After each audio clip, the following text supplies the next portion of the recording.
times moved up. You started getting a much growing season. Whereas during the Dark Ages cold period, the population of Europe declined. During the medieval warm period, it increased. After 150 years of warmth, that allowed launching the great cathedral building enterprise. Right. That was precisely timed within that medieval warm period. And you can see the end of the great cathedral building era ended with the end of the medieval warm period, which occurred between 1250 and 1300. And then in 1300, we began the first phase of the Little Ice Age. And again, a whole series of crop failures over the next few decades. And then in the 1340s, you had the bubonic plague, which again decimated a third of the population of Europe. At that point, the great cathedral building era came to an end by that time. And we went into the first phase of the Little Ice Age. That ameliorated somewhat right in the middle in the 1600s, and we had the Renaissance, and then the cold came back. That cold, which was the second phase of the Little Ice Age, kind of came to an end between 1850, about the mid-19th century, and by the 20th century, it was over. Interestingly, all of our measurements of modern warmth, the baseline is the end of the Little Ice Age. So again, think of the analogy that I was talking about. Was when on here? Well, on here, you can almost not see it, but it's right here, right there. Got it. Okay. Right? There you got the onset of the Dark Ages, and here you got the onset of the Little Ice Age. So it's like a quarter of 2160. Roughly, yeah. So we go back beginning of the Little Ice Age to 1300. Okay, got in round numbers. Okay. And it didn't start everywhere at the same time, but within a half a century to a century, it pretty much affected the whole world. Now, that Little Ice Age was the coldest half millennium since the end of the Great Ice Age. Now, knowing that, and how do we know that? Well, from all these other factors that I talked about. For one thing, glaciers around the planet expanded enormously during the Little Ice Age. In Europe, Northern Europe, you had whole villages and farms that were wiped out by the glaciers that had swelled up to be bigger than they had been since the end of the Great Ice Age 11,000 years ago. Now think about what it means if our determinations of, global warming and so on, our baseline is the coldest period of 11,000 years. Right. Just like the analogy I used earlier, if you started marking climate warmth, but you started at March 1st, and then you get to June, well, obviously, yes. Each month you're going to see records being broken, right? See, that's what people are not being taken into account, and the scientists that know this, some of them are pointing this out. They're being dismissed as climate deniers, even though there is no such thing, because nobody denies that the climate changes. Show me one professional, one scientist, one meteorologist that's denying climate change. They don't exist. It's a completely fabricated concept to try to discredit anybody who's pointing out that the whole climate change narrative has been manufactured and it's based upon certain assumptions that completely don't come out legitimately once you've examined them. Because most people don't realize, okay, well, we're measuring glacier recession from the point at which the glaciers were the biggest they were in 10,000 years. Exactly. Yeah. And see, this is what's not being told, and it's deliberate. It's a deliberate deception. How far back did some of these glacial core samples take us? Well, 400,000 years, I think, is the maximum. Some of the, you're talking about the ice core samples? The ice core samples, yeah. Yeah, Greenland and Antarctica are going to be the longest record. And yeah, we can see in there that there's massive changes. Now, there haven't been changes enough to completely melt away the Greenland ice sheet or the Antarctic ice sheet. However, the Laurentide ice sheet that was over most of Canada was as big as the South Polar ice sheet. The Cordilleran, which was over Western Canada, was about roughly the size of the Greenland ice sheet. The Fennoscandian ice sheet over northwestern Europe was even bigger than the Greenland ice sheet. All of that ice melted away literally in a few thousand years, and we don't have an explanation for where did the thermal energy come from to affect that drastic change that could cause that much ice to melt away that quickly.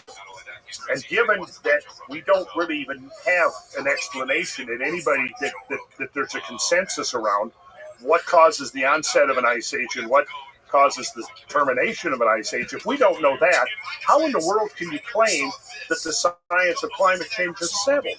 It's ridiculous. It's ridiculous. And if somebody says that the climate, that the science of climate change is settled, or they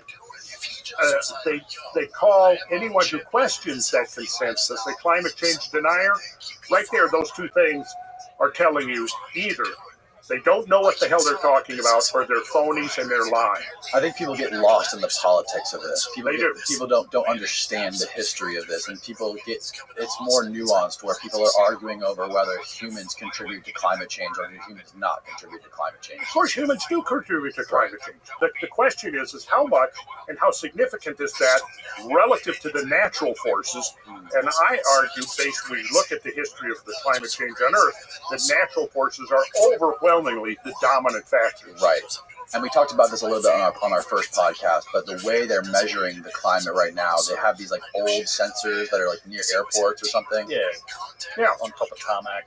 Right. Well, and there's manipulation of raw data going on too. They've literally changed the raw measurements from the past, essentially, cooling the past, warming the present, so that the trends match some of the computer models more or less. There's a guy named Tony Heller who does some good. He's great. Yeah, Tony Heller does some good stuff. Some good videos exposing some of the way that's worked in order to kind of manipulate the data such that it matches the predictions that were made almost exactly. And it is political, unfortunately. I always find it telling that the first moment you usually ever engage in some sort of skepticism around the narrative of climate change, you generally, first of all, have to then defend yourself as saying, well, pollution bad as well. It's like for some reason it's weird. It's like, of course, pollution is bad and we should be stewards of the planet. But that right there is telling you that it's a political argument. There's somebody who did a study on this. I think it was Steven Pinker, who basically he reverse engineered people's view on climate change, and he said basically all you have to do is figure out their political leanings. Yes, and then you can figure out how they feel about climate change. So that's the point. I mean, the point is that the climate, anybody who studies the climate, and I've studied in depth for decades, knows that the climate has changed profoundly over and over and over. Right. There has never been a point which we can say the climate has remained stable. Right. It doesn't exist. So what you're now going to tell me is that all the natural factors that have been causing the climate to change, whether it's the sun, whether it's geomagnetism, whether it's ocean currents or atmospheric currents, or changes in albedo, changes in the relation of the planets, which is also a very interesting theory, volcanism. I mean, we could go on with the list. Are you going to tell me now all of those are irrelevant and non-operational? And it's only because people are driving SUVs, and eating cows. And eating cows. Right. And eating cows. Yeah. But we're not going to eat cows tonight. We're going to eat seafood. We're going to eat fish tonight. Fish do not contribute to climate change that I'm aware of. Oh my God. But I think that the ancient peoples knew that there was a tempo of global change. And a lot of their mythology and so on embodies their knowledge of environmental change, climate change, and so on. Because when we look back at the legacy of inherited traditions from the legends and folklore and mythology of the ancient world, over and over again, we have to recognize that catastrophism is a major part of all of it. And, you can start with things as obvious as the Great Flood myths. We're all here brought up in the Judeo-Christian tradition. Well, the Great Flood myth is introduced very early on within the biblical story, right?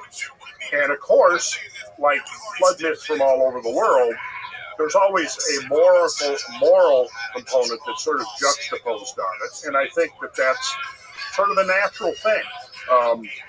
when something like that happens. We can refer to the impact, the atmospheric impact of the so-called Tunguska cosmic body in 1908 Siberia. Right. In the aftermath of that, what happened? Well, the Tungusi populace, the tribesmen that lived there, it launched a new religion. And Agni, the god of fire, descended from the sky to punish the people for their sins and their infractions and the things, their bad behavior. So immediately we see in a modern context a celestial event like that spawning a religion. Now imagine that you have an event that's 10 times or 100 or 1,000 times more powerful than just a single Tunguska event. Obviously, yes, and when you start looking at flood stories, I mean, one of the things we'll be doing in Montana, Ben and I, is we will be exploring landscapes that were created by flows of hundreds of millions of cubic feet per second. We'll be exploring landscapes that were carved and created by water flows that are 10 and 20 times greater than every single river on Earth combined. Now, if you survive something like that, yeah, it's natural that the survivors of events on that magnitude would look at it in theological terms and moral terms and so on. But behind that veneer, that theological and moralistic veneer, I think we're looking at very natural events that we now know we can document that events like this have occurred repeatedly in Earth history. And the wonder of it is, in some ways, is how we humans did not go the way of the woolly mammoths. That is the wonder of it. Yeah. We did have a bottleneck. I mean, we know that there was definitely a bottleneck in both population and genetic diversity associated with the time frame of the younger drivers. It's kind of funny. There was a study done recently. Antonio Zamora's done some good short YouTube videos on it if people are interested. But it is a study that shows that there was, across the world, all populations of humans almost everywhere, and these are disconnected, isolated groups, simultaneously went through a decrease in genetic diversity, particularly in male populations, actually. And it's all associated with a period of time shortly after the onset of the younger drive. And, of course, the study's authors don't make a connection to, the younger drive period because it's still a debated topic, I guess, in what you call mainstream science. Mm-hmm. But they said that, well, perhaps it was just some sort of somehow simultaneous change in breeding and preference patterns between these isolated and different groups of people that resulted in this genetic diversity. But it also coincides with this extinction event. It turns out we're megafauna. I mean, I'm certainly megafauna. Or 90% of the world's population got wiped out. Well, it's hard to say what percent. It wasn't that. There was a bottleneck in population and just diversity, but I'm not sure it was that. Yeah, it was probably, I mean, it could have been, I mean, we're just saying kind of at the beginning of piecing this together. I mean, clearly the human species was affected by these events. You don't have events that wipe out half the megafaunal species on Earth and not affect the other half of the megafaunal species that survive. It's not like half the species came through completely unscathed, but the severity and magnitude of those events completely exterminated half the other species, right? We know, look at how close the bison, the American bison, came to becoming extinct around the turn of the century. There was only a few hundred individuals. Mm-hmm. Now, we can go to the grocery store and buy bison birds, right? 1,000, 10,000 years from now, you could completely miss the fact that bison came this close to becoming an extinct species. Because it's only, within a few generations, once we made up people decided that they didn't want to salvage the species, it didn't take long for the species to recover. So, I mean, 10,000 or 12,000 or 13,000 years ago, the species may have come that close to extinction, but there was still enough numbers that the species within a few centuries could recover. See, and it brings us to the question of how drastically were humans affected. And I think there's parts of the world as well. I mean, it's not, as you were saying, younger dry ice, although it was probably the most dramatic thing to happen to the planet in maybe 5 million years. It wasn't 5 million. Yeah, I mean, it might have been the worst thing that's happened to the planet in 5 million, certainly from an extinction perspective. But it's not. There were parts of the planet that weren't as affected as badly affected as others. Certainly, North and South America were tremendously impacted with the species that went extinct. We see a similar thing in Europe, but you look at Africa or Australia, and there seems to have been much less impact. I mean, that's one of the, Africa has a lot of megafauna, and you look at what we estimate the age of lots of that megafauna is still going to be like 2 to 3 million years old. Like those species also live through the younger dry ice. Australia is somewhat similar. Australia did undergo very severe mass extinction, but it was much earlier than the younger dry ice. Now, if you look at percentages, North and South America both experienced about a 75% reduction in megafaunal species. So in other words, North America lost about 3/4 of the big animals. I mean, think about the animals that used to be here in North America. 4 species of proboscideans. You had the sort of woolly mammoth, the Columbian mammoth, the imperial mammoth.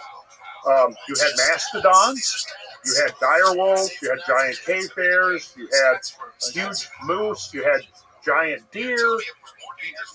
Armadillos. What?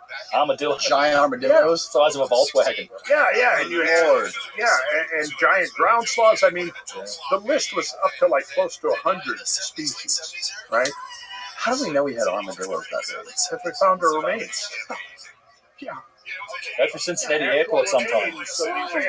Cincinnati Airport, I went through there the other day. They actually had the skeletons. They had a dire wolf. They had a saber-toothed tiger. They had mastodons. They had one of the big elk. The giant elk. Yeah. Just whoa. My God. Yeah. So short-faced bear. Now, okay, so North and South America both lost about 3/4 of their species. Eurasia lost a little more than a third.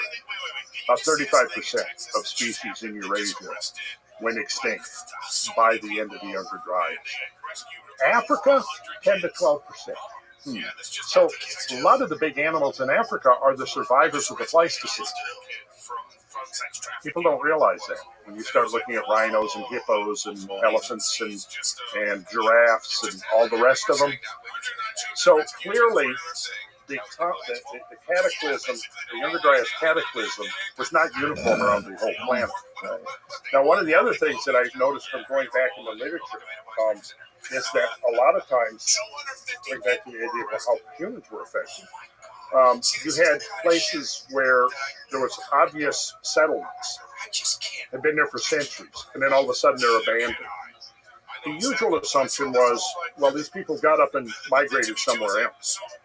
Problem is that then the other places, you find evidence of human occupation, and they're gone at the same time. You find quarries all over non-glaciated North American settlement camps and things like that, where people were living, working. You find the refuse pits, the middens, all of the things that was evidence that there was a fairly long period of occupation, and then all of a sudden it ends. And that termination coincides in many cases with the beginning of the younger dry ice. And it's probably less a case that they got up and moved somewhere else, is that they didn't survive. Right. Like the quarry, where they're pouring flint or stones for their spear points and things, are active for centuries, and then all of a sudden they're abandoned.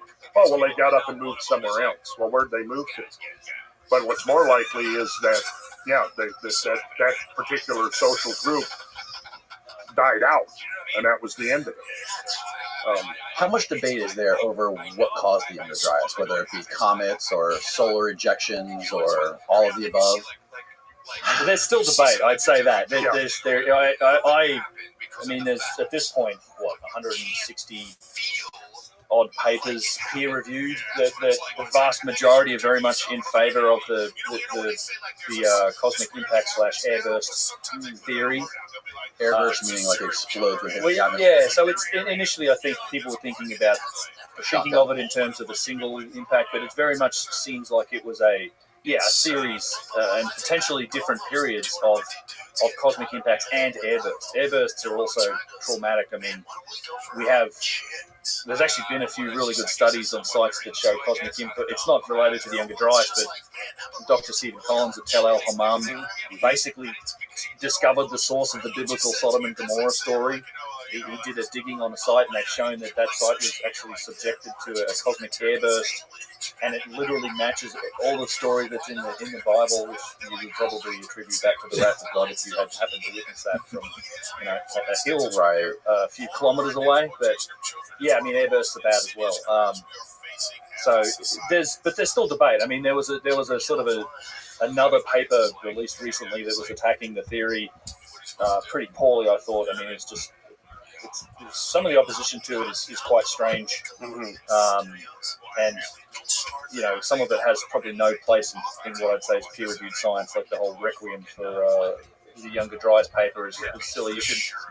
But safe to say at this point, there's still some debate. I mean, I'm not playing in that arena, but it feels to me like there's a vast amount of evidence supporting the idea. Yes. Both on the macro and micro scale, as well as cultural evidence in all of our. There's like diamonds that are. Yeah, so it's exactly. There's a lot of the papers focus on the. We have a number of sources of evidence. There's a lot of papers that focus on the impact proxies, the things they find in the strata layers of the dirt, the shock-synthesized nanodiamonds, the carbon and magnetic microspherules, extraterrestrial platinum and iridium spikes, the black mat layer. So all of that's in those layers. You have the evidence for catastrophic climate change that correlates with those strata layers that are found in the ice core samples. So we look at oxygen isotopes and other elements. There's like soot particles. There was a paper done looking at some of the particulate matter in some of these ice core samples in the Younger Dryas that suggest there were wildfires and like 9% of the world's biomass was burning. So you have these indicators there, and then you have the macro evidence. A lot of the stuff that I've really enjoyed Randall showing me, that the evidence for just flooding the likes of what we're going to see in Montana, was just astronomical channeled scavengers, astronomical volumes of water pouring off, those ice sheets on the way to the ocean that sort of must have happened in these catastrophic sort of short-term events. So you've got a lot of evidence that points to this traumatic period, and that something happened. And then there's all this scientific work that sort of says, well, these are all impact proxies. Mark, there's a great presentation done by Mark Young at the Cosmic Summit conference that we held earlier, which sort of looked at a lot of this evidence. And I think at one point he points to some of the rebuttals of some of the naysayers of this, pointing out that, well, no, we're not looking at micro diamonds, we're actually looking at like bug poop. And Mark was saying, well, bugs don't shit diamonds. So bugs shit diamonds? I don't think so. The deadpan guy, and he just delivered that line quite well. What is the idea about solar ejection? I think that's worth considering. Because now we have a lot of evidence for a cosmic event at the beginning of the Younger Dryas. But there was also a catastrophic event at the Younger Dryas. The Younger Dryas is bookended by two catastrophes. We don't have the same kind of proxy evidence for cosmic impact at the end of the Younger Dryas. Robert Schoch maintains that, I don't know if he's come around to accepting the possibility of impact, but he's been arguing in favor of a solar event. And I think that's totally possible. Particularly since I learned that there seems to be a correlation of the infall of cometary masses into the sun and a reaction in the chromosphere of the sun that translates into solar storms and coronal mass ejections. I'm going to do a paper on that on my website, or do a whole podcast around that idea. I haven't had time to fully dive into all of what's now known that we've gleaned from the information and insight that we have into the sun since we started deploying solar observing satellites. We now know a whole lot more than we did, let's say, since the early 90s, now we've got 5 or 6 satellites that are looking at the sun in one capacity or another. The evidence that seems to be emerging is that the sun is much more variable than was previously assumed. Now, when we go back to the beginning of the climate models and the first IPCC report, which I believe was 1992, they were not looking at the sun at all. They were still looking at the constant sun model. And so if the sun is not changing, then you can't blame the sun for climate change if it's an invariable sun.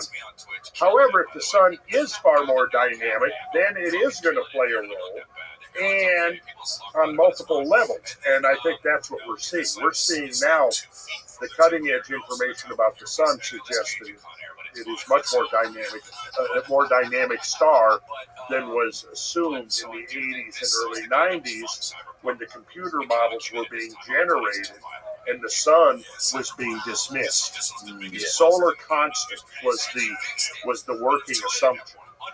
Well, if the sun is constant, then the sun is not contributing to climate change. Right. See, but that's wrong. I think at this point we can clearly, assume that that's wrong. Yes, and the sun could entirely also be a source for cataclysmic events in the past as well. Like we know, we've seen smaller versions of it with the Carrington event. What was the Carrington event? There was, when was it? It was 18. I'm trying to think the actual date. You know that there were telegraphs in functioning. It was 1870s. It was something, 1870. So it was essentially it was probably the biggest solar flare that's happened in that period since, and it literally set telegraph wires on fire, melted lines. And if it happened today, the Carrington event, Maui. It might fry all the electronics on whatever side of the planet it hits when it comes along, because it's a huge part of that solar flare. It's just like it's like EM pulse kind of thing. It can fry. It sort of fries electronics. Right. A lot of our electronics are very sensitive to electromagnetic pulses and things like that. With solar flares, hit you with. And there are theorized more serious events even than that come from the sun. So. There's evidence that there have been more powerful solar events than the Carrington event. Oh yeah, really? Yeah, we could talk about that in the future. Okay. Two things I want to mention. George Howard is reminding me that the second Cosmic Summit is coming up next June 14th and 15th. And the tickets have gone on sale, I believe, while we've been sitting here having our podcast. Yeah, amazing. Yeah. So for sure when it goes live. Yeah. Dan was talking about our Montana trip. The last I heard there was like 2 or 3. I think it might have filled up. But there might be one spot left. We'll see. But I think it filled up as of yesterday. But there may be a spot. Okay. Well, the other thing that's coming up. Then starting on Halloween and for the following 4 or 5 days, we're doing a tour eastern Tennessee in the Cumberland Plateau, which is an amazing place of caves and grottos and canyons and cataracts, mostly hidden under the vegetation and the canopy of the forests, off the beaten path. This will be our 4th tour up in that area. We get off the beaten path. We've got a great lodge reserved for the tour that we're going to be using as a base to do these explorations. And we've still got we've got probably 8 or 10 seats left open for that. And this again, the people that come together around these things to me, and I get this feedback all the time that people say, well, it's awesome as learning about this natural history and the landscapes and the catastrophes and all of this. Just as interesting and valuable and satisfying as the connections and the friendships that come out of it, because like Ben said earlier, repeatedly people will say, well, I'm every day, I go to my family for dinner, I go, at work. There's nobody interested in this kind of stuff that I can talk to, but I come here and everybody is interested in the mysteries of our past. And that's a big part of what we're exploring in this. So it's not only about teaching people to read this deciphered the landscapes. Because wouldn't you say that's kind of what you've seen? Oh, it's for me, it was revelatory, and having somebody like you teach is great. Like actually being able to look at that land. I mean, it's a place. These are beautiful places just on their own. But then once you actually get some of that context about what caused it, and you can start to imagine what actually happened here, it's just this. It's a whole other level. I mean, I've met people who actually live in these places, like in the Skaglands, and you start to explain to them what happened, and it's like, holy crap, I can't believe what you're looking at. They've been living in it, and they've never even looked at it from that view. I can't tell you how many people have contacted me saying, well, I've lived here in this landscape all my life, and I'm suddenly looking at it with new eyes. Here's an analogy for you, Dan. Imagine, like we look up on the screen, we see words up there, don't we? And you can read those words. Because you can read those words, you extract meaning from them. You can make associations. You can understand things. But if you're illiterate, you'll look up there, and those they'll just be shapes. They won't convey any meaning to you. They won't convey information at all, will they? If you're illiterate. So, what I'm getting at here is that there is a grammar, a syntax, a language of catastrophist geology that even most geologists are not well versed in. So what I've been doing for 40 years is learning that language. So when we go into the field, we look at things, and what I'm trying to do is teach people to be able to read that. And imagine this. All your life you've been going through and you're surrounded by words. And maybe if you're intuitive type, you get the sense that those aren't just shapes. There's some kind of meaning there, but you don't know what that meaning is.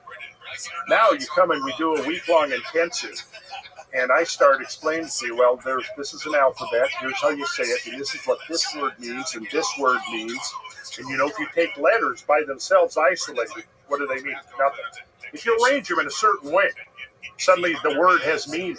Then you take those words and you put them in a certain arrangement. It's a sentence. More depths of meaning emerge. Put those sentences into paragraphs. You see what I'm saying? Now, let's say we do a week-long intensive, and you go from being completely illiterate to now you walk out, and suddenly words all around you start conveying insight and information to you. That's the goal of these tours, to teach people to read that language that has literally been hidden within the landscape of the entire planet for 10 or 11 or 12,000 years, because nobody had the perspective to see it on the scale that we can now see it. That's why when we do our briefings and we do the full study of what we're doing, it starts with, we look at myths, we look at stories, obviously, then we look at photographs, then we look at videos, then we look at NASA satellite photography, we look at, geographic information systems, we look at Google Maps, we look at digital elevation models, all of this, because now we can see things on a scale that our grandparents couldn't see. 50 years ago, 60, 70 years ago, we didn't have satellites where photography where you could begin to see the scale of some of these events that have played out on our planet. So I try to bring in as much of that as possible. Then the crown of that is you go out in the field and you start seeing this stuff. And I'll tell you, even with all of the photography and the videos and the drone footage and everything, seeing that, until you get out in the field, it's just, that's when it hits you. You begin to realize, I'm like a microbe here. I'm like a microbe. These things that have played out on the surface of this planet are in another realm altogether. So, yeah, you can start to appreciate the literal, like, one of the terms I've heard you use is like, they call it, America was also known as the New World, and it literally is, because it's built on the ruins of the old world, and you can get a sense for some of those processes when you start to see this. It's these catastrophes, and that's why I think catastrophism is such and the evidence for it is such an important key that unlocks the possibility for a longer timeline and civilizations and things like this, is because it literally changed the surface of the earth. It's between the flooding, the fires, the sea level rise and falls. it changes the surface of the earth. And oh, it's just a video. What is this? The Devil's Canyon? Okay, this is drone footage from none other than shit, Ben Kirkwood. Yeah. Am I okay to go? I sent it to you. Yeah, okay, but I want to make sure that it's understood. This is Ben's work here. Yes. This is one of the places we visited. This was a canyon that was probably cut in a matter of a week or two. And by one of the great floods. Now let's take a look at this. Yeah, this is basically an outflow to the Snake River, right? Yeah. And what you're seeing here is not a canyon produced over millions of years, but a canyon produced over a few weeks by a flow that probably would have been close to 50 million cubic feet per second or greater. And so this entire canyon was rushing with water. Yes, for a short period of time. And it's been dry since. Yeah. So now this is in the tailscape. So this was on one of our tours, and you'll see as we pan around. And again, a lot of this is not going to be. Yeah, it's not going to necessarily speak to somebody until you've been trained to read the language. Right. But now you can see here, there's the group. There's some outcrop boulders that were left in the aftermath of the great flood flows. Those things on the left? Yeah. There you can see our vans. How deep is that from the very middle of it to the top? The deepest part, what would it be, 800 feet maybe? Maybe 600 to 800 feet. Thank you, sir. Was it overflowing this at one point? Well, it started with an overflow and then it cut down. Here's what you call a cataract, this bowl-shaped feature. Now, this entire landscape that you see here was completely submerged. This Palouse Falls is that's the whole remnant, but you can see it's cutting its own little cataract there. But the cataract produced by the big flood was this big round thing that you're seeing all in here. This is one of our regular places to visit, and it's mind-boggling in scale. So this is one of your great features here. This is called Popple's Cataract. Picture out here, this is like a turbulent, moving sea. Okay. The entire width of the scene here is probably close to 200 feet deep. It's choked with thousands of icebergs. It's moving towards the viewer. And this is a ridge, and behind you can't see here, it drops down into the Columbia Valley. This water is pouring over this ridge, and these walls here are about 400 feet high. Think about this. If you have floodwaters coming through, ripping up stuff, excavating, eroding, well, that's half of it. The other half of the equation is that material is transported, and it has to be deposited somewhere. So you learn to correlate both of those. What kind of rock is ripped up from here, and where does it end up? Right. But you're going to see West Bar here, which is pretty amazing. We're coming around. This is West Bar. You're going to see it now. So are there giant rocks here that came from somewhere else? Oh, yeah. Glacial erratics. Yeah. There's rocks and huge chunks of granite that probably came from Canada that it's deposited out on this giant, like a stream floodplain. Where these really ended out is just these boulder fields that go for hundreds of square miles and huge chunks of basalt, even some granite that probably came from a long way away. And then you get these big erratics where, like Haystack Rock and things like that are just giant boulders that were deposited. Now I want you to look here at the surface of this 3-mile long, 200 or 300 foot boulder bar has giant current ripples on it. Now, the height of these current ripples varies between 30 and 50 feet.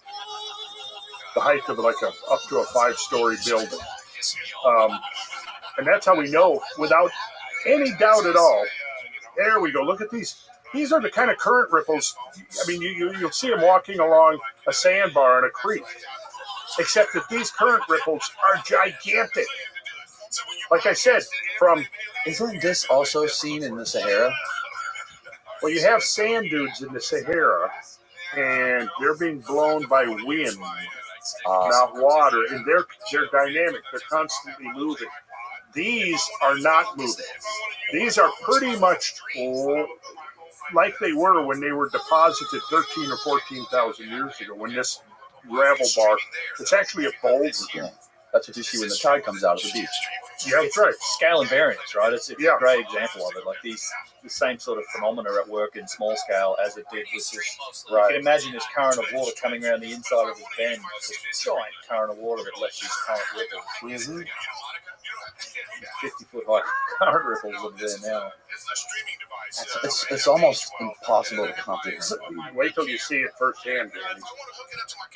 You got to put on your bucket list if you want to go on one of these tours. I'm coming. Yeah, no, haven't people pointed out specifically, I think it might have been Jimmy who pointed out that those things are near the reshot structure.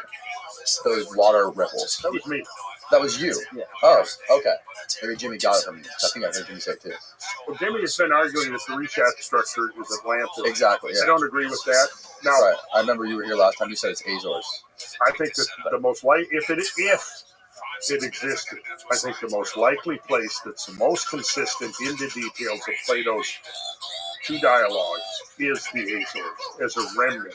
Those islands are the tops of mountains whose bottoms are part of a plateau that about which there is a lot of evidence that it has subsided by a substantial amount since the last ice age. And I do I've got like 9-hour lecture that I do on that. It's a pretty solid case. I watched it. It's phenomenal. I watched it after our last podcast. Oh, excellent. Okay. Wasn't there a recent voyage that went out to the Azores to look at this? I don't know. We were talking about it. James Cameron. I thought he was supposed to look at. I haven't heard anything about that since it happened. I mean, but I wasn't involved in it. But a lot of the science on this, a seamount dive or something. Could have been. Yeah, I don't know. It's unfortunate that a lot of the actual science looking into the Mid-Atlantic Ridge submergence sort of ceased, in the 70s and 80s. Yeah. Most of the real science, once Atlantis became a dirty word, right? They kind of stopped looking at it. But I think it. Oh yeah, like for example, one of the seamounts was back then was named the Atlantis Seamount. In the literature and everything, and I've got the old from the 50s, 60s, 70s, and then we get closer to now, the same seamount has been renamed the Atlantic Seamount. Really? Yeah. That's bizarre. Well, I mean, to try to have that connection. To try to get rid of that Atlantis woo-woo connection to Atlantis. Right. But what I try to show in my dissertation on it isn't woo-woo. Right. I mean, what's woo-woo about? I mean, if you start talking about, whatever, crystal spaceships or whatever, yeah. But if you stick to whatever Plato actually says, which is what I do, I pretty much break Plato's two dialogues down and go, what did he actually say? Now, what is geology, geography, oceanography, and so forth, botany and genetics, what does all that say now in the context of what Plato said? And that's where I come up with, that to me, Azores fits the bill. But I'm not saying the Azores was Atlantis. What I'm saying is that if Atlantis was real, of all the places that have been named as potential sites for Atlantis, I think the Azores is the most consistent with Plato. And where did Plato, he got his information from Socrates? Solon. Okay. Well, actually, from descendants of Solon. In the Socratic form of Critias, who was like a great-grandson of Dropidas, who I think, if I'm recalling the succession, he got the original story from Solon, who got it from the Egyptian priests, who gave him the date, which was 9,000 years. In their sacred registers, this Santos was the name of the priest. And that would have been when compared to now? Well, Solon's trip to Egypt occurred about 600 BC. So if you had 9,000 years to 600 BC, which would have been 2,600 years ago, what's 9,000 plus 2,600? 11,600, which is precisely the end of the Younger Dryas, which precisely coincides with what's called meltwater pulse 1b, where there was a massive melting of the great ice sheets, pouring water into the oceans, causing the oceans to rapidly rise. Coincidence? Maybe. But what if it's not coincidence? All the pieces fit. This is the stuff that I know you cover in your lecture series on it. But once the glaciers melt, you have isostatic rebound of the Earth's crust, which is lifting up, like the all that weight of ice on the top of the globe here is going to come off it. So think of all of the beach ball analogy. It goes up the mid-Atlantic ridge, which is where the Azores is located. Is essentially think of it as like a hinge joint in the crustal plate on the planet. So right. So imagine if the land over here is going up, and what's it going to do? It's going to pull that apart. So you're going to have submergence of the landmass at that mid-Atlantic ridge. It's going to go down. It's isostatic compensation because the Earth is constantly trying to make equilibrium. So if one place goes up, someplace else has to go down, and vice versa. That's the geoid. It's trying to constantly adjust itself to fit the mathematical geoid, which is the perfect distribution of mass given the mass of the Earth, its orbital speed, its rotational velocity, which is what causes that bulge around the equator. So during the Ice Age, you had this enormous buildup of ice on the planetary surface, on the land. All of that weight, which is billions of trillions of tons, is taken out of the oceans. So like Grant said, the beach ball analogy, if you take a beach ball and you press it this way, it bulges this way, right? If you, Danny, get up and go over and sit down on that cushion, what happens?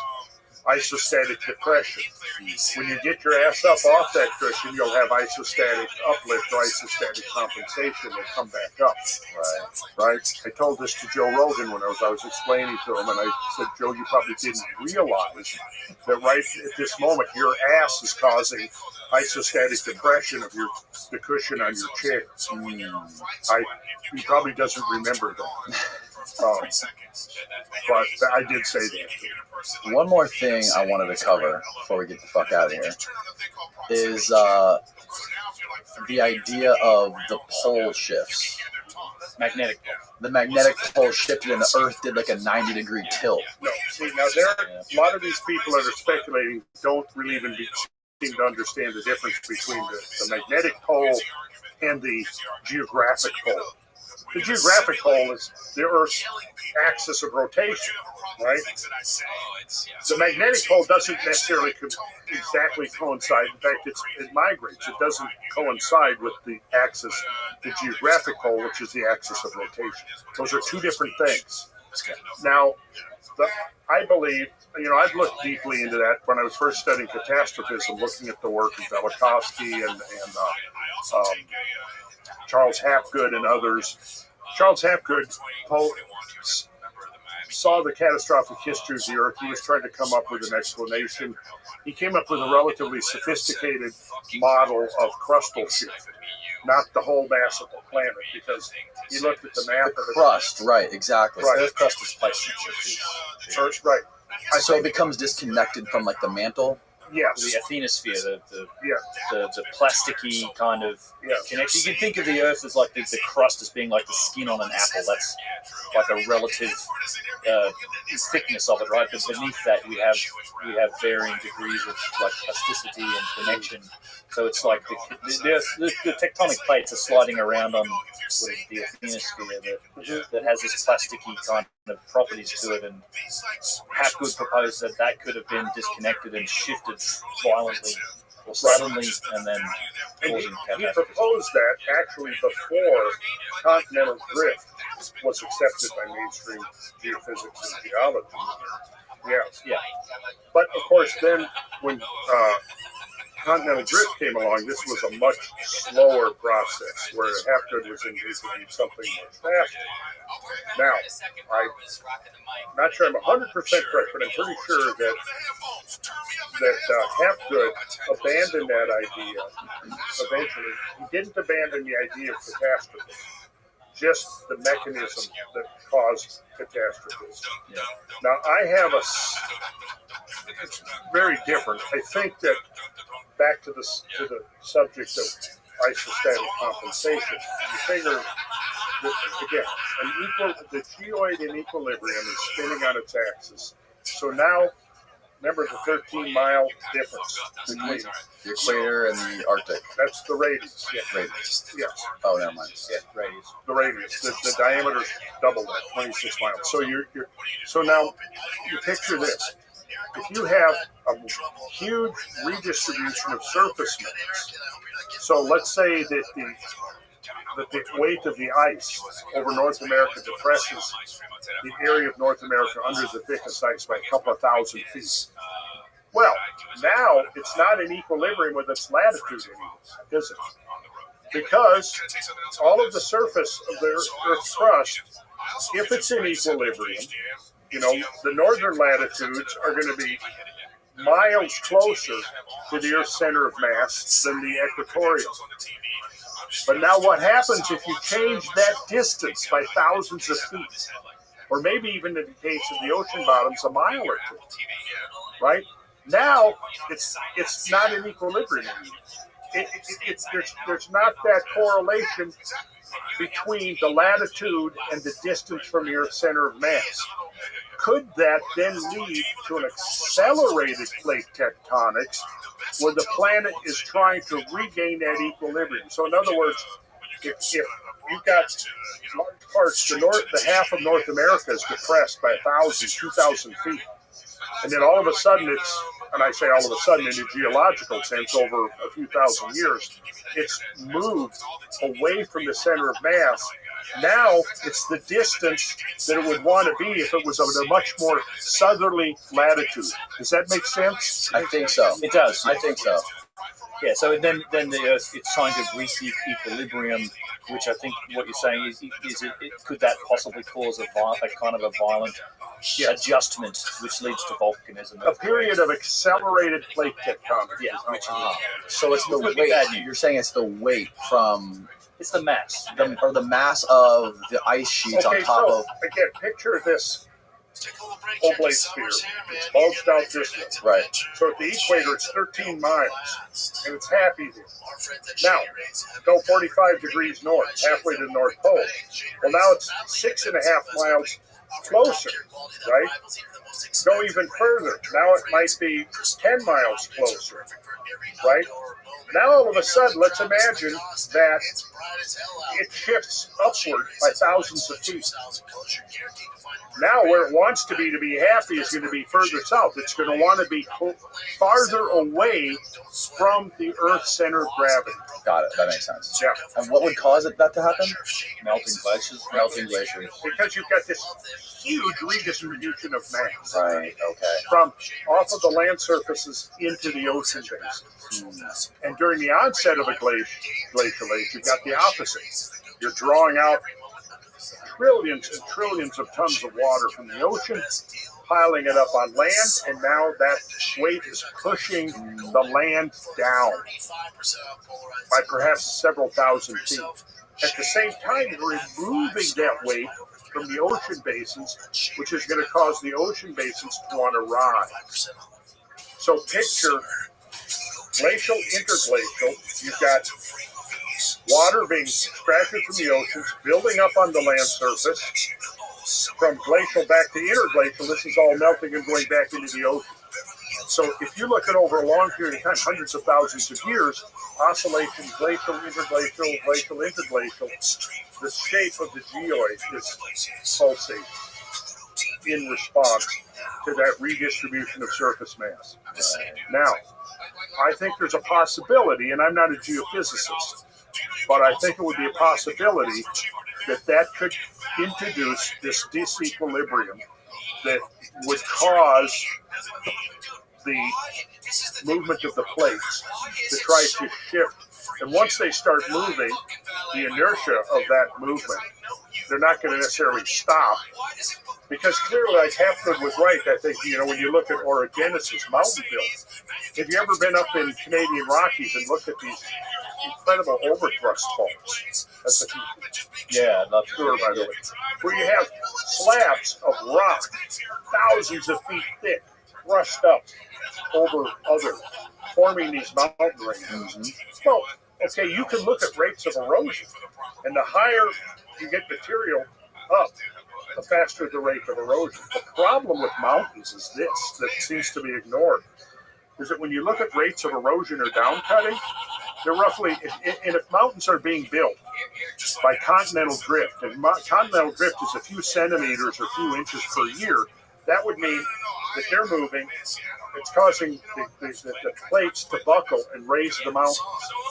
Well, so uplift of the mountains isn't going to be any faster than the lateral movement of the plates.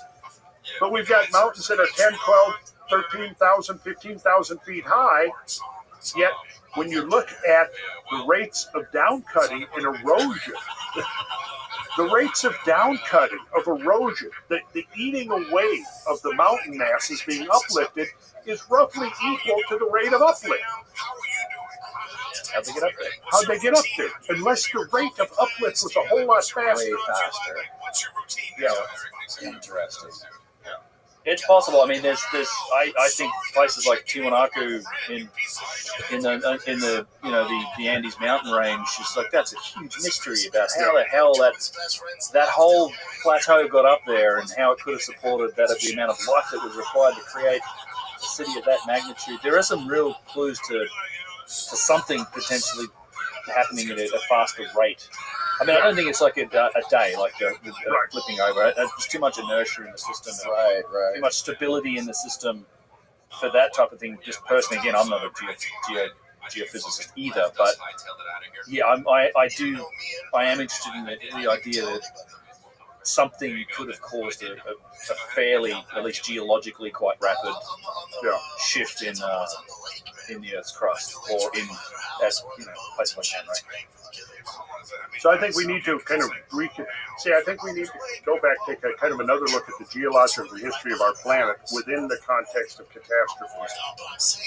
Because since the end of the 19th century up until the 1980s, the models of Earth history were strictly gradualistic, strictly uniformitarian, to use the term. Right. Meaning, we have unlimited. The biblical age of the flood of the earth is 6,000 years. So if you have 6,000 years, you've got to do all of this, create the surface of the world as it now is. It had to be catastrophic, right? But now suddenly we've got millions of years. So we're going to get away from biblical literalism, which was actually kind of a straitjacket on science in the early days. We're going to get away from that, and we've got now unlimited amounts of time. So given unlimited amounts of time, we don't need catastrophism anymore. It was kind of a case of the baby being thrown out with the bathwater. We're gonna dump biblical literalism, but at the same time, anything catastrophist was seen within that framework of biblical literalism. So it became one grain of sand, one drop of water at a time. And people like J. Harlan Bretz, who came along and proposed, who was the first to propose to the scientific community that these features that we were looking at in Washington were created by these gigantic floods. He was rejected for 30 years because his critics said, we've gone beyond that. We're beyond all the biblical stuff. We don't need big floods anymore. You're just trying to take us back to Noah and the Bible. But that wasn't the case at all. The reality was that he was documenting these gigantic, you could almost say biblical scale floods. But yeah, was a good word for it. What? Biblical's a good word for it. It would have felt biblical had you been witnessing it at the time. That's for sure. If you somehow, by some fluke, were able to witness it and survive, that would have been yeah, you could definitely see it.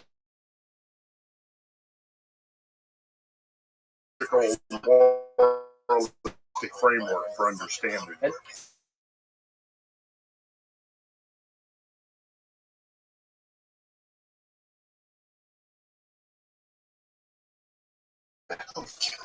Actually, I think he was 96 years old when he got the Penrose Medal, which is the highest honorary medal in geological science. And like I said, I think he was about 96, and a reporter or somebody asked him, well, it's great. The only thing is, my only regret is that I outlived all my critics, so they're not around for me. They were wrong.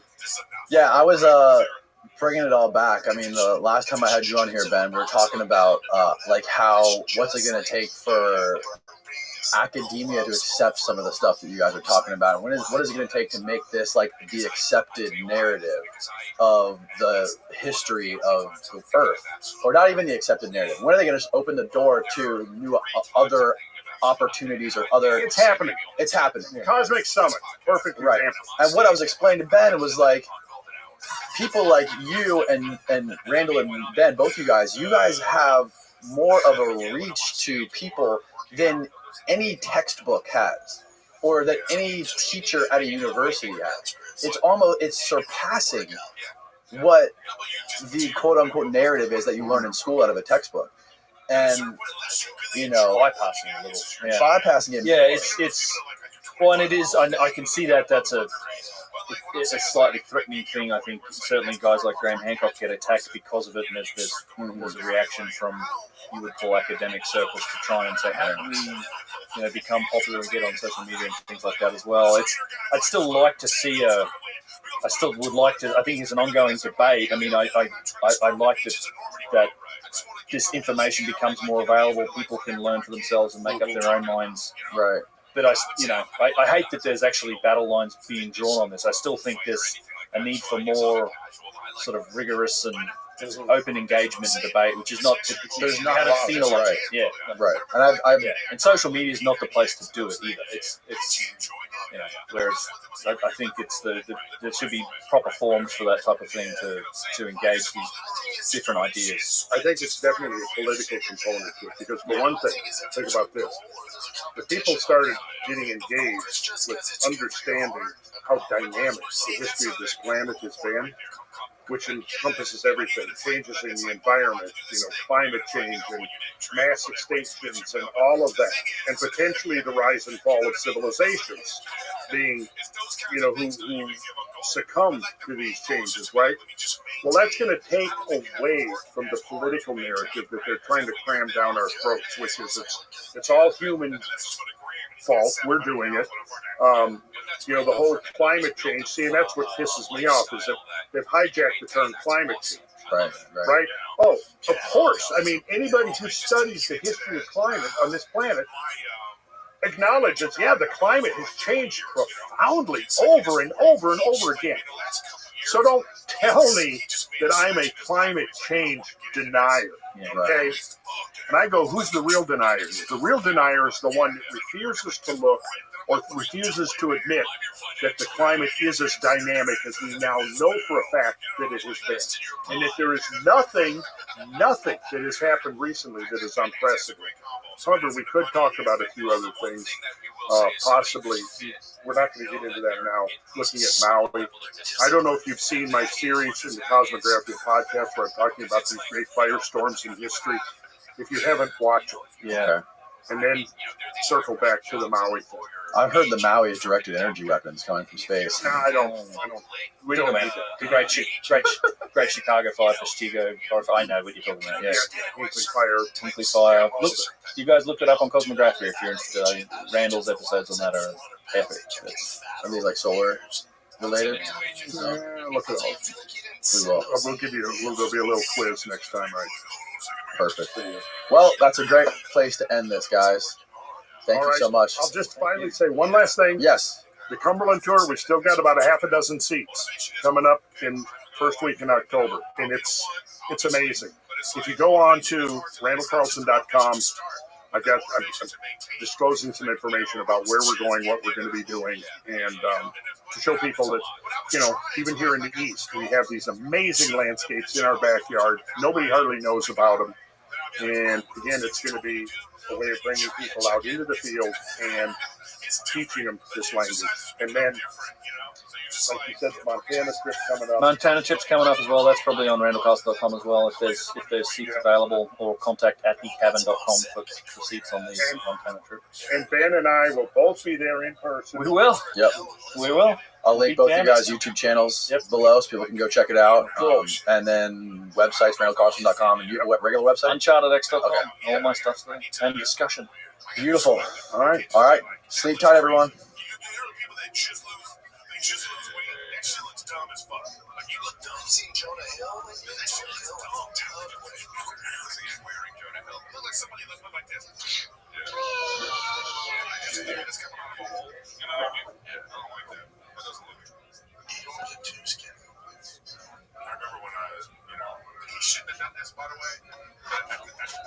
Welcome back, Ben.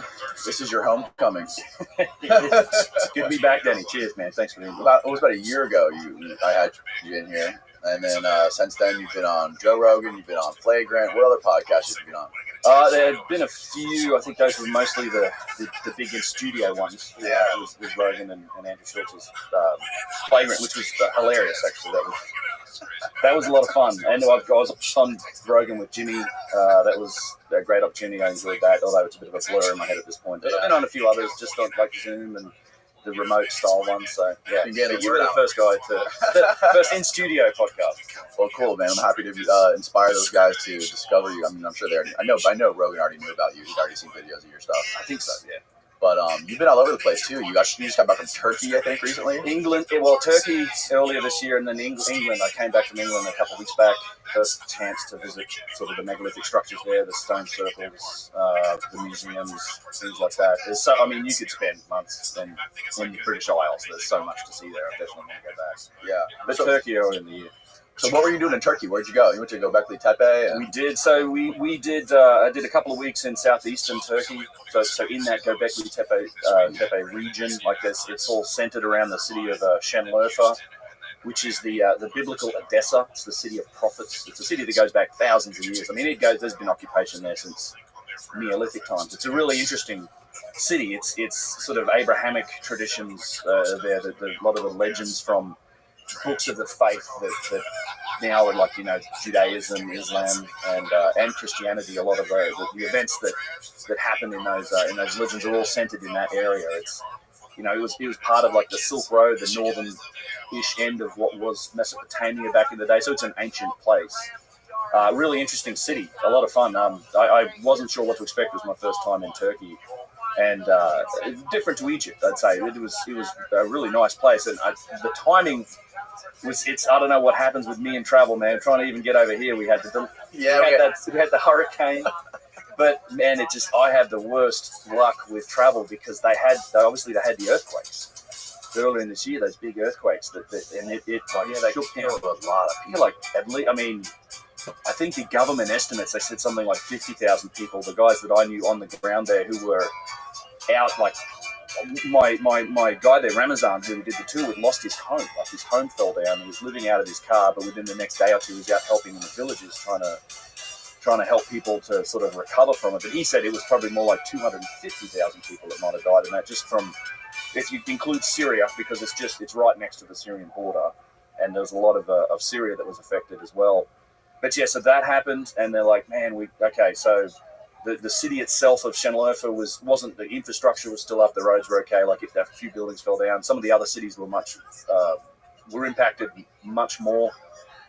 And then they had these rains, they had these floods, which were almost unprecedented floods in that region. It just poured down, and there were people that died in Şanlıurfa purely because they didn't have anywhere to live, and they were in these tents, and they got sort of washed into these alcoves and carried away in these floods, and a bunch of people died. So I was like, man, and all this happened within the couple of weeks, and I guess around the month leading up to it. So we were like, geez, are we going to do it? And he was like, yeah, we can do it. And we sort of reassured the people that were coming with us, we can make it happen, and we did. Unfortunately, obviously, places like the museum, they have this wonderful museum in Şanlıurfa where a lot of the artifacts from Göbekli Tepe, Karahan Tepe, like all of the recent archaeological finds there, are housed in this museum. But it was they had to evacuate it because of the floods. They basically boxed up, I don't know, like 100,000 artifacts or something, and shipped them off, so we couldn't get into the museum. But also, as a consequence, it did make the place green. Like normally, if you see pictures of that region, it's brown, but we were there. It was just breathtakingly beautiful. Like these limestone hills were just breaking out in wildflowers and grass, and everywhere we went, it was just gorgeous. And of course, the sites there are just incredible. They go back forever. There's Göbekli Tepe, which was, everyone I think who is interested in this field should know something about Göbekli Tepe. It's the site that was, it was originally discovered in the 1950s, I think. There were some farmers that they saw the tops of what had turned out to be these big T pillars sticking out of the ground on this side of a hill. I think it translates to pot-bellied hill in that language, and they sort of dismissed it as being. They thought, well, no, this is a relatively modern cemetery or something. Like it's not a. It's not, the stonework was too good to be considered very ancient. And it wasn't until the mid-1990s when the German Archaeological Institute and Klaus Schmidt, who sadly passed away since then, began to excavate at Göbekli Tepe. And that's when they found, okay, yeah, so this is actually tremendously ancient. It does have some very unique stonework, including megalithic work. You've got, T-pillars that are 18 feet tall and 20 plus tons. And it's a very large site. It's all of these stone circles, these pillars that are encompassed by more of a loose or a rough stone walls, and it spreads out. It's quite large. There's a number of them. They only excavated maybe 10% of that site, and it shook the world up because they based on some of the material that they found in that dig, they pretty much conclusively dated that thing to about 11,000 years old, which is much older than any previously recorded, evidence of civilization or of this type of occupation. So going there was a really interesting experience. People have said for a long time that it was deliberately buried. The work and the research and the science on this, it is slowly changing. They're starting to move away from this idea that it was deliberately buried. It may just have been layers of sediment that have built up over time. There might have been some periods of burying. In fact, if you tried to bury it deliberately, it would have taken years and years and years. It's a huge site. But what was interesting to me, researching this site, is that if you look at the picture of, this is a good picture of it. I have some photos too, but this works. Is you have two styles of architecture here. You have the megalithic work, the T pillars, and it's not just the pillars here. They would actually cut down to the bedrock. You see that area around the T pillars. It's when you go there, it looks like cement. It's not cement. It's actually I believe limestone bedrock that they've lapped down to be flat. So you have these huge big flat areas, and they inset these stones into them, or some of them are set up on pedestals like that central one.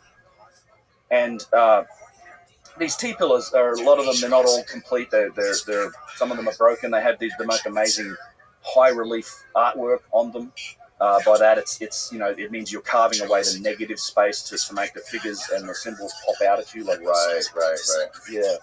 And and that's a good example of that image there of that one stone. Yeah, if you look at that, so you see how the walls around it kind of encompass those stones. Mm-hmm. Like they actually cover up some of the features, and you can clearly tell the walls seem like they've been built to reinforce these stone circles, to sort of preserve them almost. And looking at the walls, and this is also true at another site we'll talk about, Karahan Tepe, inside the walls, there's actually pieces of broken pillars have been used as material in the building of the walls. And the material or the organic matter that they've used to date the site to give it that 11,000-year-old age came from inside these walls. So it's like, to me, I look at that, it's two different architectural styles. I think it is potentially indicative of two entirely different periods of occupation and building, because these walls are quite primitive.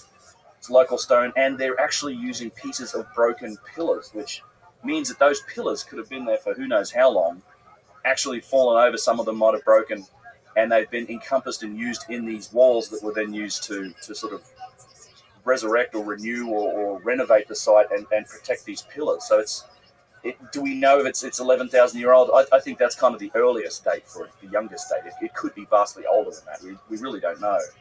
And you said there's a bunch of this that's still under the ground? Heaps of it, yeah. So they've kind of excavated on one side of a hill, and that's where the UNESCO, like the World Heritage Site, is now. They put a big cover over the top of it. It's actually great. Like, yeah, see the walkway there? There's this big. They want to keep the rain off it. I think when it does rain, if they left it out in the weather, it'd just get really muddy, and it'd just wash away a lot of the sediment. It's a great way to view the site. It'd be lovely to get down in there, but they get a lot of traffic. Like, this has become a major tourist attraction for that part of Turkey now. A lot of people want to see this, and they've built a big visitor center, and so it's a nice way to view the site. And if you have a camera with a zoom lens, you can kind of see a lot of the detail. Oh wow, that's incredible! That negative relief. Yeah, the high relief. There's lots of interesting studies that have been done on Göbekli Tepe. Martin Sweatman, who I've talked about, he was presenting at the Cosmic Summit recently as well. I've talked with him on my channel.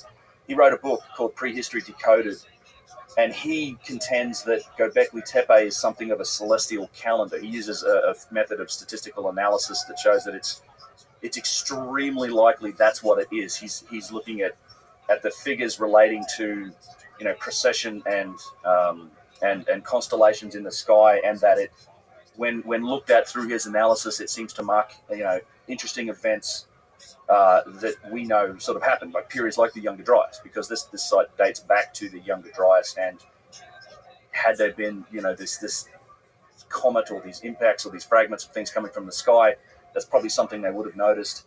He wrote a whole book on this. It's a very interesting theory. He gets attacked pretty hard on the basis of it, I think, from a lot of people that don't really understand the nature of statistics and how that works. He actually wrote there's a peer-reviewed paper that you can read if you're interested in kind of diving into his research or his detail.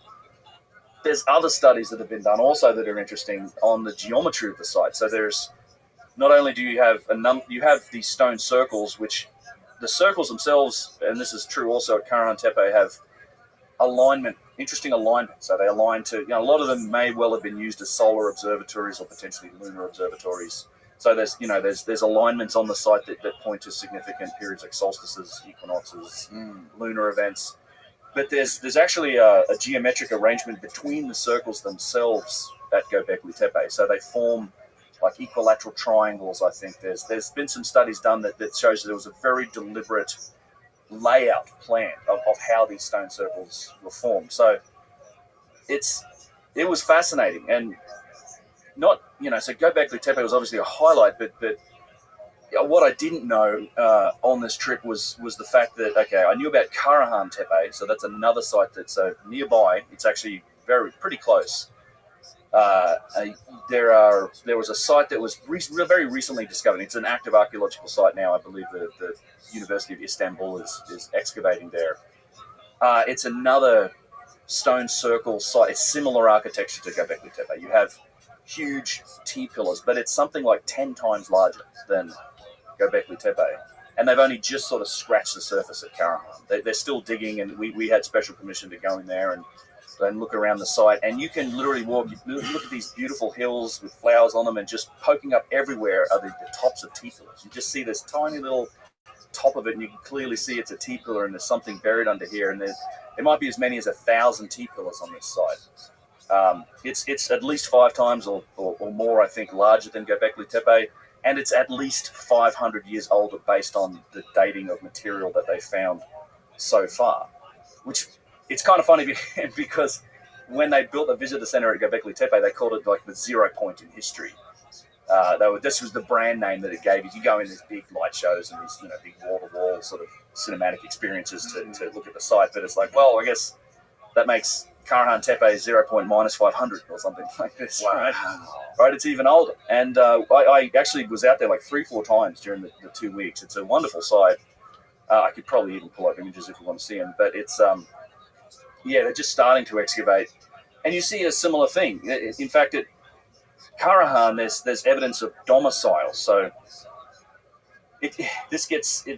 one of the controversies about Göbekli Tepe is this civilization, right? Because technically, if you go look at, and I guess this is more along the orthodox line of thinking, the date for civilization hasn't really changed. We're still saying, well, 6,000 years ago, Sumerians and Mesopotamia, that was the start. But when I look at a place like Göbekli Tepe or Karahan Tepe, that screams civilization to me. The theory is, it's purely ceremonial. It was what happened, and this sort of came out with the Michael Shermer, Grant Hancock, and Randall Carlson podcast on JRE. It's a well-known one. I mean, they've essentially just changed the definition of hunter-gatherers to now not just be, we're not just out hunter and gathering, but on the weekends, I guess, when the men want to get away from the women and the kids or something, they like to, participate in a little bit of megalithic stone building and things like this, and building these 20-ton T-pillars. It's insane. But there's infrastructure on these sites. They're massive. There's systems. There's quarries. There are other structures at Karahan Tepe. There's actually evidence for domiciles and permanent housing, which is another indication of sort of settlement and civilization. And I just look at the scale and scope of what is on these sites, and it's like that's not something you do on the side. Like this requires specialization, right? So for people to be able to specialize in doing this type of stonework, this type of a logistical endeavor, the artwork that's required to carve these things, you need to have infrastructure around you. That means there's other people collecting food, there's other people doing things. Like it's that organization that essentially defines civilization. I think just the scale and scope of the work requires that. So I think it's kind of ridiculous that we don't consider this civilization.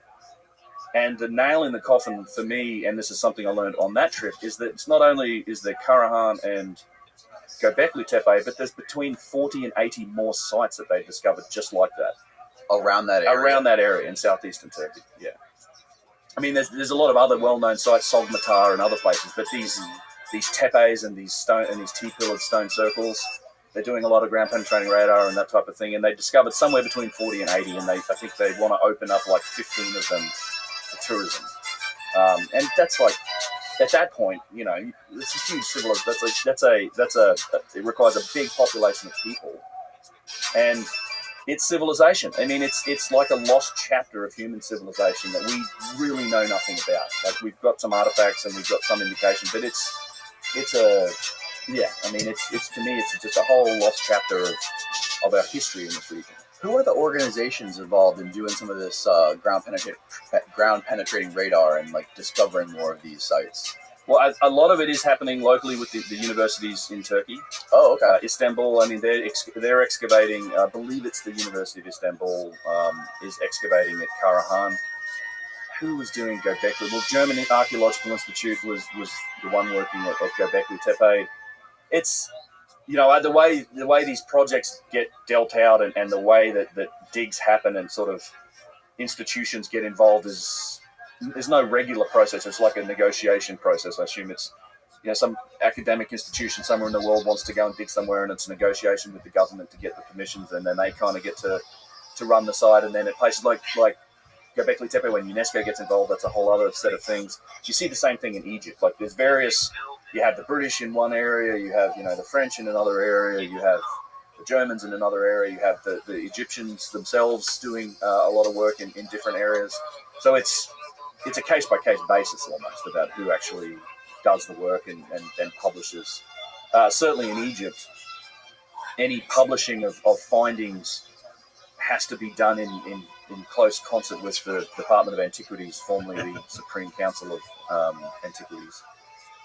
So they essentially control the release of information. So people that have seen things like the recent, you know, Scan Pyramids project and that sort of data, when they found that new chamber in the Great Pyramid and stuck a little camera in there to take a look, that was all released by the Department of Antiquities in Egypt in partnership with the people that were actually doing the work. When did they find a new chamber in the Great Pyramid? Oh yeah, it's been going on for a couple of years now. There's been the Scan Pyramids project is what it's called. They're essentially using muon cosmology, or it's basically cosmic ray detection. So they put all these sensors, and I've seen them a bunch of times because I've been into the pyramid over this period of time several times.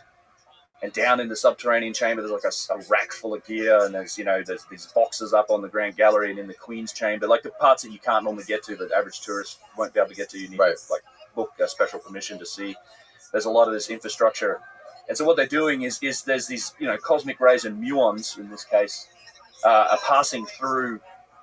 They pass through material, they pass through stone and everything like that. But there is a sort of a very slight difference when they pass through material versus a void.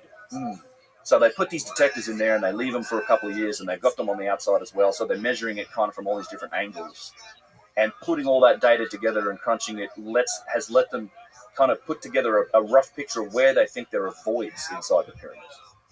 Right, so these are like empty spaces, and one of them was a small empty space above the main entrance. So the main entrance is above where we go in today. So today, when you visit the pyramid, you go up on that north side, and you enter in through what's known as Al Mamun's hole. It's supposedly been hammered by the Caliph Al Mamun, and he sort of hammered through the limestone superstructure of the pyramid, and he hit the junction between the ascending and descending passageway. Okay. But up above that, and you can see that in those chevron blocks. So the descending passageway actually goes all the way up to a doorway that's below those two triangle-shaped chevron blocks in that center top picture. Yeah, that one. So there's a doorway there. That's considered the original main entrance to the pyramid. Now, this was all in antiquity still cased over, so this wasn't visible. At some point, it was certainly opened in antiquity. Al Mamun wasn't the first one in there, but it's actually where the void is above that, sort of behind those chevrons. There's a small chamber, and they either drilled a hole or they found a space where they could stick a little tube in and then put one of those little snake cameras in there, and they had a look around, and sure enough, there's this space, and it was a big, this scientist revealed hidden corridor. I mean, this is this little chamber, and it's got these chevron blocks. It's like those chevron blocks keep going back into the superstructure of the pyramid, and it doesn't seem to go anywhere. But we don't know that, because often some of these passages would be blocked up. That was certainly the case with the ascending passageway that comes off. The descending passageway has these big granite plug blocks in it. But the really interesting part of this Scanned Pyramids project is that they found a massive void in the pyramid, a really large void. Like, this is a tiny little space that they've looked at, but if you've seen the layout of the pyramid in the area above the Grand Gallery, it's kind of above and I think a little bit to the right. They've found indication for what is just a huge chamber. It's something like 40 meters long. Which one is the Grand Gallery there? So it's that large angled piece on the right. See, it's the one that's just to the right of the King's Chamber. It's the angled down, like, oh, I see it. Okay, towards the top. Yeah. So it connects so the descending passageway is the passageway that goes down to that kind of isn't to scale, that picture. Right. Okay. Not even actually. I don't know. That's not the architecture for the pyramid. Mm-hmm. That's fair osmosis. That's a completely sort of Yeah, that's not the actual pyramid. Okay. That's like, there's a lot of chambers that aren't there on that map. But it's a huge. Yeah, that's probably. That's a thick diagram. Yeah, this is probably a little closer to reality. There you go. Is it obvious to you when you go in the pyramids that these things were made for people to walk through? No, not at all. It doesn't feel at all that way. I actually think I don't think they were made for humans, put it that way, and I don't think they were tombs either. They certainly. I mean, this would not have been an easy space to take some sort of formal procession of Pharaoh's body into these places. It's ridiculously difficult to move around in them today, and we've added steps and handrails. It's a difficult exercise for anyone. Just the passages are like 3.5 feet high and feet square. So you do this pyramid crouch thing. They're on a pretty steep angle, going up and down. The longest passage is like 300 feet or something. The descending passageway that goes down to the subterranean chamber, and it's quite an exercise getting out of there. I can only imagine how difficult that might have been without the modern steps and handrails that we put in there to help people. It's not an easy task at all. And then you get into spaces like the Grand Gallery. I mean, that thing there's so many indications in there that had some sort of function. It's outrageous. There's all these slots on the side of the walls. It's as if there was a mechanism moving up and down. I know there's architects and proposals that suggest this was almost like a sliding lever room that they would use to haul blocks up and do things like this. I'm not convinced. Chris Dunn has his theories about that those slots might have been used to house like series of Helmholtz resonators that were part of this whole pyramid machine that he proposes. I'm interested in any functional take on it. I don't have one personally. I get the indication from being in there that it feels like a machine, man. It feels like you're walking around in the guts of a machine. It's just what it feels like. It doesn't feel like it's meant for humans. You can see the stairs and the handrails on this, but this is the Grand Gallery. Wow. It's like, how big is that? It's huge. It's probably about 40 meters long, and God, it must be 4 or 5 meters tall at the very top. It steps up. It has that It has that stepped sort of, it narrows as it goes taller. And along the edges of the walls, you have these slots. At the very bottom of it, you go straight, and that goes to the chamber known as the Queen's Chamber. And at the top, you go straight through an antechamber and then into the granite structure known as the King's Chamber. So the void that they found, however, is actually above this, and it's equivalent in size. So more or less equivalent. It's something like 40 meters long, 4 meters wide, and potentially 4 meters tall. They're not quite sure if it's angled or if it's straight, but and they kind of proved their mechanism and their procedure with the first void. Like they did their scans and they said there's probably a void right here, and this one's right, near the front entrance. And sure enough, they drill a hole in there, they stick their little camera in there, and like, there it is. We found this void. So there's a very, very high likelihood that there's a void there. There's undiscovered chambers inside the Great Pyramid. So who knows what that will reveal, and I very much hope that if it is explored or plumbed or they drill into it to take a look, that it's data that's shared with everybody, because it feels like this is, everybody's history in this monument. Now, when you were at Göbekli Tepe in Turkey and some of these other sites, Karahan Tepe, are there any rocks or stones that show any of these machining marks that you found in Egypt? For all, not at those sites that I've seen. No, Okay. it's definitely. I mean, it's you don't see the same sort of advanced, what I would term as the signs of advanced technology that you see in places like Egypt and Peru, for that matter, and in other areas, Baalbek. But I didn't see that on these sites. There's certainly some very significant achievements, but it is in my estimation, all things that can be done with primitive methodologies. I mean, at Karahan Tepe, there's still a stone that's in a quarry. It's a T-pillar that's been cut out. It probably weighs around 30 tons.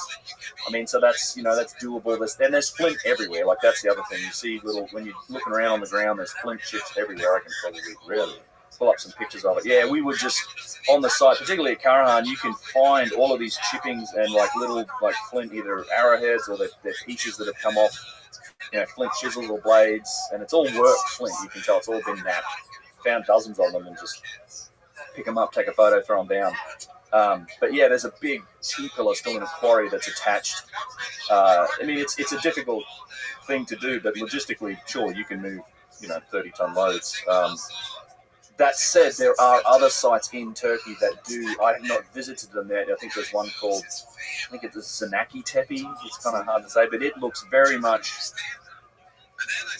classical, sort of megalithic, matches the stuff in Egypt. I've seen photos of tube drills and other indications, and it would take more investigation to see, well, is this specifically something that needs, some sort of advanced tech to do. I'm pretty careful about specifically what I say is well, this can or can't be done, with primitive methodologies.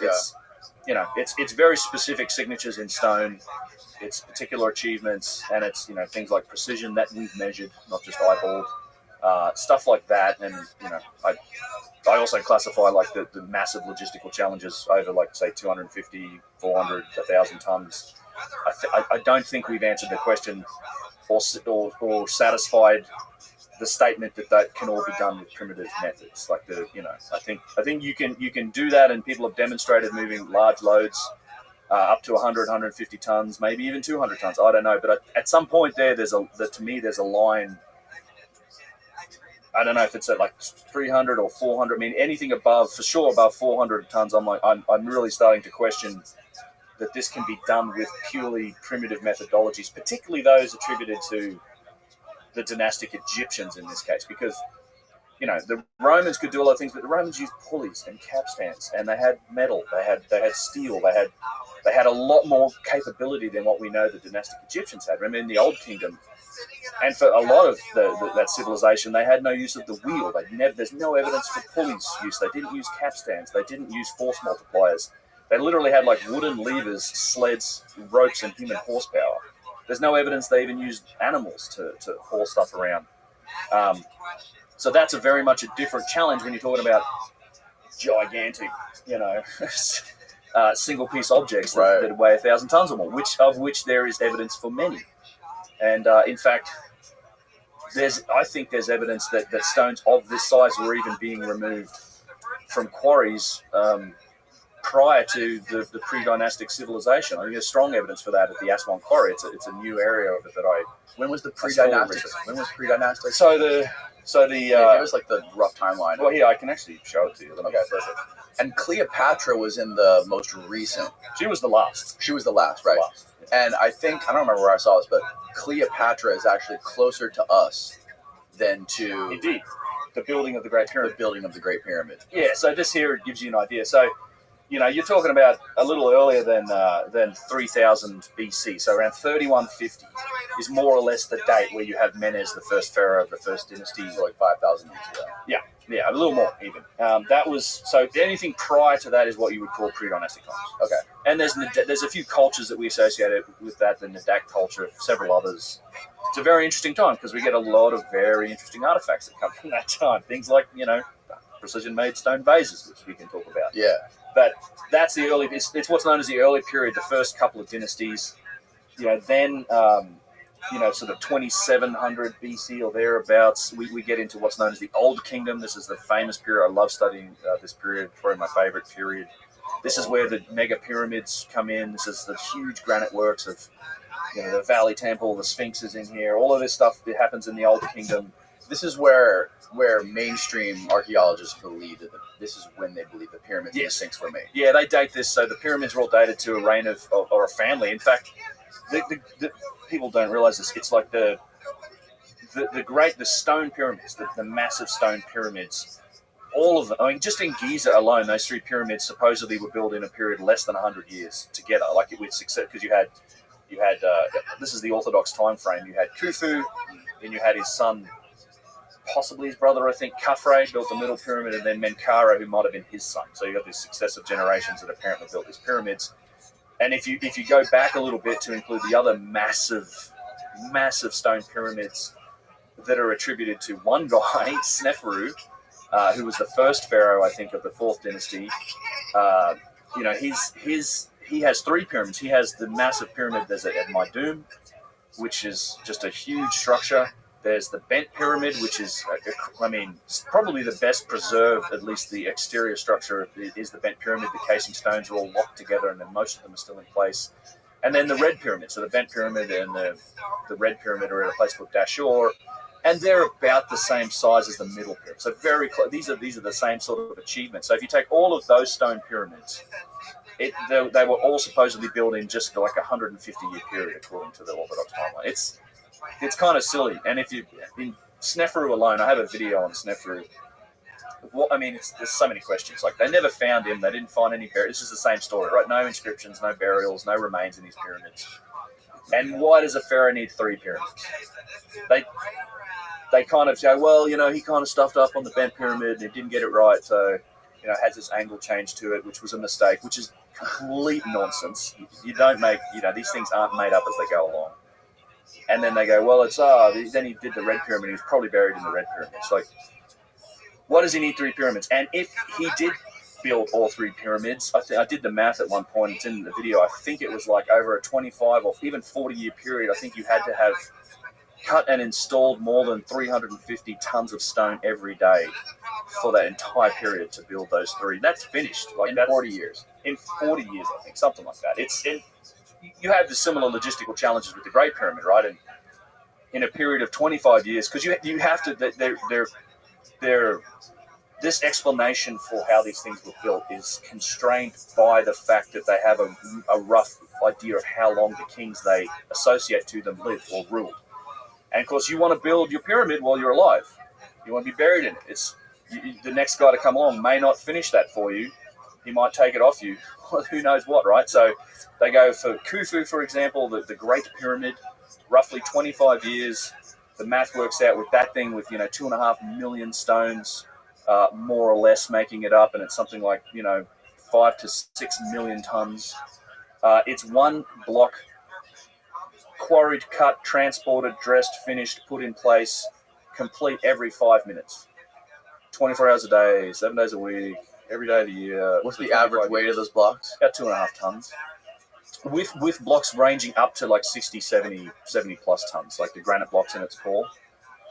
A good example. I love this story. I use it in one of the videos that I have on looking at this sort of this absurd timeline of these pyramids. So in France, there's a well-known article. This was shown in the Revelations of the Pyramids, a documentary made by a good friend of mine, Patrice Poyard.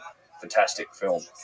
But there was a quarry in France. They dug a hole, basically. They quarried out of stone or something like this big pit, and it was roughly the same volume as the Great Pyramid of Giza. And they used it, there's a big hole in the ground. And they're like, all right, well, we finished quarrying, or we finished doing this, so we just use this for a dump, for like material, like rock or whatever from these building sites. So they would literally just dump truck that just back up with this, whatever, dirt, digging material from other sites and just dump into it. 24 hours a day, it was just this one operation. When all these construction projects, they just drive trucks up and just dump into it. It took them 12 years to fill it by dumping into it with modern dump trucks, 24 hours a day, all the time, 12 years just to fill that space. And you're trying to tell me that in 25 years you're building what is still one of the most precisely made structures on the planet in terms of alignment, the incredible precision that is exhibited in the stonework on the inside, the orientation of the entire structure you've got. And not included in that figure, by the way, is, and not for nothing, is the bedrock. I mean, you've probably got years of planning, right, just to survey it and plan and design this thing. Then they actually had to level the bedrock, and they had to get down to a point. They didn't level it entirely. There is a primordial mound sort of thing in the middle, which is another interesting fact that relates to a lot of other sites. But it sits on tiles. There are foundation tiles around this pyramid, some of them weighing 200 to 250 tons.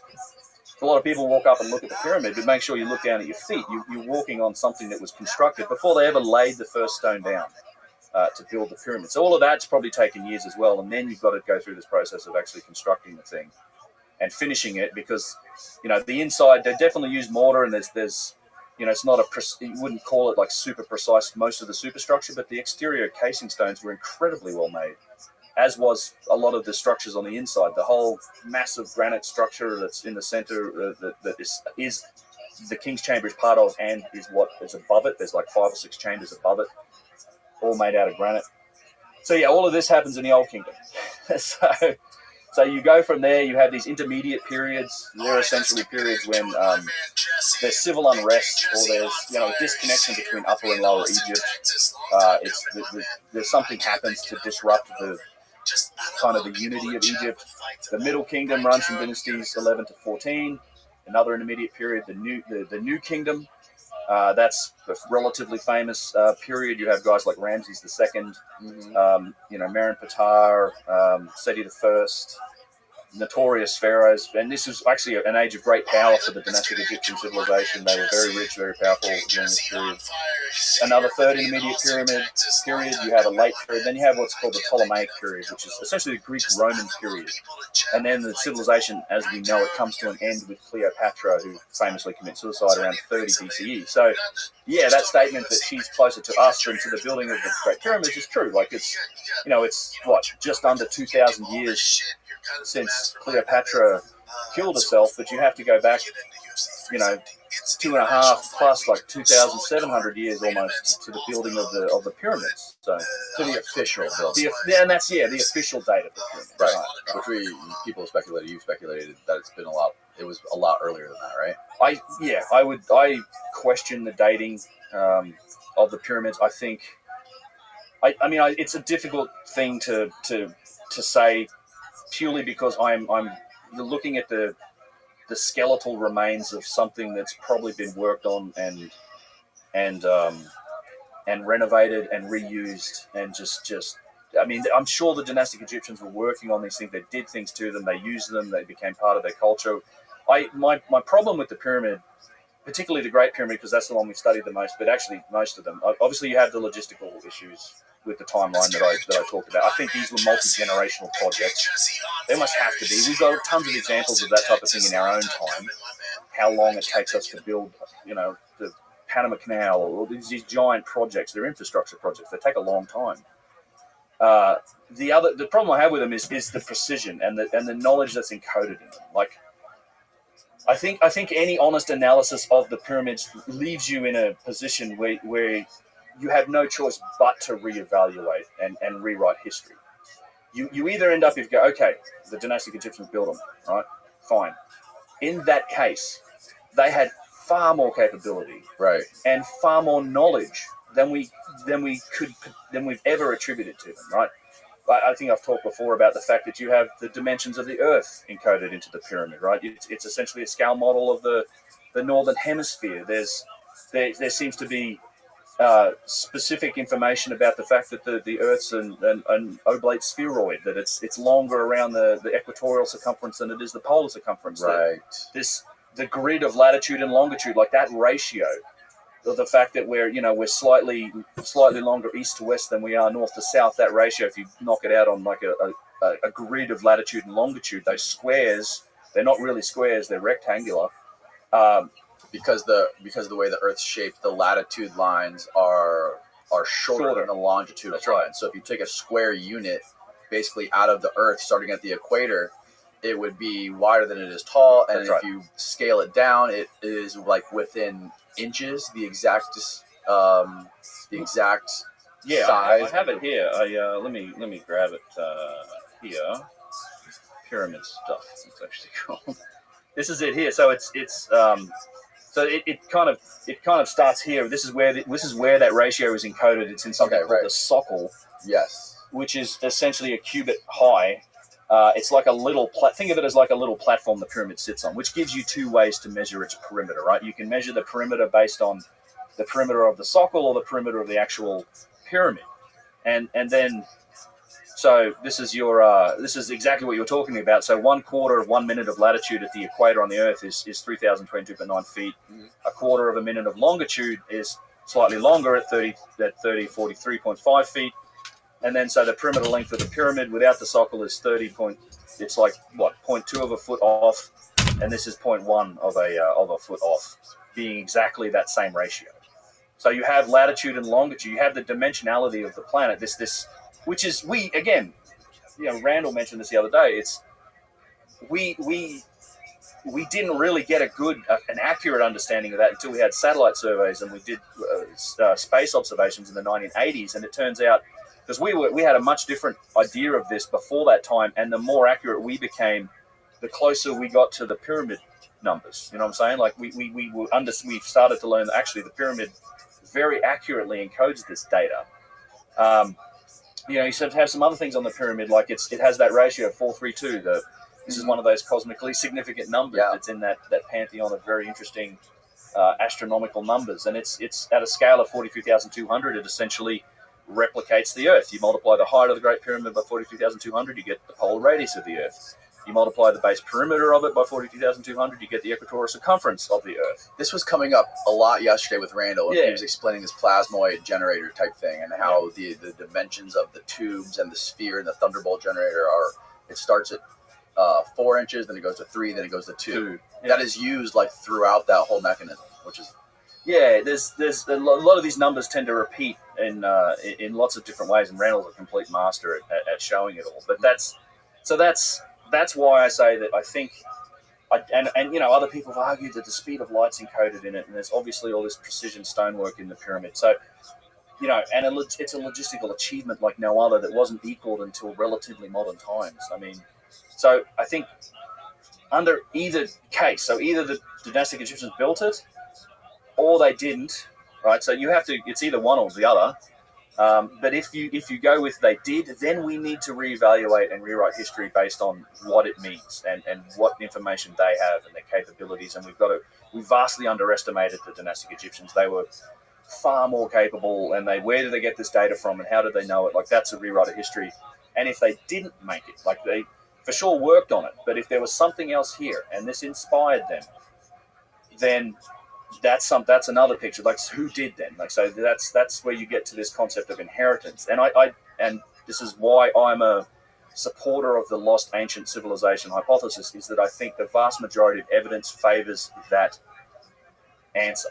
I just think there is so much evidence of renovation and reuse and imitation. I think it's like I look at dynastic Egypt, and I think this idea of them being basically a giant cargo cult, the world's most advanced cargo cult, makes a lot of sense, because you got to imagine the other problem with the pyramids is that, these are the first pyramids that were ever made. Right? They're like that's at the very pointy end. It's The first ones were the best ones. the first ones were the best ones. Yeah, the step pyramid's another story. I think that is dynastic. But then immediately after the step pyramid, you have these mighty, gigantic stone pyramids that were supposedly constructed. But they kept making pyramids after that. I mean, take a look at this. It's to me, it's why I get this term, a tale of two industries. You have the earliest pyramids of these giant stone structures that are still standing today. They kept building pyramids right through the Middle Kingdom, but they were making them from mud brick, and they were much smaller, and they were much less sophisticated. And they're today eroding away slowly because this is how they were made. It's like this technology just disappeared if they had it.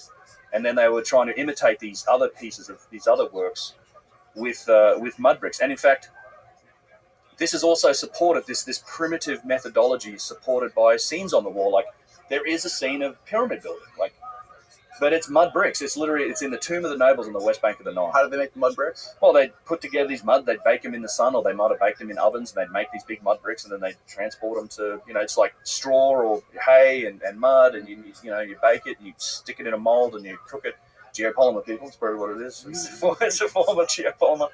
And then they'd stack them up, and they'd build it that way. And it's a process that continues to this day, people doing stuff that way. But that's how they built it. And so what's interesting to me is that this concept that, there's an advanced version of a particular thing. Pyramids is one of them. And a primitive version of a particular thing that matches the tools and techniques that we know about. Right? We know that they were relatively primitive. They didn't use the wheel. They used manpower. They used primitive tools like flint chisels and pounding stones and, wooden implements for this sort of stuff.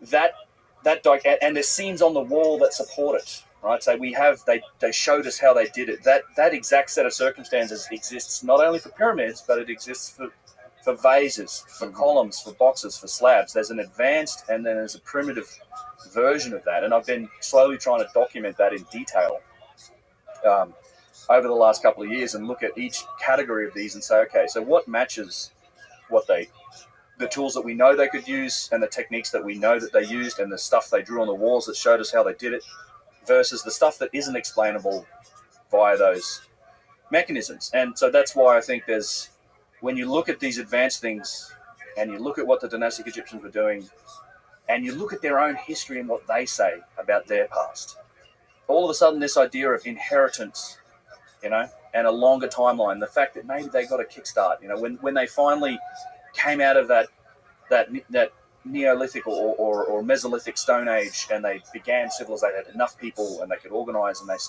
might have started with all of these artifacts and objects. And and that's actually what they say too. Like, they trace their own history back some 36,000 years. Like, their origin stories with the time of Zep Tepi, when the gods walked the earth. They talk about the time of the Shemsu Hor, these mythical, demigod-like people with magical powers. All of these rulers. They have a king's list that goes back nearly, like I said, over 36,000 years, I think. And then it gets to the dynastic civilization at the end. Who came up with the king's list? Well, there's a couple different sources. There was an Egyptian priest called Menaeus that talked about it. The primary source for that is something called the Turin Papyrus. There's also a Sumerian king's list that's different. They go back 400,000 years or something. But there's a Turin Papyrus, which is where this is written, and it's in, I think it's even in Turin. But they deciphered it on the back of a piece of parchment. So we're lucky we've got that much of it, because it's quite a long story about how that thing came to be. It was falling apart and they managed to put most of it back together. But there's a couple different sources for that king's list. And not only that, they have cataclysm origin stories. Like the story of Atlantis comes to us from Egypt. That's entirely, the source for that is all in Egypt. Oh, really? Yeah. I mean, that's where so Plato, in roughly 200 or 300 BC or thereabouts, he talks about it in the Timaeus and Critias dialogues. That's how we get the story. That's probably the best account we have of Atlantis. That comes from his ancestor Solon, who lived around 600 BC, and he tells the story when he was in Egypt at a temple up in the Delta. This temple doesn't exist anymore, but it was a priest, an Egyptian priest, at one of these structures at this temple in the Delta, that told him the story of Atlantis and said this happened 9,000 years ago, so Solomon 600 BC, 9600 BC, 11,600 years ago. That's the end of the Younger Dryas. It locks right in with Meltwater Pulse 1b when we know the sea levels rose. So this is the correlation. I think Graham Hancock made it. I don't know if he was the only one or he was the first. I'm not sure who, but this relates to Atlantis. It comes from Egypt, and not only that, but it's also written on the walls of the Edfu Temple, the primeval Jajiba story. It doesn't specifically say Atlantis, but it tells a story with Thoth, who it's one of the few sort of Thoth passages. I've got photographs of it, actually.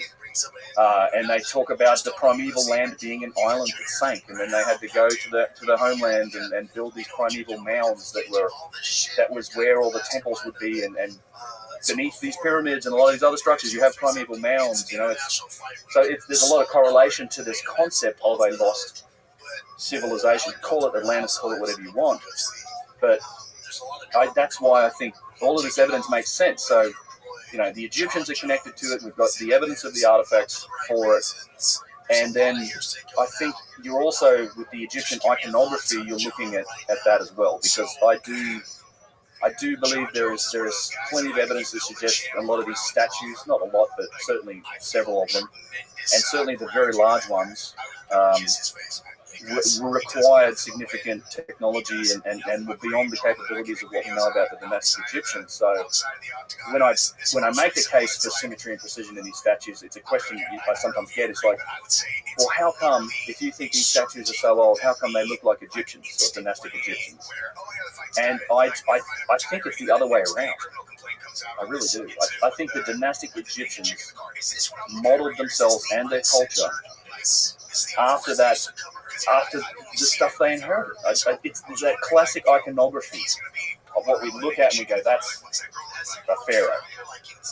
That's if you had inherited that. There's the poem Ozymandias, Percy Shelley, who wrote it. It talks about a story of a desert traveller who comes across these two vast and trunkless legs of stone standing in the desert, and nearby he sees a giant visage that's half buried with a sneer of cold command. Like, you imagine coming along in a desert and seeing these legs and the head of this statue that was probably 1,200 tons and 90 feet tall, just broken down, and it's looking at you, and you're like, what the hell is this? I mean, if you had inherited this iconography, you would, and particularly if your culture was connected to it, like the Egyptians say they were, these are your gods, man. Like, these are your gods. And one thing that doesn't really change is in the actual tombs, so with all the beautiful artwork, and you see how the pharaohs depict themselves, that iconography of what they look like doesn't really change over the whole civilization. It's pretty similar. And they always depict themselves as being amongst the gods. Pharaohs were considered god kings, right? So and then generation after generation after generation, they get more powerful and more arrogant, and the hubris of it. So they would start to believe it, I guess, or start to claim these statues. Now, this is me. I'm going to write my name on this statue. I'm going to carve my name into it. And then, this is kind of what happens. These artifacts and the iconography becomes part of that culture and exists for 3,000 years. It becomes tightly integrated into it. These places probably became ceremonial places. So whether or not places like Giza or Saqqara had a functional purpose, Abusir for that matter, potentially had a functional purpose that had something to do with an advanced civilization, I think that's a possibility. I think it's worth investigating. But they would have become ceremonial because the dynastic Egyptians might have had a cultural memory of it, but they had no ability to do anything with it. So it becomes ceremonial. And again, you can make it a correlation of that. So imagine the Younger Dryas happens tomorrow. That's good, it doesn't. But if it happens tomorrow, within a couple generations, wipes out our civilization. Within a couple generations, I mean, we're going to be dancing around campfires, like with black pieces of stone that look like a sulfur. Like we're trying to, if we dance around the right way around this fire, this black piece of stone is going to tell me everything. It's going to be able to talk to my ancestors. I can get all the data. Like, the technology of yesterday becomes a myth and legend and magic, and you try to capture it through ceremony. I mean, it's plasma TVs are a story you tell around a fire at some point. Right. So, long-winded explanation for how I think I do think it's a viable lens through which to try and view our past, like in particularly places like I think there's a longer time frame involved.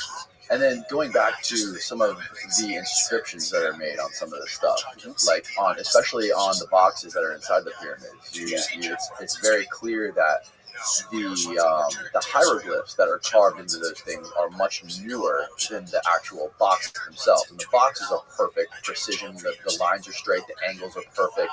And then you have these sort of roughly cut, roughly chiseled hieroglyphics. So it looks like they've been vandalized by a much later civilization. Yeah, that's exactly what I think's happened in a few cases. And here's an example. Like this is this is a great example. Yeah, Yusuf and I in the Serapeum with these, which is a site with these 100-ton thereabouts giant granite boxes, 24 of them or thereabouts housed in these underground galleries. Wonderful site. But these boxes, I've looked at them in great detail. A number of them are pretty perfect. Like they've got 90-degree corners, they're flat surfaces, there's straight lines, all these things. I love this image of it because and another thing to point out is it's not the high relief. Yeah, it's carved in. It's carved in. Although the Egyptians did do high relief carving eventually, they did good carving as well. But this is a good demonstration of kind of the point that you're making, and that I absolutely agree with. Is I love this image because on the corner, it's tough to see with the light there, but on that corner on the right hand side, you can see it's actually reflecting the light from the hallway in the stone.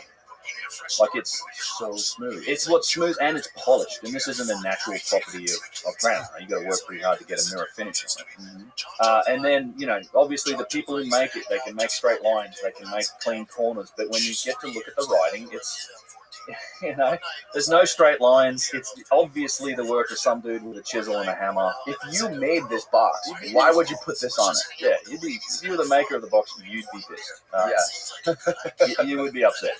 And so to me, it's like it's two different technologies. Right? So the technology used to make the writing is primitive. It's totally achievable with hand tools. You can knock this out with a hammer and chisel on the granite, and in places it's even the granite's too smooth where it's skipped over. There's no straight lines, and this illustrates one of the issues with a lot of modern or contemporary sort of Egyptology, which is that the writing is the bedrock of Egyptology. Once we translated hieroglyphs, the Rosetta Stone, and we were able to sort of start to translate, and that's been a huge science. It's wonderful, actually. It becomes the bedrock of how we date and relate objects and artifacts, because it's whatever was written on in this. It's not the only way, but whatever's written on these things becomes the primary methodology for how we date them. So if it is written on them, so you have the name of a guy on an artifact, it's just like, well, the inference is therefore that he probably had this thing made for him, and therefore he might have even made the whole site. It's not the only method that's used, but it is a primary one. It's probably the first one they'd go to for dating stuff. And what's interesting, even on this box here, is one of the other issues with this idea is that you actually have an empty Shen ring on this box, or a cartouche, which doesn't have a name in it. So it's all carved up, and there's an empty Shen ring in here, and all you have to do is imagine that there's the name of a pharaoh in this Shen ring. And then the history books would say that it was this guy that made this box and probably this whole site, and that's how the whole story, that's what ends up in a history textbook. Yeah. But it's empty, and we don't know whose name was going in here. I suspect it was whoever was going to pay the priests that ran the place the most, because this box was probably being sold for dedication. Right? This is the priests ran this site. We know there were all over the Serapeum. There's little indentations on the walls that have, there were these little limestone or granite steles that you would put in there and dedicate and have a dedication to yourself, and this would be a service being sold by the priests that were running the place. Like, it's one of the issues with it, and it goes further. Once you start to see this dichotomy of technology between the artifacts themselves and and the writing, you start to see it in a lot of places, and this is a great example I like to show people. Yeah, it's a Hyksos Sphinx, but you can see that the ribs are kind of being shown up by just the light almost is being used to the reflection to show that the rib line on this thing. But then you take a close look at the hieroglyphs, and they're just crudely chiseled. Like it's, you see the hammer marks, you see the fact that it's done by hand. And here's another key indicator for me: the hieroglyphs are never polished. Right, so the rest of the stone is polished, and there's obviously it's not all flat surfaces and easy polishing. There's lots of interesting and tight sort of parts of the stonework that were polished, but the hieroglyphs are never polished. So, for example, if you look at some of these incredible statues that come from the Old Kingdom, you have the top of the chest, the clavicle here is all beautifully done. You have the fingernails, the cuticles, the insides of the fingernails. All of that stonework's polished, right? This isn't flat surfaces. So they were capable of polishing stone. Whoever built this statue could polish stone in whatever form they wanted to. There's dust all over this statue, but it is polished. And, you get these beautiful examples of knees. Like this is one of the best knees in this is granodiorite, not for nothing. But incredible musculature and bone structure. Granodiorite. How hard is that stone? Slightly harder than granite. Somewhere it's like a mixture between granite and diorite. And what is the hardest stone on Earth? Diamond. And diorite's how far? Diorite's like a 7.5. So diamond's a 10 on the most scale of hardness.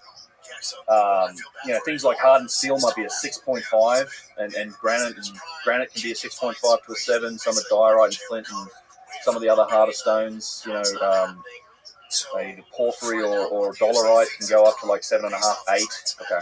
Corundum, topaz, things like this are a 9, and we have artifacts made from things like corundum that they were shaping with a 9. I mean, and copper and bronze are like 3 and 4. These are extreme. Marble's like a 3.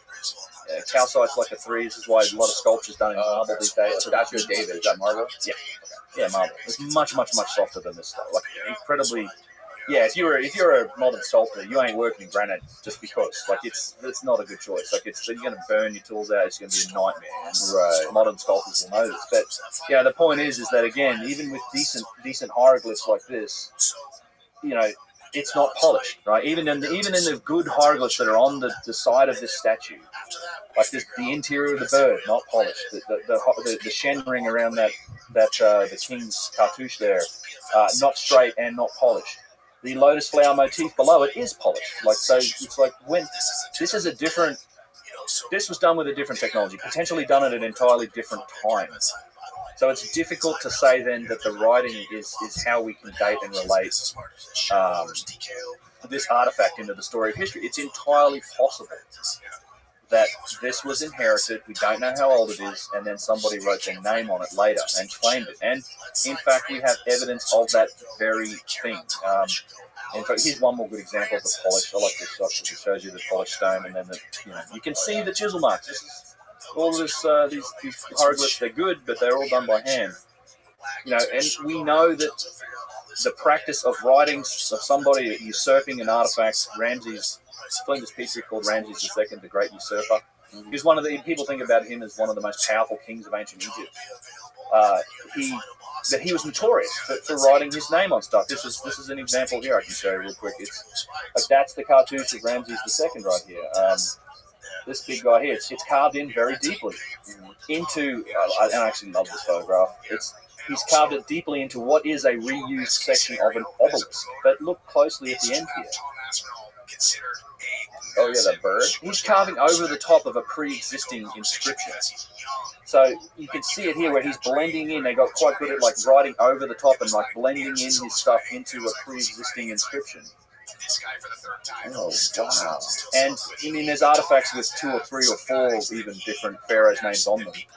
And Ramses became notorious. He would carve his stuff really deeply because he didn't want other people doing to him what he was doing to others. But what I love about this particular picture is you're actually looking at 2 or 3 different reuses of a particular artifact. Right? So this piece of stone was originally probably part of an obelisk. Right? It's a broken piece of an obelisk. They had a place called Tanis, which was forested with obelisks and columns.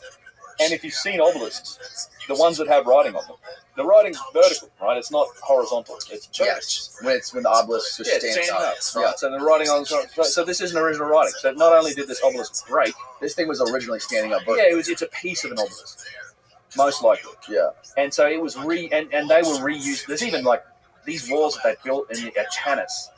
I mean, there's a foot from a 1,000-ton statue that's been repurposed into a block in a wall. So they were reusing broken pieces of stones in walls.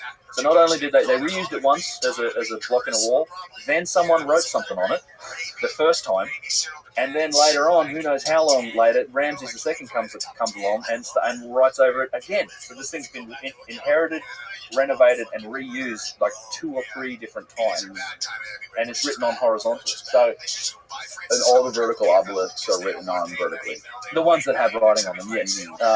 So it's hard to say, how can you take this cartouche and say, well, Ramses had this block of stone quarried and shipped to the side, and you know, we don't know that. You can't date the stonework. So it's a great example of inheritance and reuse. What are the people saying that push back against this? It's football season, baby.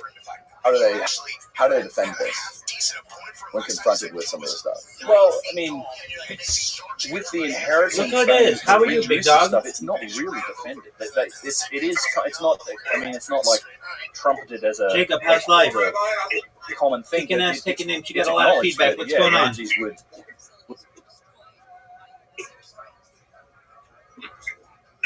Big dog. Barely. There's a lot of feedback. What's going on?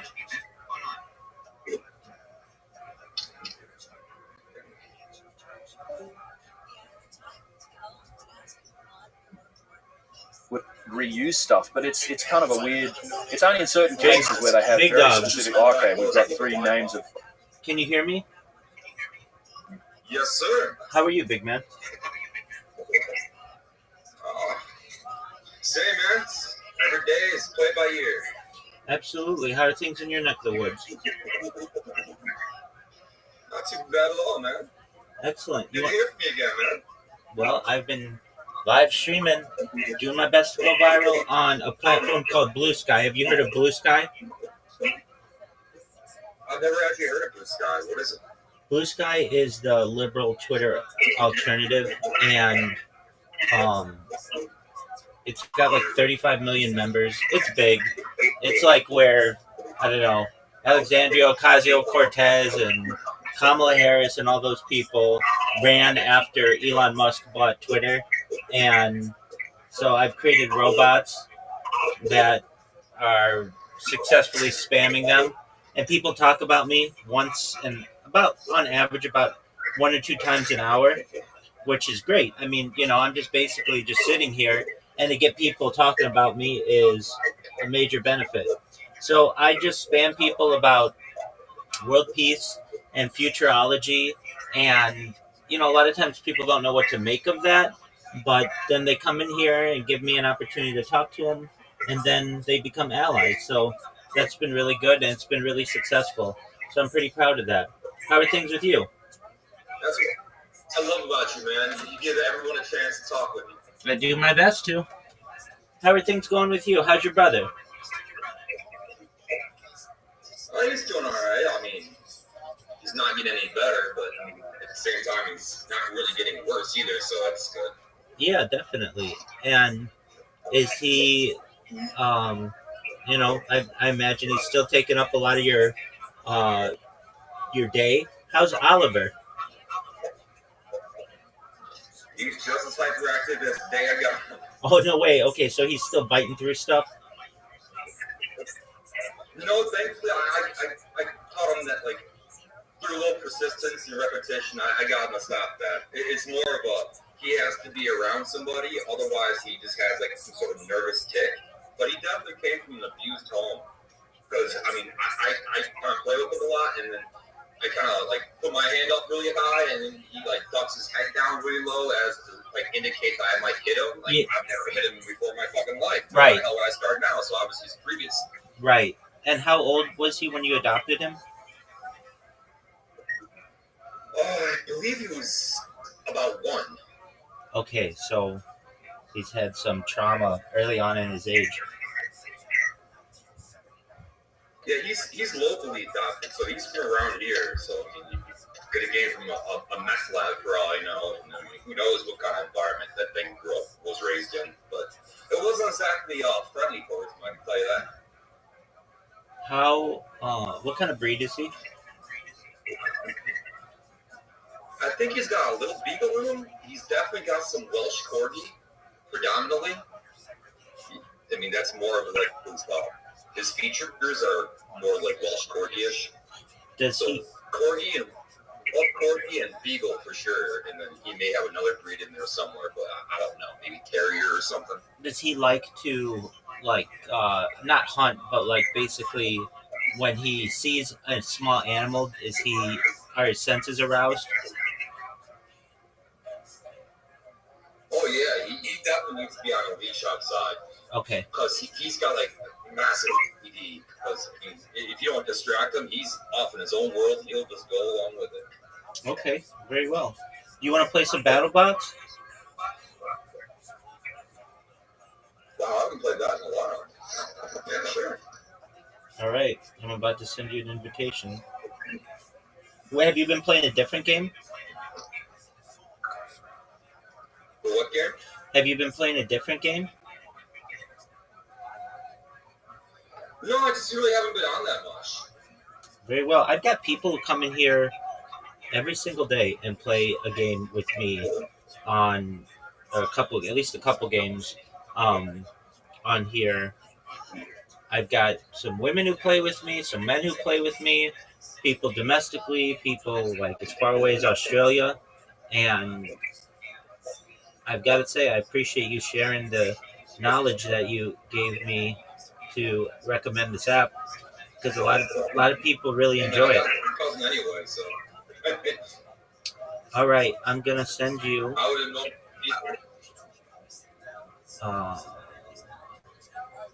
Jacob, there we are. There it is. Alrighty, sir. Go easy on me because what vehicle do you usually choose? My favorite is the Raptor. All right. Battle start.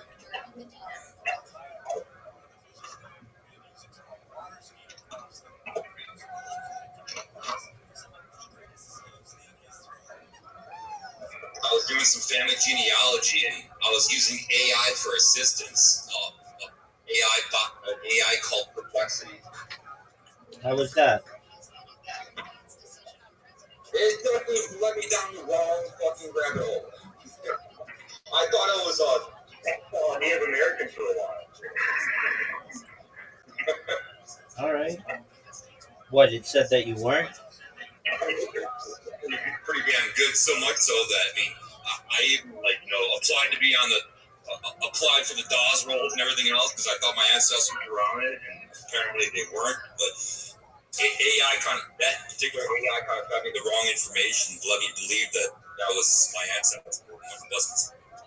Oh, so it told you that you were Native American when you weren't? Oh, dude, what happened to your vehicle? Which one? Your vehicle is like stuck. Oh yeah, it's in the little crevice. Can you get out of that?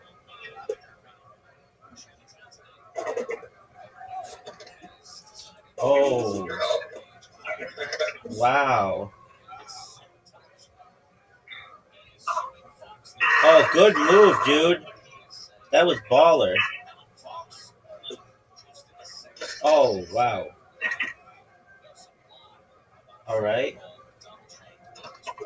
Let's try.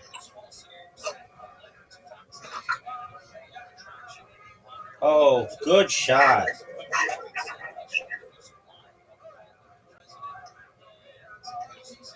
I didn't even know. I don't even know if I hit you. I did. Wow. Uh-oh. Uh-oh.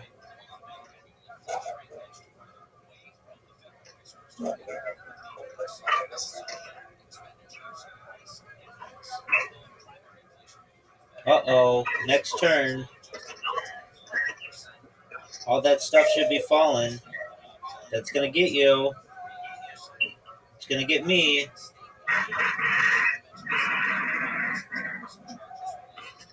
Yeah, but now you can't go anywhere though. And even the shield won't help you. And I've got the more powerful TNT weapon. Oh, you just killed me. Wow, 3,170 wins. That is a lot of wins. Okay, so you had the TNT weapon. Is that better? Yeah, it gives you more pop. It gives you more damage on the people that you're shooting at. Okay. How did you get that weapon? They're displaced all around the board. Oh, okay. So you picked it up from there. Okay. All right. Let's try it again.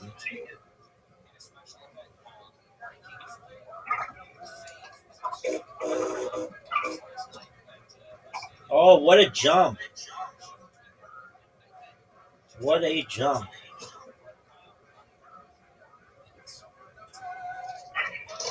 Come on, baby. Oh, that was my chance. That was my chance.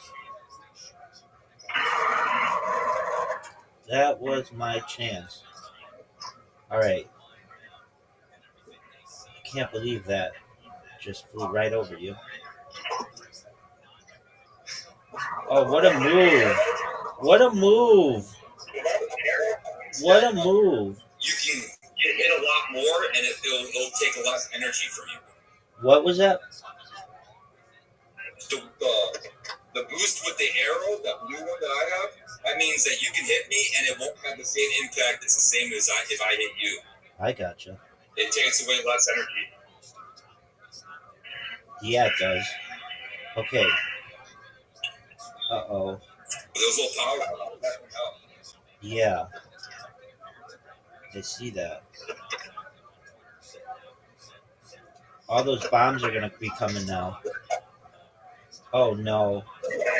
Airstrike warning. Oh, dude, smart move. With this stage in particular, it's best to try to go on that ledge, and you pretty much have to own that ledge, and you'll be able to defeat any kind of enemy as long as you take out the bottom layer, which is obviously shoot at it. Which ledge? The one by you or the one that has This one over here. That one right there with the red thing. Okay, all right.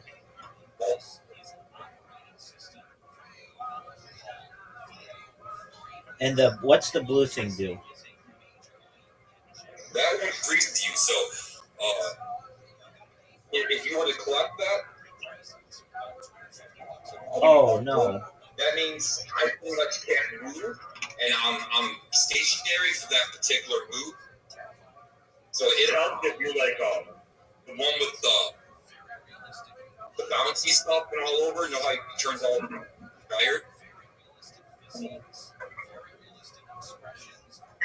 The power up stuff can help. All right, let's see what this one does. I've never used this weapon. Oh, it worked perfectly. Perfectly.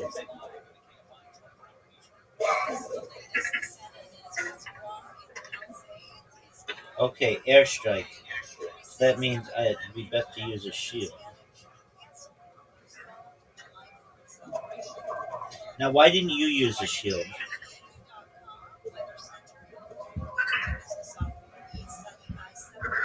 Dude, look at this thing. It's just bouncing on me. Because I got the little arrow thing that takes less damage, so it really doesn't matter.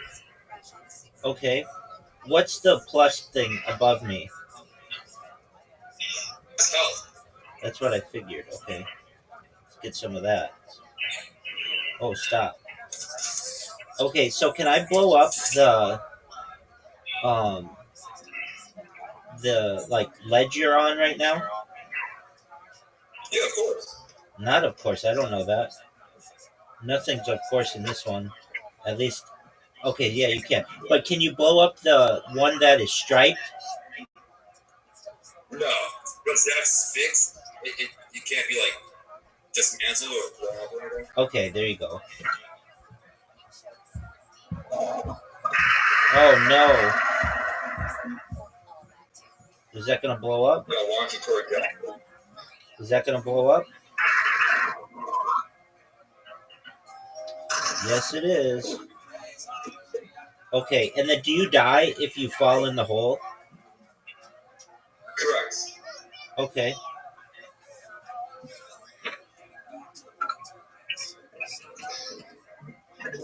Oh, wow. So you're just taking out...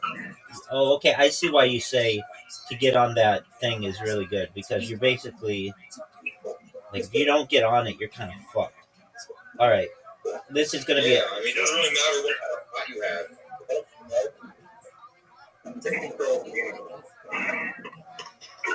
Right. All right. Now I see. Oh, look at you just taking out.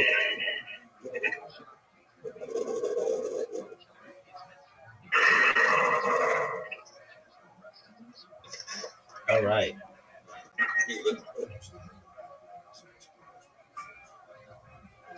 Look at this shot. Oh, what a great shot. Dude, man, I had that counted. Oh, wow. Okay. Now you're pretty much trapped. Let's try it again.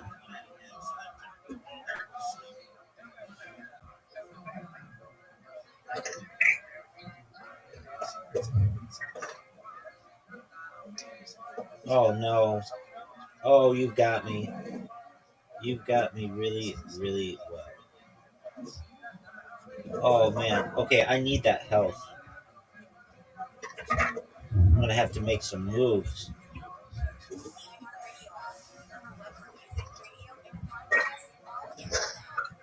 Oh, I hopped you. Oh. Shit. That's game. That's game. Oh, almost.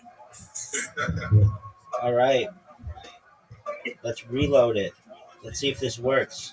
I'm taking some major risks here. But I only have 18 health, so it's like, oh, that's game. Oh, are you serious? That's what I'm talking about. Let's try it again. Oh! Wait, what was that? You can't go, you can't... over the barrier limits. Oh, okay, I did not know that. Alright, that's alright. I'm gonna get you, don't you worry. Well, not brawl box. Oh, for sure. Dude, I see. You have to use like a big one. I'm gonna get you. There's no doubt. I'm learning all of your moves. Alright.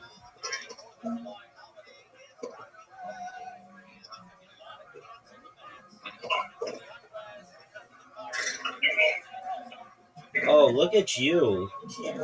Making moves.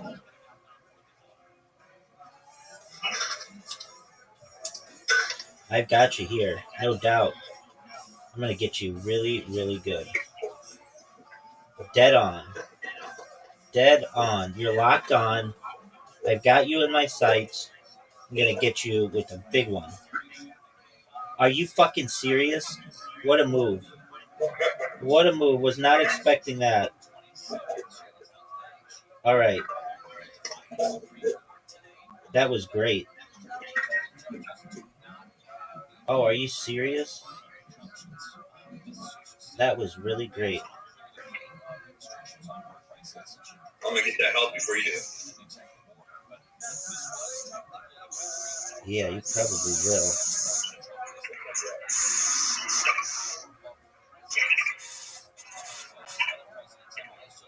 Go, go, go. Alright. Next turn.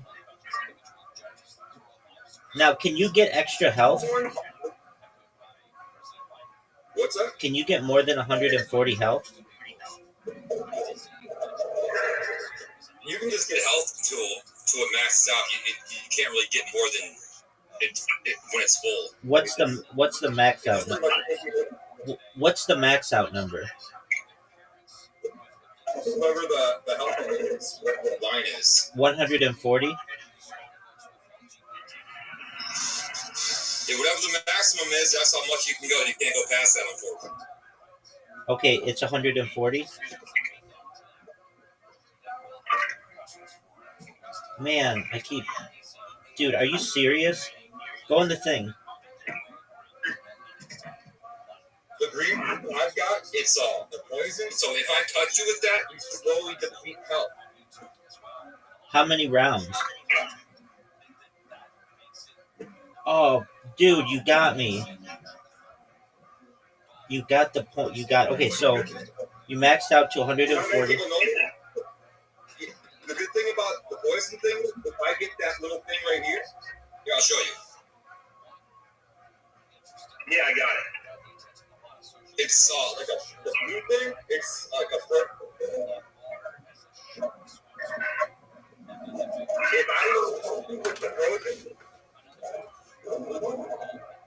it actually counteracts the poison, and you get free of the poison. Okay, what was that? Here, let me hit you. Fuck no.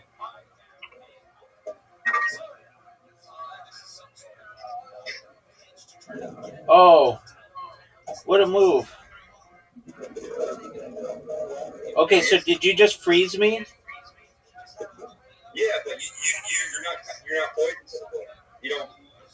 Your health isn't depleting anymore. You're just frozen. Okay.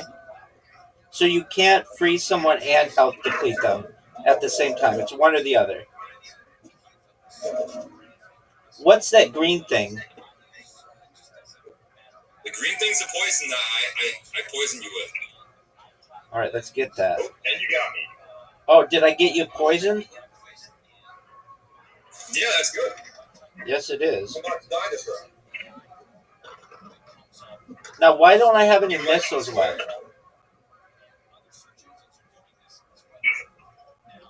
You actually won this round. It ain't over till it's over. There we go. Was that your first win? No, it was my fourth win, but it's my first win against you.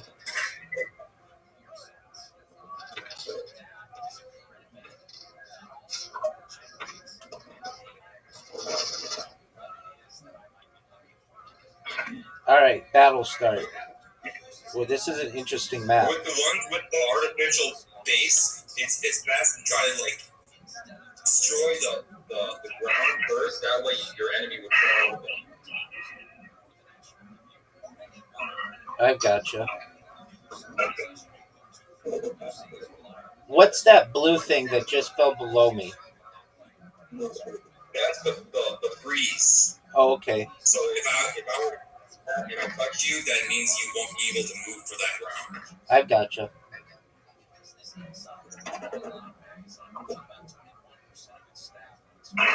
Oh, are you serious? Are you serious? I'm gonna blow myself up? I did not know. Okay, so... Okay. I'm learning. Are you serious? Are you fucking serious?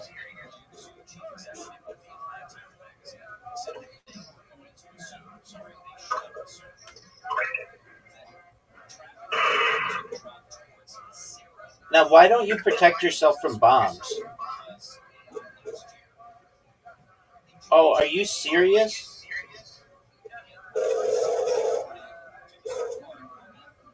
Okay.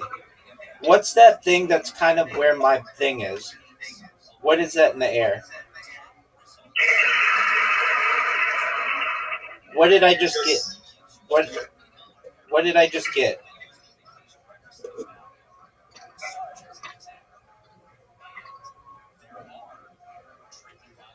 You're done. You are done. Oh, what a move. What a move. I'm going to get that out.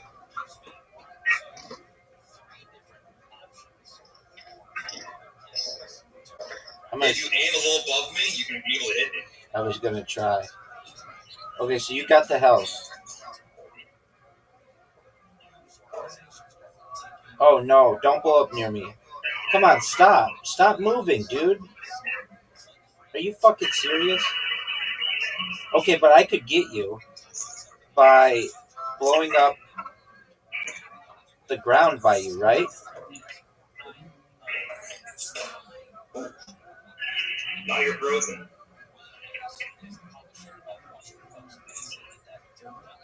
Okay. Frozen isn't that big a deal.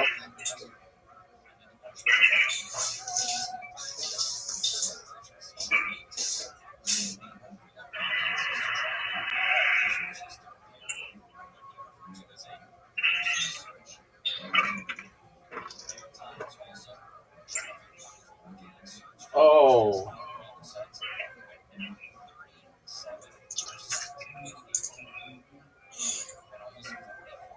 Next turn.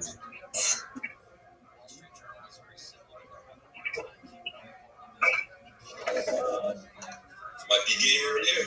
No way.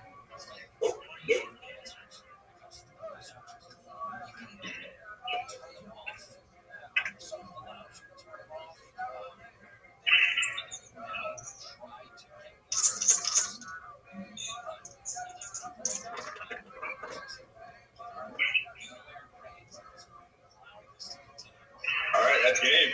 Go. Alright, I'm gonna get you now. I'm gonna get you now. I've got it. No doubt. No doubt.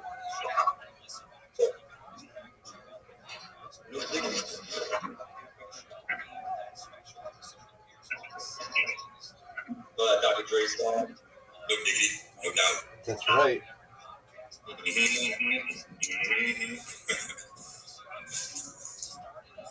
She got tricks and style. That's when it comes. Are you serious?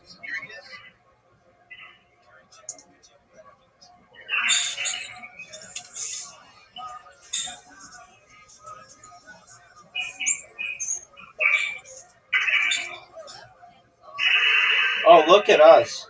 Oh, wow. I overshot you.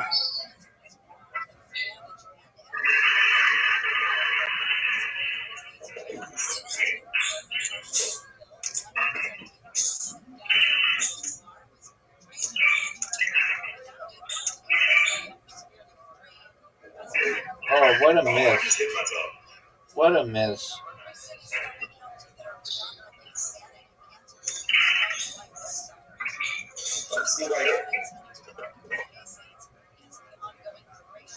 No way.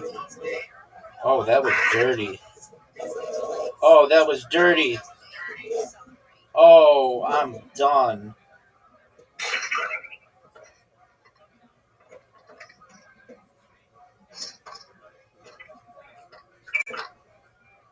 All right, this is a big round. Oh, how didn't I get you? Don't hit me. Don't. Are you serious? I can stay away from you in your health. Oh, so you got me with the poison? Hold that and the bomb behind you.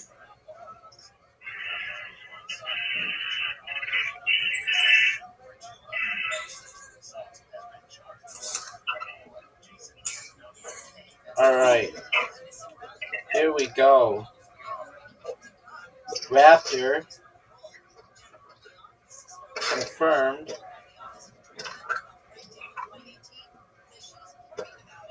Here we This is go. pretty cool. Game starting in 16. All right.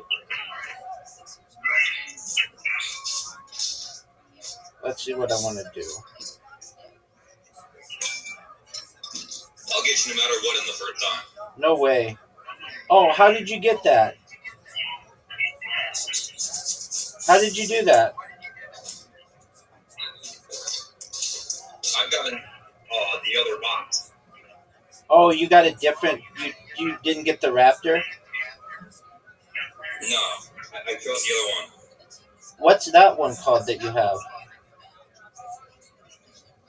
I forgot. It's something with a Weird name. Oh, did you get that health? Yeah.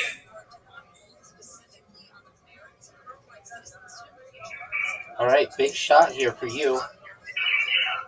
Big shot here for you. Whoa, what is that? Oh, I'm gonna get blown up really badly. Not that badly though. Give me that. Give me that health. You got me to it. I know. Not gonna happen.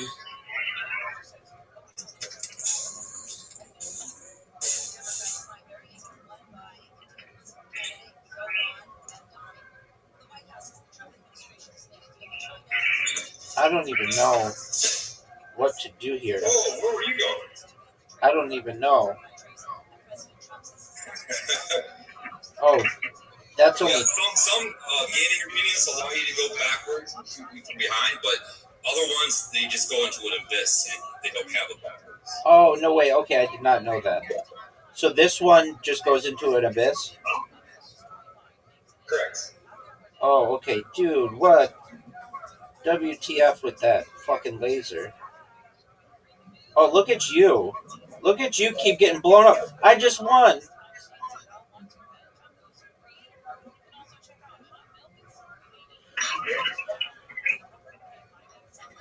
Oh, wow. Okay, we're gonna... Okay, so what is the... Like, when you're on the screen, what's the one with the laser? The one I just had? Yeah, what was that? That one's the Majorlin, or MJOLNIR.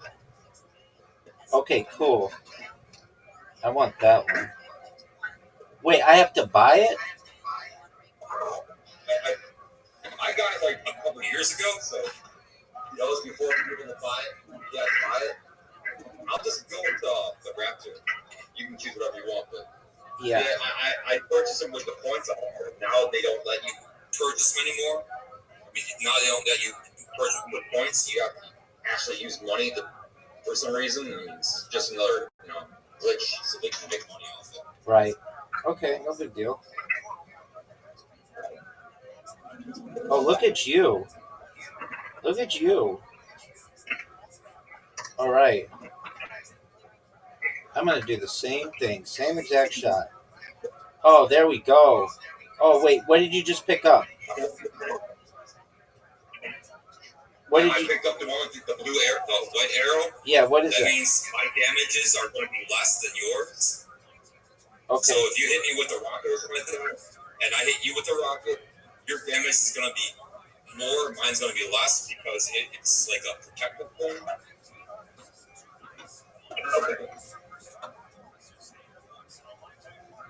Oh, wow. Do you slide more on the ice? Yeah, it's the ice. And you can't destroy it?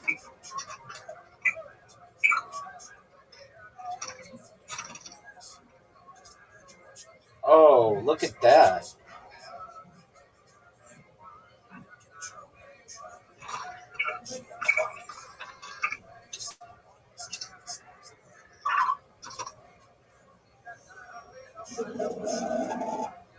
Oh, so it does. Oh, look at that health. Dog. I've got. I can get you before you get to the. Oh, what a move. What a move. Oh no, no, don't hit the thing. Oh no. Okay, what's that dynamite thing above you? That means our weapons are going to be more powerful. Okay. Oh boy, I'm done.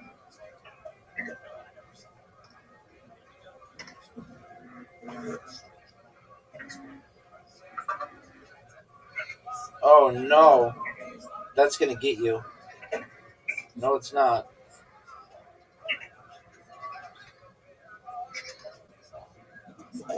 What's that one that just went on the top row? I don't know really. I think it's just a booster. I have no idea. you killed yourself. All right, so I never even get to know what it does. R.I.P. Boom. All right. Are you willing to play me at mini golf? Of course. Dude, I'll destroy You you. know? I'll destroy you at mini golf. There's no doubt about it. Oh, we'll see about that. Dog, I'll be into that. I am. Usually I play 5 holes. I accidentally sent it for 3, so we'll play this one for 3. I'll destroy you at mini golf. I've gotten disgusting at it. I was once ranked in the top 1,000 players in the world.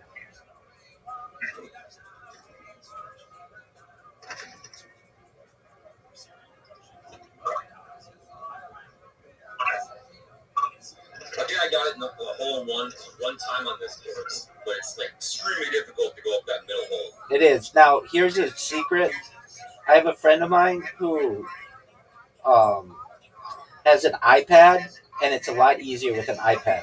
So basically, if we ever play this hole, he automatically wins it, which sucks. Don't you also have the bot you I think you shared with me, or the cheating thing where you can like cheat on this game? Yeah, there is a way to do it. This one would be hard though. The one that the ones that are because it's different because you don't have like one fixed spot to go to. right. The as one opposed to like what was darts. it, bow and arrow or Darts. Yeah. and bowling especially. Those are the ones that you want to use it on because it's got like a fixed target. That's correct. Yeah, but this one's random every time. So it really only would help on the like tee shots.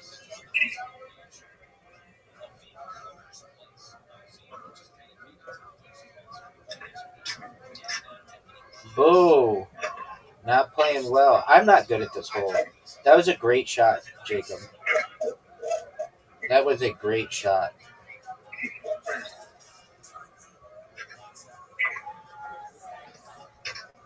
I gotta figure out how to play.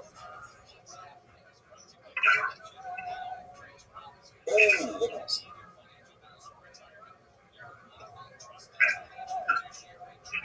Oh no. Oh, I got fortunate. I got very fortunate. Deuce. Yep. This is my best hole.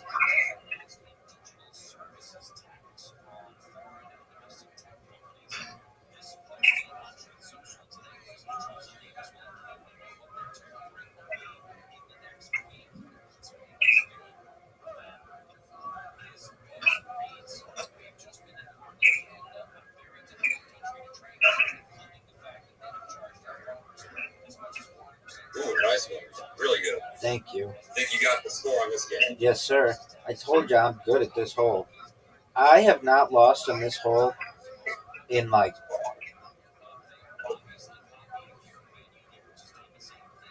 maybe the last 60 times I've played it. It's my best hole. Good game. GG. All right. Now we're gonna play it with 5 holes. This is what separates the men from the boys. Do you follow that whole Joe Rogan sphere? Oh, I heard some news about the Liver King, I guess, like throwing some threats out. That's about all I've heard about Joe Rogan recently. Like, what the fuck's that about? Yeah, I mean, that guy, I think, just was not mentally unstable, but maybe, and just throwing out threats. But yeah, I mean, there's a fine line between wanting attention and is he really gonna go beat up Joe Rogan? Does anybody really think that he was gonna go and fight him? He probably, I don't know. I kind of just think he was flapping his lip, and he should be allowed to do that as a free speech protection. I get it. He went to Austin, which is not good to do. But I don't know. That's kind of like what people do. It's like, to me, I'm a free speech absolutist. So I feel like you should be able to say whatever you want. And so long as you don't physically hurt someone, you should be able to say whatever you want. Whatever the fuck you want. I didn't really see too much. I didn't really see the terroristic threat there. He kind of just like challenged them to a fight. I mean, obviously out of nowhere for no reason. Exactly, but isn't that what those? It wasn't real. You can obviously turn them down. Yeah, exactly. I mean, isn't that like what those guys do? Basically, like, how is that terrorism? That's a bad law. That like, that's terrorism. Terrorism is like, I don't even know what it is, but it's not that. That to me is just flapping your lip, and I think that should be a constitutionally protected right. I'd say it falls under free speech too. I didn't really see any terroristic threats at all. Exactly, and especially, yeah. How is that terrorism? Like, I don't know. That's a stupid law to call that terrorism, or making. It's like if I challenge you to a fight, you just say no. I mean, that'll be it. You know what I mean? Like, what the fuck? Exactly, and like, let's say we had an instance where you, let's say you hurt somebody. You have two people, and one of them hurt another one. Let's say they defrauded them or something like that. You mean to say that you can't say, like, if you defrauded my sister, I'm gonna fuck you up? You're not allowed to say that? Very true. I mean, I don't get the terroristic threat at all, other than just wanting him to fight him. Right. So, and that's what they do. They're like steroid headed, like, they're on gear and all kinds of shit. And not only that, but Joe Rogan. Exactly. Joe Rogan has like literally special ops security, and okay, so that's actually literally he's like Navy SEALs protecting him and shit. Exactly. So I'm like deep into that Rogan verse.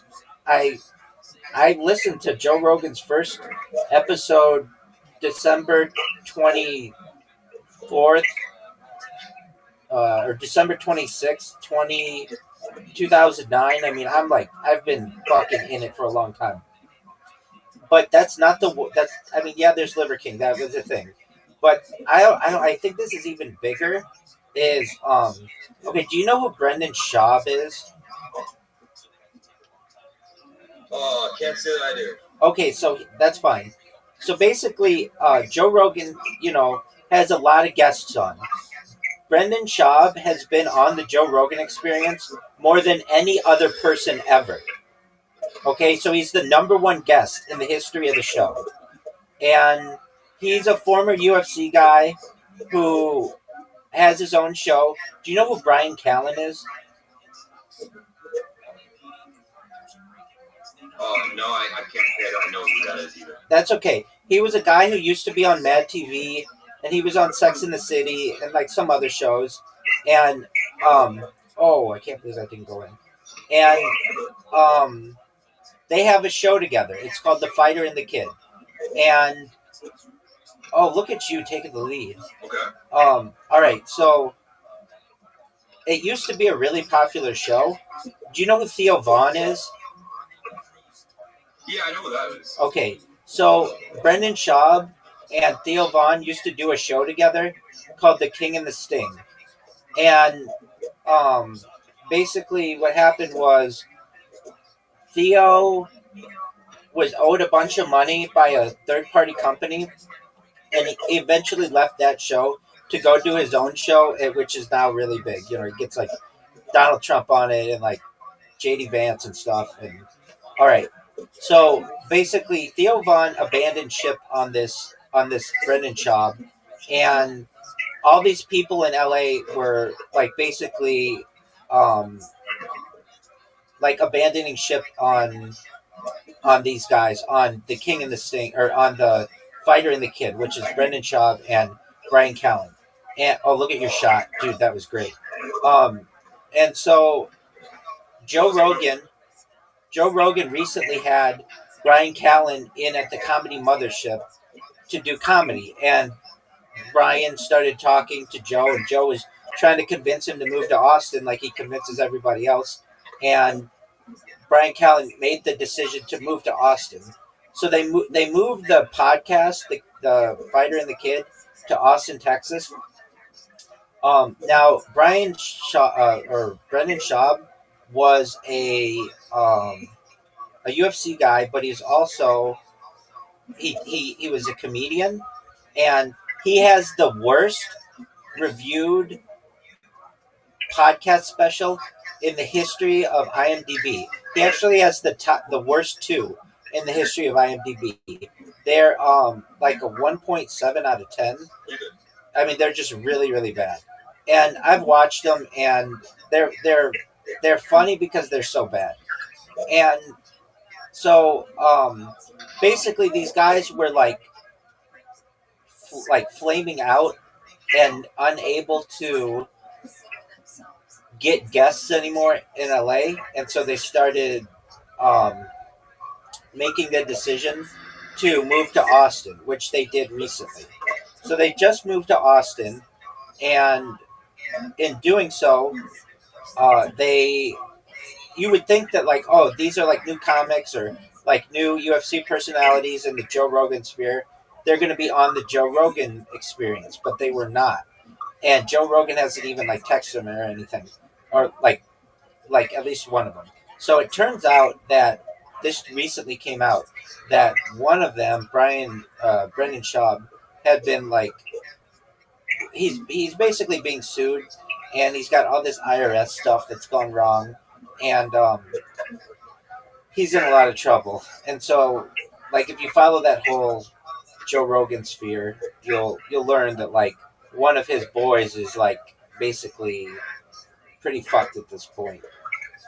And yeah, I didn't know if you were A lot following of it. them people like on too. They've actually been paid by like Saudi Arabia and shit to say like anti-Semitic shit.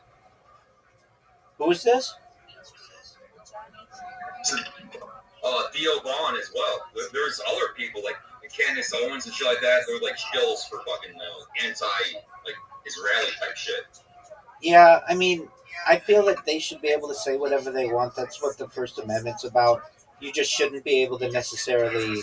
You don't have to listen to them. Oh, good shot.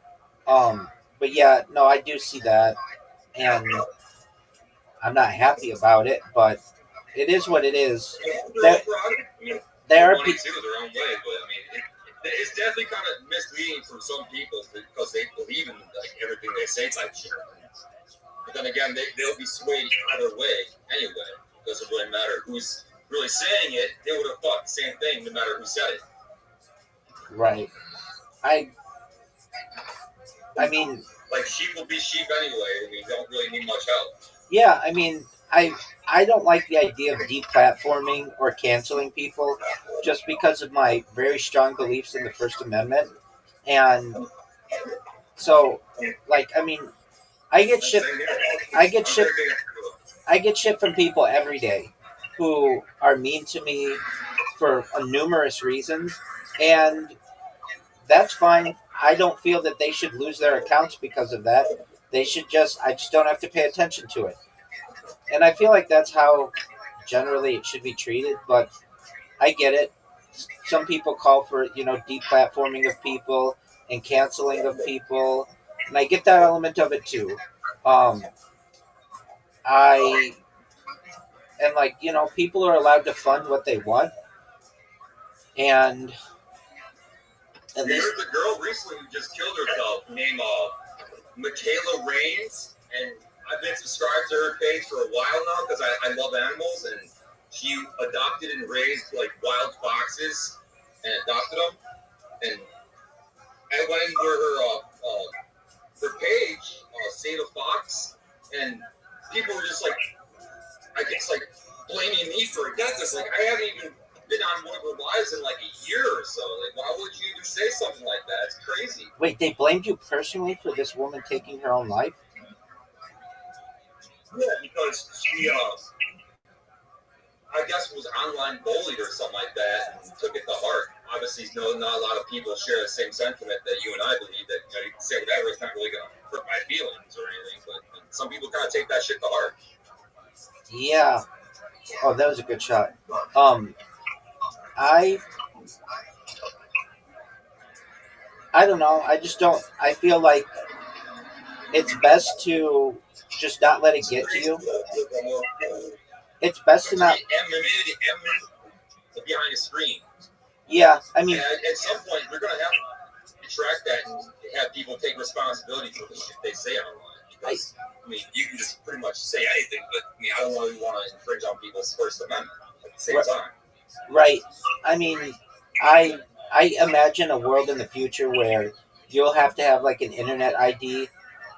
Oh, thank you. Where that can be suspended or whatever. We're in the wild, wild west of free speech, or I don't even know if it's free speech, but online anonymity. And I can imagine that goes away in the future, especially with like companies like Palantir. Dude, I got accused yesterday 3 separate times for being. Like people just throw that out there just to discredit you. And I mean, you obviously don't even like have any relation to anything like that, and they'll just straight up call you that just to discredit you. 100%, dude. I got called it yesterday 3 times. I got called an AI Palantir bot. It's like You think that a Palantir, this random ass company that's worth like billions of dollars, is funding me, which is just basically like a mom and pop shop of a live streamer? It's like what are you talking about? But I get accused of. I mean, people just don't know what. Like, where's the line to be drawn where it's not free speech more or less than hate speech? Like look at the Columbia University people like screaming like globalize the Antifada. I mean, that's fucking insane. Like you're literally glorifying terrorism. Yes. Again, though, I feel that they should be able to say it. For sure. But, you don't have to follow it. That be like sanctioned? Okay. You don't have to follow it, but there's a very dangerous precedent that we set when you can't say something, and I want to stay away from that because they can use that against you. When free speech is infringed on. They can use that against you, basically, and I don't like that. It just depends on who's in power. And so, because of that, and being such a free speech advocate as I am, I do my best to limit. I mean, I'm a free speech absolutist. You should be able to say whatever you want to anyone you want under any condition. When we start putting conditions on it, that's where we start to. Nice shot. That's where we start to run into trouble of free speech zones and all that other shit, and I just don't like that. I'm against that kind of thinking, and I feel that the founding fathers were as well. It's kind of like socially acceptable for you to say, I hate Jews or death to all Jews, but God forbid you say death to blacks or something. I mean, isn't that the same fucking thing? It's just different races. Yeah, but it absolutely is. I feel as if you should be able to say it, though, and then you just look uneducated when you do that. You should be able to say the N word or the K word or the F word or whatever you want to say. Say whatever you want to say. It's only going to look badly on you. But when we start saying that certain people can say a word and other people can't say a word, that's where you get into trouble. And then you have courts who are established to be unable to be able to differentiate. Oh, well, this person has 50% African American blood, so they can say the N word, but this person has 49% and they can't. And you don't. That's not what courts are supposed to do. And yeah, but why? I mean, considering like the Liver King, for instance, I mean, how is saying I challenge you to fight a terroristic threat as opposed to death to all Jews? You know what I mean? It's just like, where's the common sense there with the terroristic threat? Well, you're exactly like personal feelings. You're exactly right. And throwing the word terrorism in that kind of discussion is a joke. It actually undermines what terrorism is. Like, basically, this guy just was feuding with an online personality. And I don't know, unless he actually, frankly, like, attack Joe Rogan, he should be out of cuffs. I mean, I'm not a Liver King advocate. I really didn't know that much about it. Like, I'd seen him online, but he wasn't like in my understanding of, like, he wasn't in my consciousness. Now I know who he is, and I hate to say it, but like, I understand, like, I don't think it's cool to say that you want to go beat somebody up or whatever, but I think that that's covered by the First Amendment. I frankly do. And I know I'm not alone. Exactly. I mean, how is free speech, but saying death to all Jews, globalized anti-violence, that's not terroristic threats, but saying I challenge you to a fight is a terroristic threat. Exactly. And I think that both of them should be allowed to be said. Because when we start litigating speech, we run into a major issue in this country, and then it creates loopholes, and I don't like that. Look, if you want to litigate, if you want to legislate speech, that's fine. But there's one thing that you have to do first and foremost, and you have to pass an amendment that essentially eradicates the First Amendment. So long as the First Amendment is law in this country, then you should be able to say whatever you want. And there's the argument that originally got started to erode at the First Amendment, which is, well, what about saying fire in a crowded theater? Well, guess what? You should be able to say fire in a crowded theater if there's a fire. And people don't understand. You should be able to say fire even if there isn't a fire. You know what's going to happen the next time that person says there's fire? People are going to ignore them. And that's basically the way that it works. When you start legislating about what you can and can't say, it's a dark road that you go down. And so long as the First Amendment, exactly. So long as the First Amendment is the law of the land, you should be able to say whatever you want. It doesn't say that you can't say something under Emergency Powers Acts, or it doesn't say that you can't. It's Congress shall make no law limiting essentially the right to practice of religion, the right to a free press, and the right to you know what? This is important enough. I need the actual language. The right to protest. Hold on. First Amendment.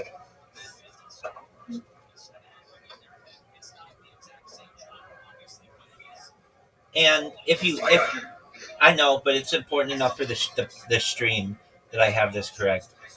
It says, Congress shall make no law respecting an establishment of religion or prohibiting the free exercise thereof or abridging the freedom of speech or of the press or the right of the people peaceably to assemble and to petition the government for a redress of grievances.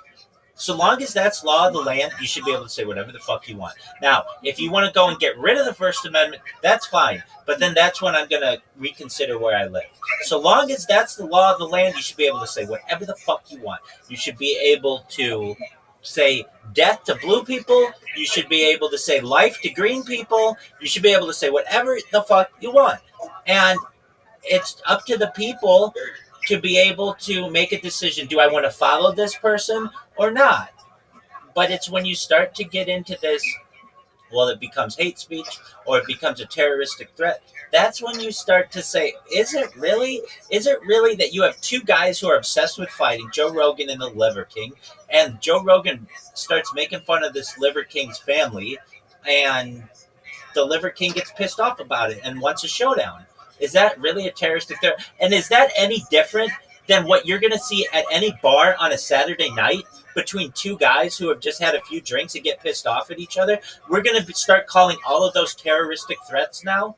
It's just, I don't buy that. That kind of shit goes down every single day. And it's covered by much of it is covered by the First Amendment. And anyway, Yeah, that's bullshit. It should all be legal or be illegal. You should have exceptions. Exactly. That's exactly how I feel. And so long as we have a First Amendment, the way I interpret it is it all should be legal. Now, it's not like the dude was just like, I'm going to personally come over your house and I'm going to kill you. It's like, that is a personal threat. I can see where you can get a terroristic threat on that. Yeah. As opposed to, I challenge you to fight, where you can personally disagree or agree to it. Yeah. That's kind of like up for somebody else side. There's even though something in business, in contractual law, called puffery. Have you ever heard of puffery? It's where you say, like, your product is the best that's ever been. And that's protected within at least contractual law and free speech. And I almost feel like there's puffery within individuals that you should be able to say, like, here's a perfect example. If I say, dude, if you touch my wife, I'm going to fuck you up and I'm going to fuck up every person you've ever encountered in your entire life. Like, okay, that's fine. Now, let's say, does that mean that should be a threat on the life of thousands of people? Like, that's technically what it is. Or isn't that just puffery? That's just somebody letting off some steam. Like, basically, if somebody says to you, if someone says to you, and I don't like, you own a cat too? Okay, let's say, do you own a frog?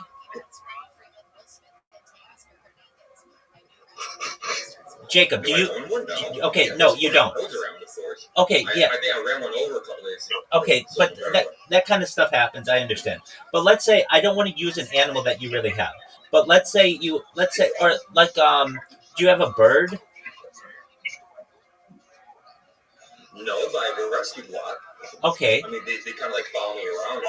So they're kind of my birds, but they're like, they're free. Okay, sure. All right. Let's see. You have a brother. You have a sister. Do you have a grandparent that's still alive? Unfortunately, no. Because I would definitely be with them right Oh, now. here's a perfect example. Do you have any children? Of course not. No. Oh, okay. Perfect example. But you can understand people get really protective of their children, right? Of course, definitely. Okay. I can see how that could be a thing. Okay, exactly. So let's say someone says to you, I'm gonna hurt your child.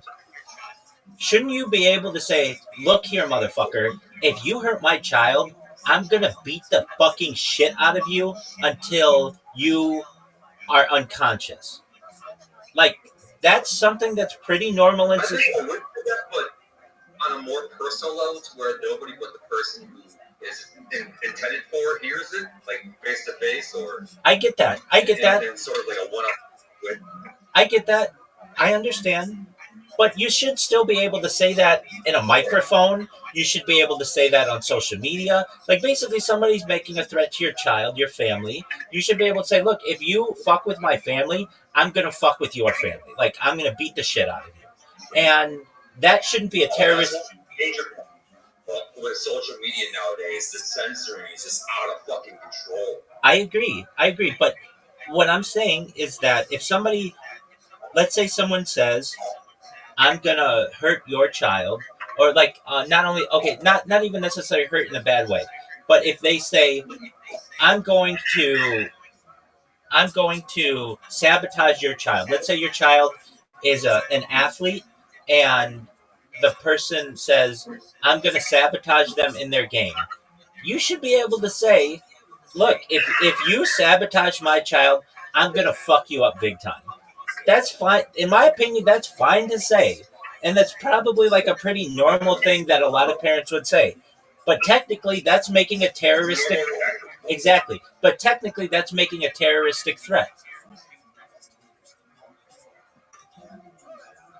And I just think that... Unfortunately, I mean, it just... And I just... depends on who's viewing it and who... in charge of saying that it is. That's basically what the Liver King did. I mean, Joe Rogan called out the Liver King and his family or whatever, and the Liver King's like, I'm gonna fuck you up. Not even that. He was like, I'm gonna fight you.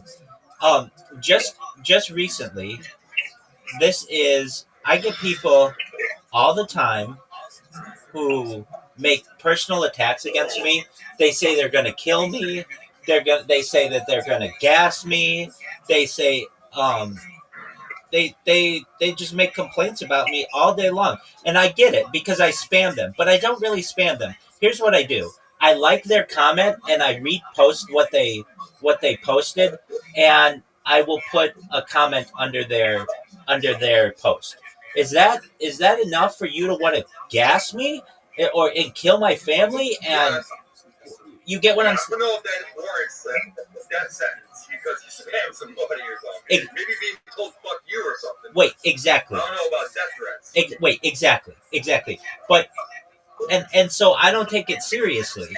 But does that mean that I could go on Twitter or Blue Sky and have hundreds of people arrested because they've made terroristic threats against me? No, because I understand that the First Amendment allows some protections, and they should be. So you pretty much have the law available then, infringing on his First Amendment rights. Yeah, I mean, I feel that they should be able. Look, I admittedly create hundreds of accounts and spam people, but it's not like what do you consider spam? I'm actually helping their post. I comment on it, I upvote it, and I like it and I repost it. That's gonna help you in the social media algorithm. But like, I get people who say, you don't want to meet me in a dark alley, or I'm gonna fuck you up, or I want to kill this person, and frankly, I don't feel that I have the right as a person to go and charge all these people with terroristic threats. It's kind of ridiculous to me. And they have a point. Like, hey, this person won't leave me alone. So, but it's not that. I don't attack people personally. It's just random of how these bots work. But again, to me, these are First Amendment arguments, and they shouldn't be litigated. And so anyway, what I'm First Amendment infringement. Yeah, I mean, what I'm basically saying is that these people should be able to make threats against me and against my family that's protected by the First Amendment, and I'm fine with that. But like, of any person, because I support Israel and they think I'm Jewish. Well, and so I don't say that I'm not. I kind of go with it because I mean, I'd rather someone try to fuck with me or try to take my life as opposed to somebody else who's innocent and unknowing. Does that mean that you should be able to litigate against that person and that they should be criminally charged? Not in this country. But I prefer to handle it first. Well, you're allowed to. You got that much hate if you want to hurt or harm me or something. I mean, really nothing I can do to talk them out of it anyway, or just encourage them to say, "Come on, and try." Perfect. Yeah. Even saying "come on and try," isn't that making your own threat against them basically as well? Well, I mean, it's more like accentuating it, I suppose. Exactly, but you get what I'm saying. Like, basically, do we need a court to sit here and say whether one side is like that's not what courts are for? And in my opinion, that's a free speech argument. You guys should be able to say that. Look, here's an example. Okay, and I really mean this, so take this example seriously. If someone says that they're going to hurt your child, and you say, if you hurt my child, I will destroy you and everyone who comes from your ancestry. Okay, you got pissed off because somebody said they were going to hurt your child. But technically, everybody comes from your ancestry if you follow everything back evolutionarily. So that means that you're now making a threat against 8 billion people on this earth. So does that mean that you should have 8 billion individual counts of terrorism? No. You should be able to say that. Like that's something that you should be able to say. We shouldn't put people in jail for it's just as simple as this. We should not put people in jail for words. There's the old adage, sticks and stones may break my bones, but words will never hurt me. And you should be able to say whatever you want. Especially when the internet gives people so much immunity to hide who they are, they can just say things without taking any responsibility for it. And plus, that like there's a mass epidemic of mental illness in the world. It's just like everybody seems to be on that bullshit. There's that too. People have times where they have temporary insanity. If somebody said to you, I'm going to hurt your child, and you say, if you hurt my child, I'm going to fucking kill you. I mean, that's almost... I would say that, but in the correct way. I would say, well, if you hurt my child, it'll most likely be the last thing you would ever try to do. Okay, so that's... So it would okay. be insinuating just not saying it. Right, okay. But a court may say that you are insinuating that you're going to murder this person, and you go to jail for it. But I would say objection, that's pure speculation. Wait, exactly. And here's the thing. That should never go to trial. That shouldn't have any discussion. You should be able to say that. You should be able to say that. Now, what about a situation where someone says they're going to shoot up a school? Okay, so they go on Facebook. Their girlfriend broke up with them, and they say they're going to shoot up the school. Okay, in my opinion, I think that you should be able to say that. I know that's probably... That's definitely a line of legality there. I get that. Wait. I get what you're saying. Like, you should have the right to say whatever you want, but at the same time, it's like there's been so many fucking like school shootings and shit. You don't know what to take seriously and what not to, and who's unhinged and mentally ill, and who's just straight up planning and plotting weird fucking terroristic shit. I get that. So you kind of have to treat everyone. Wait, I get that. But I'm a free speech absolutist, and if I'm going to be a free speech absolutist, I have to even defend the people who make like threats to people like that. I get that. What do you do in that case? I think you can probably find that person some psychological help and help them through whatever issue they're having. But that doesn't mean that I think that they're threatening the lives of 150 people or 1,500 people, however big their school is. They were just pissed off, and they made a threat. I think that people should be allowed to do that, and that's protected by the First Amendment. It's my opinion. I'm a free speech absolutist. I know that isn't technically, like, courts have found that we don't have free speech absolutism in the United States, but I feel that those courts are wrong, and I can have that belief. I'm allowed to have that belief. It's all about wording, I suppose. Like, for instance, if you say, in my opinion, to a police officer, you can pretty much say anything you want to after that. Like, in my opinion, I think you should just, like, drive off a cliff or something, But if you say, you're going to drive off a cliff or whatnot, I mean, that's kind of like a different scenario there, you know what I mean? It's all about wording. I don't agree with that. It's not about wording. You should be able to say whatever you want. You can say whatever you want, but there are going to be repercussions if you don't word it right. I don't think there should be. I mean, that's, I guess, free speech absolutism. That's free speech absolutism. I'm right there with you, man. I'm all about free will, but everyone's choice and decision to do what the fuck they want to. And more or less say anything you want to. Well, and I don't even say more or less. You should be able to say whatever you want. I'm not saying you should be able to do anything you want, but you should be able, if they're words that come out of your mouth or they're words that you write, you should be able to say whatever you want. I agree, man, for sure. And even though that's a tough situation, it's a tough situation. At what point do you put that off to realize, like, this is an actual threat or a precursor to a terroristic action that you could have prevented by taking action, but you didn't because it's it's free speech. That's you know what I mean? But you that- don't want to condemn free speech at the same time as condone some sort of like threat that could have been prevented. That's why we have the First Amendment. If you want to get rid of the First Amendment, then we can play those games of these word games. But so long as we have the First Amendment, it's the overarching law of the land, and basically you should be able to say whatever you want. Now, where's the line where there's a threat? I mean, where's the line if a child says, or let's say someone who's 18 years old says, I'm going to shoot up my school tomorrow, versus I'm going to kill everybody on earth? What's the difference?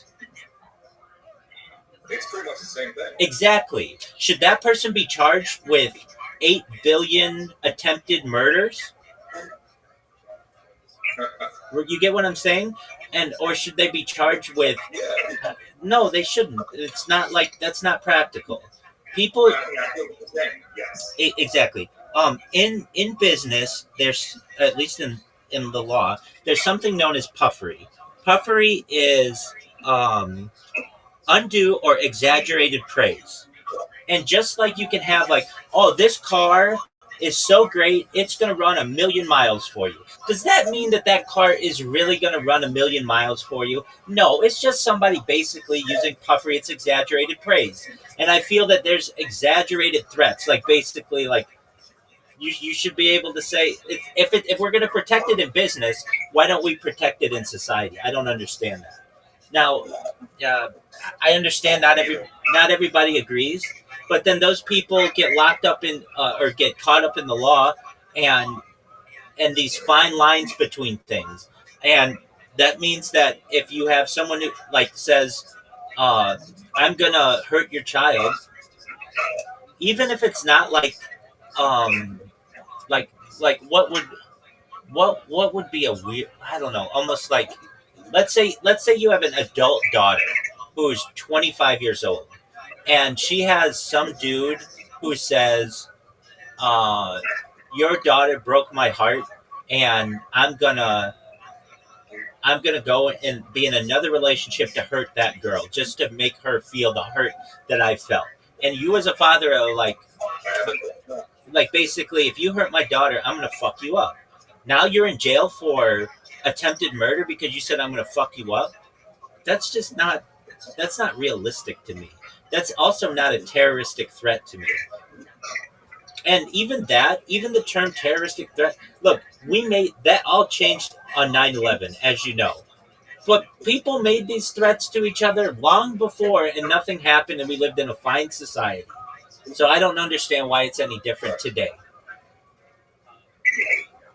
I don't know either. It's just everything's been ballooned up to where like feelings are more important than law. That's exactly right. And okay, so here let's have a situation where you are a business owner and somebody tried to destroy your business. Let's say they were gonna burn it to the ground. Okay. Is it wrong of you to say, I'm going to fuck you up or if you burn my business down, I'm going to fuck you up? Is that wrong to say? No, it's completely practical. I'm not saying that that's the best thing to say, but it's understandable that somebody would say, or your house, somebody says, I'm going to burn down your house. And you say, if you burn down my house, I'm going to fuck you up. You should be able to say that. That's protected speech. It's not a terroristic threat. That's Terrence. So for the Joe Rogan thing, I personally feel like he didn't warrant an arrest for saying that, well, he's going to beat Joe Rogan's ass, and he challenged him, and he obviously gave him an option. There wasn't no, like, I'm going to beat your ass, and this and that. He was actually just challenging him. It was just like a yes or no question. Right. It's and in my opinion, there's some puffery to that. I don't know, that doesn't have a word, but we need a word in society for basically like over exaggeration of physical threats. Because if not, let's say the Liver King said, I'm going to beat your ass and your whole crew's ass. Well, now that's hundreds of people. Perhaps thousands of people are in Joe Rogan's crew. Now that guy's got to go to jail for the rest of his life because he made an Instagram post or whatever. to me, that's why you don't litigate on those things, and you should allow people to say what they want. Now, even in a situation where, even in a situation, exactly. Let's say the Liver King says to Joe Rogan, "I'm gonna fuck you up," or whatever. "I'm gonna fight you," or "Do you want to fight?" or whatever. And he goes to Austin, and he goes to Joe Rogan's house and rings the gate and says, "Joe Rogan, I'm here, and I want to fight you." That doesn't mean Joe Rogan has to come out and fight him. He can just be like, "No, dude, go away." Now, when Liver King steps on his property, then there's an issue. Then it's trespassing, and he can go to jail for that. But that's a different story. That's a physical act. Joe Rogan doesn't own the whole city of Austin. And well, exactly. And so I was even watching a podcast on this earlier today, and the people were like, "You mean you can't do what the Liver King did, which is basically challenge someone to a fight? You're not allowed to do that?" And they're like, "Well, I guess not." Like, and now he's got to face like a terrorism charge. I mean, that to me is an overarching of the law, and you shouldn't. That just it's like okay, you see this all the time in the UFC. Who are in charge over there are obviously going more or less on their feelings and emotions and straight up law, and that's just wrong in itself. And unfortunately, that's not exactly an uncommon thing to happen. Exactly. I mean, it happens quite a bit. Exactly, and I think the city of Austin recognizes that Joe Rogan's a business owner, and that they want to make sure that he feels safe in that city because he brought a lot of money there. And if he leaves, then they're going to lose. Receive the First Amendment. They're going to lose that money. You know, you see this all the time in the UFC, where two guys who have a sanctioned fight are like, "I'm better than you," and the other guy's like, "I'm better than you," and then the other guy says, "You better not find me in a dark alley someday." Is that a terroristic threat? Is that something that they should have to go to jail for? Absolutely not. They should be able to say that. That's protected free speech. And that's kind of what happened in this Liver King situation. I understand it's a little different, but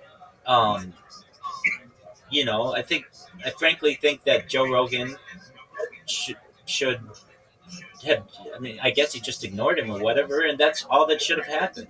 Joe Rogan has a huge security team to the point where he's been getting some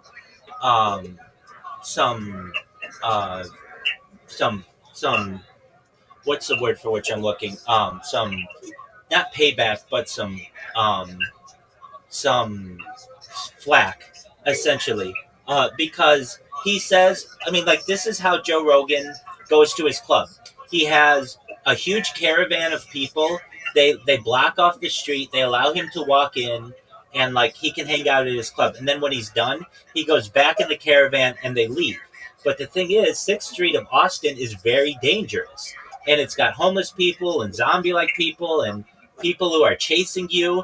And a lot of people are saying, like, this isn't what we had in store for Austin, where you have, like, the ultra-rich who go down there and they can play their club and then leave. You know who Tim Dillon is? Bob Dylan? No, Tim Dillon. Oh, no, I've never heard of him. Is he a musician? No, Tim Dillon is a comedian. He's a very popular comedian in that Rogan verse. Do you know who Shane Gillis is? Yeah, I know who that is. Okay, so both of them have come out and spoken about Austin and how unsafe it is.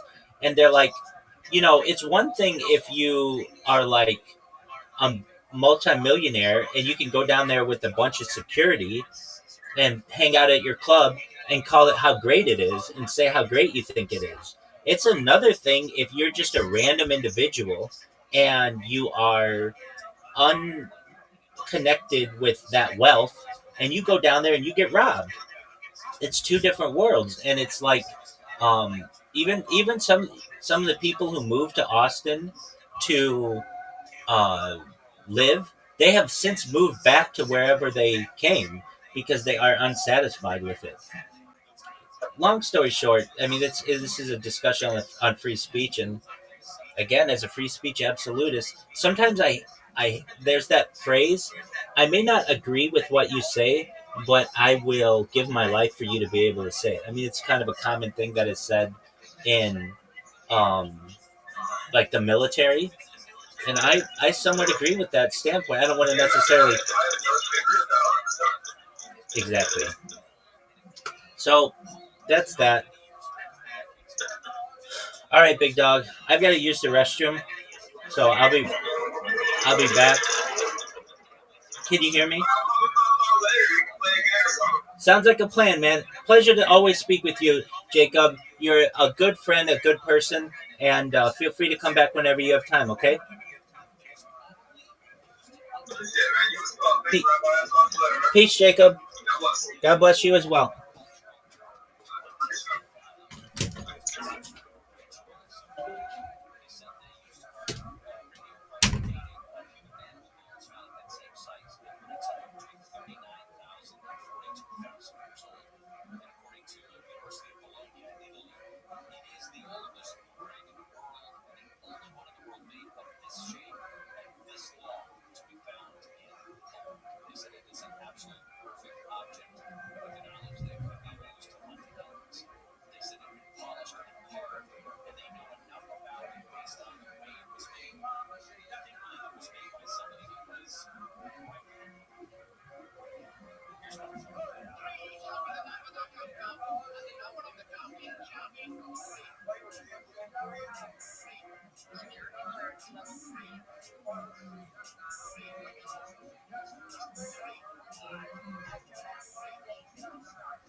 Time. So UFC can figure that out. That's a contract. It's not going to be fast. That's why you fight Alex. But on the back end, even on the Alex fight, you're getting those negotiations with Francis going. Yeah. And for Francis, what else you going to do? Boxing, all right, you did it there. You made all the money. Good for you. I fully agree. You should have left it done. The Tyson fight and the fucking Anthony Joshua's fight. Even if you lost, you made more generational wealth. Made all the sense in the world. MMA, where are you going to go, Francis? What are you going to do? PFL's a sinking ship. They might have another year they're on life support. Yeah. What else you going to do, Francis? Yeah. So it's good for the UFC. It's good for fucking Francis. It makes all the sense. Why not figure that out? Yeah, for sure. Even if we're saying it, if you and me are saying it, trust me, the UFC team is way smarter than us. There's no way they're like, that's a good idea, Brendan. Yeah, exactly. Yeah, for sure. So hopefully somebody is fucking like, all right, I'm on it. Yeah. Let me figure this out with Francis. Yeah. Yeah, I mean, even though Dana's all butthurt, like, buddy, you know this is good for the business. You know this is good. And you're going to make more money than God. Let's figure this out. And you know, Francis has made $42 million since his last UFC fight. Okay?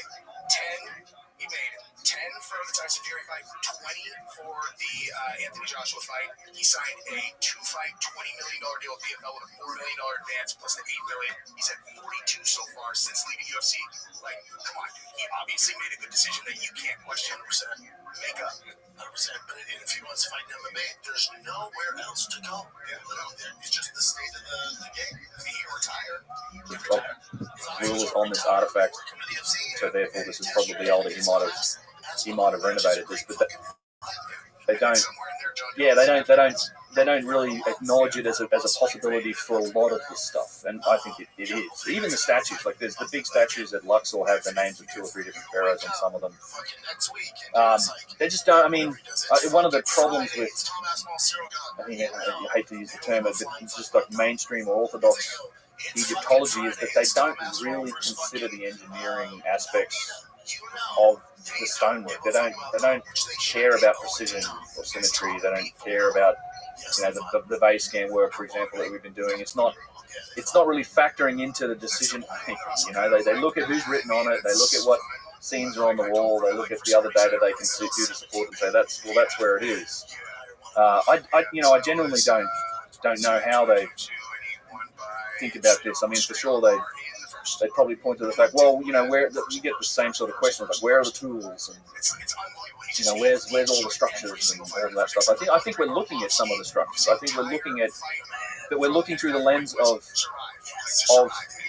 thousands and thousands of years of renovation, reuse, remodeling, and then thousands and thousands of years of destruction and quarrying, and you know, it's a really difficult picture to put together, particularly in Egypt, because it's, you know, these people, even within their own civilization, they were reusing stuff that who knows when it started, but they kept reusing and rebuilding and changing the sites, and then for thousands and thousands of years after, they've been used as quarries for stone.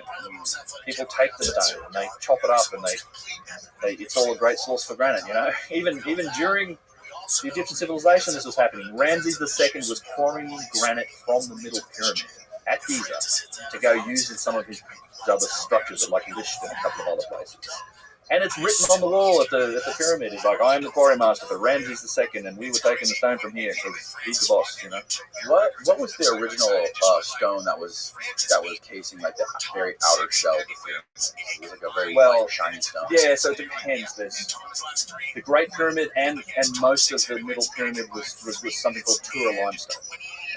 Yeah. In fact, it's, you know, Mount Nemrut in Turkey is also made from Tura. It's a very hard form of limestone, and yeah, it's very white and pure. So it's not a local stone. They had to get it from the quarry a distance away. And who stripped all that off? Well, a lot of it was probably done started really with the Persian occupation, but everybody, right? Anyone that could. It wasn't so that the pyramid. The story goes is that there was the pyramid had its casing stones, and they're locked on. You couldn't get a bar in there to pry, and they're huge. You know, they're like 3-4. Some of the casing stones are bigger than the other blocks, so some of those might have been 4 or 5 tons. Funnily enough, the Middle Pyramid actually has giant blocks in its construction too. I mean, even on the outside, like 50, 60 ton blocks. But the story goes that I think there was an earthquake, and I'm probably going to get the date wrong. 400-ish AD, there was a big earthquake. It might have been even earlier than that. But it shook loose a couple of these casing stones. So it either tilted them or it busted one out, and a big shake up, and some stuff fell off. And then that gave people purchase to like scaffold their way up there and scurry up there and then start prying these things out, and then just like letting them fall. And then it went from there. And you know, it's a valuable stone. It's obviously useful for all sorts of purposes, but one of its main purposes was you could grind it up and make like a plaster out of it. You grind it up, mix it with water, and you make a fine plaster that you can plaster over things and carve into. And I mean, literally the only reason we have a few casing stones still left on the pyramid is because of the piles of quarry rubble. There was 50, 60 feet of quarry rubble pushed up against the base of the pyramid from all of the quarrying activity that covered up the few remaining casing stones that were still at the bottom. Yeah, Flinders Petrie always decried this, and he was always admonishing people for this, because he said this is literally like 100 to 130, 40 years ago. At all of these places, he said, everyone who's anybody has a headstone made from the stuff, like the stone from the pyramid, and every day there's just camel trains and camel trains of people taking stone all the time. And he actually excavated through the rubble. He found the casing stones, documented them, and then he reburied them. He's like, if I leave this open, it's gonna be gone, no question. So he reburied it. He's like, they'll have to work to get to that. So yeah, I mean, it's just people don't care. Most people are just interested in enriching themselves. They're not that worried about taking the stone. But it's human nature thing. But you get to the middle pyramid, the bottom two courses, maybe the first, maybe also the second, for sure the first was cased in granite. Like literally all of those casing stones were granite. The bottom layers, like the bottom two layers, it's really cool. In fact, I probably have a picture of it. Yeah, so this is the bottom pyramid here. So these casing stones are like the same shape as the ones on the other pyramid, but these are granite, and they're huge and they're perfect. If you walk around the middle pyramid, it's littered with these amazing casing stones, and you see this dashed line that's in this. Yeah, that's an attempt to quarry it. In fact, they were looking to split this whole face off it and get to this square block behind it. So this is you see this everywhere on these sites, and people are like, what are those dashed lines? It's quarrying. It's called a wedge and chisel. So you'd use like steel chisels, you'd just hammer away at it, you'd create these divots, and then you'd get wood or something, or you can sometimes use stone too, like flint. But wood was good because you'd pound wood into it and then you'd wet it, and when wood gets wet, it swells. So it would provide pressure on the stone, and then you would get a lot of these flint chisels or steel chisels and just hammer into these gaps, and what you're trying to do is crack the stone along that line and take a piece. And yeah, these things were perfect. These casing stones were perfect with their angle, and they're all polished on the outside. And there's tons of it just from quarry rubble.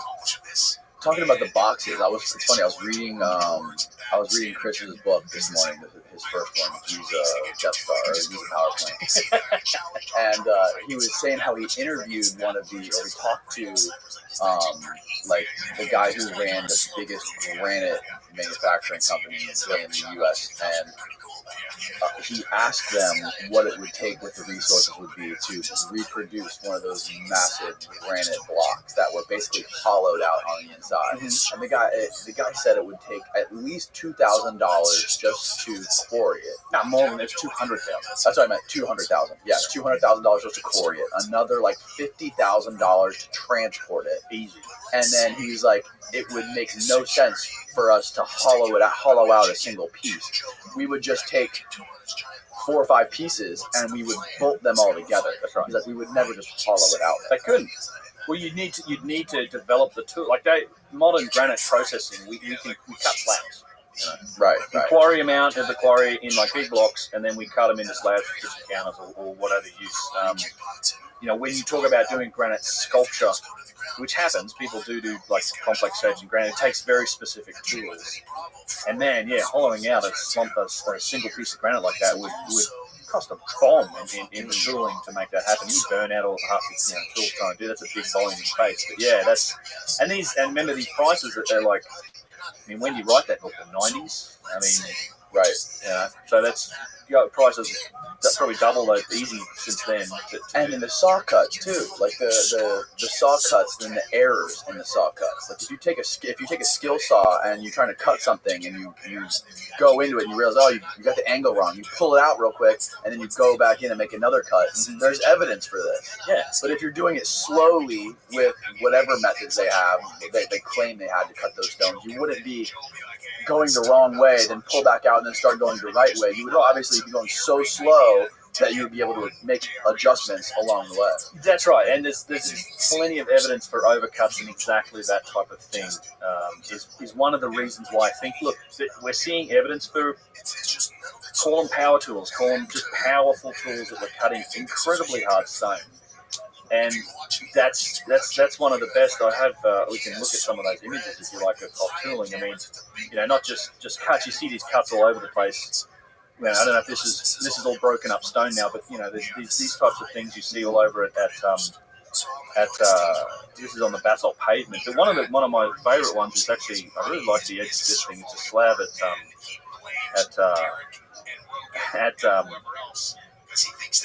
Abu Sia. It's this beautiful slab. And if you look along the edge, it's been like just finely touched with some sort of powerful tool that's sort of been backed out. It's got, this thing's got markings all over. You have these giant circular saw depressions here and here. Lord. You can look at how many times this thing's been touched on. What is this made of? This is, I think it's schist. I think it's schist, or it's blue quartzite maybe. It's a very unique piece. I'm amazed it's still there because a couple of people could probably move it. And it's just a remarkable piece of stone. Let's see where else you got. Yeah, so Juice is pointing out the big circular saw indentation. All the colours come out of it when you wet it. We usually wet this one and show people. And it was actually, so it was cut right through here at the end and then snapped off. You can see that on the end here. Cut straight through. Here's some other looks at the circular saw marks on this thing. Absolutely amazing tooling. Perfectly straight. Yeah, and you have, let me look, I think it's in statues. I'm going to show you the overcuts. Yeah, I mean, you have stuff like this, right? So this is this Karnak temple. I just did a video on this. This is in an obelisk, and you literally have circular saw overcuts, and you see them on statues too, but you can literally see on this one here where it was exactly what you were talking about. Like, you see right there, yeah. It was reset, like the angle of the cut was reset. Yep. And it was some sort of giant circular saw because they start narrow, they start here and they penetrate and they get deeper. And then they peter out at the bottom. Like the profile fits a big circular saw. And in fact, there's some more of these at Karnak, and I do this in the video, but I've plumbed them with like a key card where you can show the depth increasing, show the profile of a circular saw cut. Oh, really? Yeah, I mean it's so the depth varies from the middle being the deepest, and then it gets shallower towards the end. Yeah, I mean this is a classic example of a circular saw cut. You see this here, right? I mean, it's hard to. They had straight saws too. I should say that it's not all circular saws. There was absolutely straight saws too. This piece is very interesting. This is at a place called Abu. If Chris Dunn does talk about this in his book, a lot of people talk about this. I think even maybe Keith talks about it. But you see how it's you clearly can see the orientation of the saw, right? Here's the crazy thing to think about this piece. It's concave. See this line in the center here? You can actually see it here. See this curve? Yes. So it's shaped like this. It's concave. So it's cut this way, and it seems to have been cut this way. So it's not straight. So what I think you're looking at is a two-stage machining process here, where they cut, and this is where that concavity ends here. Like you can see, it gets deeper and then shallows out. Yep. So they cut it sideways through this, and then it's almost as if they ran a circular saw this way, and they just pushed the block through like this, so it was digging out that profile as it went through. But there's this, it's hard to see in the photos, but it's entirely there. And again, you see the striations in the stone from the cutting mechanism. Right, a little groove. This is in very sophisticated machinery. I don't know what the purpose was for this, whether this was, it could have been part of a box. They didn't cut all the way through the stone. I don't know.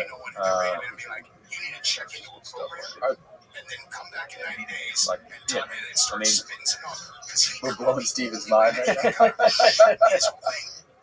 I mean, I've got endless examples of this, and I like this one too. But you see, it's just been, and you actually look close to, you can actually see the striations, like the individual cut lines. So it gets really interesting with this because, a lot of these saw marks, the basalt ones, and again, basalt being sort of as hard, if not a little harder than granite, are in what's this basalt pavement, and it's on the sides because they would finish the top and it was perfectly flat. In fact, it's a wondrous application of stonework. But over the years, millennia, it's been falling apart. In fact, they even built back in the day. They built a road. They had a road over. Like they literally put down a road over the top of the basalt pavement. They've taken the road away now. But at the sides of this thing where it's falling apart, you can see where they were rough shaping the blocks. Right? There was different types of tools, it seems to me. The quarry, there was like the scoop marks in the quarry. They were looking to remove stone quickly. They didn't care. It wasn't precise. They're like scooping stuff out to get out as much material as possible so they get the block out. Then they had the rough shaping of stone where they were cutting out the kind of the general dimensions of the block, and we might be looking at that with this, where they're just cutting on the side, and okay, we want to get this down to this point.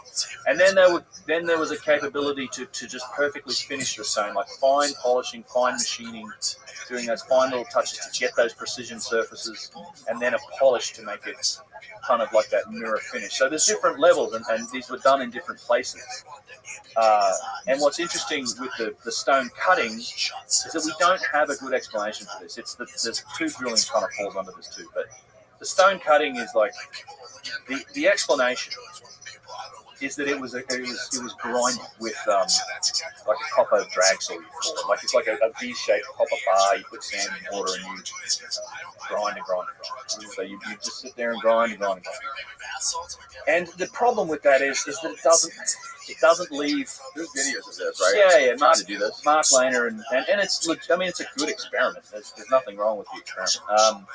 So Mark Lehner and a guy named Dennis Stocks. Mark Lehner's a famous Egyptologist. Dennis Stocks is an experimental Egyptologist who does actually do these sort of experiments, and it's great because we get some data from his work. But there's a few problems with it. One is it doesn't leave the same signature. Secondly, you don't get overcuts. You don't get these narrow cuts like these. Like you're not going to get this sort of stuff with that because it's V-shaped, right? And based on that data, though, from Dennis and other people, we have data on how long it takes to do this, and it's something like let's round it off and say I think it's a little tiny bit over, but about 2 millimeters per hour. Right? And with that grinding technique. Yeah, and that varies based on the length of the blade. Obviously, the longer the cut, the slower you go. Oh, damn 2 millimeters, roughly 2.5, whatever millimeters per hour. It's very, very slow. And at the same time, you lose copper. Like the grinding, because it's the quartz sand doing the cutting, the copper's kind of, you could use horn or potentially even wood, but even using copper, you lose copper at a tremendous rate. So you lose almost as much, if not more, copper than you're actually getting from cutting the stone. And it's a very slow rate. So with that slow rate, you'd have to grind away for hours to get these sort of overcuts that we see for starters. So and again, as you said, you're probably not gonna make that mistake and sit there and keep doing that mistake for hours and hours to get an overcut. Like, all right, Johnson, you're in trouble. You know? And secondly, I have yet to do the math, but I plan on. I'd love to do this, and I've said it a few times now, but I want to scale this up to see what is at an industrial scale.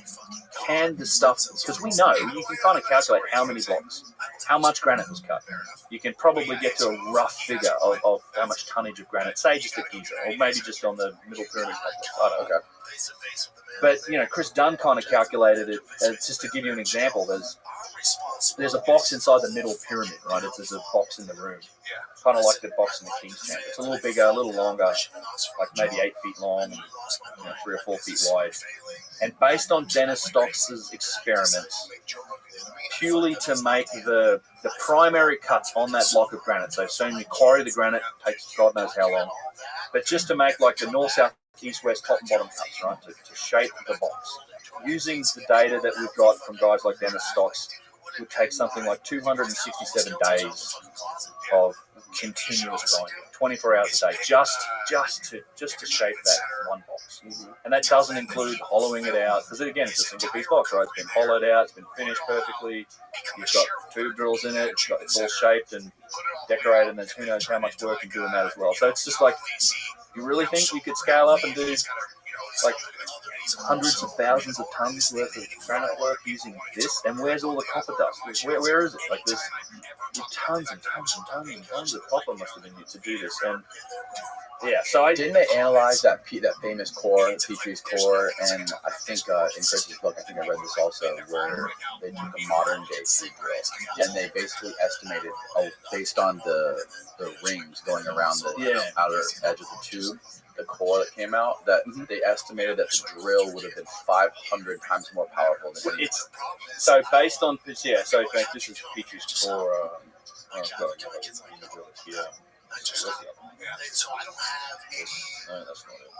This one.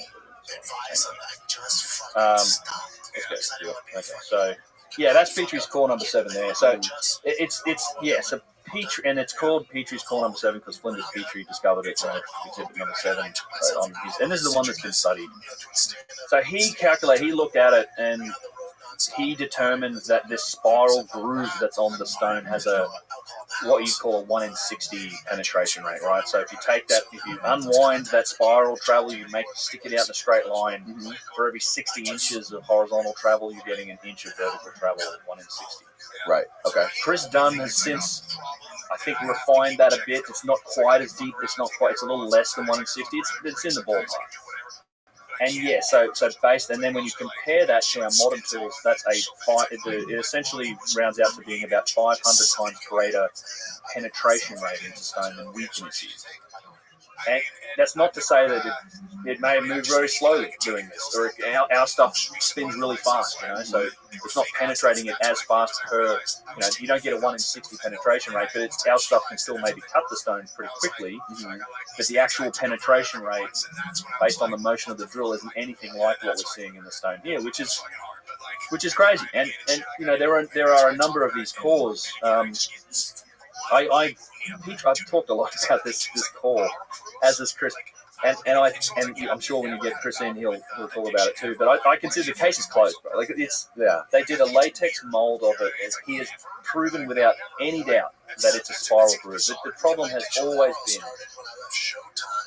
been the claim that it's a spiral groove. But that's the one thing that no one in, I guess, mainstream Egyptology will admit, and they go to great lengths to try and obfuscate this idea that it's a spiral groove. But it has been definitively proved by the Petrie Museum, no less, and Chris Dunn, who were both responsible for the latex core experiment, which is this one.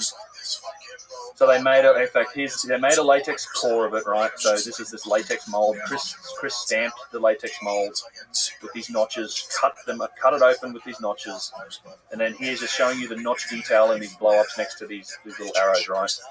So you can draw a straight line between these notches, which is the horizontal line, okay?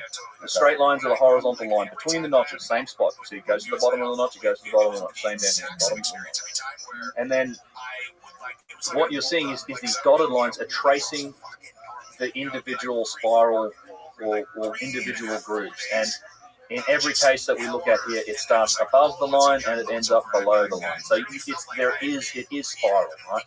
So it's higher here, it's lower here. It's higher here, it's lower here, etc., etc. It's geometrically proves this is a spiral groove. That said, And the length between each groove is exactly the same, right? the width, That's what I meant. Yeah, not really. It seems, it's Petrie described as a drunken screw. There are some crossover. It seems to have been more than one cutting point. So it was multiple cutting points. So there might have been so. And people speculate all day about this. It is, and the other thing to note about this is that it's actually tapered. So it's tough to see. You can kind of see it. See how it's tapered? Right. Yep. Right. So it narrows down, and this thing's upside down. So this is probably where it's fatter at the bottom. It's upside down. It snaps off here. And so you got to imagine that the holes that they come out of are straight, right? And it's tapered. So it tells us that the tool itself was probably tapered, which means that it's shaped like this. So as it goes there, it's cutting down, it's cutting down, it's cutting down. It's cutting on all surfaces. And then, so a lot of this is where people say, well, this groove could have been made when they retracted the tool and unscrewed itself. I'm like, that isn't how it would work if it was tapered. So if it's tapered, it's going to conform to, the granite's conforming to the shape of the tool, and the second you move it up at all, it loses contact with the stone because it's the angle changes, right? It's narrower at the top and it's wider at the bottom. So once you get down and you're finished, you lift it up a bit, and then all of a sudden the tool's going to be wider right at that point when you lift it up. So it's not actually touching the stone. It doesn't unscrew. It just lifts out. It can't. I don't think unscrewing it or removing the tool will give you the spiral groove. Plus, look, it takes quite a lot of force to cut into granite like this. It's not just a simple. You're not scratching granite and leaving a deep groove like we see in these tubes. It's not just in the. It's not just in the drills, but we see it in these holes too. You have these deep grooves in the holes. And you see this all over the place with many. Now, is that an example of like them doing a core drill used to split a piece of stone? Well, I don't think it's used to split a piece of stone so much as they were sought out to then split stone. You know what I'm saying? Like they were. I think the people that were quarrying the blocks were looking for these, and then they would try and split them along the angle of the tube drill. You know, so along the axis of the tube drill. You see, there's lots of complete holes like that haven't been split, and in fact, you see on the back of the stone, you see that dashed line, which is a. I mean, that's a technique that started. I mean, they were the earliest. We know they were using it in like the New Kingdom, but these tube drill holes go back way further, and the oldest types, we don't see that quarrying method way back in the day. It's like the oldest quarrying method seems to be the scoop method of the quarry, which is like an ice cream scoop. Yeah. But I think they were looking for them. Like, for example, here's a giant tube drill. This is a 9-inch one at Karnak. And this stone's been split along its axis. Right. So later civilizations found these things and used that to start. Yeah, because it's a natural weakness in the stone, and you can split it. So you see a lot of tube drills that are in fact split, but you see plenty that are whole as well. And when we know they're whole originally because we have the drill cores. Can we look at some pictures of these scoop marks? Yeah. You're talking about a guy who was compromised every Actually, this is a good point. Yeah, I don't know if I have. And also, I forgot to ask you, what do you speculate these saw blades could have been made of? It's less maybe what they were made of than what technology they were using. I mean, you know, Petrie speculated that it could have been. He's like, diamond would fit the bill, you know, like it's because he was looking at a bronze embedded with gemstones or something. But he's like, there's no evidence for diamond. And he's right, there's no evidence for diamond use in Egypt. We see no diamonds. It's not written about. Would there be leftover fragments of diamonds? Maybe you find something. There's literally been zero. And as far as gemstones go, the dynastic Egyptians sort of prized coloured stuff. So diamonds wouldn't have been precious from that perspective. I mean, who knows? Maybe they did use them, we just don't have any evidence for it. But I don't know what it was using. It could have any corundum or hardened substance, but it could have, like, I look at this stuff, I don't think there was pure mechanical force involved. I think there's something else going on. Well, that's the speculation. The stone. There's who knows? Were they changing the molecular properties of the stone? Were they using ultrasonics? Were they? I mean, you have to go back to the legends. Plasmoid. Have you ever heard of? Well, that could have been plasmoid. I don't know. I mean, this is where we speculate.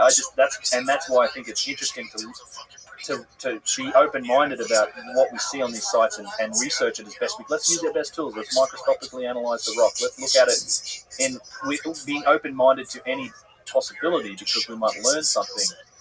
You know, I think you go back in time, the legend of the Shamir is very interesting. You ever heard this story? Like the Solomon's Temple of Shamir and all this. So the Shamir, I'm not that well versed in this. You should really have Russ and Kyle, the guys, Snake Bros. Right? Oh, Snake Bros. Yeah, they would be great to reach out to those guys. Fantastic. And Russ really knows this stuff inside out. So there's stories in, I think it's associated with King Solomon, that the stories of something called a Shamir, which it essentially, think of it as like a lightsaber that just cuts through stone. Most people cut through very hard stones, sometimes described as a worm. But there's this consistent story of this artifact called a Shamir that is like allegedly would let you. Yeah, I like to think of it as like this lightsaber that just cuts through stone, and people cut really hard stone. It comes out of history. So it's like, was this left over from these times? I don't know. And I try not thinking about it in terms of diamond blades though is like it's like thinking about it looking in the mirror like we can't assume that they did shit the way that we do shit, right? This is what we've been talking about with Randall for the past few days. Yeah, it is, and I think that's the right approach. Like it's a tempting and natural thing to look at a problem. We look at these challenges and we go, this is how we would do it, fit it into our box. And again, I just think that there's avenues of technology that we are yet to learn about, that we will know more about in time. And I think it's hard to do, but it's like, here's our perspective and here's everything we know, but some of the answers might be out here. Like it's just, and that's what being open-minded about it and not just dismissing stuff and scoffing at it, and then researching it with some of those possibilities in mind. We might even learn something eventually from it. That's what I want to do. people always like, well, what is it, and what's the speculation and how it does. And you can speculate all over the place. Chris Dunn's new book, if you've got to it, the Serapeum chapter. Yeah, I'm like a quarter of the way through it. I gotta finish it. He does some amazing speculation. I'm not going to spoil it. Really? Oh, guy, I love it.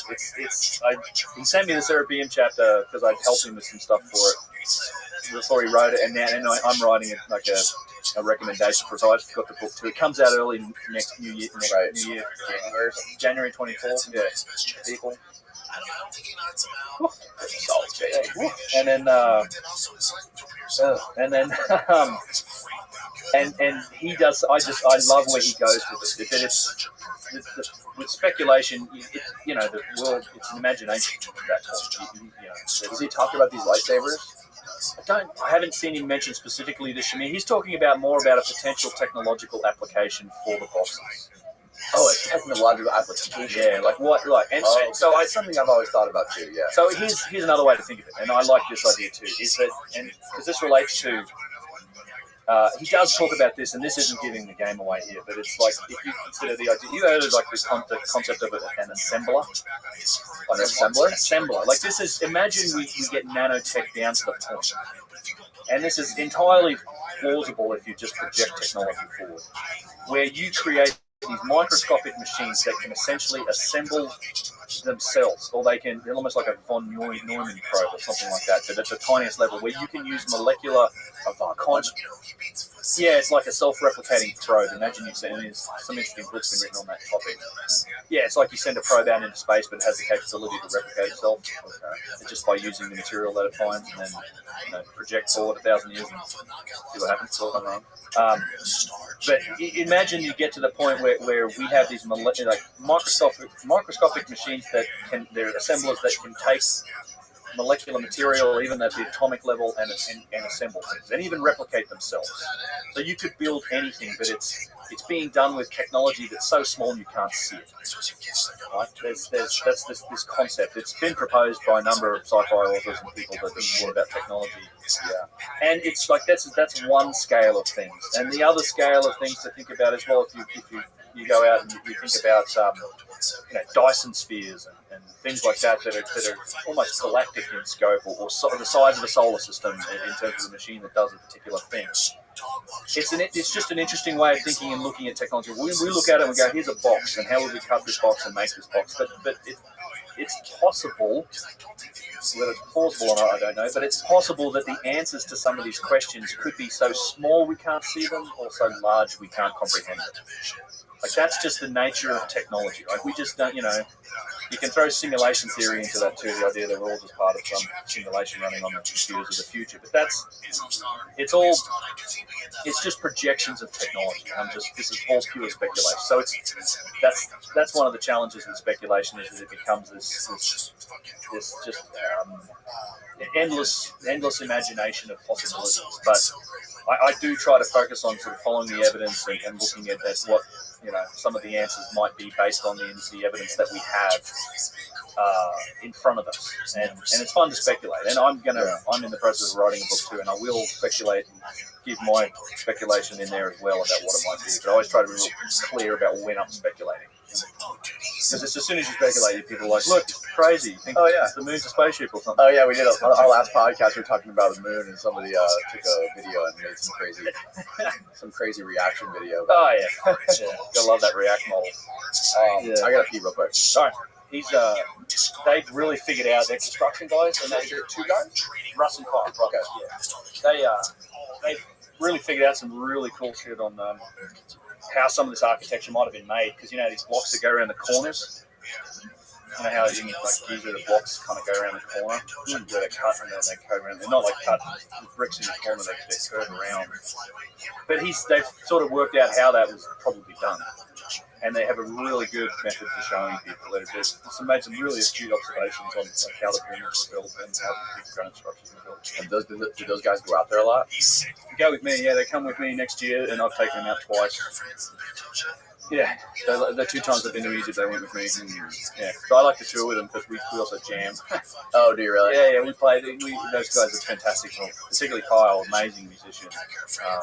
I use some of it. If you watch the Karnak video, the song at the end, Did you get to the end of it? Like the specific video? The most recent one. I don't know. Right at the end is like a music. There's like a song at the end. The last like 10 minutes of it is like a song. Yeah, I remember that. Yeah. That's Kyle's music. Oh no shit! Really? Okay. Yeah. So we jam and they're good. And I'm like, they're more they help me to manage the group, and then also I mean it's more social and personable than me most of the time. Yeah. A bit more serious. I'm happy to have conversations with those guys. They're funny and yeah. So it's great. We work together really well. Yeah, but one of the things, like getting back to those boxes, I wonder, like, was the technology just so hyper advanced that like making something that precise wasn't a big deal? Like if some culture came along a million years from now and be like, how do they make this bottle so perfect and smooth? Like, not because there was a purpose, just because it was easy. So like those boxes, was it just really fucking easy to do that? And the pyramid too, or was it for a specific function? Like, how can you make that box functional? Well, I mean, there is a relation, and I have a long video on precision, and there is, and I said this the other day, I think, to you, as well, that there's a relationship between precision and function. Right. You don't develop precision, but developing precision costs money. Like, it costs resources. You only do that for a functional return, and when you look at the development of precision in the modern world, it kind of stems out of the need for like old naval cannons to shoot straight. The old days, you would cast a cannon and then fire it while it's hot and go, well, I guess that's the barrel, and hopefully they can shoot straight now. And then they were like, well, we can make more accurate weapons if we actually, maybe cast it and then carve out and then machine it, like slowly use a water wheel and turn out, a cannon barrel to make it shoot straighter. And then they started to draw that relationship. Then we needed to make chronographers, accurate timepieces. That helped with navigation. Like longitude, we talked about longitude earlier, but it's very difficult to measure. Latitude's okay, you can use the sun for that, but longitude, you need accurate timepieces to be able to know where you are on that east-west time frame. And in fact, the way we used to do it, it was you'd go to where you wanted, and we'd basically move in right angles. Like if people would sail to get somewhere based on navigational maps, it was called like running down a westing or running down an easting. You would get to where you wanted on the latitude and then go that way until you hit what you needed to. You knew you could head east or west, but you weren't sure how far. Right. You were gone. And it wasn't until the end of the 17th century, essentially, that we developed accurate enough timepieces to be able to navigate using longitude effectively. Then precision progresses into the industrial age and steam engines and the need to create containment vessels for pressure and that's now in the modern world we've got 7 Newton meter processes that we're developing silicon on and you're packing millions and millions of transistors and complex logical circuitry into a tiny little footprint, but that costs billions of dollars to do, and we do it because there's a functional return on it. So a long way around of saying that you develop precision when you're chasing a particular functional return. And I think it's one of the indications to me when you look at some of these precision objects, particularly the more like the regular ones. The boxes are a good example. I think they were functional, and potentially some of the structures and even the sites were functional. And I think in order to get that functional return, they needed to make these things with precision. Now, in terms of the bottle that we looked at and industrial design, once you have a manufacturing system that supports precision is what you get. Like today, you buy a toaster, it's going to be industrial designed on a computer, and it's going to be made in a manufacturing system that is just by its nature very precise. Like it's all, there's no panel gaps on it. And cars, look at the panel gaps between different panels on cars today versus in the 1960s. It's much better. Like you don't need it, but it's a result of the manufacturing system. So that's also an explanation that I like to use when it comes to the more abstract artifacts like statues that show tremendous precision, that look like they've been designed. And then they've been executed in a manufacturing system that gives you that precision. It gives you that perfect symmetry. It gives you these features that are like kind of hard to explain in isolation. But I do believe that they developed that capability to get some sort of function. What that function is, I don't know. Like that's where the speculation comes Yeah. from. Why? What was the function that the boxes did? This is crazy correlation of these boxes in these pyramids or these boxes in these underground structures. The Seraphim is an example. The pyramids are an example. Even across the Giza Plateau, the Osiris Shaft, you see these boxes underground and in these big structures. I don't know, but I get the sense they're functional. There's infrastructure on these sites. At Saqqara, at Abu Sir, at Dashur, at Giza, we have evidence for very complex systems of what I can only call channeled blocks, these U-shaped blocks that are below the floor level. So you have these floor tiles that might be a couple of feet thick. In some cases, they're even cased on top of that. But right down beneath that stuff, you have this infrastructure of essentially piping. It runs all under these sites. It's all over the place at Abu Sir. We see evidence for it. Giza, Saqqara, like all these old kingdom sites. Not something you ever see on the later sites. These are the oldest of sites. Have these very strange and complex. Essentially, either it could have been housing piping, it could have been housing cables, it could have been. We don't know, but and sometimes it's not all gravity fed. Like sometimes they'll run all the way down beneath causeways to where there would have been water, and then it runs all over the site in complex patterns. At Abu Sir is probably the best example. There's wire joins and all these other things running beneath the floor, and sometimes using fairly exotic stone types like granite or white calcite or alabaster.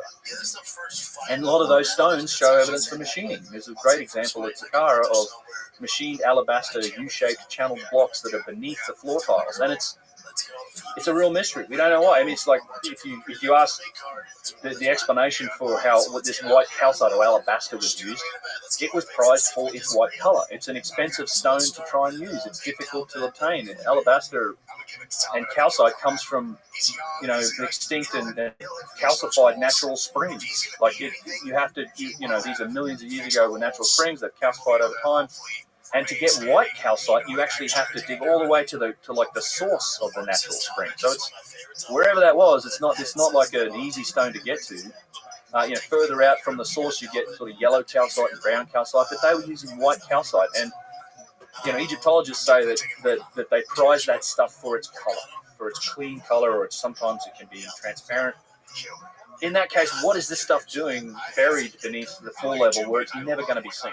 Like it's literally a stone type that gets used in this underground infrastructure that's never seen. So they must have been using it for some other purpose. Like I think some of these stone types that you see, particularly in the really megalithic stone sites, might have had a functional purpose, like choosing particular types of stone, like basalt, granite, limestone, white calcite, even quartzite in some places, and in particular orders. And there's plenty of other indications that there was something else going on at these sites. I mean, my last video I did on Karnak Temple, there's some really interesting. There's an area of Karnak that it's normally off limits. Again, the right people to get in and see it. And I love showing people this stuff every year. There's a part of Karnak that's where the granite's literally crumbling apart. It's granite diorite.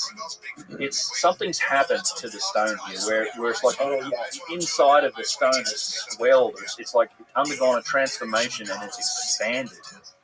And it's almost around the edge of the stone. There's a couple of inches of where the stone is in good condition. But because the inside's like transformed and expanded, it's put this pressure on the outside and it's cracked all of the outside. And in some places, it's like falling apart, like it's cracked it whole blocks apart, and then the inside of the blocks just crumbling from the inside out. Yeah, inside out. And so wild. And then we see that also at Abu Sir and other places where you have like crumbling basalt and this happens in nature, right? But it takes literally millions of years of exposure. Basalt and these other igneous stones that are formed in the heat of like lava and formed over millions of years of compression and heat in the earth. I mean, you can expose them to millions of years of sunlight, and okay, they're going to erode and degrade over time, but we're talking about cut surfaces of stone that are doing that. And they're originally finished. And so at Abu Sir, for example, you have basalt that's been cut, and then it was cased in limestone. So it's like, it was surrounded by limestone, but those mating surfaces are now crumbling and falling apart. Now, who knows? It's pure speculation, but was it heat cycling? Was there something going through it? I mean, I do have a video where we were playing with like a very high voltage electromagnetic sort of field generator device, and we were testing different types of stone, and they have different electromagnetic properties. Like granite doesn't do anything. You can get arch coming off limestone, and then somewhat of an arch coming off basalt. So they do have different properties under different conditions. And is it possible that those were some of these properties of the stone were things that were being chased by the builders for a functional purpose? I love these ideas, and I know Chris Dunn is exploring some of those in some of his theories and his work. He certainly knows a lot more about it than I do.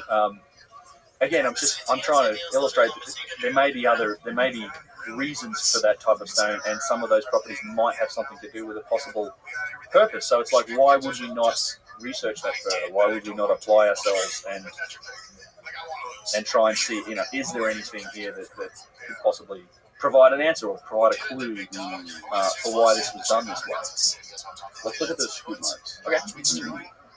So you know what? Let me just give me a second. Now, when it comes to these scoop marks, is there any sort of idea or explanation on how they were made, either by the Egyptologists that are there, or by you? The explanation for them is, is that they were this pounding stone. This is the pounding stone explanation here. I love the part of one of your videos where you guys are filming out with the pounding stones, trying to pound them. Yeah, watch out, you'll break it. Yeah, let me pull up this, and then we'll go to. I also want to talk about Yusuf. Oh yeah, we'll get into that. That guy seems super interesting. In fact, they let him run around there and do guide people in tours and explain all this stuff that goes counter to the narrative. Yeah, Yusuf's great. I mean, I love Yusuf in just the fact that he has, he's such a knowledgeable guy, and he's the greatest. He's my brother. I sort of hit the jackpot when I met him, and he's a superstar for teaching people. It's what he does. It is absolutely what he does, and I will swear to God I will find pictures in a second. You said Yusuf has lived right there his entire life since he was a kid. Yeah, Yusuf. So his dad, Yusuf's dad was Hakim El Ayalon. He's a really famous indigenous wisdom keeper and guide. He's unfortunately rested since then, or he's passed. He was the guy that was used by guys like Graham Hancock, Robert Bovell, John Anthony West. Hakim's well known. There's lectures you can find from him online. He's got, at Yusuf's shop, he's sort of got pictures of Hakim from all over the world. He's met all sorts of interesting figures. He's kind of been really well known, as a guide, and really interesting guy. So Yusuf kind of followed in his father's footsteps. He doesn't believe everything that Hakim does, and if you're interested in Hakim's theories, there's an author named Stephen Mailer who wrote a book, Land of Osiris, I think it is, and he was Hakim's student. Hakim was the founder of this modern, I guess you'd call it chematology, this theory. Chemet being the ancient word for Egypt. And he has a lot of interesting theories, but again, I wouldn't say that Yusuf subscribes to all of them. He has his own theories. He's done his own work. Yusuf's he's a practicing stonemason, so he works with this material. He's a very talented musician as well. Works with this material with his hands. He's very well versed in traditional Egyptology, like he knows all of the rules. He can read hieroglyphs, and he grew up literally across the street from the Sphinx. In fact, it's still where his family store is. It's in Nazlet El Samam, which is a little village. It's right near the entrance to the Sphinx entrance to the Giza Plateau, and the Awen family store is right there. And his balcony up the top, you're looking straight at the Sphinx and the little pyramid complex. It's really cool. What are some of the theories of that guy came up with? Hakim? Yeah. Hakim has one of the things I can talk about, he thinks there was acoustical properties to a lot of these sites, that some of these were sound hospitals. In fact, he even ran one for quite a while. And they had, anecdotally at least, very good results. They would take people to these ancient places into some specific areas that have resonant properties, and they would I don't know exactly what they were doing in there, but they had people that recovered from illnesses, and at least anecdotally from what I've heard, it worked. And then, as the story goes, as it's been told to me, Zahi Hawass actually shut them down. He stopped them from doing it. Who was Zahi Hawass again? Well, Zahi Hawass was the long-term head of the Supreme Council of Antiquities, or the Department of Antiquities in Jerusalem, I think it's called now. He's notorious kind of figure that's he had the debate with Graham Hancock where he kind of lost the duel. He's probably the world's most famous Egyptologist, certainly Egyptian Egyptologist, world famous guy. Written a bunch of books. I talked about him a few times. I've met him a few times. In fact, with the last trip to Egypt, we ran into him like 4 times. Really? Yeah. He was just there. He was at. Is he a nice guy? He's a charming. He can be a charming guy. I suspect he probably. Look, I don't know him personally. I know he's treated a lot of people very fairly. He's probably been less fair to others. I had no problem with him. I mean, I was just on a tour, and this was the Graham Hancock tour where he was supposedly debating him, and we spent a day with him. And I think he's certainly had a history of being quite in the past. It's strange, he really attacks a few of the alternative authors. Graham, I mean, in particular, Robert Bovahal, he doesn't like.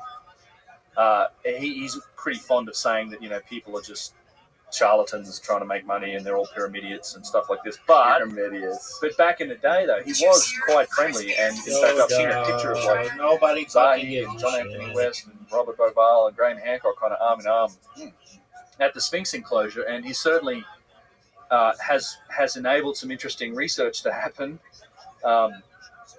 privately a few times. I had a video about the Sphinx temple that started to get into some of that with there's an interesting correlation and at least these allegations of connection between him and the Edgar Cayce Foundation. Do you know who Edgar Cayce is? The American prophet. Okay, so this is an interesting story. So Cayce was a prophet, and a lot of people made a lot of money based on his predictions for the stock market back in the day, and he ended up he had these visions and wrote a couple of books, and one of his visions entailed you've probably heard of the Hall of Records, right? Yeah. This idea. Okay, so a lot of that comes from Cayce. He talks about the fact that there's a Hall of Records in one of the locations. There's 3 of them, I think, and one of them is under the paw of the Sphinx, and then there's another one that's supposedly under. I think it was. I mentioned it earlier. It's Mount Nemrut, like the Nemrut tumulus pile, which is an insane sight that I also saw for the first time this year. But so he's that foundation. It's the ARE. I think it's the Association for Research and Enlightenment. Is essentially the Cayce Foundation. Okay, and they've kind of been involved in private expeditions to Giza. They've been looking, right. They're trying to satisfy Cayce's prediction about the Hall of Records, and they have been essentially digging and looking around at Giza and these other places since like the 1970s. Now, Zahi is very much against anything Atlantis related. He's like, there's no ancient civilization. So in publicly facing, right, he decries any of that type of thing. But he did also grant like the Cayce Foundation like a 5-year permit to do unlimited, essentially digging and excavation on the Giza Plateau, including in the Great Pyramid. And so it's on one hand you sort of decrying all of this anything lost civilization, and then on the other hand you're enabling essentially an organization whose stated goal is to prove out Atlantis and that there was a Hall of Records and everything like that. Not only that, but Edgar Cayce's son, Hughlin Cayce, he wrote a book, and in that book he claims, and I will say that Zahi Hawass has denied this, he claims that the Edgar Cayce Foundation funded his education, like they paid for his education at Pennsylvania University. They found, like he literally says in the book, and this isn't me saying it, he found that they found Zahi, who was a site inspector at the time, like not like lower ranked kind of guy, but he was pliable and agreeable, and they thought he was someone they could work with, so they funded his education. Lord Mark Lehner, who's been a long-term partner of Zahi Hawass, and that went through the Pennsylvania University. They got him his doctorate, And for sure, it's verified. Like Zahi has had engagements with the ARE plenty of times. He's gone and spoken at their events. He's been part of it. He goes back there and lectures quite often. So, it's just strange to me that he's associated with an organisation like the ARE, which has done these secretive digs. And there's strong evidence, as documented by Robert Loval, which might be one of the reasons that Zahi doesn't like him so much. He's documented the fact that Zahi's been enabling kind of secret expeditions, digging and drilling around the Sphinx since the 1970s. Like there's kind of one acknowledged drilling effort that they made to look under the Sphinx. I think it happened in the mid-90s, thereabouts, and they were drilling under the body of the Sphinx. And the stated goal was, we're checking the integrity of the limestone bedrock given the water table's rising, blah, blah, blah.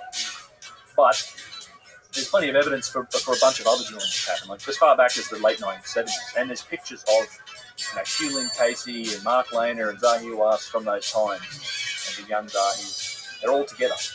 And then in the mid to late 90s, he enabled something called the Shore Expedition, which is Dr. Joseph Shore, a couple other people, Boris Said was one of them, but they're all ARE members. They're all part of the Casey Foundation. And none of them are Egyptologists or archaeologists, but he gave them a 5-year permit, open permit to do whatever they wanted up at the Giza Plateau. And they did a bunch of stuff. They did a bunch of excavations around the Sphinx, and Zahi was involved in it, and they even made a documentary that's never been seen. So Boris Said, who was a filmmaker, he's also since died. And I dug into like these old Art Bell radio episodes from the 90s where he was talking about it. He had a falling out with I think Joseph Shaw, the guy that was funding the experiment or the expedition. And just based on this fallout, the documentary kind of went into limbo and it's never been seen. But apparently it's part of it, and they had gone in under the Sphinx and looked at chambers. And Zahi at the time. And Boris said they found chambers beneath the Sphinx. Like they 100% found chambers beneath the Sphinx. By the way, also a claim made by John Anthony West and Dr. Robert Schoch when they analysed the area with ground penetrating radar. They found chambers beneath the Sphinx. And at the time when they were doing this experiment, Zahi said, we've got this incredible announcement and discovery. It's going to shake up the world's history. We're going to change what we know about the sort of the structure of the Giza Plateau and what's down below the ground. He was teasing it. And then this documentary kind of went away, and he's never said anything about it since. And in fact, to this day, denies that there's any chambers or any structures or things beneath the Sphinx. Now, if asked, he'll say, well, yeah, they found natural fishes in the rock and there's nothing else, which is nonsense. I mean, Boris Said's on record saying, no, I've seen them. Like, he's been down there and seen them. And well, it's kind of what he says, yeah.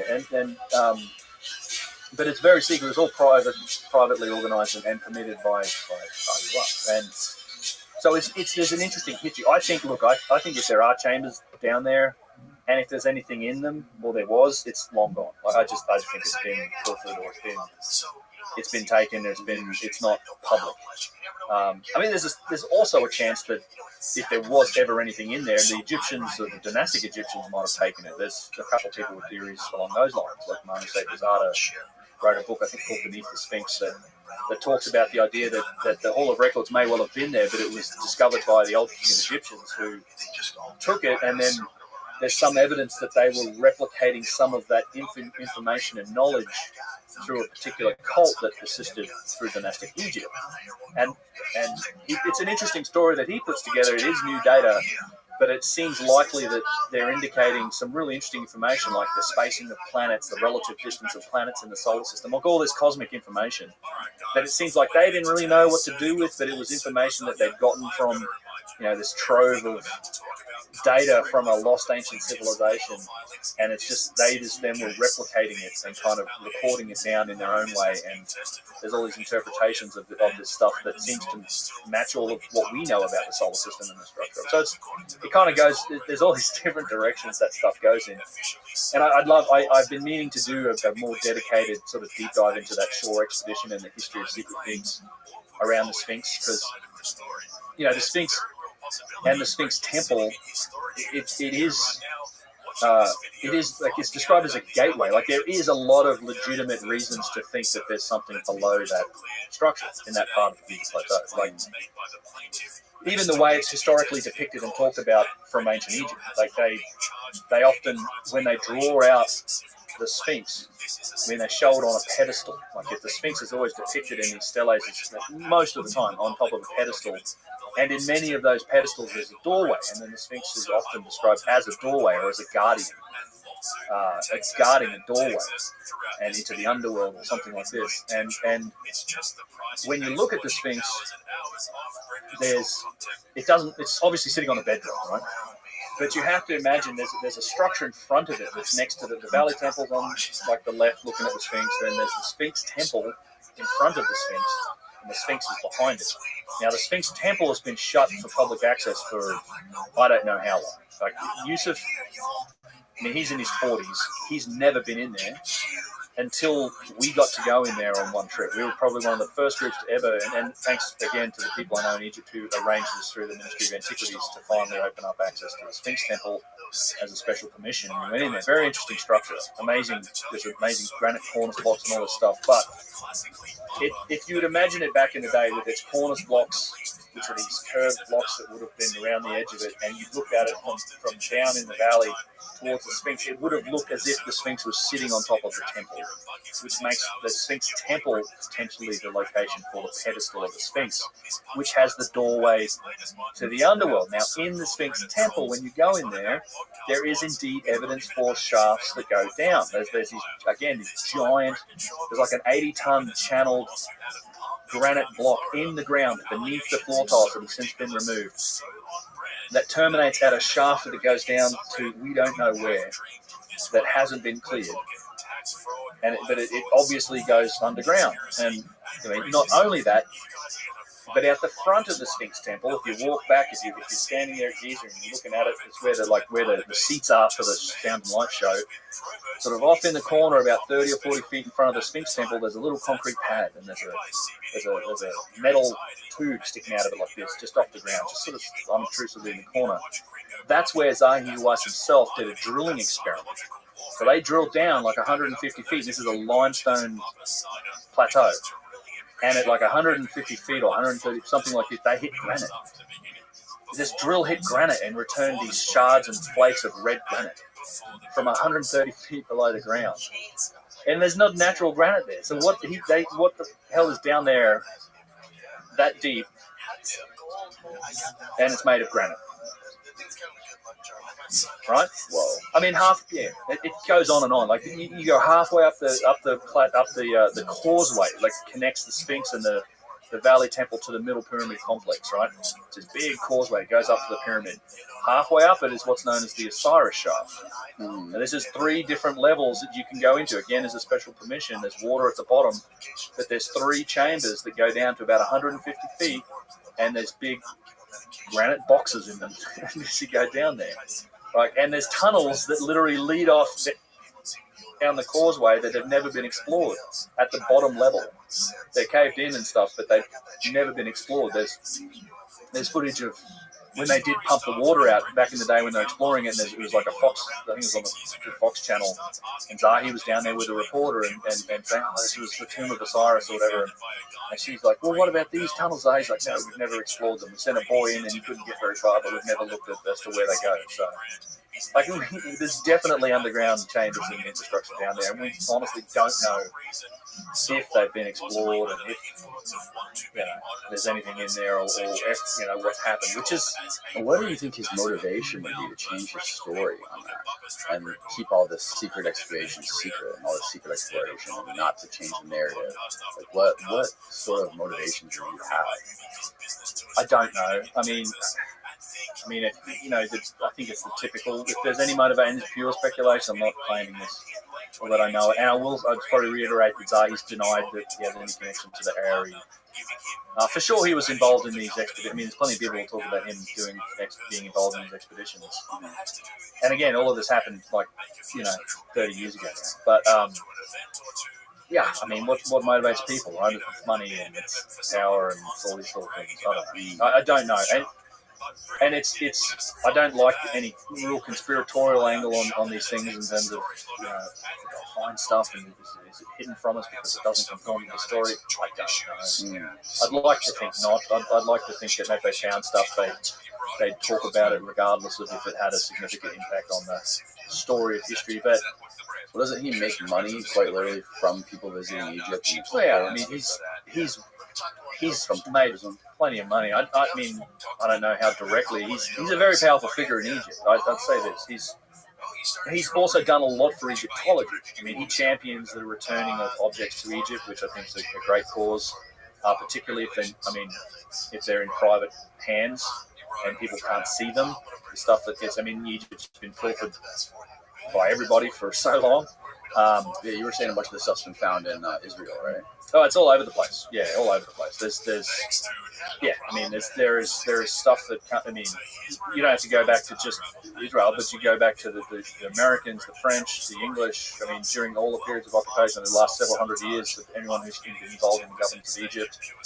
I mean, I think Matt Simpson just did a video, Luke Cavett actually did a video talking about how the British Museum is essentially full of artifacts that were stolen from Egypt. I mean, one of the sticking points is that the original Rosetta Stone is in the British Museum. It's been there for like 200 years. But it's, I'm like, if it's in a museum somewhere and people can see it, they have people don't understand the scope of artifacts that have been found here too. There are warehouses absolutely full of this stuff in Egypt. Like some of the tombs in the Valley of the Kings, they fill them up with all the artifacts they find in other places and lock the doors because it's essentially climate controlled. And I hope, and I've yet to see it, but they're building a giant new museum, which should be just about done by now, the Grand Egyptian Museum. Biggest museum in the world from what I understand is going to be. And I really hope that they have enough space and real estate to show us all of the artifacts that they just haven't had the space to show. I mean, there's so much stuff in Egypt and that's been taken from Egypt.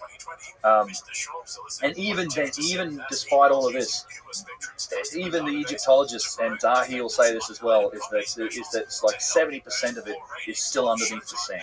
And he thinks that we've only maybe uncovered 20 to 30% of what's out there. So there's a lot going on, and but yeah, look, I don't know. It's an interesting sort of story to dive into with the history of some of these excavations, and like I said, it kind of goes back to my point about the pyramid earlier, where I hope that whatever they do, and I'm sure somebody's planning it, that they're going to go and try and look for this chamber.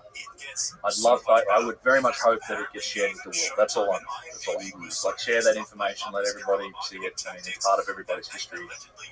I don't care who makes money on it, it doesn't, but it's just like, I think a lot of people would be interested. What is this right here? So this is the obelisk. Okay. This is the unfinished obelisk, and you talk about scoop marks, there's a few of them on top of it. Oh, wow. And in fact, you see some of the characteristic pounding stones there as well, and in fact, that's probably that one. And there's some of these scoop marks are, you see on the right here, on the left of the thing as well, and then all the way down what do you call it? Why my brain not working? There. The trench. There you go. Okay, I just needed to look at this one. Yeah, right. Yeah, so this one was never actually pulled out of the quarry, right? This was started and never completed. That's right. Yeah, it's not actually. In fact, it's not. The trench isn't quite deep enough. Actually, look at some scoop marks. See them on the right here as well, on the wall.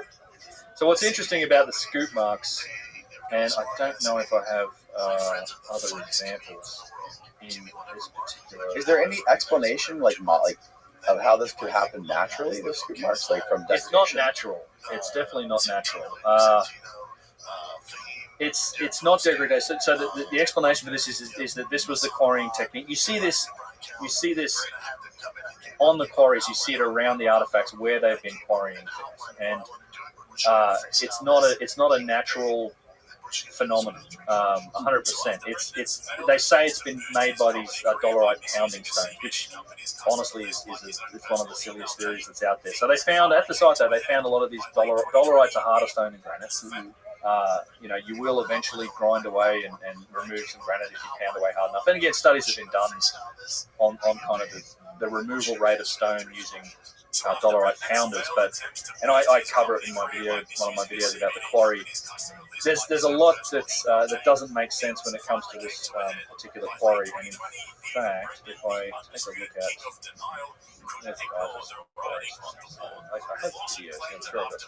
so you can see a number of different quarrying techniques in play at the Aswan quarry, the oldest being. And how far is that obelisk from the Giza Plateau? About 500 miles. Okay. So that's generally the.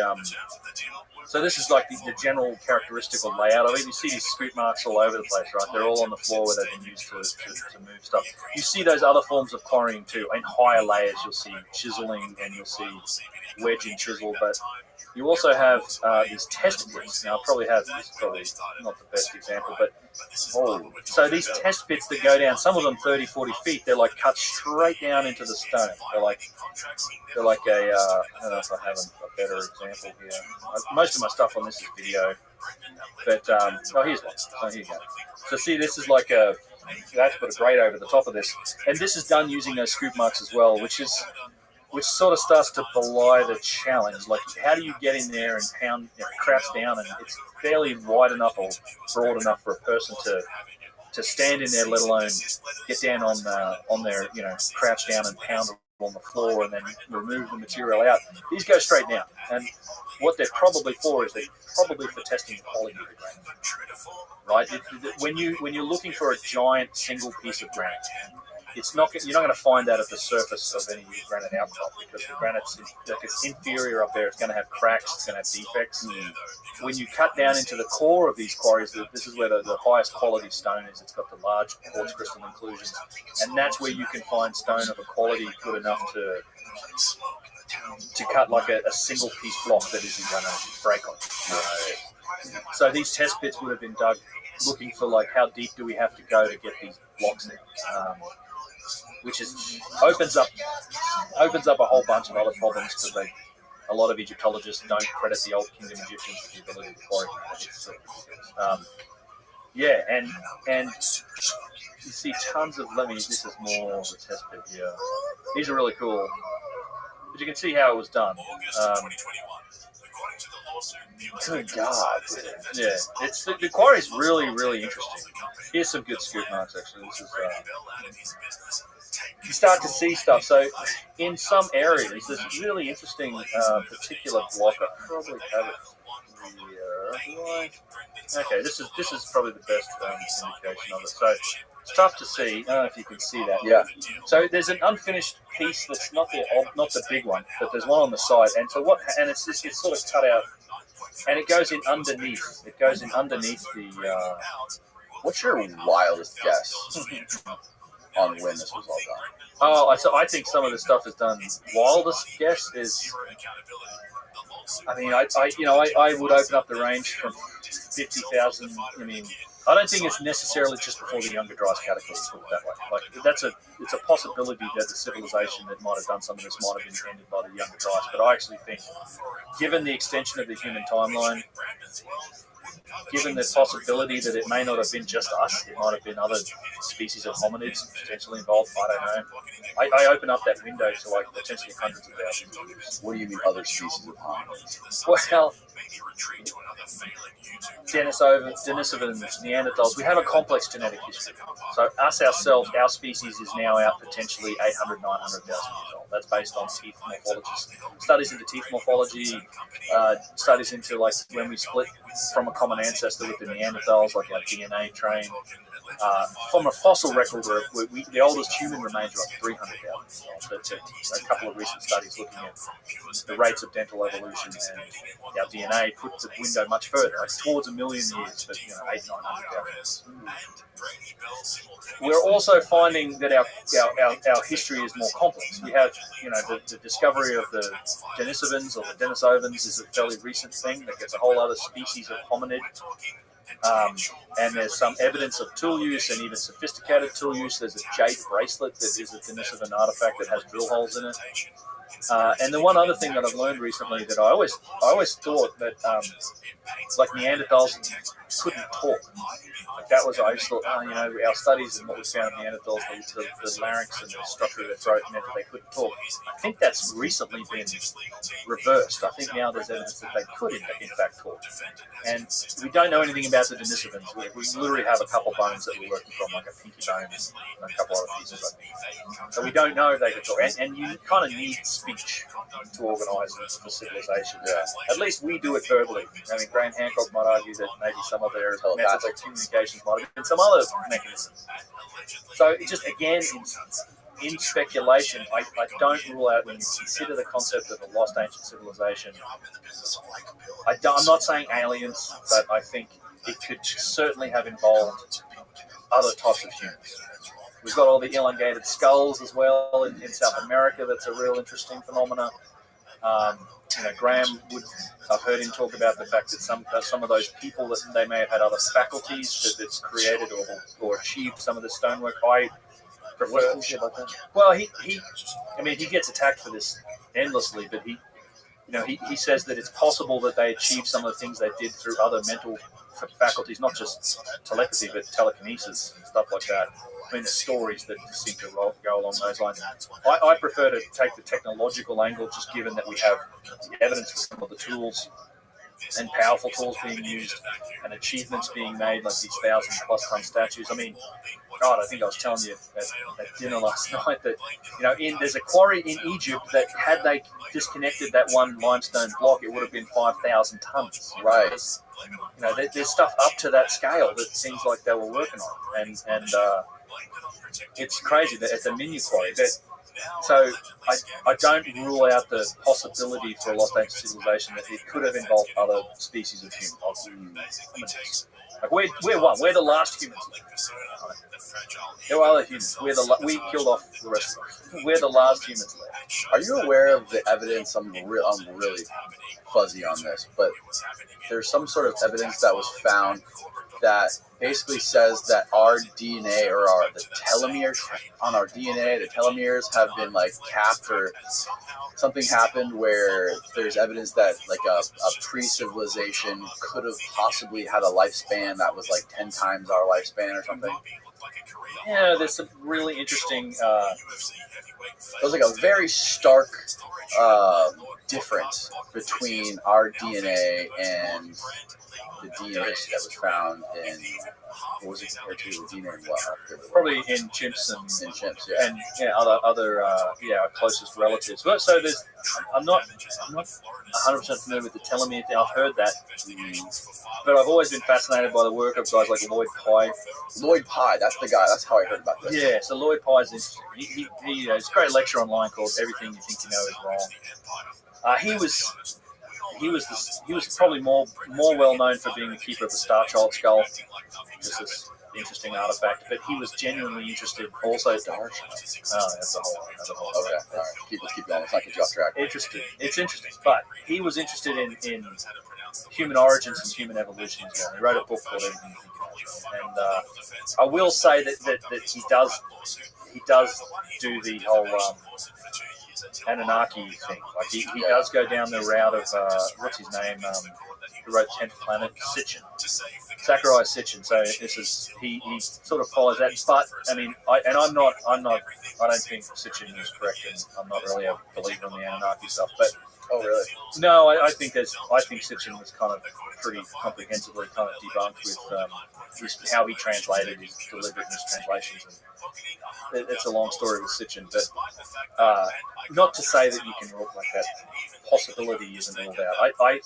The work that Lloyd Pye did made it interesting from the perspective of a potential intervention theory, which means that he was sort of hinting at the fact that we might have been genetically engineered as a species.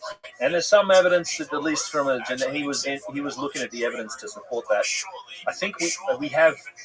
I might get this wrong. We have a different number of chromosomes. Right. Than other species, than our closest relatives. Right. And when you look at the DNA structures, it almost looks like we've been engineered, like they've been tied together and kind of engineered that way. There's a few genetic oddities about our species that Lloyd Pye was suggesting might be indications that we've been engineered. So it gets into that in detail. I'm not an expert. It's been a long time since I've read the book. And this flies in the face of evolution. Like It does in a lot of ways, but there are sort of other examples. I don't know if it's horses or something like that that have a similar chromosomal difference. It's not the only thing he points at. Like we're a weird kind of species with some of the diseases that we have. I mean, he talks about the fact that we're like one of the only species that dies of exposure. Like it's like we're not well engineered for the planet. Right. You ever seen a dog just looks at the sun? Like its eyeballs, they're just looking at the sun. Like, don't look at the nuclear explosion, you'll go blind. No, they're fine. We go blind if we look at the sun. We don't have very good night vision. We die from exposure if we're left out, without clothing and shelter and all those sort of things.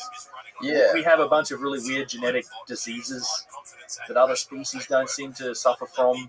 I mean, there's even some deficiencies in our genome that we're so far away from every other wild animal. It's insane. it is. Well, and that's always been true. I mean, the missing gap idea is you'd actually need like a dozen missing links or missing link. The idea that there's a missing link in the chain of evolution to get to humans. And you need more than one. Like to go from our nearest ancestors, the Neanderthals, to us is a huge jump. I mean, and it's actually, he points out that in a lot of cases that gets obfuscated by the way they lay out skeletons, like by making the skeletons of Neanderthals look more humanoid in terms of they space out the neck and they don't show it like it was when they had no neck and their shoulders were kind of much closer to their head. There's huge genetic and evolution gaps between us and our nearest relatives. Not in a number of different areas. So he gets into that, and it's an interesting idea. I don't know. I don't know how to explain it one way or the other. I do rate the whole intervention theory as a possibility. So either the OG intervention theory, which is life itself, panspermia, like DNA itself coming to this world by intervention, or by just panspermia as an accident. Like comets could well be the progenitors of life in the universe. Like the fact we're learning more and more about the fact that there's, the amino acids and the building blocks of life could be contained in cometary material in those icy cores, or even if they're radioactive, they could be liquid cores. Liquid water could be carried by these things, which could contain the building blocks of life. And it's really interesting to think that, this is the mystery that's at the origin of life altogether. And, we're definitely creatures of this planet, should I say that? Like, we trace our DNA, we're part of a tree of life of this planet. But it's the one, as far as evolution's gone, from single-cell organisms through the dinosaurs to us, the one part of that that's never kind of changed, that's never evolved, is DNA itself. So the way that life gets expressed as a technology, the DNA, that's never really changed. Like DNA as a technology has not changed. It's changed its expression. Like it's the forms and the life that it creates has changed. And there's a real mystery at the point of origin of life, like how DNA came to be. This is an ongoing field of research. There are people trying to figure this out. I personally think it's quite unlikely that it was a bunch of proteins and amino acids and some warm water that got hit by lightning and boom, there's DNA. It's a very complex structure. And even by saying that, so life might have been seeded on this planet, either like Prometheus style, where the aliens came and said, sprinkle some DNA in the river and away we go, or it just arrived on a planet from somewhere else. All you're really doing is kicking the can down the road. Like it still had to start somewhere. But it's a possibility. I mean, I wouldn't be surprised if panspermia was the origin of life on this planet. Could have been another civilization. I don't know.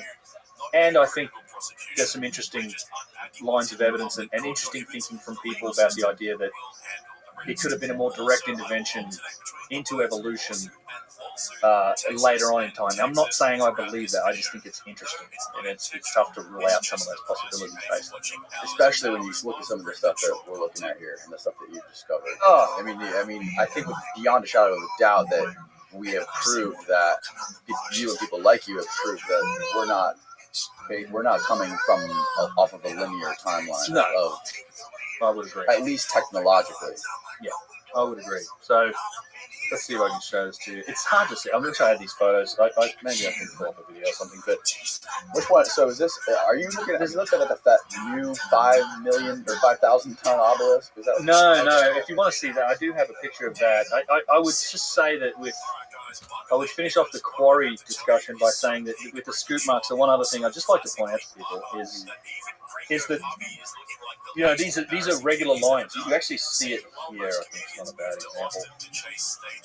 They start, like these scoop marks start and they're consistent and linear and they go all the way down and they actually go up and underneath this stone. So this stone's being quarried out, the one in the foreground here.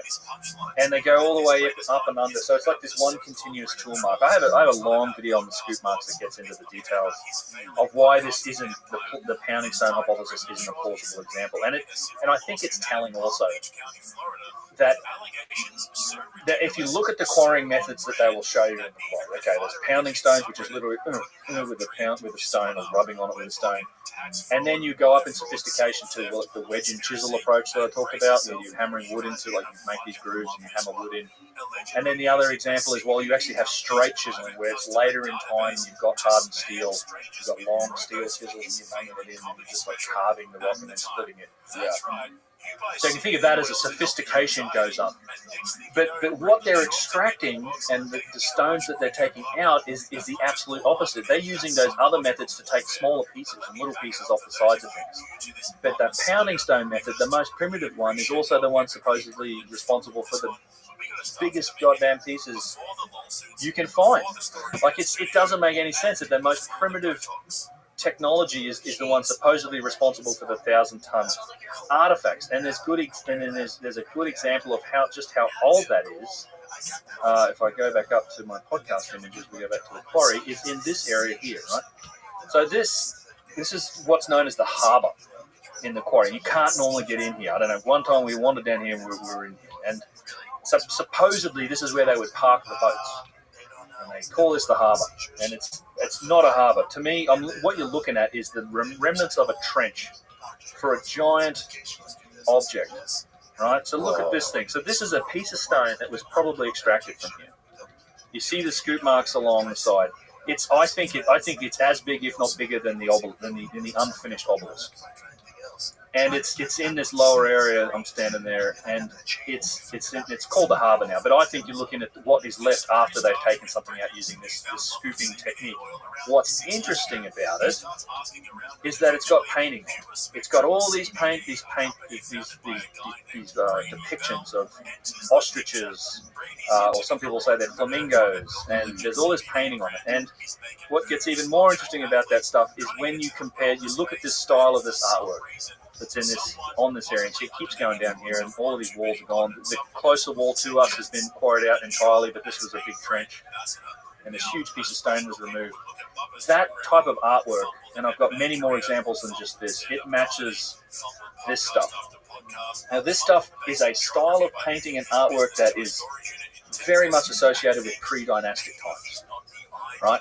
So before the dynastic civilization ever started, the artwork that's on the wall in that quarry matches the pottery and diagrams and drawings that we see on pottery vessels that come from pre-dynastic times, that have been found in pre-dynastic periods. So what this infers to me is that artwork done in that quarry was probably done in pre-dynastic times. It was done using the same art style. They used a much different art style. There's other carvings in the quarry where the Egyptians did their thing, you know, the more dynastic, typical kind of hieroglyphic and artwork. This red ochre paint with the style of carving, these birds on this thing match the birds in that. There's a bunch of other examples of it. It means that it was done I think it was done in pre-dynastic times, which also tells you that it was done on the wall that was left after they pulled that block out. So you had to have pulled that block out first to even expose that wall, right? And then it gets painted on. So how long ago did they pull that block out of there? And yeah, it's crazy. So I just wanted to make that point about the quarry. Yeah. And I do have a video that dives into that giant block that's been extracted there and the connection to that artwork. Let's talk about the vases. There's a lot of new shit going on with the vases that you've been looking at. There is. What we talked a lot about the vases on the first podcast we did, and the incredible symmetry involved in making those vases, and the fact that they're extremely thin. You can shine a light in them, and you can see through them. They're so goddamn thin, and they're made out of some of the hardest rocks. That's right. On Earth. And they still say that these vases were made during those times with chisels and pounding stones and all that stuff, right? Yeah, even after you come out with some of your videos and some of this stuff, no one's acknowledged it officially. Right. Yeah. I mean, nobody's looked at nobody's really said that. That there's. I mean, the hypothesis for how they were made, at least in the mainstream, has remained the same, which is, it was people rubbing on them with rocks, banging on them with flint, stuff like that. So made by hand. And again, to speed run the vases, it's like they go back to well and truly pre-dynastic times. In some cases, there's evidence of them going back to burials as far as 14,500 years ago. Right through pre-dynastic times, and then they've been found in times, basically during the Old Kingdom, up to about the 4th and 5th dynasty, most of them. The majority of them were found beneath the step pyramid, like 40, 50,000 of them, which is a 3rd dynasty structure. Then they kind of peter out after that. Like there's a few examples of vases that come from later periods, but we identify them as coming from those periods because they have very poorly scratched hieroglyphs on them. So, I mean, we talked about that earlier. But these are incredible class and, category of artifacts, like made from all sorts of exotic types of stone. Like I said, we talked about them before. Perfect symmetry, extremely thin. Petrie found one that went down to 1/40th of an inch, which is the quote that I've got here from him. One of the other things I always like to point out is that they're often found. We talked about imitation earlier. Painting them. This is where you would find them, and they're ascribed to the same person because they're found in the same burial. But you have a hardstone vase here next to a hand-formed pottery vase that is painted to look like granite, and not even this is not a turned vase. This is hand-formed. Right. So a lot of people. Even when you get into the details of arguing about this, the people are like, okay, they made them on a lathe, but it was just a simple lathe. Because, the idea that you're turning the stone to get these results. Right. I'm like, okay, so if they had lathes, why didn't they have the pottery wheel? The pottery wheel was a much simpler application of the wheel than a lathe is. But it's just a facetious sort of argument to suggest that these came from the same people. I think they're inherited and they're older. But what's happened, and there's lots of evidence, they go way back into time. Lots of them discovered, they were inscribed. They were definitely reused and inherited. There's a depiction of how they were made that was found at Saqqara. This is what they used to basically say, this is how they were made. It's basically like bent sticks with weights on the side and flint tips. This guy's got his hand in the middle of it. Yeah, he's rubbing at it with a hand. But what they're showing you here is the vase making industry that happened after the 3rd dynasty. Right. It's the alabaster vases. It's just white calcite. It's a 3 on the Mohs scale. It's much softer, and we have lots and lots of examples of beautiful alabaster vase work. But it's very simple. It's not simple. It's artful. It's not precise. You don't see the same symmetry. They're off balance. They don't they don't have the same properties as the very hard stone vases that seem to come from earlier times.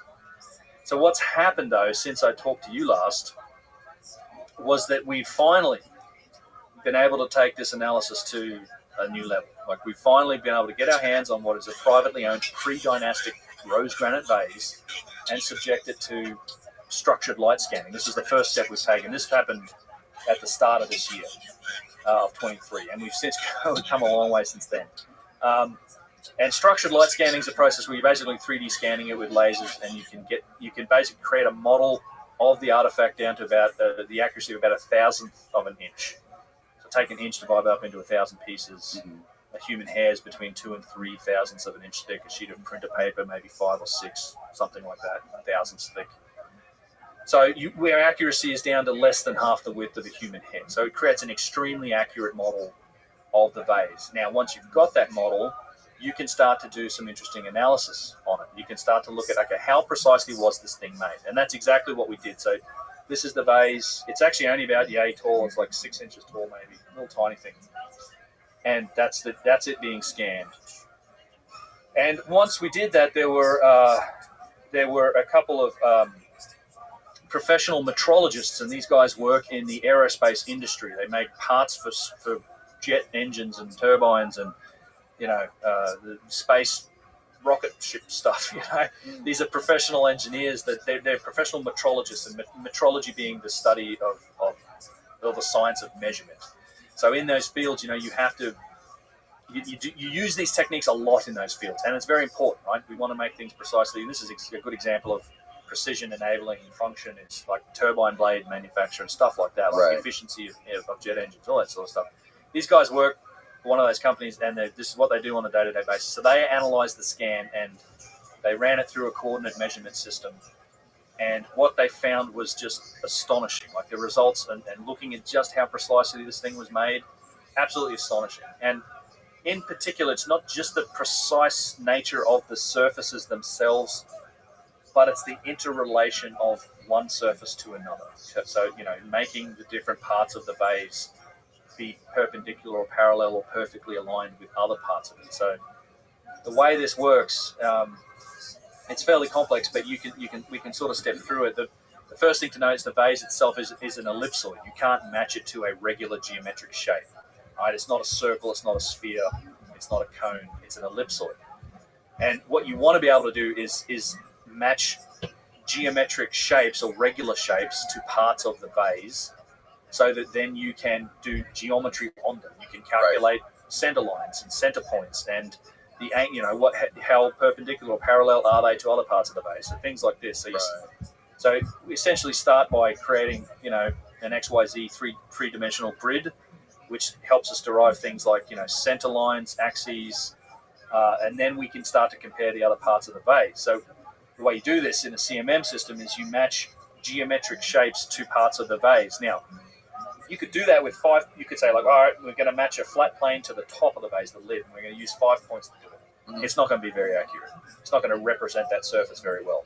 But if you do it with thousands and thousands of points, the more points you use of reference, the more accurately it's representing that surface. So you'll see in these slides the fact that we're using thousands and thousands of points. So in this example, there's nearly 4,000 points of reference has been used to match a flat plane to the top of the vase lip, to the top surface.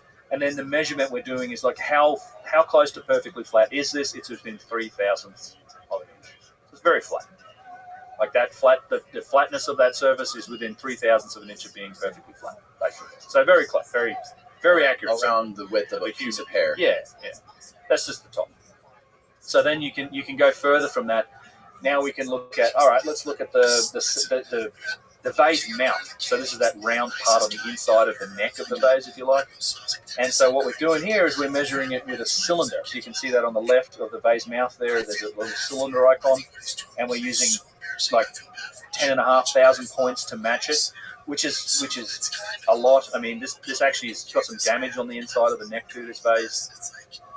And we can match it looking at the cylindricity. So how perfectly cylindrical is that? It's within 13,000ths of an inch of being cylindrical. But now that this is I'll speed up a bit on this, because now that we've got that top surface, you can think of that as like an x-axis. Right? And if you think of a cylinder sitting in the neck of this vase, we can now, because we've matched the cylinder to the surface, we can say, okay, how perpendicular is that cylinder to the top surface that we just managed? And we call that, like, the top surface is control surface A. Right? So you can see like the perpendicular measurement.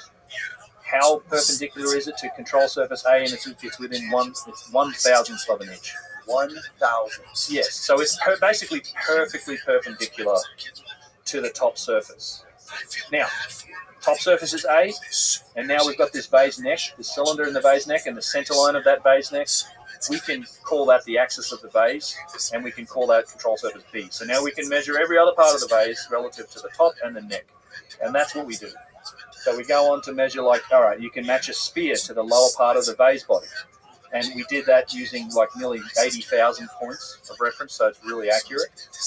And then what you can do is with that sphere, this is worth talking about for a minute. This is the highest number we saw in the whole report. It's 17,000ths of an inch. So the center point of that sphere is basically within 17,000ths of an inch from the center line of the vase.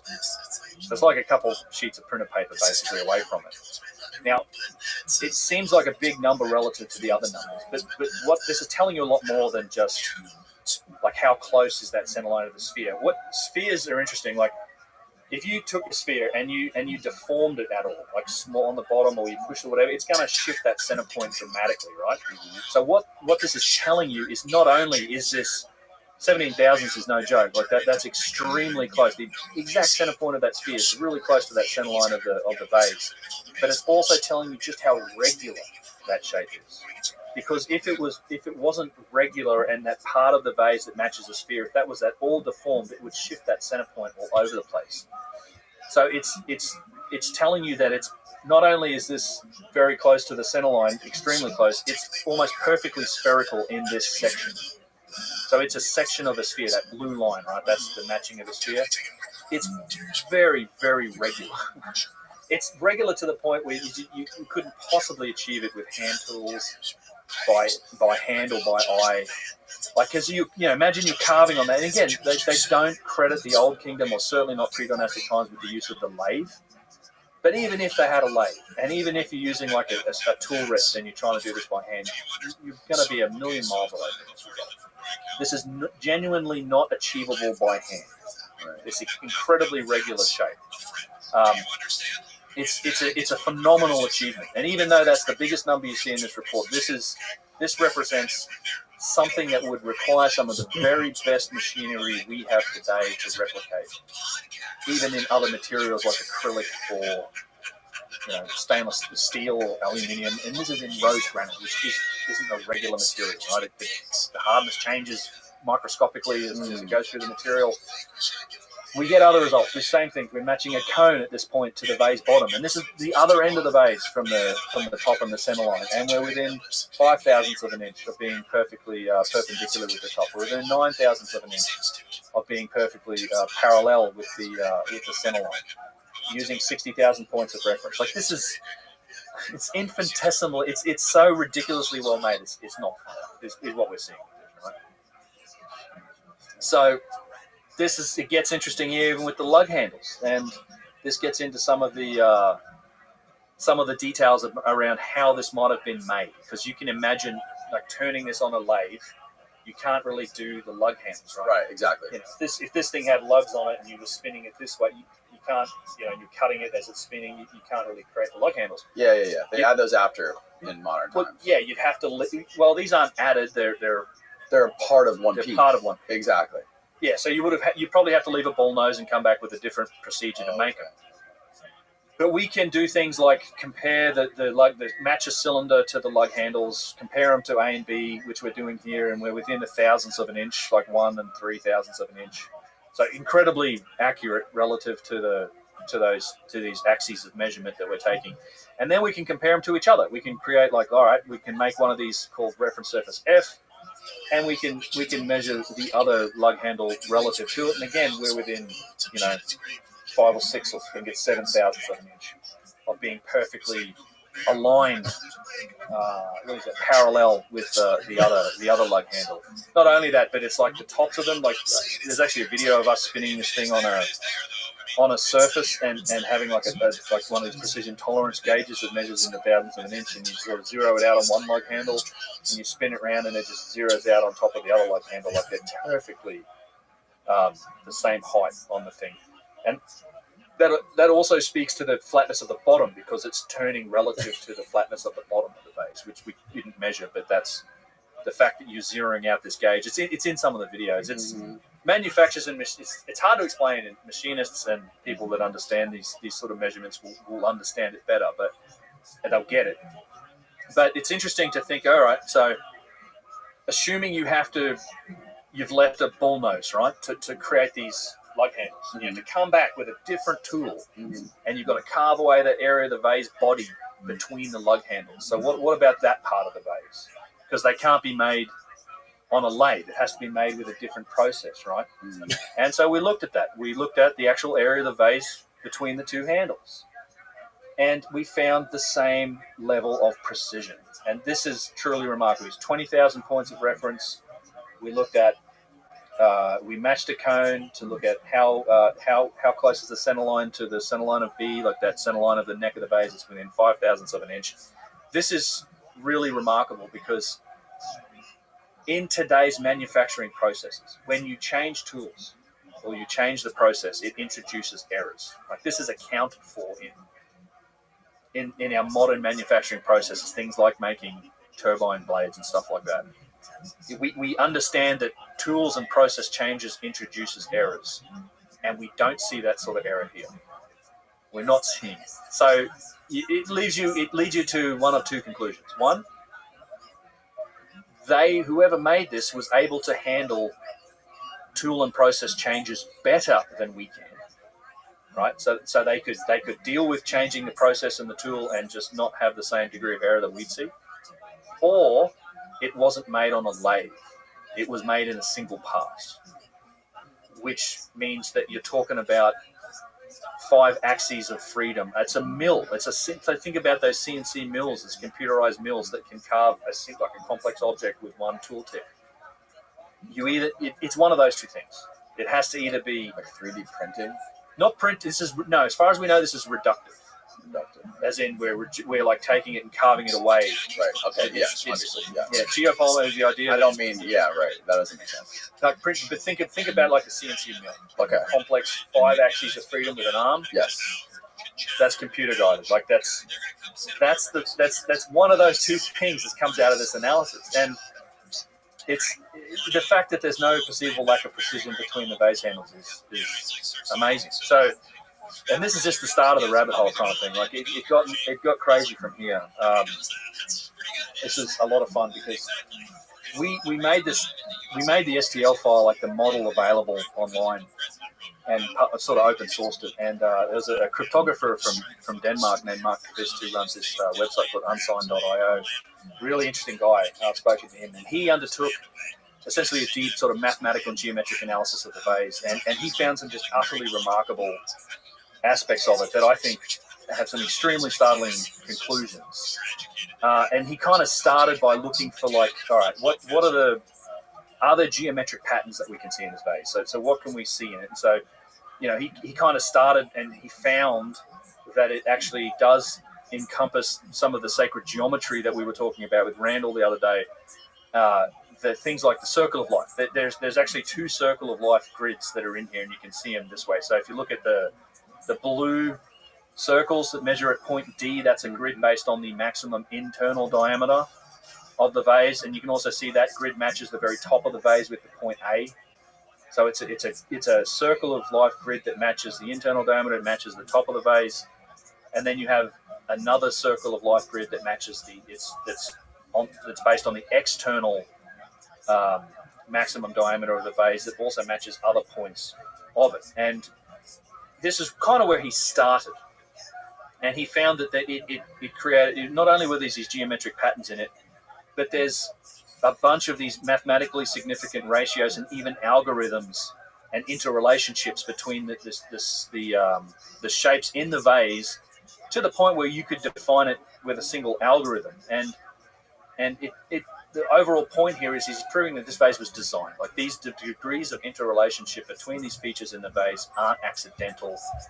It had to have been designed and then somehow executed in granite with just astonishing precision.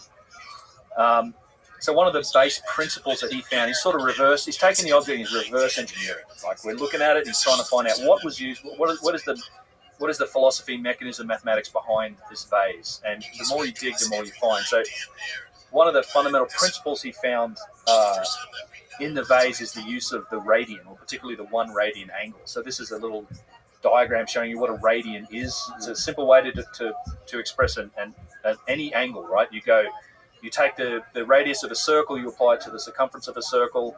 The angle that it forms when you draw lines to it on the inside is 1 radian.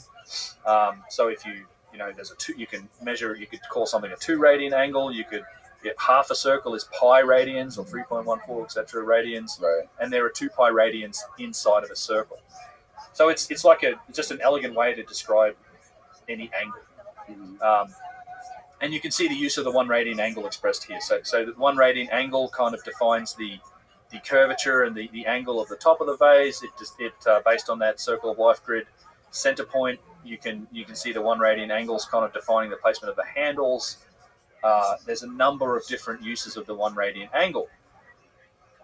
And from that, he discovered something else. He discovered that not only is there radians in this thing, but the radian is the basis for an algorithm that can be used to describe all of the curvatures used in the vase. Now, this gets a little. You don't have to understand the maths to understand the significance of this.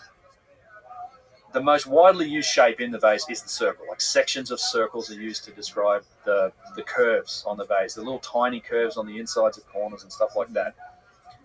Now, the radius of these circles, so the size of these circles, is very tightly interrelated with each other. And it's only these radiuses, like this, there's none of these, the size of these circles are accidental. They're all tightly related to each other, and they can be expressed with a single elegant equation that Mark was calling the radial traversal pattern. And that's the equation right there. But what this is telling you is that if there were circles or curves of a different radius, there's none of it. There's nothing here that doesn't fit this pattern. So it's only the circles of this size that fit this pattern. It's based on it uses radians, but it fits this radial traversal pattern, right? So you can see it's up to there's 14 different or 12 or 14 different circle radiuses radii that are used. They're all related to each other. They're connected to each other through this algorithm. There's that 432. 432 is here as well. And so this is the point to take home is that this isn't accidental. You might be able to find 1 or 2 degrees of mathematical interrelationship in an object by accident, but to find 12 tightly coupled degrees of mathematical interrelationship in an object like this is not accidental. Mark actually said in the article, it'd be more likely for you to wake up one morning and have an entire new universe, like quantum universe, sprouting out of your left nostril than it would be for this to be an accident. It's not accidental. It was designed. And in order to prove this, he went ahead and said, well, you know what? Let's make a model. We're going to go into CAD. We're going to build this vase using just this algorithm, using these circles with this algorithm, make it perfect. And then I'm going to compare the vase model to the CAD model that's built using just the math. And he did that.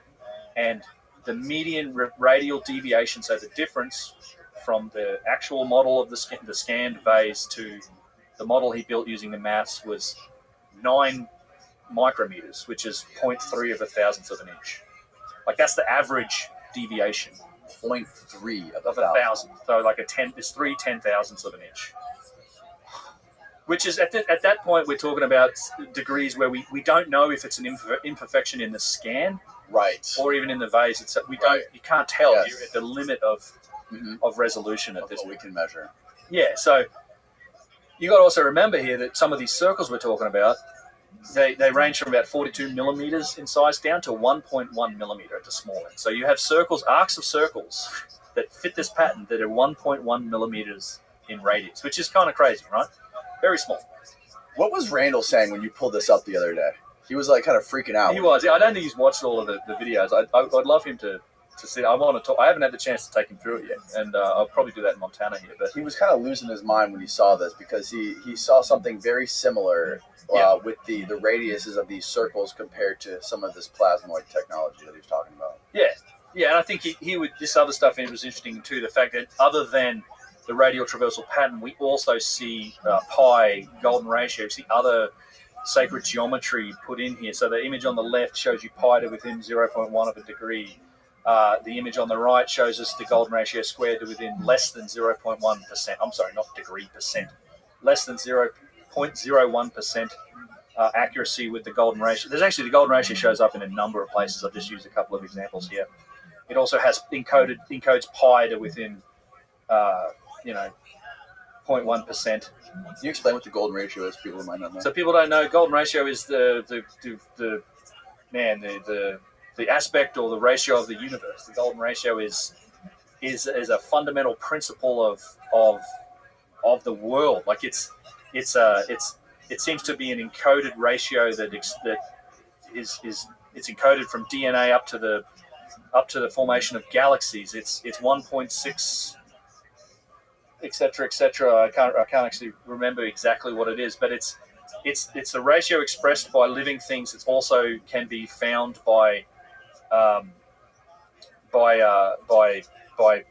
basic geometry. We went through it with the Randall Carlson podcast about how to define the ratio, but it can be expressed in the human body in terms of how it grows from the length of your hand down to the gap in the gap in your wrist here, and that's one part of the ratio. The other part of it is down to here.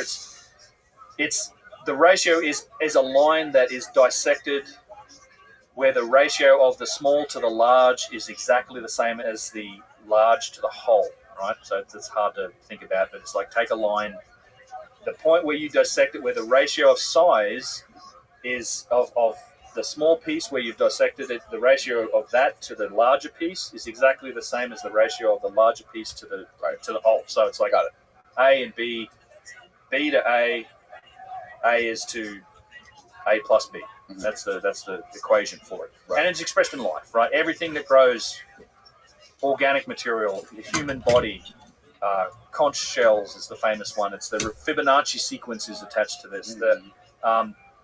It's you take a cross section of a DNA molecule, you find the golden ratio. It's in the spiral helix of the DNA molecule. It's in the structure of galaxies.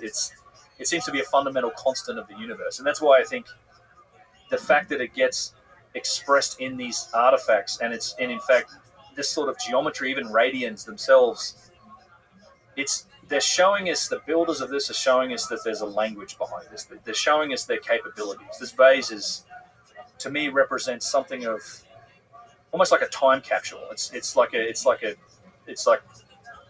something that's sent through time to us that is expressing the degree of knowledge and understanding that its creators had of the universe and of their system, even their system of mathematics. I have a slide on this later, but there was I want to finish talking about the vase because there's some interesting implications about the maths that we've been going through. I'm not doing it just for the sake of maths, but come back to that time capsule idea in a minute.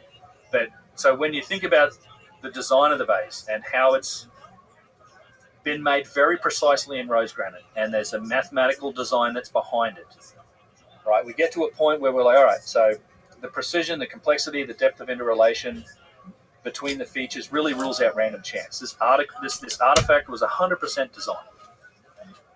And it's like, okay, so how could you design this? Can you design it on paper? Remember that there are circles that have a radius of 1 millimeter, basically. Imagine if you're trying to draw that at scale. I'd challenge anyone, try and draw a circle with a compass that's got a radius of 1 millimeter and see how you go. And then be able to execute that down to the thousandths of an inch. Remember, it's made extremely precisely. You might be able to draw it out on a piece of paper that's as big as the room, but then you still have to scale it down somehow. It's got to find its way to an output somehow. You've got to be able to carve this thing in granite somehow. I think the best way, and Mark proved that the best way to design this is mathematically. It's designed with the maths. We can express it with an equation. Once you've got that equation, you've got that mathematical design, you have to then do the same thing. You've got to get it to output somehow. So how do you take it from a design to an output and into an output of a system that is extremely accurate like this? Just be able to make something like this in rose granite would require some of our very best precision lathes or precision mills. And you're talking about extremely sturdy and firm bearings and rods and turn screws. And it's a whole lot of capability in this, right? It's been made with astonishing precision.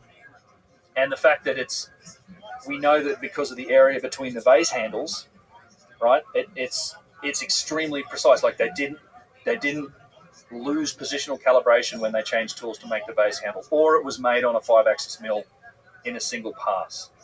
And this is kind of where that evidence and logic all leads. And I like to use this. I like to quote directly from Mark's article where he wrote about this, and this is what he said.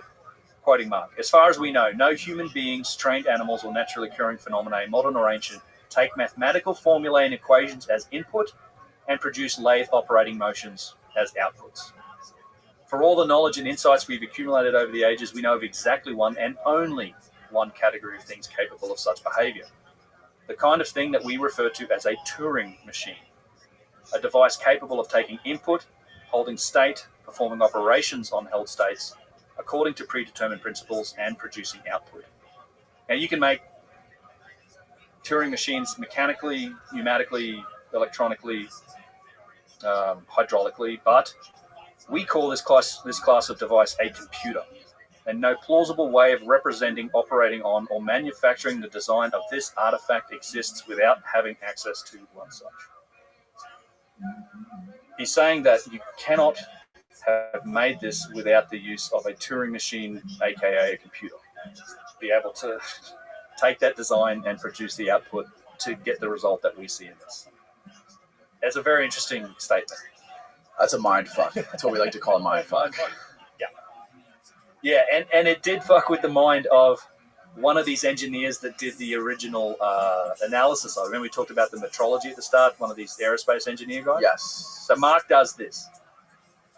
And this guy's name's Nick, and he called me up. He's like, Mark puts out his article, and it took me, you got to read this article a few times and figure out the math, trying to really digest it and see what it means. And for me, this is validation. I'm like, this is magic. This is confirming some of the things that I've long suspected, and I've held this particular worldview for a while that, all right, there was technology in the past. Nick, he was amazed by the metrology. He was like, this thing's incredibly precise, scratching his head.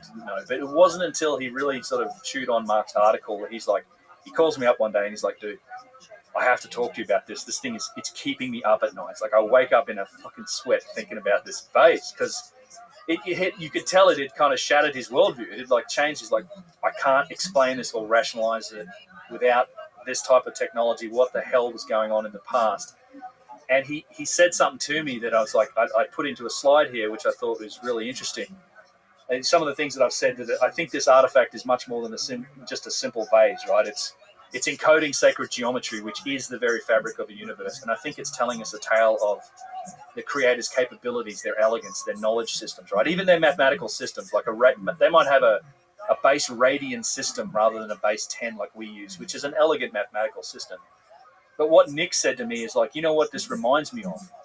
He said it reminds me of the golden records that are on the Voyager space probes, right? So when these space probes went out in the 1970s, they had these golden records on them, and it wasn't like we wrote this information on there. We used mathematical principles, geometric principles. We even used the radioactive decay of I think, uranium atoms to provide a launch clock. We gave them all these clues based on different principles and maths on these vases to try and convey information about our species, about who we were, about what we knew.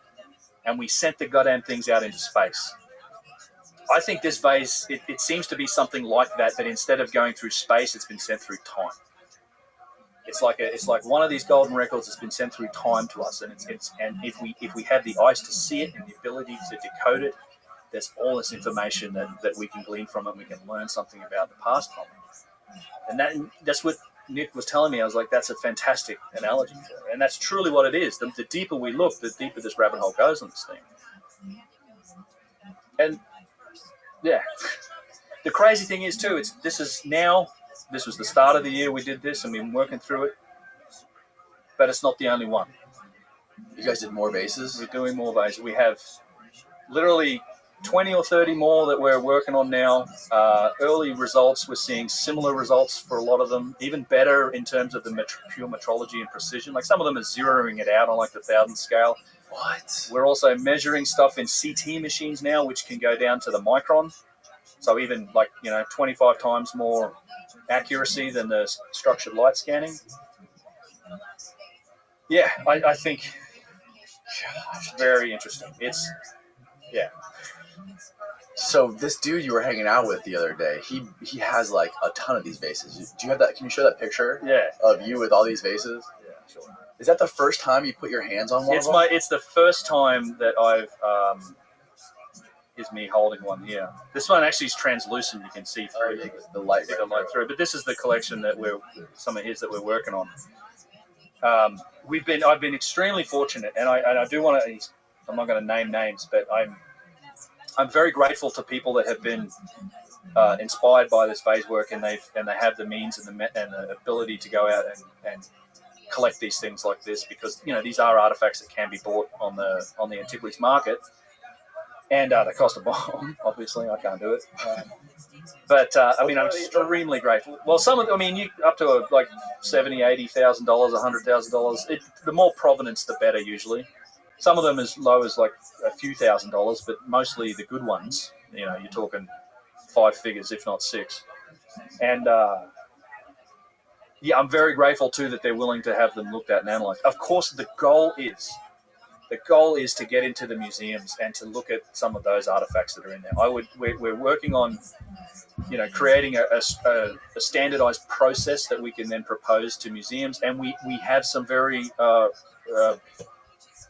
good interactions happening, and we're very hopeful that in the very near future we'll be able to get into some museums that do allow this type of research. They're willing to work with us. Petrie Museum being one of them. They've got a number of artifacts that would totally fit within this. I think this technology and this technique is not, we don't have to use it on vases. I'd love to see it done. We want to scan those drill cores that we looked at earlier and really define that spiral groove. We want to be able to, I'd love to see this used on boxes and statues and be able to really do complex geometric modeling and analysis for those things. So I think we're just on the tip of the iceberg when it comes to learning more about the statues of the Luxor, for example. Those things were analyzed similar, not obviously under those techniques, but Chris Dunn pointed out that those statues of the Luxor were perfectly symmetrical. Yeah, perfectly symmetrical. Yeah, and it's and the way we've done that is with photographic and photogrammetry. Mm-hmm. But I even the smallest, the sort of relatively small statues, 6-foot statues, I think we could scan down to this level of precision, and we can define just how precise they are, how regular the curves are. I think there's tremendous things we can learn with this technology, and I think that's exactly what I think we should be doing. Because who knows what it'll turn out. I just think we should be following the evidence wherever it leads, no matter how much it kind of upsets the apple cart in terms of the established story of history. So, yeah, it's really interesting stuff, and this has been a huge project this year. And for people that are waiting for more vase file STLs, they're coming. The analysis takes time. Like, this stuff doesn't happen overnight. So, the process is ongoing. I know there's some interest in writing a paper. We were looking for, scientific papers probably coming. But for me, it's the first time I think we've genuinely got some very hard evidence now that is very hard to argue with about significant technology being deployed to make these things. Because the challenge is out there. I would love anyone to make one of these. Like, go make one. If you think you can do it by hand, go for it. If you think you can even machine it with a tool made out of acrylic, go for it. If you think you can get down to these numbers, and trust me, machinists and people that work in these tolerances understand just how well this thing is made. I want to see it. I would love to see people attempt to make it and even come close, because I just think that we're light years away from this idea that these things were done by hand at this point. Right. And again, remember, these go back to pre-dynastic.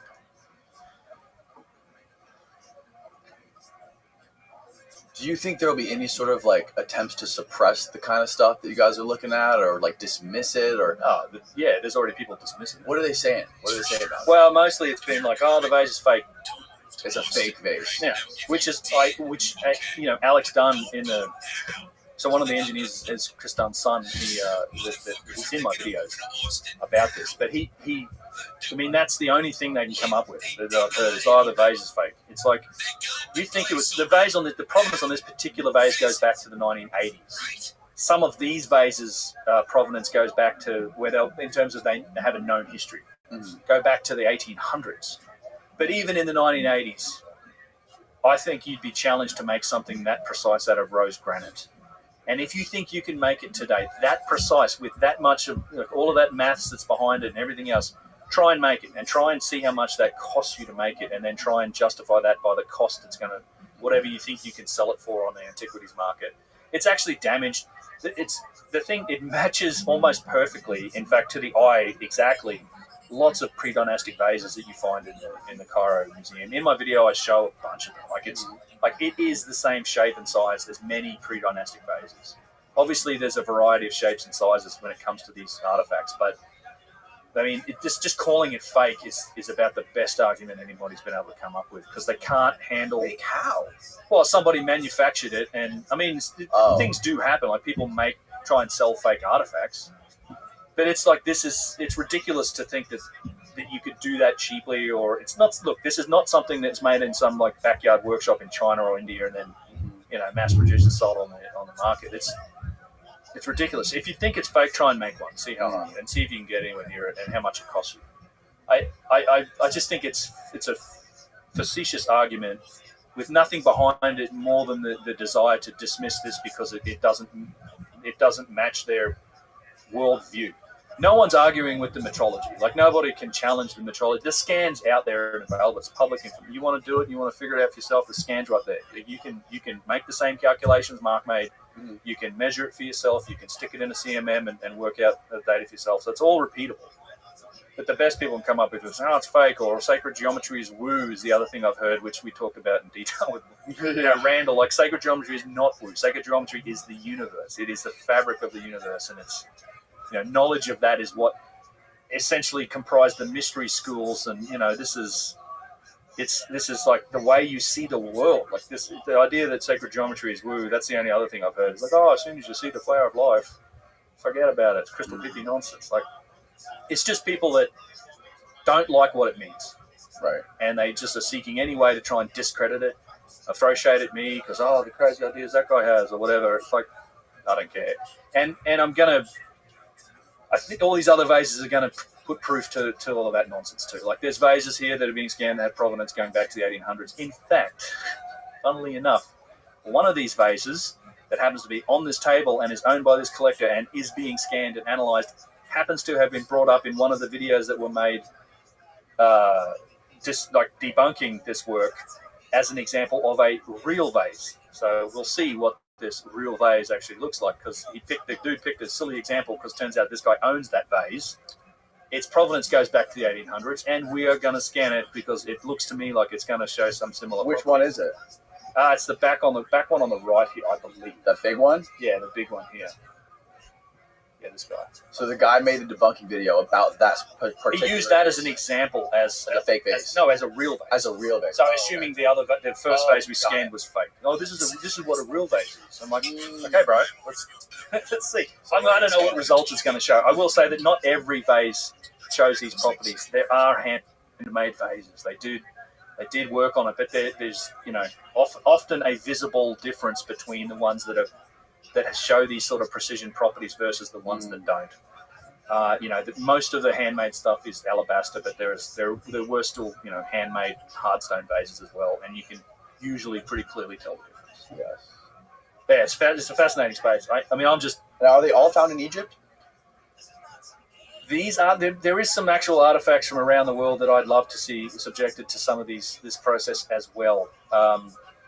But in general, yeah, a lot of this stuff. They got, and I would like to scan other artifacts like Roman things, and typically there's not a lot of hard stone artifacts like this that seem to display those levels of precision that come from other cultures. And obviously the technologies that they were using were getting better too. But I'd love to scan them and compare them, because even primitive lathe-made stuff I don't think is going to come anywhere near the precision of these.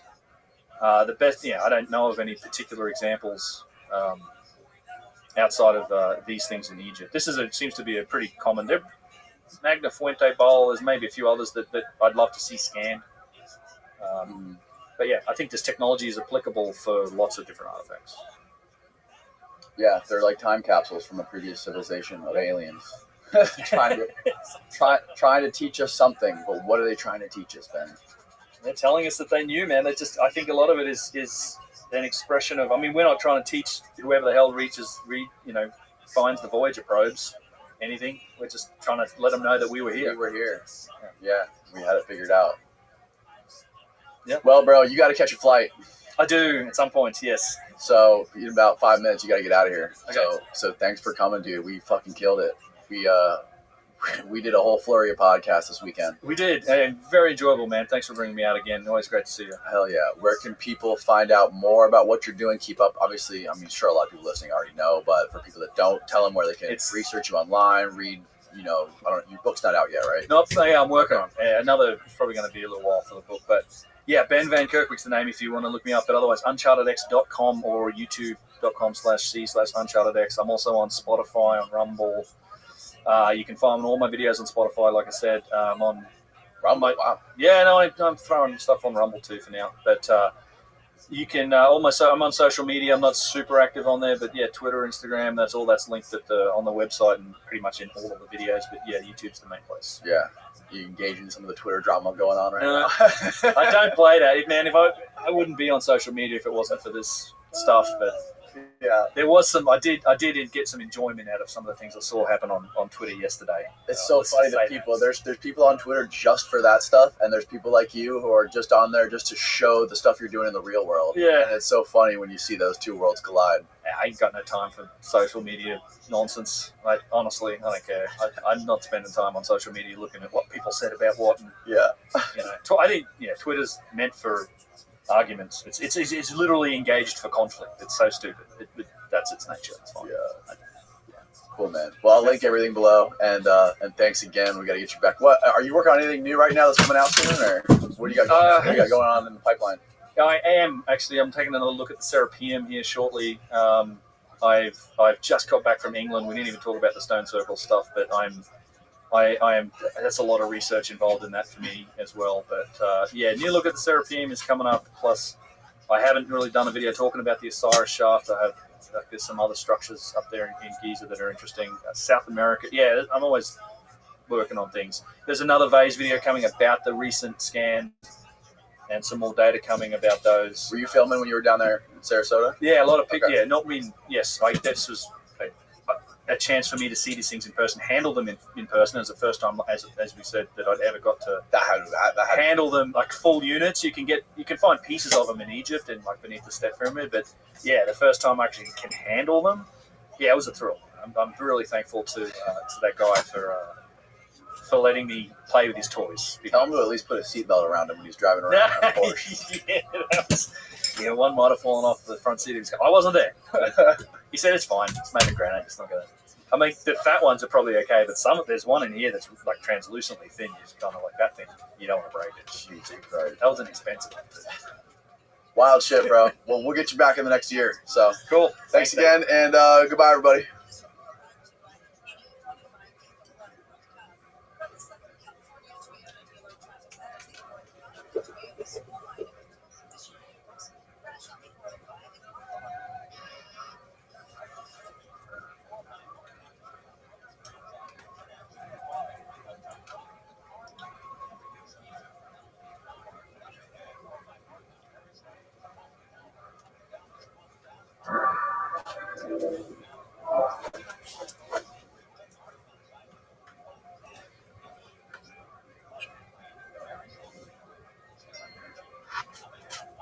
One of the hottest topics right now that I want to talk to you about was this new earth-shattering technology with these plasmoids and this plasma energy that you are working on with Malcolm Bendall. Everyone really got like tipped off about this when you did that episode with Joe, when you and Graham were on Joe, right? And then, what you can explain it better than I can. What happened with that? Yeah, well, the subject of we were talking about ancient civilizations and did they have potentially an energy source that they were utilizing, and that's always been a fair question, and one that's been in my mind for many years. And I had mentioned a few things to Graham that I had had some conversations with a scientist that had been working on developing an energy system based on plasma energy, which is the fourth state of matter. And at the time, I'm thinking, what I've heard and seen so far sounds promising, but I'm not qualified to have an opinion definitively on whether or not it's valid and viable. So I was very tentative at the time, and I knew at the time that there was going to be some testing in the pipeline that was going to determine whether or not this technology had merit. So I kind of was tentative. I was not too open about it, but excuse me. But I did disclose some information, maybe more than I should have at the time, in terms of the specifics, where his lab was and all of this. So as a result of that, it kind of led to one thing, kind of led to another, and he actually came to America to meet up. And who? Malcolm. Okay. Malcolm. So we met and we spent considerable amount of time where he was tutoring me in the science and the technology. And the reason I had originally connected with him was because, in this work I had done in sacred geometry, he had seen some of that had been posted by my friend Brad Young from recordings of lectures I had given 15 or 20 years ago. And he'd seen some of that and saw that the geometry I was talking about had direct relevance to the science and the technology of plasmas. So because of that, he reached out to me, and we're going back about 8 years now. So we had regular conversations over a couple, 2-3 times a year, where he was giving me updates, and then at the end of that is kind of so that was sort of what led up to the comments on the remarks on Joe Rogan's. Now, in the interim, I had had an opportunity to talk to an Australian author by the name of Roland Perry, who is one of Australia's leading authors and investigative reporters. So Malcolm said I should read a book he had written. That was a fiction book, but a lot of it was actually drawn from Roland's investigations of Malcolm. So, and it turned out that Roland Perry and Malcolm were friends, because Roland had spent 4 years investigating Malcolm and his claims and looking at some of this stuff that had come up in the 90s and early 2000s, where he was in basically, because his background was geochemistry, and he was an oil prospector by profession, who was exploring alternative energies, like going back to stuff like the kind of stuff that you would trace back to people like Nikola Tesla and Victor Schauberger and others. There's a whole succession of these inventors throughout the 20th century and even into the 21st century. One of the most recent was Ken Shoulders, who is doing a lot of research into plasma energy and how plasma energy might be used as an energy source. So I was starting to dive more into the Tesla stuff, and Victor Schauberger and some of these other, Stanley Meyer and some of these others that had been doing this kind of work. And it seemed like, yes, the more I learned, the more it seemed like, yeah, these guys really were onto something, right? So that just made me have more confidence that Malcolm was, if he's in that succession, in that line of research, and he's building upon what they've done, that gave me a sense that maybe it's not as incredible as it may at first seem. Okay, so Roland Perry called from Australia, and I had about an hour-long conversation with him. He sent me a copy of the signed book. And in this conversation, he basically said, yes, I spent 4 years investigating Malcolm, and essentially what happened was, he discovered an oil deposit, and one of the big oil companies, he had the licensing to drill, and one of the big oil companies that had overstated their reserves were getting in a lot of trouble because of that, and they saw that he would be an easy mark, and they were coveting that particular oil deposit. And so what they did was they began a whole campaign of bribery, where they were bribing journalists and politicians, primarily in Tasmania, which is where the oil deposit was discovered. And as a result of that, there was a whole smear campaign launched against him to discredit him, with the objective in mind of painting him as a nut job and scaring away investors, right? Because he was trying to raise money to do the drilling, and he had several investors on board. Well, this whole thing turned into this big kind of a scandal, politics, conspiracy theories, all of this. And finally, what happened was this oil company got caught. They got exposed, and the board of directors resigned. Do we know what oil company it was? Yes, we do. Can we say it? I would prefer not to, but I could. I just don't feel like drawing any extra attention. But if people out there want to do some digging, they'll find out what it is, which company it was. Very well-known oil company. And the entire board of directors resigned in 2003. But Malcolm was so basically discouraged and disappointed and disgusted over the whole thing and dealing with the politics, that he decided that rather than going forward and try to push forward on the drilling, he was just going to go back to what he had been doing in his free time for nearly 40 years, which was exploring alternative energies. Literally since he was like in high school is when he started. So he spent 7 years isolated, writing up his notes and building some prototypes. And then these prototypes were tested, and the principles turned out to be valid. The prototypes did what they were predicted to do. And since then, since he came to America and we met, one of the things we did, and I have it right here, we put together a 243 slideshow that goes into all of the principles, which I'm still working on comprehending, because there's a fair amount to it.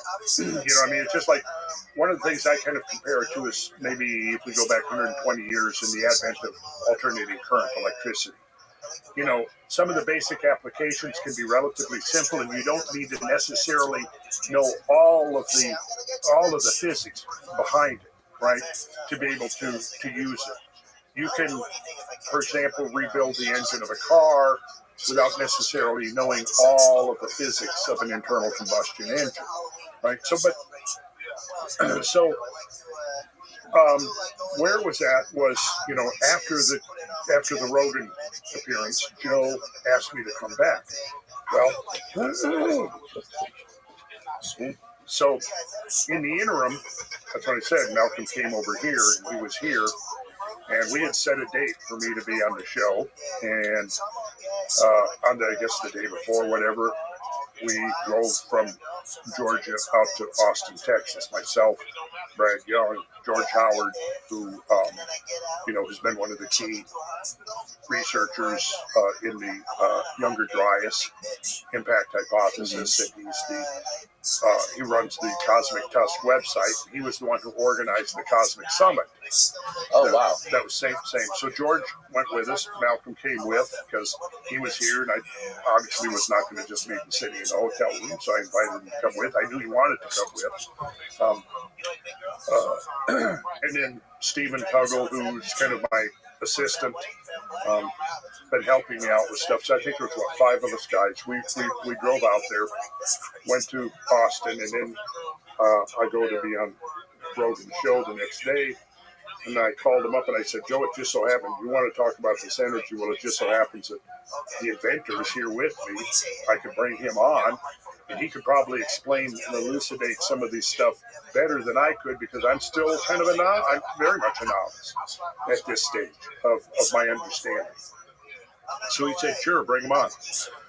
Okay, so fast forward an hour or two, we get there, we go into the studio, and Jamie, Joe's producer, has looked up and found some of this stuff, part of the smear campaign, and had plunked that down on Joe's desk.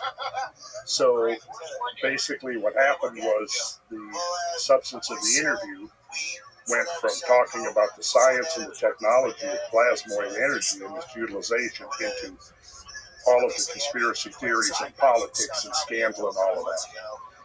And as it proceeded, I'm constantly trying to steer the conversation back to the science. But Joe was kind of in attack mode.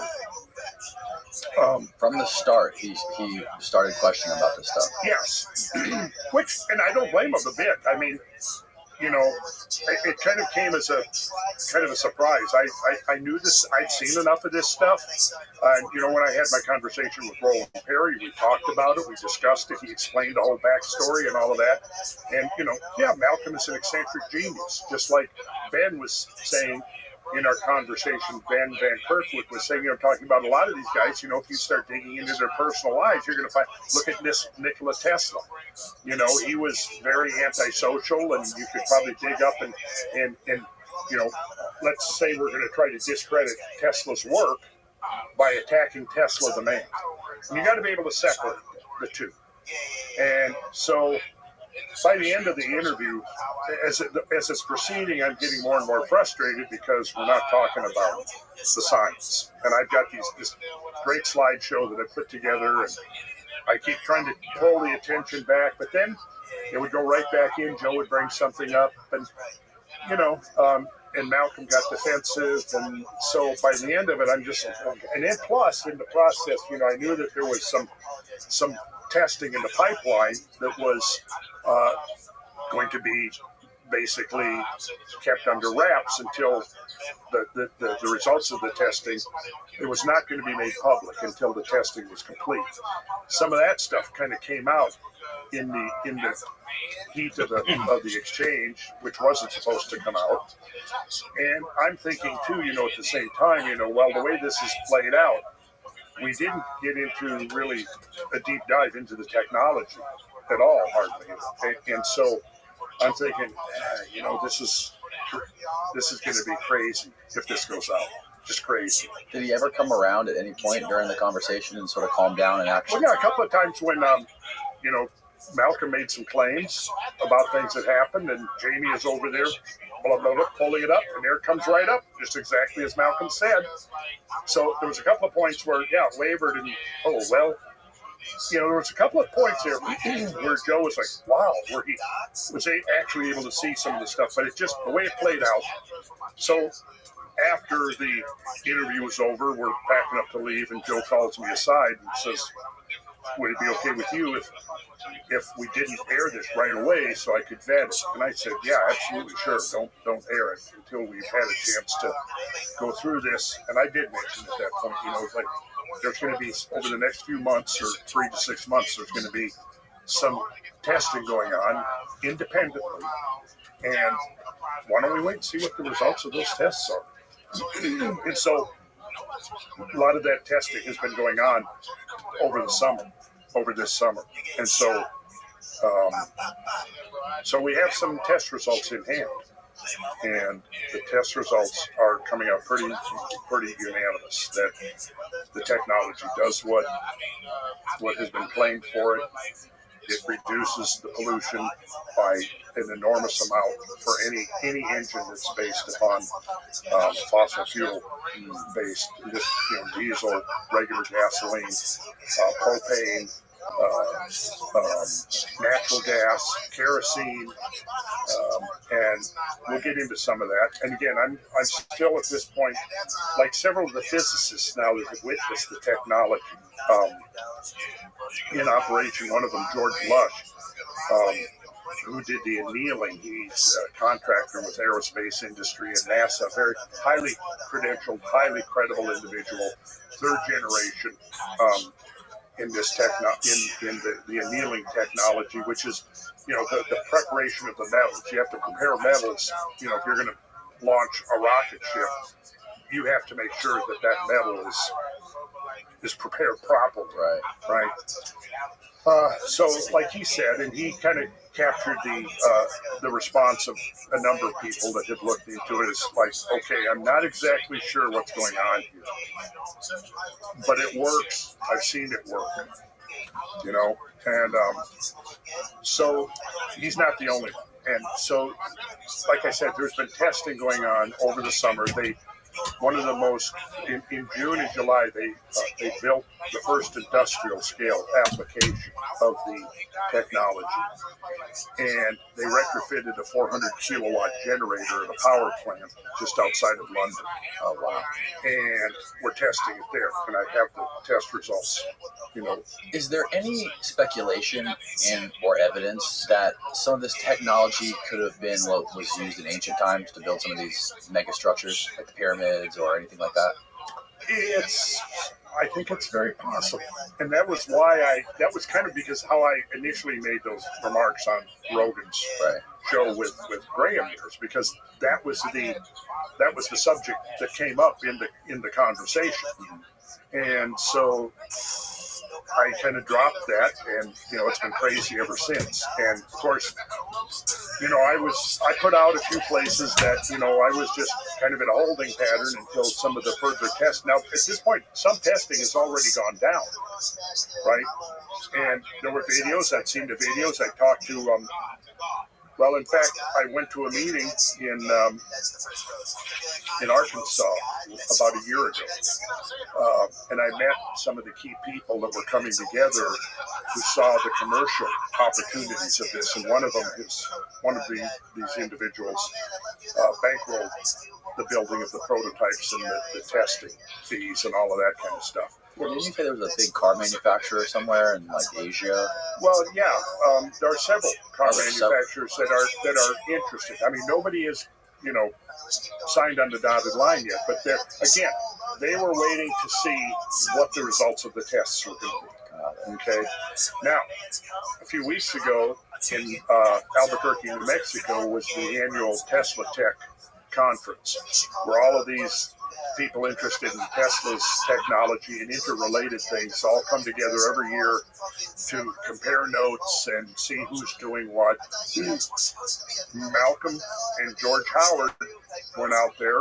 Mike Robertson, who is the CEO of HowTube, went down, and you had 3 or 4 different people independently videoing and documenting the whole thing, where they took I think it was around a 40 kilowatt, about 4,000 watt generator, and they retrofitted it with the technology in front of the audience, and they tested. They had, independent people coming in. One was from, from high level, Los Alamos. Oh, wow. Yeah, there with mass spec, somebody. One of the scientists that came there, I don't remember who he was affiliated with, but he brought a mass spectrometer. Now, not in the official capacity. Los Alamos was not involved in the official capacity, but people who worked on that level, is what I'm saying. So they came in, and you had people bringing in their own gas analyzers to analyze the fluids coming out of the exhaust of the generator, and they had to determine, in other words, so they have the technology hooked up. You can turn it on, you can turn it off, and start the generator, and then you take a reading. Right now, in the tests that are going on currently as we speak, in a laboratory, I can't say which laboratory yet. I will be able to, hopefully in the near future. But they've got 2 generators. They've got a control generator and one that they've hooked up with the technology, so they can run both simultaneously. And again, it's bearing out. It's showing that the technology does what it's supposed to do. What is it specifically about this technology that makes you think it could have been used thousands of years ago? Well, first of all, once you begin to understand what the plasma is and plasmoids, the geometry link, I think, for me, was the thing that really brought home that possibility. Because, again, it's complicated. I don't know where to really even start, because part of the problem is, again, my level of understanding of the technology is still, it's still in its infancy. Have me back in 6 months from now, and I will be able to talk more about it, because I have been taking a deep dive, and because of the people I've met recently that are also highly qualified in the scientific world, who are now taking their first look at it. We're kind of all simultaneously kind of like signed up for this course in plasma technology. So we're sharing and comparing notes as we go forward. But didn't he say that, so Malcolm explained how this technology, he built it on the back of your sacred geometry that you discovered. Well, he says that I built the foundation and he built the house on top of it, is how he puts it. I think he's giving me more credit than I do, but apparently he found something of considerable value in what I had done, because it all comes down to geometry. The control, the plasmoids have an affinity for certain geometries, and they are self-organizing. They will cohere into an organized system. Now, once they go from, let's just go into a little background. So you got 4 states of matter, right? Solid, liquid, gas, and plasma. Plasma is the most ubiquitous energy throughout the universe. It's probably 90% of all, well, actually matter. All matter in the universe, right, is mostly plasma. The sun is plasma. Lightning is plasma. Aurora borealis, the northern lights, that's plasma. Okay, so all of these things, these are manifestations of plasma. These plasmas are being used now, industrially for a number of purposes, which I'm still learning about. But the question is could ancient cultures have known about it? And I think the answer is yes. I think they could have. But were they? And I would say I think it's very possible that they could have been. Why? Well, just like electricity is such a ubiquitous phenomena, and 150 years ago, consider what we knew about electricity 150 years ago compared to what we're doing now and its applications, right? When you look at the whole 20th century, you've got this basically taking the basic principles of electricity, electromagnetism, and learning how to develop technologies from that, right? So, I mean, think about all the things that we're doing with electricity right here and right now, right? Okay, so electrical phenomena, electromagnetic phenomena would be a natural thing for any evolving civilization to utilize, to exploit. Well, in plasma, you've got, going back, solid, you've got strongly bound electrons and neutrons.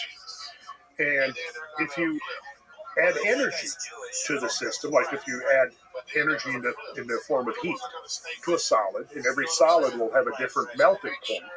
But if you add energy, the solid will melt. Okay, so now it becomes a liquid. The electrons and the neutrons are still bound, but there's much greater degrees of freedom, and that's why a liquid will flow. And a solid, if you set a solid down, it doesn't change its shape because of how strongly the electrons and the neutrons are bound. Okay, but a liquid, like what's in this can, the liquid is taking the shape of the can. If I have anything else, if I pour it into that cup there, it's going to take the shape of the cup, right? Now, if you add more energy to it, the bonds between the electrons and neutrons weaken even more. And now you're in a gas phase, right? So you now have greater degrees of freedom. However, there's still a connection. They're still bound. Even though it's a weak bonding, they're still bound. Right. Add more energy, and now you have a complete disassociation between electrons and neutrons. Now are ions, and they're freely flowing. The interesting thing about a plasma is it can be electromagnetically conductive, and it has an affinity for certain geometries. And that's the key. See, and the one form that it's most drawn to is that of a torus. A kind of a donut shape. So when the electrons and the neutrons and the ions, when they're in the form of plasma, they're completely unbound? Yes. Not connected at all? Not connected at all. Can you see them? Well, you can see lightning, right? Well, yeah, you can see lightning. Absolutely, yeah. Okay. You can see ball lightning. Right. Controversial, but it has been proven to exist. Ball lightning is plasma. It's a self-coherent, self-organized system of plasma. So the key is, though, with the technology here, is being able to utilize the plasma. And when it becomes self-organized into a coherent system, that's when it's called a plasmoid.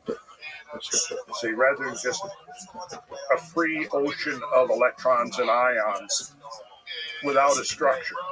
Because once it becomes cohered, self-organized into a torus, it can now be used as a source of energy. Now, I don't know if I've gotten every detail of this explanation exactly correct, but that's kind of the basic concept. And so what Malcolm learned how to do, number one, he learned how to create a plasma at lower energies than normal.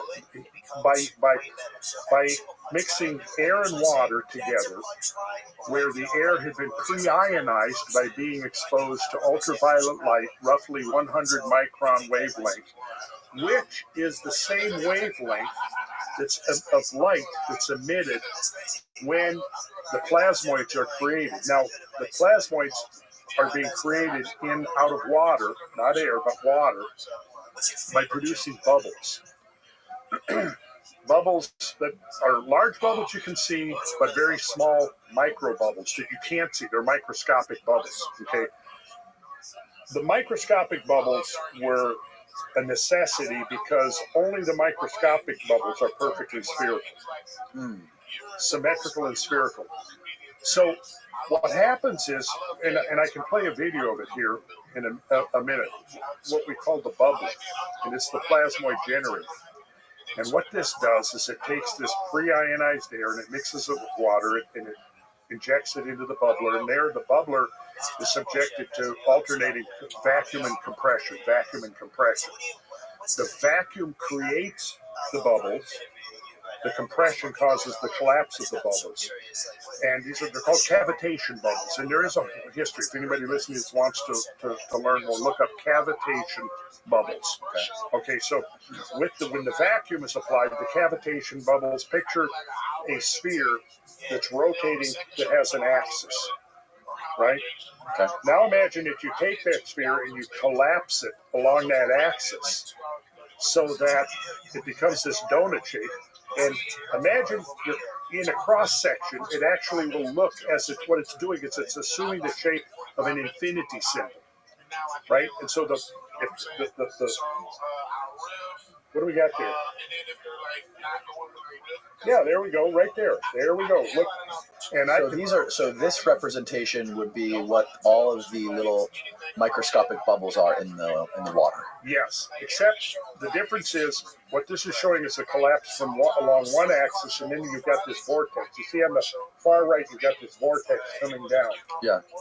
What's happening in this system is that the collapse is coming from both the North and the South Pole and meeting at the equatorial plane. Okay. So now you can see there you got this vortex that's coming down, almost like a tornado hanging down. Yep. Okay, now picture what you've got that coming from both poles. The bottom and the top. Bottom and the top, and they're meeting at the equatorial plane. And what's happening is that the plasmas are accelerating down that vortex to high rates of speed, but in opposite directions. So the northern hemisphere, it's clockwise. In the southern hemisphere, it's counterclockwise, and that's meeting at that 0 point. And this is what is now being referred to as the 0 point energy, because here's where the energy is being harvested. And what I should probably do, let's see here if I can collapsed here. Yeah, so here we're looking at it from above. And if you follow the path here of this thing, it's spiraling around down towards the center. It's spiraling into this vortex, but the same thing is happening in the opposite direction from the southern hemisphere. And then if you take cross sections of it, like this is a 16-fold division of that torus. And so if you look at one of them, there's your infinity symbol that I was talking about. Oh, wow. Which might be a first hint. What is the hint? It's football season, babe. Infinity symbol. Of course. Right? It looks like an 8-fold. Well, right? And then you've seen the yin-yang symbol as well, right? Right. Well, that kind of represents the universal opposites that come together because in the infinity symbol, in the yin-yang symbol, we see it, we just look at it, it's a fixed image. But in reality, you have to imagine that the whole system is spinning. It's dynamically in motion. See? Okay. Yeah, interesting. So now the other thing is that he realized that as this spiraling plasma, electrons and ions are spiraling down this vortex, is that you're changing frequencies. So it's vibration. They're changing the frequencies, and the frequencies coincide with the frequencies of the colors of the spectrum. So that's what you got right there. Then the next step was realizing that the elements could be arrayed along this vortex. And you see the vortex is spinning down, and each of those frequencies correlates with one of the elements. Because, explain to me, like, I'm an idiot. How do the frequencies correlate with the elements? Well, because every single thing in reality vibrates. Everything vibrates. If you have colors vibrate, sounds vibrate, everything. This can vibrate, right? Everything vibrates according to certain frequencies, and every element has a different frequency. Yeah. And so he discovered that those frequencies can be plotted along this spiraling vortex, which is the pathway of the plasmas as they're spinning down towards the zero point. And the frequency is based upon this particular triangle that you see right here. Okay, so we got matter, light, and zero matter. Mm-hmm. Let's not try to get into that because we're getting pretty esoteric. Yes. Now, it is not necessary because, I know of one of the people that I met in Arkansas. His son-in-law is a mechanic, and they sent him the specs and the components. He built the thing in his shop and tested it. I've seen his video. Really? Yeah, it took him 5 hours to retrofit an internal combustion engine. And he sends back to his uncle, his father-in-law, he says, well, I don't know how it worked, but I hooked it up and it worked. And he put the gas analyzer there in the exhaust pipe and saw for himself what changed when he turned the technology on and then when he turned it off. So, and I'm at that point where, okay, I've seen enough now, and I've seen it myself work. I have been in the lab and seen it work.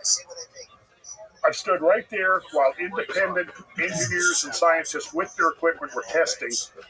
And so I watched myself and had seen it. And I was already convinced because I'd seen probably half a dozen videos. Because every time it's been tested, there have been video recordings of it. And I'd seen the videos from the Albuquerque at the Tesla Tech conference. And George Howard, who was a total skeptic, he was there.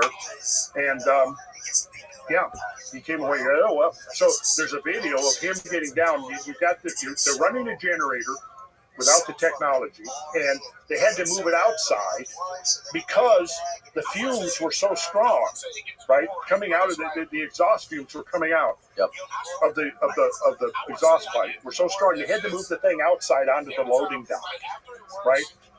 They turned the technology on, and within about a couple of minutes, instead of carbon dioxide, carbon monoxide, nitrous oxide, methane, and other hydrocarbons coming out, they've all gone down to just a small percentage. Some of them we've even zeroed out. And what's coming out is like 20% oxygen.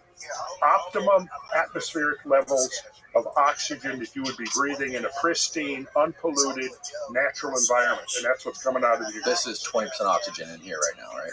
Probably not that much inside here. But if you were out in, as George Lush put it, in a pristine alpine meadow with unpolluted air, and you're breathing that's what's coming out of you. So, wow. George got down.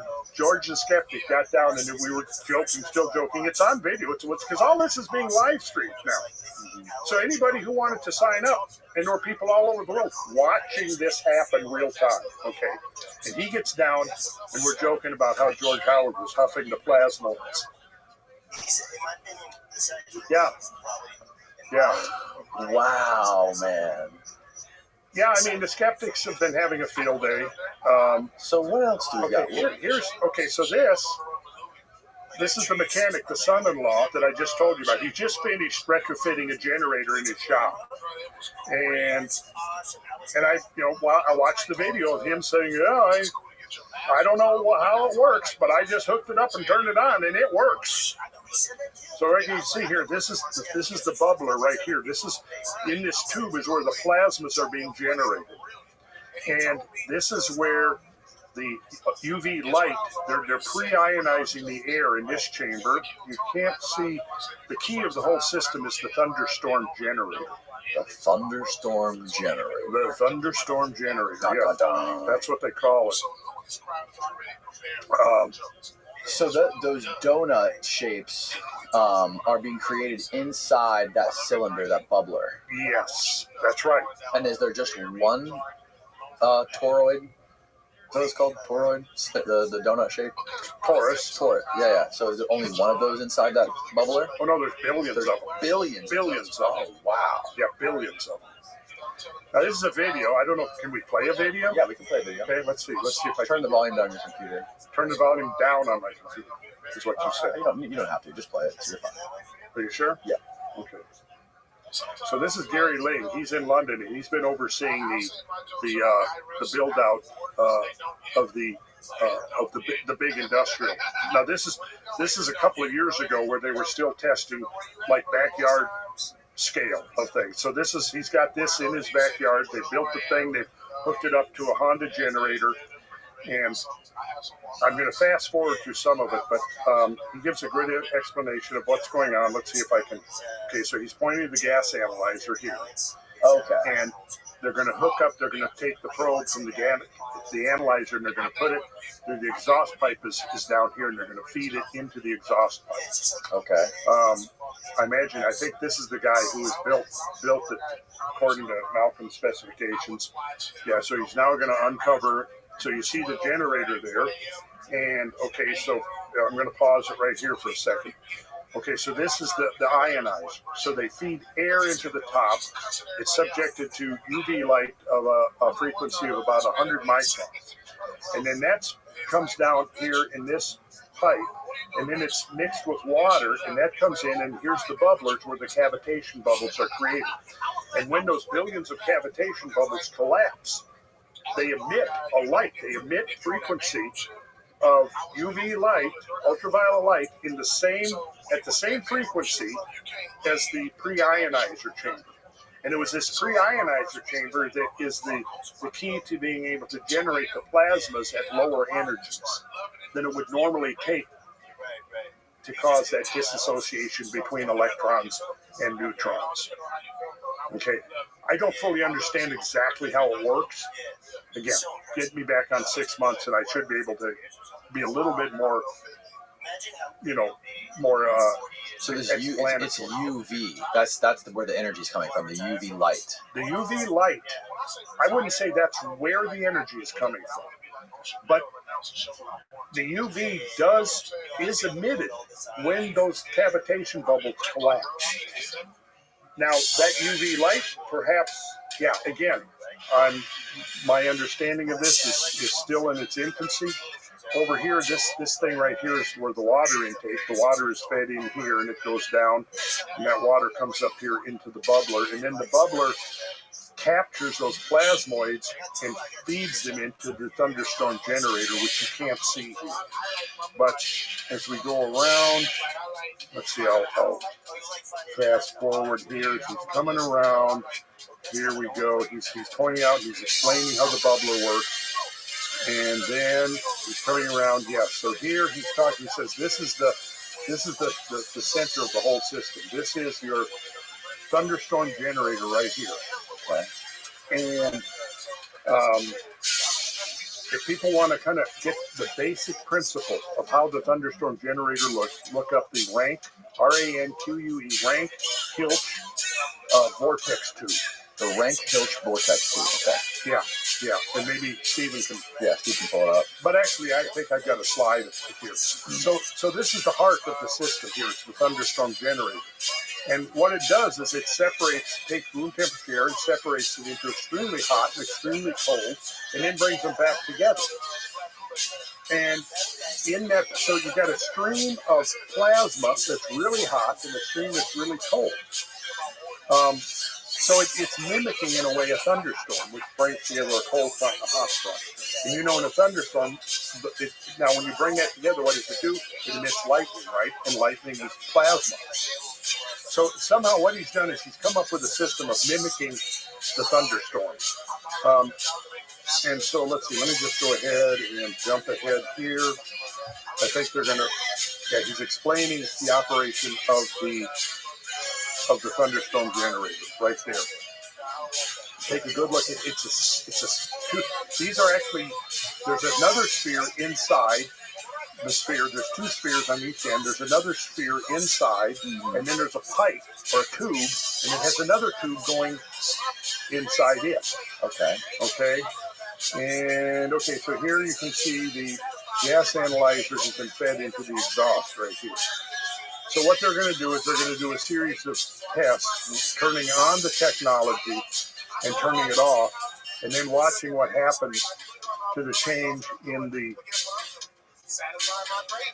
emissions that are coming out. So there he's hooking it up. They're running the gas analyzer, and let's see here. We don't have the volume, so I'm not sure exactly what part. This is Gary Ling here. This is actually his backyard where they built this thing, and he's friends with Malcolm and has known him for years.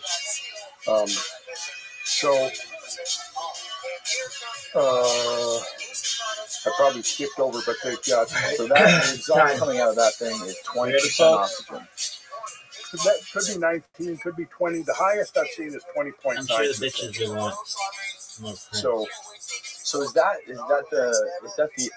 the main reason people would want Hey, to what's use going on? this How are is you? to lower carbon?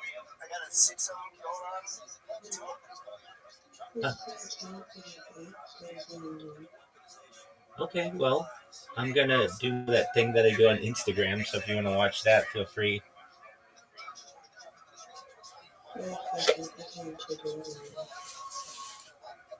All right. I can't hear you very well. Not that you're not coming in clearly, it's just I don't know if you're enunciating.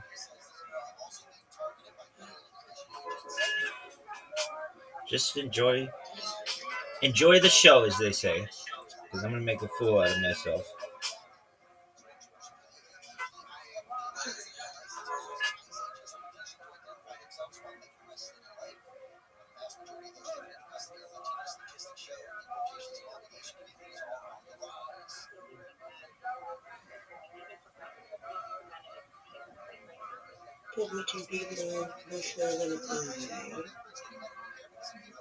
What'd you say?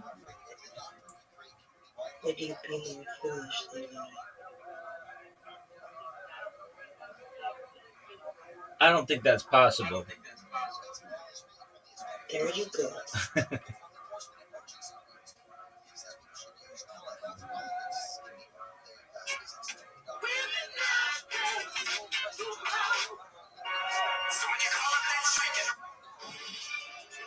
In a world where darkness threatens.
Tribeca, riding with me never, but I'll be here forever.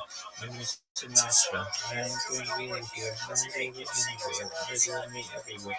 This morning, everything comes from the old morning.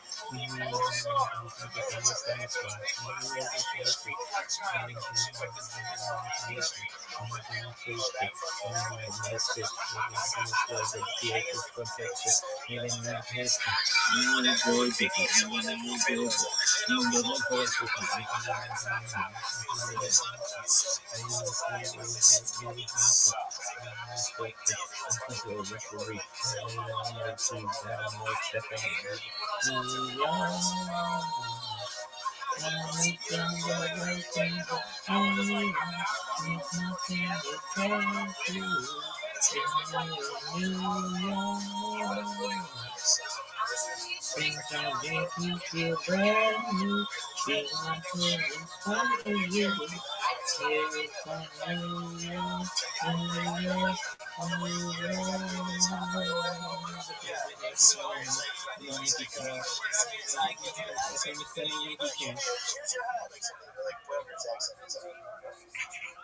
So where you from, dog? San Diego. San Diego. Hell yeah. How long you been on here? Moved here like almost 2 years ago. Loving it? Yeah, man, it's great. It's great. It's such a good place for comedy. I'm like, you been to LA? I lived in LA on 2 separate occasions. I was there for like a year and a half over COVID. And I was there like 15 years ago. 15 years ago? Yeah, a while ago. Dang. You might have ran into each other. What year? 20 years? Like 20, yeah. That's what I'm moving to LA. I wasn't doing comedy or anything. I was an improv guy. What do you think of improv, dude? I took improv class. You did? Yeah. Where at? Groundlings? Maybe the Groundlings. I can't remember. That was so long ago. At the time, my acting coach was like, you need to take improv. Do you think it helped? I think stand-up comedy is the best improv. You can handle hecklers and learn how to deal with that. Well, dude, comedy is just improv. Thinking on your feet. You know what I'm saying? You don't gotta be with that yes and, but I get the formula. Because it's like you get that, and then it's like, all right, I gotta give something back to the yes and. You know what I'm saying? Yeah. Well, that's what I was doing. There's no money in it. It's so woke. I hate it so much. Wait. So I did one improv show here in one, and before they started, they were like, before they started the show, they were like, just so you guys know, we're performing at Stormland. So they did that. And then before we went out, they had like is there anything off limits there, you guys? And one girl was like, yeah, no cancer stuff. And then in the back of your head, you're just like, you're thinking about cancer. You can't like come out and be like, hey, you have cancer, like, you know. So it's very. Yeah, and then pronouns before. It's just, it's too. Sometimes I feel like the wokeness is more in your face in Austin than it is in LA. Really? Carbon emissions and to decrease like pollution and things like that, or are there any other Well, that would be benefits of using this? one of the main reasons. Okay, look at here. Let's see what we got happening here. They're zooming in on the analyzer. Let's see. So he's turning the. Let's see. What do we got to do? He just turned the technology on. Well, he just turned the technology off. So you can see carbon. This is carbon monoxide right here. CO. Let me back up just a little bit. Let's see. Let's go in. Let's see. Okay, yeah. So you can see there. Okay, there you are. That's with the technology on. Carbon emissions is what? Zero. Let's see. So carbon monoxide is the top reading, and hydrocarbons is, let's see. So this is percent of carbon monoxide. This is the parts per million of hydrocarbons in general. Got it. So now they will turn the technology back off, and then we'll see what happens as soon as he turns the technology This guy's a terrible cameraman. Well, yeah. But, yes, that's why we had professionals out at the Tesla Tech. Come on, let's just fast forward a little bit here. Okay, so now he's presumably going to turn it off. It's been a couple of months since I've watched this. Okay, you just turned it off. And the generator's running, so let's see what's going to happen there now. Okay, so now you can see what happened. He's turning, look here, you can see the carbon monoxide percentage going up, hydrocarbons parts per million. Or no, okay, so he's turned it on, now he's turned it off. I'm sorry. So now he's turned the technology back. I guess I skipped forward a little bit too much. So now he's turned the technology back on. So what we're seeing is that those numbers are going down. You see that? Okay. See it? What's that say? 10.4? Whoops. Well, he's explaining it as it goes here. Let's see. But let's not spend too much time on that. Let's here's the cross section of the spheres. So this is a diagram of what's going on inside the thunderstorm generator. Yes. Inside of those spheres. Exhaust gases are introduced at an angle. First expand anti-clockwise and then contract clockwise as they pass through the cavity between two spheres. This creates opposing tornadoes within both the outer and inner spheres. So again, this is available. People can download this and go through it themselves, and several people are now. This is what I was talking about. This is your Rank-Filch vortex tube. Okay. Using compressed air supply with a room temperature of plus 23 degrees centigrade. Let's see, what does that convert to Fahrenheit? 73. Thanks, Steve. So right, almost room temperature. All right, so check this out now. Okay, so he introduced it at almost room temperature. You said 73. Yes. Okay, so what is happening? There's no moving parts in this thing. It simply is based upon vortex geometry, these whirling vortexes. So what comes in, this is the chamber where pressurized gas is injected tangentially into a swirl chamber. So this is the swirl chamber in a vortex tube.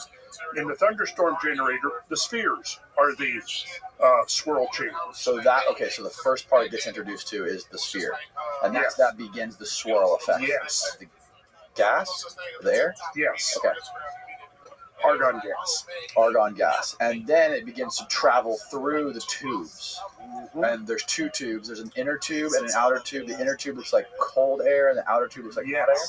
And look at the cold. The cold air is coming out at minus 15 Celsius. With the minimum recorded temperature of minus 50. Steve, what does minus 50 convert to Fahrenheit?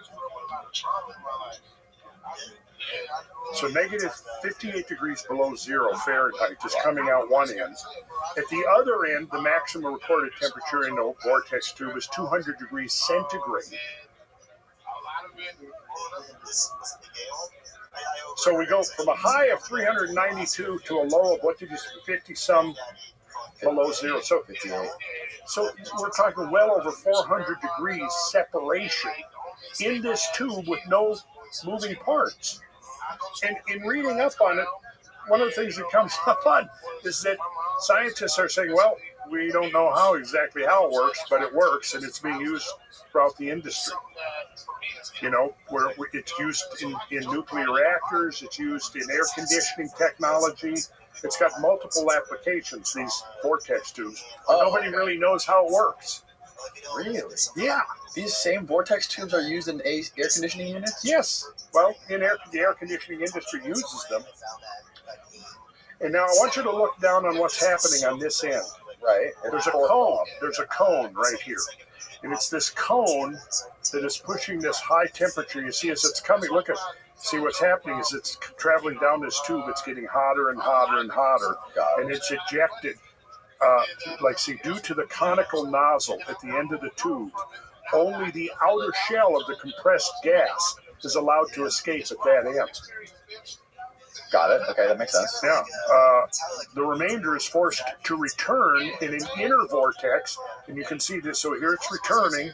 It's coming back, and it's cooling as it's coming back up the tube. a reduced diameter within the outer vortex, and it is now being emitted at the other end. Okay. Now I don't. That's pretty easy to understand. Yeah, but how it works, I don't know. Yeah. Where does the hot air go and where does the cold air go? Well, it just goes out. That's the exhaust. Yeah. Huh. Now I guess let's say in air conditioning applications, I guess you would capture that cold air or cooling nuclear reactors. There's some adaptation of this type of technology. And again, I haven't researched this in depth, so give me another few months. Okay. So yeah, here's there you go. Oh, this is a great diagram. Okay. Yeah, compressed air normally 80 to 100 psig, which is 6.9 bar, is ejected tangentially. So here comes your air supply. And up to 1 million RPMs. Yeah. The air stream revolves towards the hot end where some escapes through the control valve. The remaining air, still spinning, is forced back through the center of this outer vortex. The inner stream gives off kinetic energy in the... Sorry about that. But again, you can find this online. Okay. And anybody who's watching this, and I would encourage people to do your own research. And really what we're trying to do is sort of get a group of people who are students of this who were exploring it, testing it, comparing notes, and so on. Okay. There's a lot of stuff we'll skip over here. This is yeah. So what is that big diagram above that? These are all the elements. This is where it gets interesting. This is the plasmoid unification model. Okay. And again, this is basically, this integrates all sounds, all colors, all elements. All of the sacred numbers are in this. Right. Astronomical numbers. You look up here on the right, the sun, 864,000. And people can go through this and work this. Now, I've had some posters, full big size posters printed up of this that I would sell to anybody who wanted one. If somebody wants to really get in and study this, it really looks cool up on the wall. But there's so much information in here. If anybody wants to dive into this, what's the diagram on the bottom corner? There's the sun, the earth, and the moon. Down here, yeah. Showing the numbers. The sun is 864,000 miles, and he's showing how those numbers that measure the sun, the earth, and the moon correlate to these various frequencies. Oh, wow. So in one of our previous discussion with Ben, we did touch upon some of this. Right. So here's your basic diagram. Okay. Air inlet, your pre-ionization chamber, which is fed now into the plasmoid generator. Then that's fed into the thunderstorm generator, which then is fed through the carburetor into the generator. It captures the exhaust output from the manifold and feeds it right back into the thunderstorm generator. So does this replace the need for fossil fuels? You use fossil fuels only to get the initial temperatures to create the plasmas, and then once you've done that, it's self-perpetuating. But it requires something to get the energy up. So the models now use fossil fuel only in the initial, but once the requisite temperatures have been reached and you've generated the plasmas, now it is, and I suppose, at some point, I don't know, it would run down, but it can run. I mean, as long as the equipment holds up. So one of the things that's now being done, like with George Lush, is they're now going to go into really high performance metals. So I think the lifespan of this process is going to be dependent upon the lifespan of the materials out of which the thing is made, particularly the thunderstorm. Okay. So in the interview, which I can play, I have it here, we can play the interview with him where he's talking about now, he's got the industry contact, so they're going to be going into like high performance materials, the kind of materials we would be using in the aerospace industry to build a new generation of thunderstorm generators. So the pre-ionization chamber, the function of the chamber is to pre-ionize incoming air to the engine. Air is drawn into the chamber by a vacuum emanating from the engine that is to be pre-treated before it enters the plasmoid generator. That's the bubbler. It is pre-treated by exposing the air to ultraviolet light at a specific frequency of 100 microns. This frequency is determined by the frequency of ultraviolet light emitted from collapsing bubbles within our plasmoid generator. The bubbles collapse violently as they are exposed sequentially to both vacuum and pressure pulses, resulting from the movement of pistons within the combustion chamber of the engine or the generator. Okay. This has the effect of making the gases, this pre-ionization has the effect of making the gases more reactive by ionizing a small percentage of each gas present in the air, whether nitrogen, oxygen, or argon. And then this all pumps back into the carburetor of the engine. Yeah. Yes. And then it somehow keeps cycling through the engine. It keeps cycling and recycling. So everything that's coming out in terms of okay, so oxygen is coming out because that's basically, it's air, pure air coming out, because all the other stuff, the hydrocarbons, the carbon monoxide, carbon dioxide, nitrous oxide, that's all being recaptured and broken down in a sort of a low energy atomic reaction is what it's called. They're called. Okay, got it.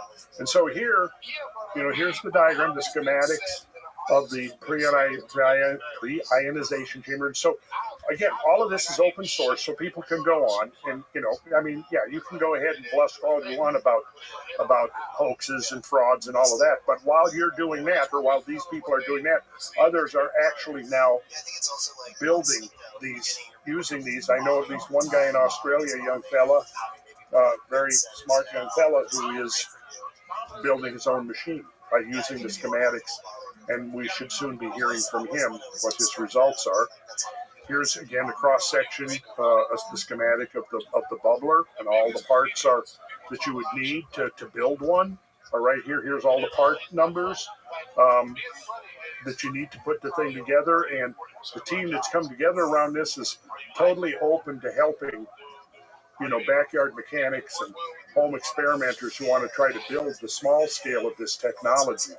Okay, yeah. So it's been proven. It's been done. People have some of these backyard engineers have done it. Well, the first one we saw. We just watched it. Yeah. Right. Uh-huh. So, what are the ultimate implications of this technology? It will massively increase the efficiency of any engine or generator. And anything that runs on fossil fuels will be the efficiency will be massively, and this is one of the things that's now been demonstrated repeatedly. It massively increases the efficiency. And like George Lustig says, once we have cars that are retrofitted with this, the way he put it, he said, like, instead of cars, driving down the city streets, exhausting pollution, they'll be like mobile trees, because that's what trees do. They take in the carbon dioxide and they put out oxygen, and then that oxygen, like if in a nice pristine forest where you've got healthy forests with trees, it's 19, 20, 21% oxygen. Combustion engines are only 33% efficient, I think. I think that's like maximum, maybe. Yeah. So all of this is available for people to study. So I would say, good, be skeptical, but be open-minded and do your homework. And decide for yourself. And here again, you can see the swirling. It's just like, it's very much the Hilch vortex tube, except in the Hilch vortex tube, the cold air is in a confined stream within the hot air, right? Correct. Okay, in the thunderstorm generator, you actually have a pipe, a tube, inside another tube. Okay. And this is your swirl chamber right here. Now, what are these depictions that Malcolm was showing on the descriptive series he did on your website, where he was basically showing this giant sort of like pine cone shaped thing? It was metal, and it was it looked like a giant metal pine cone. Oh, I think that was one of the turbines. It was huge. It looked huge, at least in the video. Was it this thing here? Yes, that thing up there. Yeah. What's that called? The Vajra implosive turbine. The Vajra implosive turbine. The Vajra is... What the hell is that? I was afraid you were going to ask me. This episode is Well, the Vajra was Indra's weapon, or Indra's, yeah. who? Indra. Who's Indra? He's one of the Hindu gods. Maybe Steve would look Indra up for us and report back to us. Yes. Indra. Indra. Indra. Okay. The king of divas. So Indra wielded the Vajra. That was the source of his power. When was Indra around? Well, I mean, he's mythical, so Do we have any ideas based on texts or? Well, this is our Vedic text. Oh, got it. Okay. Indra is the king of the divas, godlike deities, and Svarga, heaven, in Hinduism. He's associated with the sky, lightning, weather, thunder, storms, rains, river flows, and war. Indra's powers are similar to other Indo-European deities such as Jupiter, Perun, Hekunas, Zalmoxis, Taranis, Zeus, and Thor. Part of the greater Proto-Indo-European mythology. Okay, there's a picture of Indra riding on a elephant with two holding his or her arms out. Is that two of those Vajras? They look like the Vajras. Yeah, Steve, look up Vajra, Vajra. And so Zeus also wielded there. Whoa, what are these? The Vajra. Or you might say an ancient Hindu thunderstorm generator. The Vajra Thunderbolt is a legendary and ritualistic weapon, symbolizing the properties of a diamond and a thunderbolt. The Vajra is a type of club with a ribbed spherical head. The ribs may meet in a ball-shaped top, or they may be separate and end in sharp points with which to stab. The Vajra is a weapon of Indra, the Vedic king of the devas and heaven. It is used symbolically by the dharmic traditions of Hinduism, Buddhism, Jainism, often to represent firmness of spirit and spiritual power. Okay. So weapon. It's a thunderbolt. Well, they call it a weapon, yes. But and note again that Indra is the god of lightning and thunderstorms. That might be a clue right there. The Vajra, now look at the Vajra. It says here... so did Malcolm call this thing the Vajra to commemorate? To commemorate? So a ribbed spherical head. A ribbed spherical head, The ribs may meet in a ball-shaped top. Mm-hmm. Picture the thunderstorm generator you just saw with the ball-shaped top. Mm-hmm. When was this stuff written? Well, the Vedas are way old. Like how old? Some of the oldest writings, 5,000 years old, probably. 5,000 years old. Yeah. Symbol of nature. Symbol for nature of reality, or sunyata, indicating the endless creativity, potency, and skillful activity. The Vajra and bell are used in many rites by the Lama or any Vajrayana practitioner of sadhana. The Vajra is a male polysemic symbol that represents many things for the Tantrika. The Vajra is representative of... Okay. So this is an ancient tool. Mm-hmm. I like that better than the weapon, an ancient tool. Mm-hmm. But it was a source of power. Right. For Indra. Right. As well as Zeus, because Zeus's thunderbolt was a variation of the Vajra. It's also found throughout the Tibetan gods. So, why don't we continue on? Yeah. Okay, so here, this is a diesel retrofit, and here you can now. At this point, you're going to be recognizing the components. Right. There's your water intake. There's your pre-ionization chamber. There's your plasmoid generator, and there's your thunderstorm generator. And a little close up here, there's two versions, two variations. So they're still experimenting with the optimum shape and geometry of the thunderstorm generators. But interestingly, I called attention when people see the interview coming up with the one we did yesterday with Ben. Yep. He brings up showing those concentric circles. Yes. And I called attention to that. Measuring the bases. Measuring the bases, yes. And you saw there were 4, 3, 2, 1. Yep. Those are the optimum dimensions for the concentric spheres of the thunderstorm generator. So this one is 4. The next one inside is 3.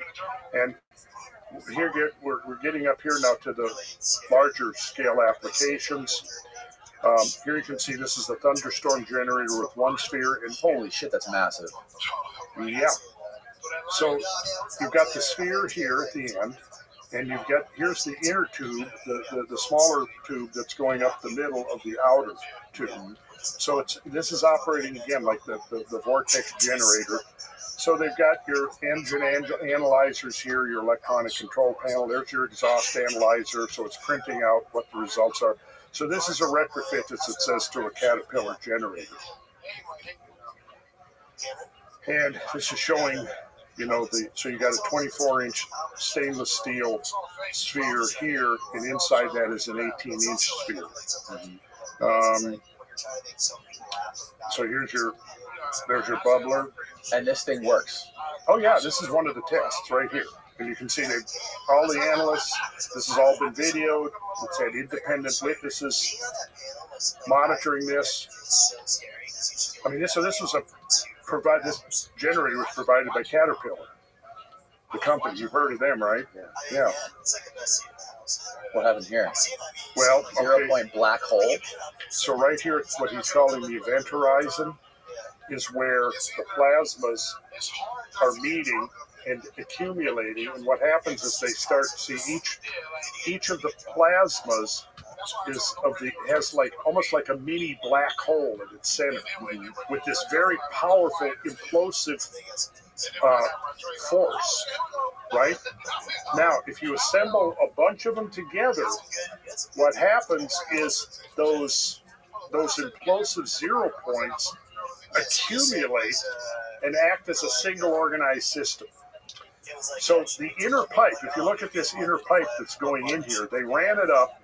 I believe, if I remember right, what they did was this one had 3 spheres and 3 pipes, but the intensity was so great they had to take the middle one out, because what was happening is the plasmas are embedding themselves into the crystal and metal of the pipes, and then somehow these 0 points are self-cohering and creating this implosive force. Now I'm very, I'm kind of grasping here at this. I've seen this on the videos, had it explained to me, but I can't say that I fully understand what's going on here, other than the fact that you have these billions of plasmoids forming this coherent implosive force. And then what happens is that the pipe, this was the inner pipe. This pipe here is this one. So, and that right here is where that implosion occurred. Okay, so we're looking at a picture of this inner pipe, and it's broken in half. Well, yes, and it's busted inward. Right. Inward. It's an implosive force, not an explosive.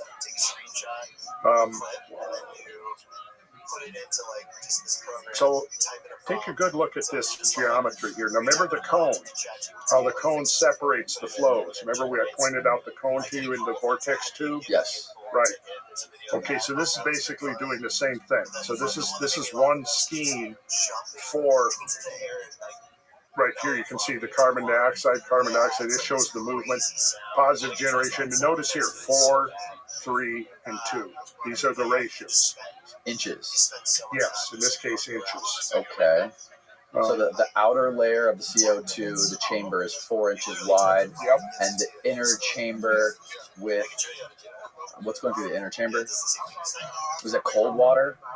Argon gas. Argon gas. Okay, that's 2 inches wide. And then, let's see, plus water in gas phase. So water vapor is going in the 2-inch one. In the 2-inch one. And it's coming out this end. It's a minus into the engine. That's where it goes into the engine. Yes. I'm not going to try to explain all That of this. looks like some bicycle rims with that pine cone Vajra on the inside. It is bicycle rims. And it looks like there's some sort of like purple aurora around that pine cone Vajra. Here? Yeah. Is that... Am I seeing shit? Does it look like there's some sort of like purple like light around it? Yeah, I think you're hallucinating. Okay. This is actually looking down one of those tubes that imploded. And it's interesting that it's trying to create a hexagonal shape. Now, why did they implode? Because the accumulated plasmoids embedded in the metal had this coherent zero point. When I come back, I'll have a better explanation of what's going on. But see, here's the thing. All of this, as this proceeds and the experiments are going on and different people are trying things, there's going to be an ongoing dialogue amongst experimenters and inventors and technicians and mechanics and people that are building these things and testing them and experimenting with them and trying to understand. I mean, I've heard, PhD physicists go, okay, I see what's happening here. I don't really fully understand what's going on. Really? Oh, yeah. So if somebody with a PhD in physics is still trying to figure out what's going on, I'm a geologist and an architectural designer. So, don't expect me to give me a few more months at least. Right. So, yeah, we're going to just speed through some of this. Now, wasn't Malcolm saying something about in 1923 there was a patent for a Model T Ford using water? Yes, there was. And I don't know the background on that. But that's true. Yeah, there was. In fact, several, I think. And this is okay. So this is a basic assembly here that could be adapted to chimneys and capturing the effluents from chimneys. Now, this is a simple testing mock-up here, but it could certainly be done on a much more sophisticated level. But this was just to test, to try to see what was capable of attaching this thing to a chimney, particularly with a coal chimney. Like for a coal stack? Yes. At a power plant? Yes.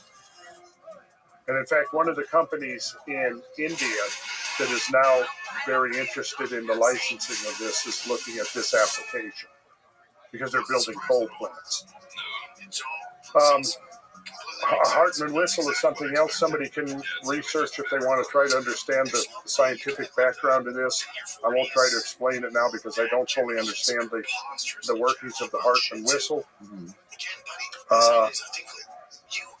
Let's see, we've got in this particular... So if this was retrofitted onto the chimney stacks of energy plants and coal plants, yeah, is it possible, do they speculate that they could basically get it to where it's zero emissions or zero pollution coming out of those chimneys? Yeah, but that's the ultimate goal. Where it's at now, you reduce it to almost insignificant levels coming out. And here, this is showing a retrofit of... And more power, obviously. Yes. Falcon Futura MSAT plasmoid energy retrofit, so it could be retrofitted to cars. Here is another, this would be for a jet turbine. This is where it really gets interesting. And I'm not going to try to explain this because I'm still studying this, but you can see it's got, there's that cross-section of the torus there. And it's capturing all of this. There's videos that explain the idea behind this. Okay. So I would recommend that people go online, go to howtube.com or Strike Foundation, and you can find links to all of this. You can download the videos, watch them yourself. Links to other work that supports this. There's been a lot of papers presented on plasma, potential plasma technologies. The work of Ken Shoulders very much preceded the work of Malcolm, and all of his papers are available online. You can get them, you can download them, you can read them, and then we will be forming a study group that people who are working with this can learn about. And this is the scheme for a jet engine. Wow. So there's a lot to it. What are the skeptics saying about this? No, well, nothing other than, it's a hoax. It's just a hoax. It's just a hoax, yeah. I mean, they're not making nobody's making an intelligible argument to explain any of this away. And in fact, like I said, several of the skeptics who come on look at it and have said, well, it's hard to understand. So it's, yeah.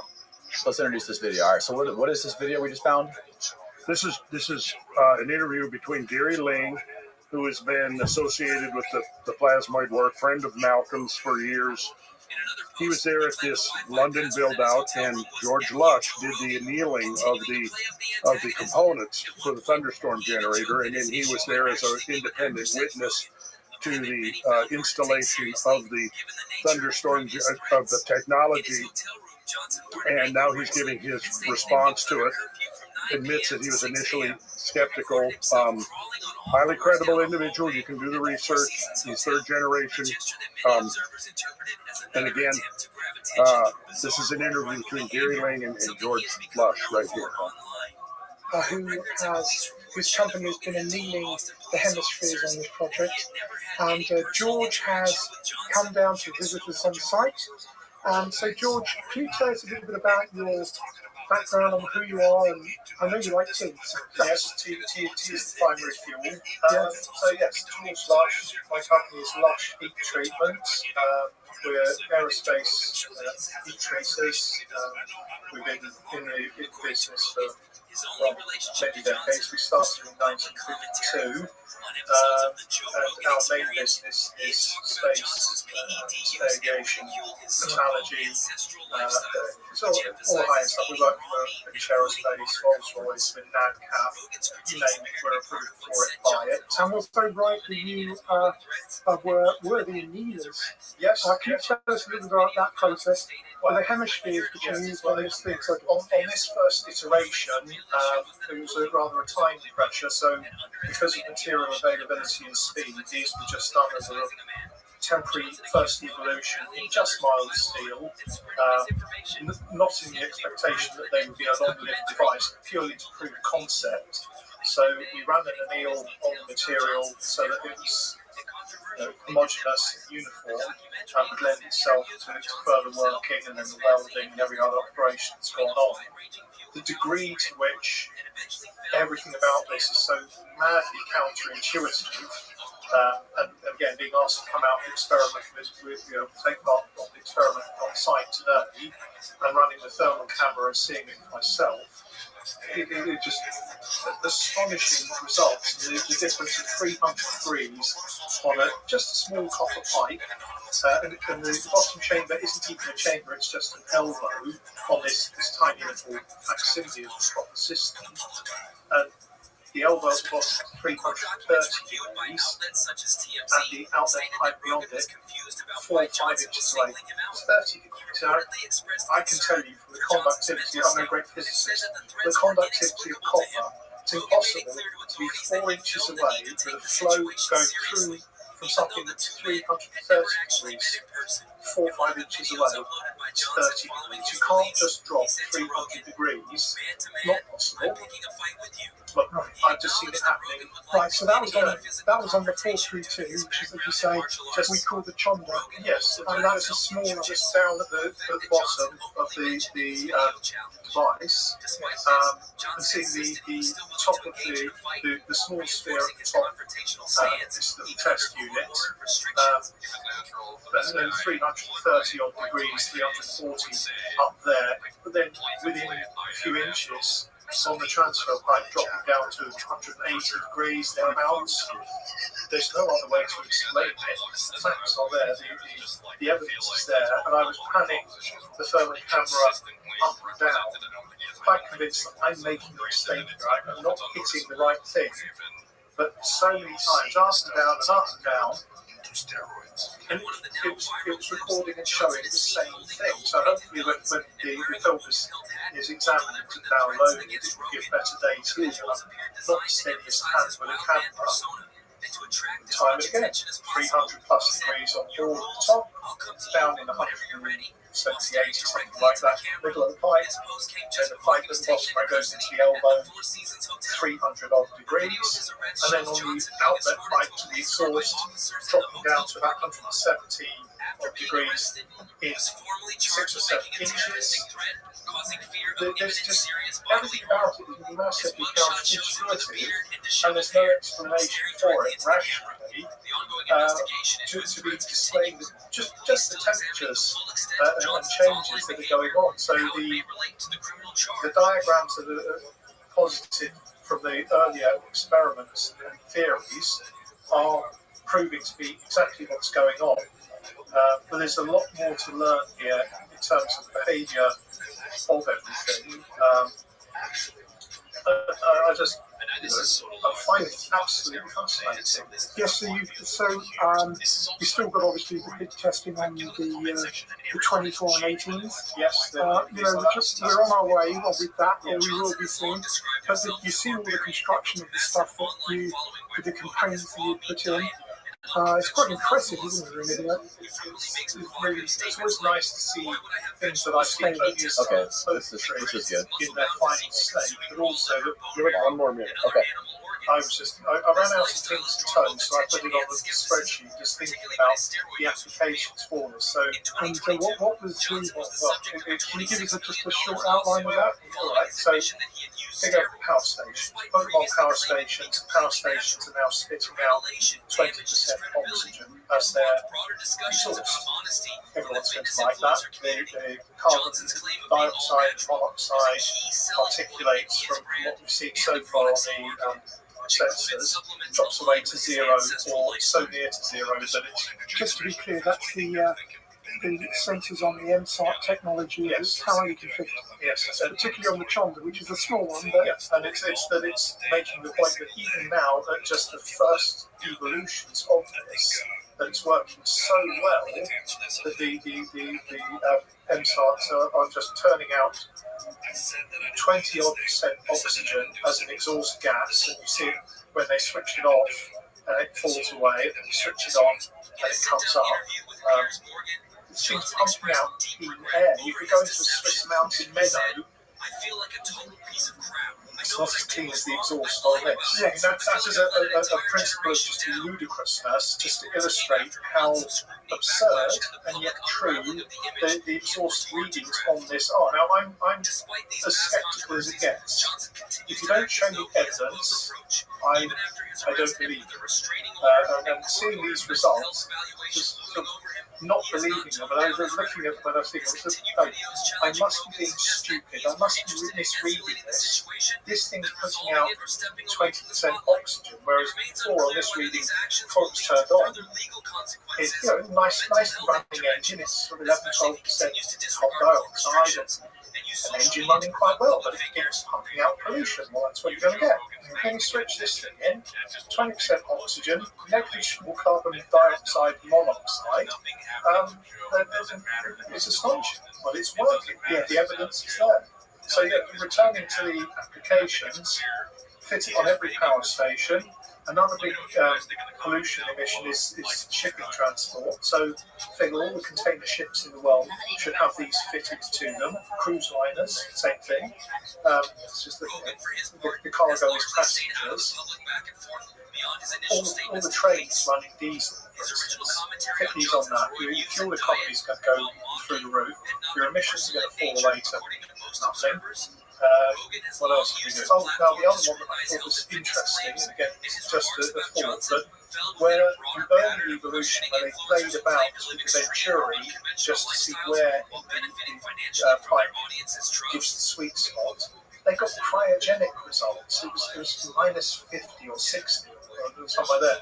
So right away, the air conditioning industry just stopped because you've got a 50-story glass office building in the city, and you put this technology down in the basement, and you're pumping cryogenic air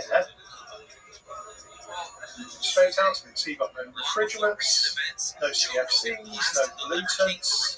You're just creating cold air as a byproduct normally, or cooling. Wow. You set this up to be pumping out cryogenic air pump it around your 50-story building. So if you figure, how much does it cost to run a 50-story New York City office building's air conditioning for a year?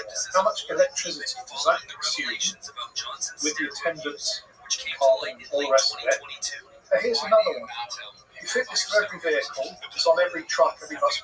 You don't need a 22-kilo air conditioning pump under the bonnet of your car. Sure. Your car's running a tiny little plasmoid motor, as well as on the side, so you're using half as much fuel or whatever. You're getting all the power out of it. Your tailpipe emissions are 20% oxygen. You've got a million of these cars going around a city. It's all smoggy and horrible. Then once it's these cars, each car is pumping out 20% oxygen. The cars on the street become a big city farm of trees will go down the road. Yeah, I think believe you me, I think there are a lot of the mega corporations who have that one in their science. But George, look, that's one, but you figure your car is now 25 kilos lighter. Set up one of the Venturis. Maybe we can set this up with two Venturis, one for main feed and one for cryogenic. That's your air conditioning. That's taken care of. There's a load of mass. You don't have to make air conditioning pumps anymore. The factory for that can be converted to something useful. You're not having to produce Well, probably good, Steve. That's good. Wow. How many more tests do we have to do before this starts becoming something that's more mainstream and used by some of these big mega corporations? Well, those tests are ongoing right now. Like I said, there's like a major testing laboratory in the United States that's doing a series of tests that I think is going to go a long way to establishing the credibility of this. But yeah, there's several countries that are interested in the licensing. So we'll see what happens over the next 6 months. I think this thing could explode if there's not Implode. Yes, it could go big if there's not obstruction, artificial obstruction. Why would there be artificial obstruction, do you think? Well, like you said at the end, with this, again, well, you want to know what I think is that, there's huge hundreds of billions of dollars of investment now in the green new energy, the alternative energy, what they call the clean energy. Wind and solar. And basically this makes that completely irrelevant. I mean, it's completely irrelevant if this goes on a large scale. But it may happen. I think it's going to happen simultaneously on two levels. I think you've got, you'll have this group of people, and some of the people I've seen that are very interested in this are very bright, intelligent young people that are studying physics and mechanics and engineering and things that are getting interested in this. And so I think over the next year, we'll see more of the small scale applications, retrofitting, like this guy Jordan who does Alchemical Science. It's a website that he does. He's been really getting into this and studying the principles. And I just heard that I think he is going to be retrofitting a car, and Malcolm and some of the team are going to be helping him with that and perhaps providing some of the components.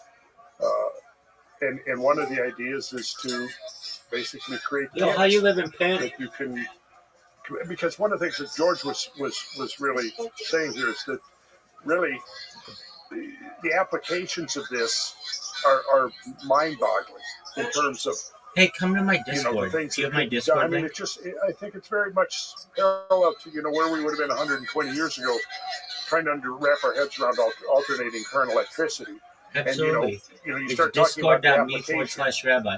Well, what are the applications of this? Well, I mean, Well, if you can just imagine, like when we first came up with the combustion engine and started developing steam engines and diesel engines and says, cars, imagine if click we to would have join. started with something like this instead, where we would be now. It's just type into a browser and I don't know, discord.me again, you could, forward that's slash like kind of a rabbi. whole other separate study is the history of these kinds of ideas. And again, like Malcolm says, he didn't originate a lot of this. I mean, there were other inventors and Discord.me scientists forward slash rabbi. worked on these ideas and built prototypes and tested them. They all met with obstacles, usually thrown in their way. Having a patent stolen, having very, suppression. There's a whole sordid history It- of what's happened to these inventors and All right, scientists that have attempted to go down this road. And that was why the whole strategy now is to open source all of this. So, there are licensing for specific applications. Yeah. But overall, There you go. basic Did you just join? principles There you are. are How you living, totally open Pim? sourced, and all of this. Wow, so much work to get in here. What's good, big dog? Yo, audio's a lot clearer in Discord. Exactly. How you living, baby? I'm big chilling. I don't know how many times this is like being echoed into like different voice channels, but yeah, I just wanted to say what's up. Well, welcome. You're always welcome in here. How are things in your neck of the woods? Let me see. I think they did like an event in New York, where people got together. I was hoping to see some photos, but yeah, I don't know. What are your thoughts on Harry Potter Obama Sonic 10 eating?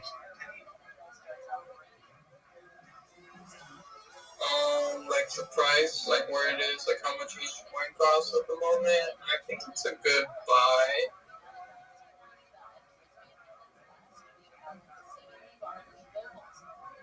All right. Well, very well. Have you been interacting with the community? Yeah, I would say I'm probably one of the most active and consistent for a while now, but I don't want to count myself back too much. Pat away, man. We need all of the pillars of the communities we can get.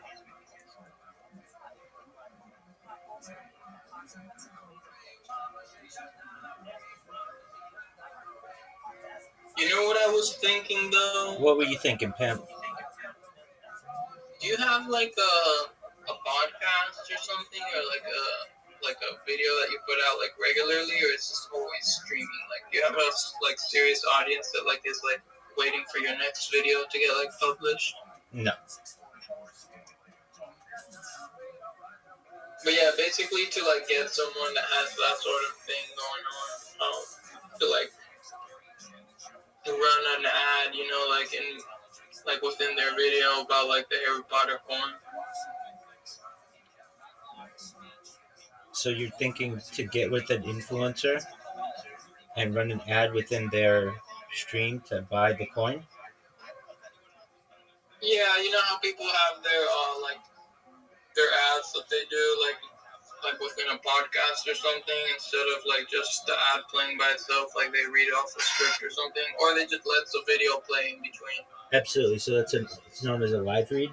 I think it's a good idea.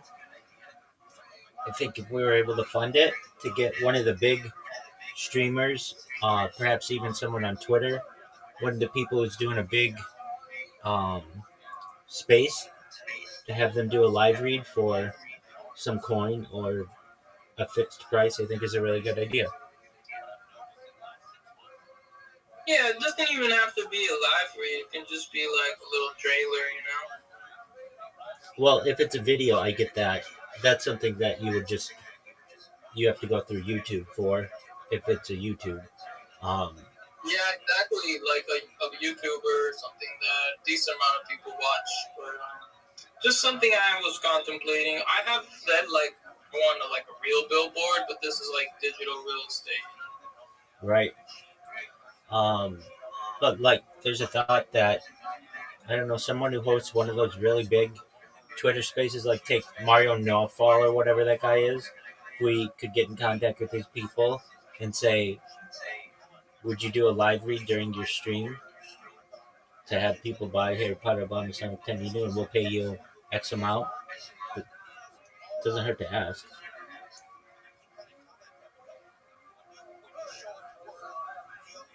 Yeah. Why don't you do the radio station? I think it's cheaper. Yeah. Who is this person? That's a friend of mine. Her name's Audie. What's up, Audie?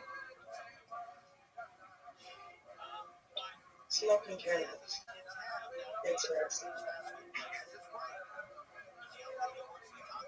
And so is Audie also from the Telegram, or she's just like... You know, randomly she is, but she got banned from there a long time ago.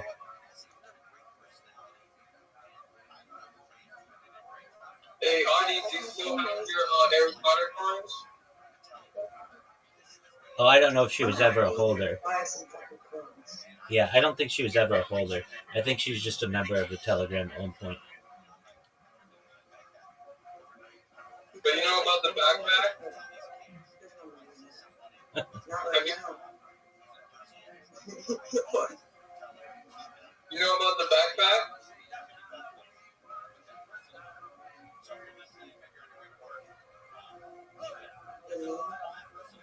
Yo, so you think it's a bad buy? You think it's gonna dump more?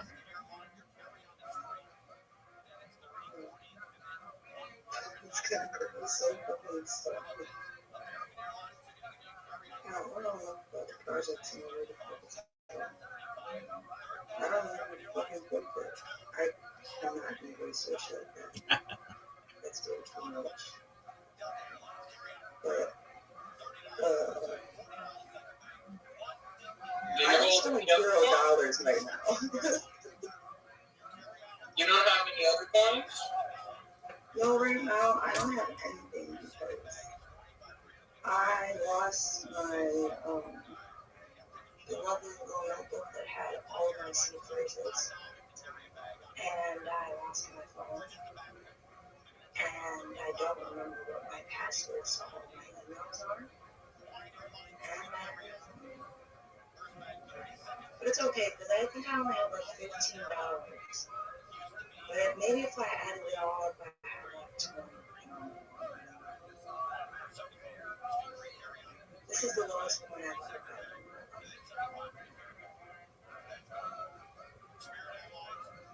It's very expensive. But if I had one, I would probably, for sure, buy something with good margin. I would like this. I wouldn't want to not have it. You know what I mean? I would want to have it in my wallet. But how much? I don't know yet. It's like way too early to know that. I feel. Isn't it?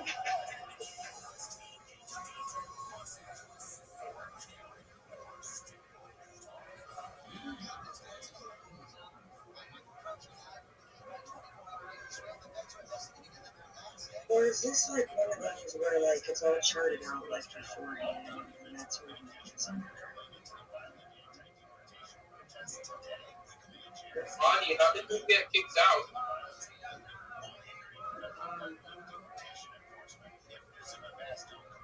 It's hard to tell.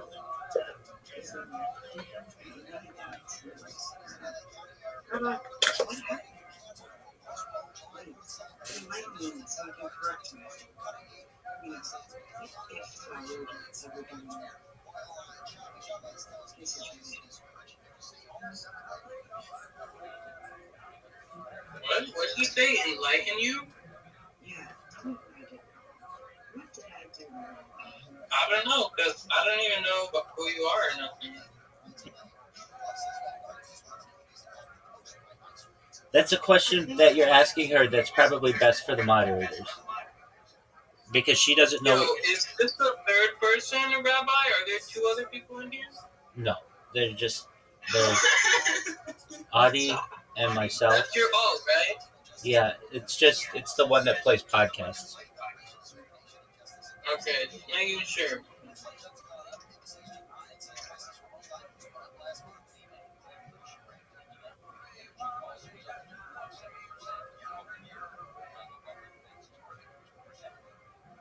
Okay, so Audie, are you like Rabbi's girlfriend or something? No. I'm jumping in on that one. No, she's just my friend. What are you guys doing here together? I'm a girl and I'm his friend. Therefore, I am his girlfriend. May have many of them. I'm his Yeah, she's part of the brothel, Big Dog. Ding dong? Big Dog. No, Bing dong. No. I mean, that's fine if people want to do that. That's not my thing.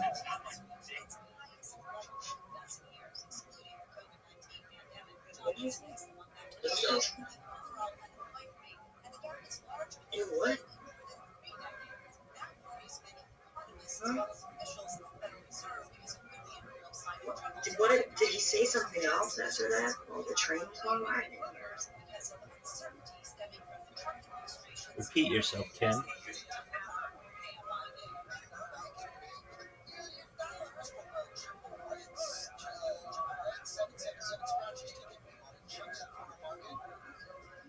Ken, did you hear her?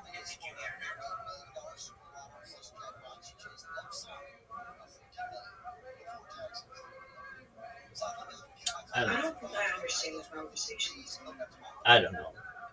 It doesn't help that we're talking to him and he's not answering. Ken, are you there? All right, he's doing something. As I was showing you earlier, it's all there. Anybody who wants to dive into it, the notes, the schematics, the videos, it's all there. And so some of this testing that's going on will probably be made public relatively soon. I'm not sure when. But again, like a lot of people at the Tesla tech conference out in Albuquerque a few weeks ago had gone away with an interest. Maury B. King, who has presided over Tesla technology studies and Ken, applications what are you doing? and stuff for decades. He was presiding over this particular conference. Ken, I At can't the end hear of you in that, there. they Go to the tested Discord. the technology. And it's on video. He's making a statement that he thinks this technology is decades ahead of anything that anybody else is doing. And so we'll see.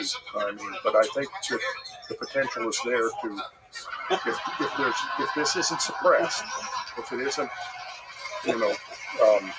have obstructions on the pathway, I mean, the potential here, I think, is to completely change the industrial landscape of the entire planet within a decade. Sounds almost too good to be true. Well, it does sound almost too good to be true. But we'll just have to see how it plays out. And if enough people get on board. Has he thought this through? Has he thought this through as far as how some of these massive energy mega corporations could make money off this and transition to this slowly? Yes, absolutely. And I think that there is actually that potential for some of the mega corporations. For example, the retrofitting of coal stacks in India. The Indian government is looking at it. And it's very possible it could be one of the first large-scale applications of the basic technological principle. And if they do that, if other countries are interested, and there's a number of other countries that have been looking at this, read from, this is what I've got here, this is Alpha Prospects. Alpha Prospects is handling the licensing, okay, and they are a little bit about this. Alpha Prospects is an energy-based investment holding company. It owns 15% of Strike Energy, a U.S. incorporated company which has been granted the license for the revolutionary molten sea arc atomic reconstruction technology, or MSAT as the Australians pronounce it, by the Strike Foundation, which owns the intellectual property rights. Now, the Strike Foundation is the nonprofit side, and Strike Energy is the profit side. Okay. In July 2023, Alpha Prospects was granted the exclusive license to MSAT technology in Thailand. Alpha Prospects also owns 10% of Strike Foundation. In addition, the company has a portfolio of other investments in energy, and then it goes on. It says in the subtitles here, the subheadings, a game-changing fuel-saving technology significantly reduces carbon emissions, set to revolutionize energy and power industries. Major manufacturers are now lining up for testing.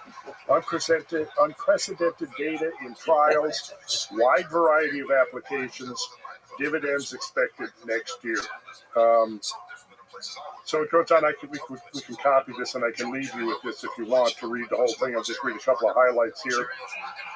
MSAT allows for the recovery of waste energy and the removal of toxic emissions from the exhausts of industrial processes and internal combustion engines. The technology enhances the energy efficiency and emissions profile of any industrial device or process that produces heat. Aspects of this technology are commonly referred to as low-energy atomic reconstruction, or LEAR, and also plasmoid power. A plasmoid is a coherent structure of plasma and magnetic fields that's well understood in the scientific literature as part of electromagnetic particle theory. Plasmoids are found naturally in thunderstorms and in the rare phenomena known as ball lightning. MSAT creates plasmoids in exhaust gases to recover waste energy and recycle it back into the system, as well as converting harmful emissions into water and oxygen. The key advance is that the whole process is undertaken with low energy inputs. Splitting carbon dioxide molecules isn't hard at high temperatures, but it's expensive. Doing it at low and economic temperatures is likely to be a major game changer because it can be achieved at minimal cost. How does it work? Firstly, air is ionized using UV light and introduced into the system. Second, plasmoids are formed in water by passing the ionized air through a catalyst. Plasmoids are then generated by collapsing cavitation bubbles, which are created by a vacuum and then imploded by applying pressure. Finally, the cold plasmoid and water mixture is passed through a catalytic tornado resonator. That's the thunderstorm generator. This comprises two spheres. The exhaust gases from the engine act on the plasmoids, and energy is released in the form of a heat that is sufficient to change the molecular structure of the exhaust. Energy is also transferred to the plasmoids, retained in the water vapor, which is then added to the fuel intake of the engine, either through a carburetor or fuel injector. In the process, energy is released at an atomic level within the exhaust stream, altering its composition and eliminating toxic chemical wastes such as carbon monoxide, nitrous oxide, hydrocarbons, and other toxic harmful compounds. And finally, tests have been conducted at several locations and will shortly be ramped up to an industrial scale via established partnerships with power generation companies in the Far East. The most recent tests in the UK were conducted in July of 2023. Okay. These aim to ascertain to what extent MSAT reduces engine exhaust emissions, increases engine power, and changes the temperature conditions of the engine. And so it goes on to commercial applications. It shows some of the test results. So what is it talking about with the molten sea? What is the connection there? Well, I'm not clear on that, but that was one of the things that was a source of inspiration for Mel, was the molten sea that was described in the Bible in the Old Testament associated with King Solomon's temple. And I'll have more to say on that once I've had a chance to look into it a little further. But we can quickly look here at some of the applications. This is we saw a bit of that in the video. If I go back, we'll just go through this quickly here, so you can see the build out. We started with the build out in the machine shop. Here this guy is creating the sphere, and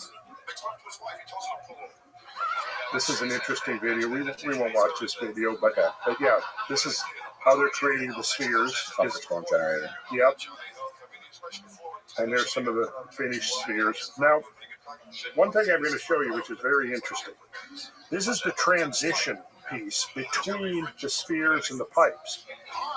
If you take this rim right here and this upper rim, so this is the transition between, this is where the smaller pipe comes into the sphere, and only one angle works, right? That with optimum efficiency. And that angle, you can measure that angle from the rim, the top rim to the bottom rim. So if I was to draw a chord line from the top rim to the bottom rim, that optimum angle is 51.84 degrees. Does that ring a bell? 51.84 degrees. Which I think might be an important hint here.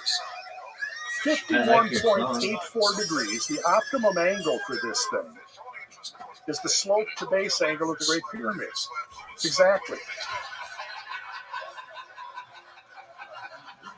So let that sink in. Does that possibly suggest maybe that somewhere in there is a hint? Now, are we getting into is there a connection here with angles and measurements to different frequencies? Oh, yeah. And so this is, where, again, there's no proof of anything. Maybe it's just a coincidence that it worked out that they tested various angles of these transition components, and it turns out that the optimum angle was 51.84 degrees. I don't know, maybe it's coincidence.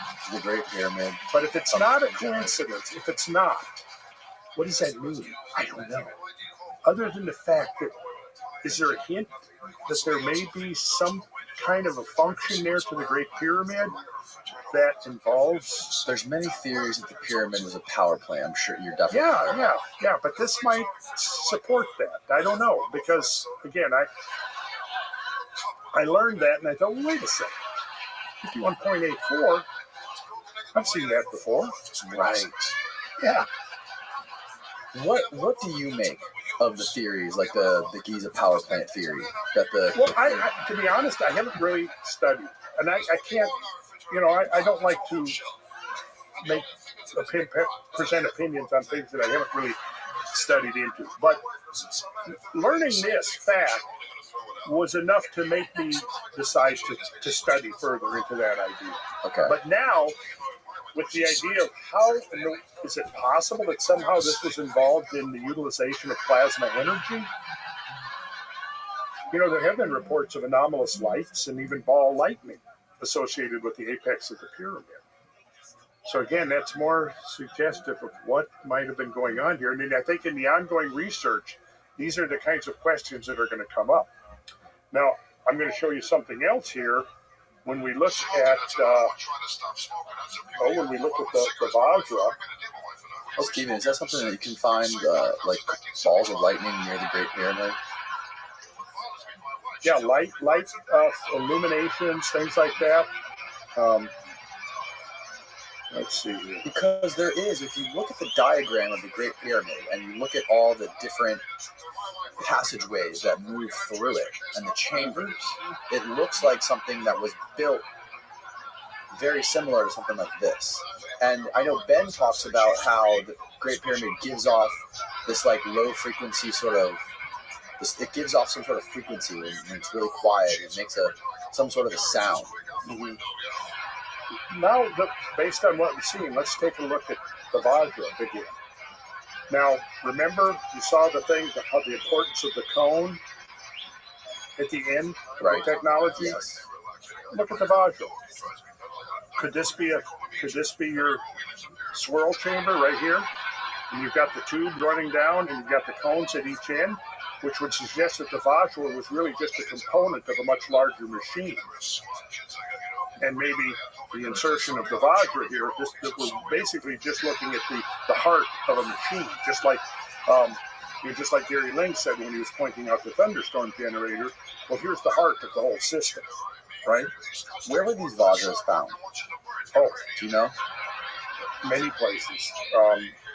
There's many depictions of them. The Vajra entering instrument of cosmic power, 2 examples. That one on the top looks super old. Doesn't it, though? Yeah. perfectly symmetrical. And look, you see, you've got the cones at the end, you've got the tube running down the middle, and you've got the swirl chamber right there. Could these have been part of some kind of plasma technology for the control of I don't know. I'm just looking at it and calling attention to that, and I'm trying to encourage other people. I want many intelligent minds, curious minds, innovative minds looking at this, and too many people looking at it, too many smart people investigating it, looking at it, seeing the potential of it for it to ever be bottled up again. That's part of what my goal is. So, and then of course Zeus holding the thunderbolt. It says, note the spiral form of the Vajra right here. And that, remember, when you had the imploded torus and the plasmas, the plasmoids, the plasmas are whirling down in the form of a vortex, in a spiral vortex. And there we have a spiral vortex right there in Zeus's version of the thunderbolt. So again, I don't know, but I think it's suggestive enough that maybe it warrants further investigation and consideration with an open mind. The Zeus hurling a thunderbolt. Yeah, that looks just like that thing. Yeah. So I have instinctively believed, and with some substantial evidence, that there has been a lot more sophisticated knowledge and scientific knowledge in the ancient world, even possibly the prehistoric world. Exactly what form that took, I was never clear on. I didn't have any specific vision of what that was, other than that there was enough, there's enough out there that just doesn't fit into the prevailing explanations and paradigms of ancient history. There's just too many things that are anomalous, right? Now, this is just one example of what was going on with Mithraism. And what's interesting here, again, look at the coil of the serpent. There's your coil again. See, that could be and there's so much here to dive into that we couldn't really get into it all right now, obviously. There's your molten sea, and it's half of a sphere, and all of the numbers are key numbers. Like Malcolm, when you study those numbers, realized that those numbers were, again, what he did, the numbers, like the 432 that shows up over and over again, that was the basis of the whole system of the divine kings of Sumeria, the time cycles of the Vedas. It's also a number that's embedded in the Bible over and over again. 432. Yeah, 432. And those are the optimum spirit ratios of the spheres. 432.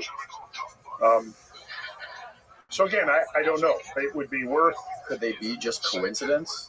Sure, I'm not going to. The angle of that thing being 51 degrees, just like the angle of the pyramid, would be just a coincidence?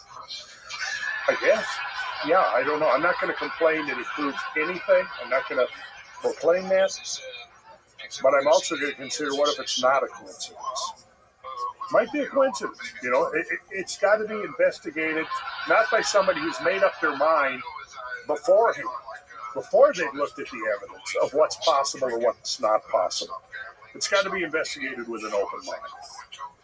And, again, with coincidence, it becomes a matter of how many coincidences are we allowed before we finally go, okay, this has gone beyond coincidence. That's the question. But when we're talking about some of the ancient technologies that were lost from the ancient times, for example, some of the stuff that Ben shows with the symmetry of these insane pieces of these vases that are made out of the hardest stones and are perfectly symmetrical within 1/1,000,000th of an inch, and the Great Pyramids, the moving of these enormous multi-ton stones, not only moving them for hundreds of miles, but elevating them to the top of these pyramids. Is there anything that suggests that this plasma technology, obviously this technology is great for emissions and having clean emissions, but is there any evidence that this stuff could actually be responsible for moving these massive stones or creating some of these perfectly symmetrical vases? Well, I have not pondered how this might apply to creating those perfectly symmetrical vases. certainly if we, maybe Steve would look up stone cutting and plasma. Okay, so what's going on here? Oh, they're cutting stone with plasma. Yeah, so they're already doing it. They're using plasmas to cut stone. Whoa. So, I mean, perhaps we could explore the idea that at least from the quarrying end, the cutting of the stone, perhaps we're utilizing some kind of plasma technology. How does plasma cut stone? Here, search for this. How is granite cut today? Granite can be cut wet or dry using a circular saw or an angle grinder. Cutting wet granite requires a wet cutting saw. Okay. So it's just a regular saw. It's not conventionally used with plasma, but obviously it's been done with plasma. Yeah, I mean, there is the whole method. And again, I haven't looked into that. Can you find like a description that explains how it works? Plasma cutting is a process that cuts through electrically conductive materials by the means of an accelerated jet of hot plasma. Typical materials cut with a plasma torch include steel, stainless steel, aluminum, brass, and copper. Although other conductive metals may be cut as well, plasma cutting is often used in fabrication shops, automotive repair, restoration, industrial construction, and salvage and scrapping operations. It's interesting stuff, isn't it? It is, especially when you start stacking it on to and comparing it to all the sacred geometry and these numbers and finding out the correlations and all the depictions of the vajras and stuff and ancient texts and ancient depictions. I don't know what to make of it, but it's definitely is interesting. Well, I'm still wrapping my head around it. But, like we talked about earlier, there is the question of the possibility of ancient civilizations, which I think we haven't proven the existence of an ancient civilization, in the sense that like Graham Hancock talks about it. But there's so many anomalies that it's kind of gotten to the point where, for a century and a half, they've been brushing all of these things under the rug that would seem to suggest a much deeper, much more complicated and complex and sophisticated past to human civilization on this planet. And what I've now learned about the plasma technology, it seems to me like the natural candidate for being the basis of an alternative technology. And the other things, the tantalizing things that we are looking at here, you're going, it looks coincidental, but maybe it's not. Maybe there's more to this idea of the Vajra than being an implement of power, a tool of power wielded by the god Indra or Zeus or whoever it might be. Is it possible that that's a remnant of a much more ancient knowledge of a kind of a technology or a scientifically based civilization that may have not looked anything like our own fossil fuel-based civilization? That's the point, and that's the point I think that we are making in the podcast with Ben, is that, if we're looking for, in a mirror, for whatever an ancient civilization might have looked like, and we're looking in that mirror, we're looking for a reflection of ourselves, we might be missing it. But, I mean, we could go down the list, and Graham's work really is definitive in that. He has gone as far as anybody I think else has gone towards establishing a case that there is something that our modern explanations of history and prehistory are just not explaining, that they're almost deliberately ignoring. And that really, to me, became obvious with the mainstream attacks on ancient apocalypse and the misrepresentations and the character assassination of Graham and so many others whose names we won't mention because of the fact that there could be this blowback. But they're out there, and anybody who does this kind of research is going to quickly learn all of this on their own. And that's what I'm trying to encourage people to do. Ask questions. Be skeptical, just like George Lush was skeptical up to a point. But then it gets to the point where, it gets to that level where at some point you got to go, okay, I think there is something here. You can make a case that there's something here. And I started thinking that years ago after I started having my conversations with Malcolm, and things seemed to converge between what he was saying and things that I had already learned. But I didn't have the scientific foundation to say, yeah, this makes perfect sense. But I've learned a lot. I've still got lots more to learn, but I've definitely now seen that there has been multiple levels of tests going on. And, you know, have now myself been able to witness some of these tests going on. And with credible people who are there as much to debunk this as to prove it. And they're coming away like George. Well, it's counterintuitive. How does this work? I don't know. I've just seen the results for myself. So he said, you know, there's a lot of work to do to piece all this together, to unpack all this and figure out what the scientific rationale is. I think what I'll do is we'll go quickly before we get to the end, maybe just show you the build out of the latest. Can we go back to my laptop, Steve? So here you can see the fabrication of the largest to this date scale, industrial scale thunderstorm generator. And what was this one retrofitted for? This was retrofitted, we'll see in a second. This was onto a 400 kilowatt generator on a power plant. There you can see the concentric spheres. We'll just quickly go through this. There's your bubblers, yep. Here's the power plant. That's Gary Ling again. That's the housing for the generator. And one of those is an engineer, and one of them is the manager of the plant. These guys are not going to turn over and allow their big generators, you know, to be retrofitted with this unless they were convinced there was something there. Okay, so and where did you say this was again? Well, it's somewhere in the British Isles. Okay. Let's see. So this is the generator right here that they're about to retrofit. Okay, so there's a truck that's come to the site. Let's see here. You don't need to go into all of this right now. All right, so there's the thunderstorm generator on the truck. Let's see.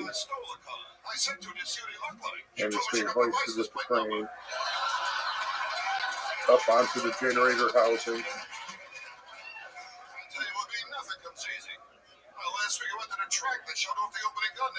That is bizarre. That is lowering it into place.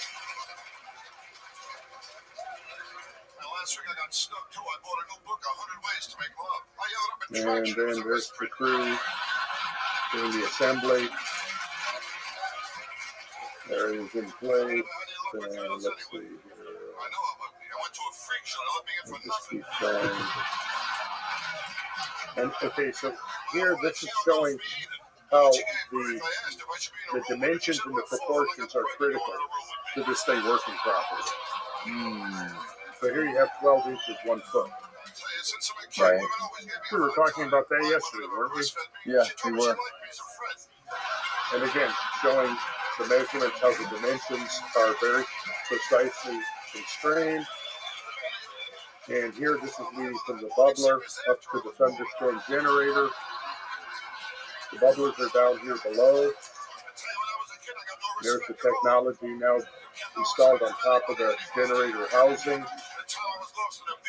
And so now they put the heat-resistant paint on it.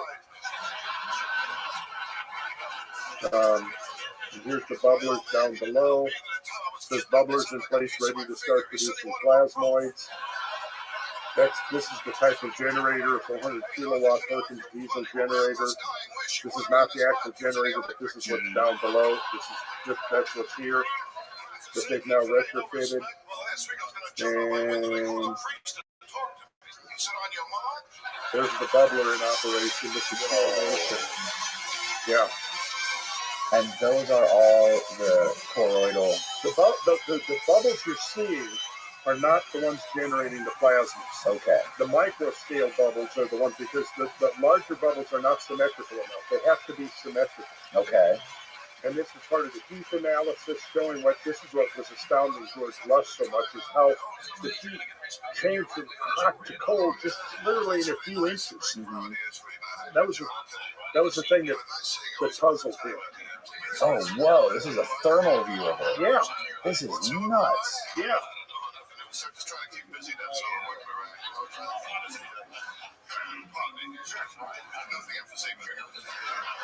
328 degrees Celsius, where he's pointing it at.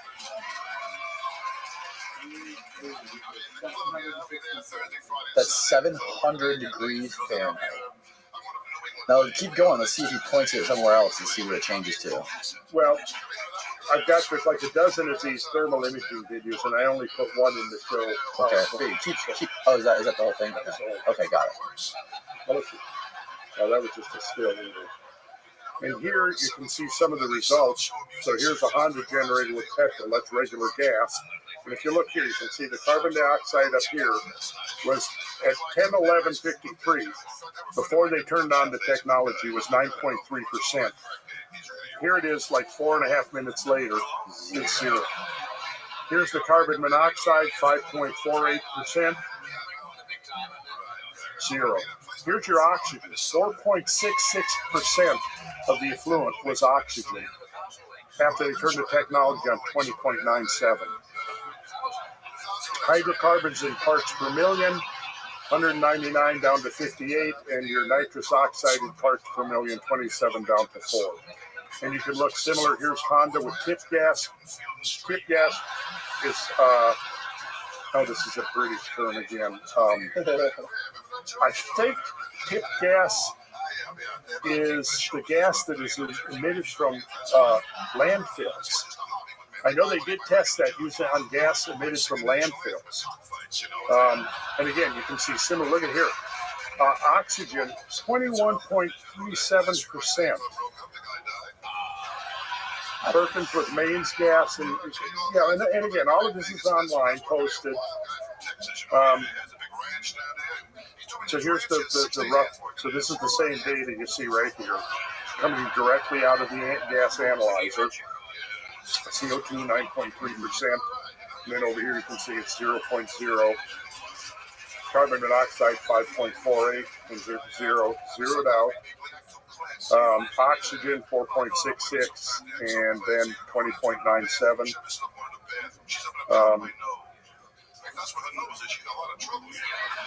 So yeah. Whoa. Look at that. Where did they get this? I would have to ask Mel. He's been to India.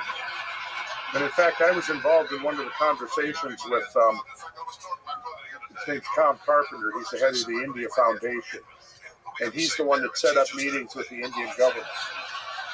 The Indian government might be the very first large-scale application of this technology. And I actually participated in the initial conversations with Tom Carpenter. He is the head of the India Foundation and the liaison between the French government and the Indian government. He had high-level contacts in the Indian government, and he went to them with this technology. And at one of the meetings I went to, one of the admirals of the Indian Navy was there. I met the man. And the Indian Navy is, like you saw that George Lush was pointing out the potential applications of this technology on ships. Could be the Indian Navy, might be one of the first to. Are there any other bizarre, crazy, out there applications that don't involve clean energy? Like, is there anything that's like outside the spectrum of energy that this could be used for? Like outside of like cars or smokestacks or engines? I don't know. I would say probably, but I'm not going to put my neck out there on the chopping block and say yes, there is. But yeah, I mean, I'm still learning. What's like the wildest speculation that people are talking, that Malcolm might be talking? I think space propulsion. Space propulsion. Yeah. Using this as a propulsion system. And there's one of the things that's kind of on the drawing board now is a prototype jet engine that could be used both as a power plant in like submarines and in space propulsion. like for rockets. Now, you would think there would be a better way other than just blasting rockets into outer space. So you would think that you wouldn't even need a rocket, right? You would think you could get something else that could just pull itself through the universe. Like some of the crazy anti-gravity technology that some of these guys are talking about with UFOs. How these things bend, they fall through gravity by basically creating some sort of anti-gravity. I don't know the physics of it. Well, there are some concepts out there that are pretty esoteric as far as the plasma applications, but I've deliberately not tried to dive into those yet, only because I'm still, like I said, I got to get in at least high school, plasma high school before I do that. I'm still in grade school. Mm-hmm. So, what is it? Can you show that slide that you were showing before that showed like the big mountain, the diagram of the mountain with the rockets inside?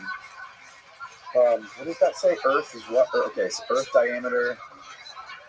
You should recognize that number, right? Can you blow it up? Oh, yeah.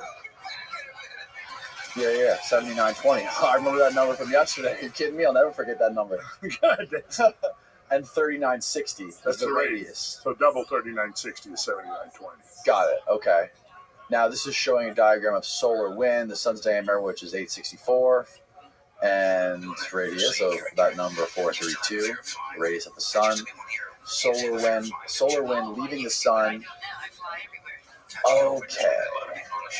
So essentially, like, these machines could just use energy from the sun to operate and not have to use fossil fuels to start up? That could be what this is implying. Because, see, the key is you have to get matter up to the requisite temperatures to disassociate the electrons and the neutrons. And as I understand it, that was the function of the ionization chamber. Right. Was it enabled the reduction to, so that's what they're called in the meter, low energy, shit, I don't remember now, I'm getting tired of it. Yeah. I'd rather probably have another head off the, well, we're on the final stretch anyways, let's wrap it up. Yeah, let's wrap it up. Ooh. Woohoo! There you go, Randall. I'll send you some. Oh, okay. But yeah, this is go back to that one for Rocky. This is definitely what I'm going to be diving into this, absolutely, because this is where it really very fascinating to me. But how it works, don't ask me to explain it yet. But you can see a spacecraft launcher and payload delivery system, and that schematic, that exploded schematic that I showed you is the idea of building these engines that are running on plasma energy. Mm-hmm. So that's further down the road, and I'm not ready to even attempt an explanation of that yet. But it's fascinating, and thanks for showing these slides. The slides are wild. Yeah. This is like rockets that are housed inside some big mountain, and I guess they get pushed through that plasma generator too. I'm guessing that's what's going on there. Yeah.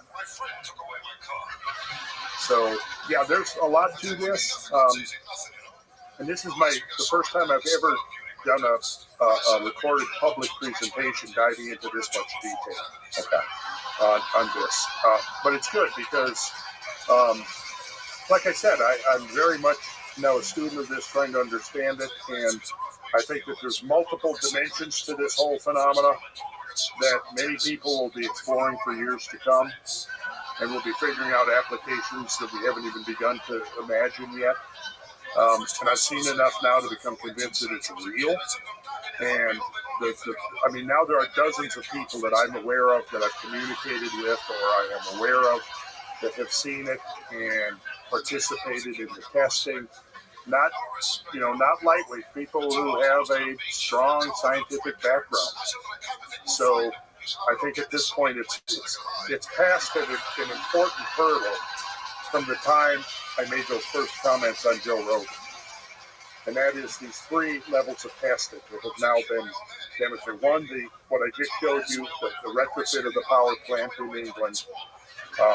What happened at the Tesla Tech conference there, and what is now happening as we speak, which hopefully soon we'll be able to get, reveal the specifics on that. It'll be interesting to see how this evolves and how it pans out, especially when it comes to like mainstream people in academia at universities starting to study this stuff and taking it seriously. And like you were talking about before we started the podcast, being published in journals, because we were even saying that some of the stuff, the evidence of the Younger Dryas and the Younger Dryas period with the cataclysms that happened there, contributing to the drastic change in climate, is still being kept out of the journals.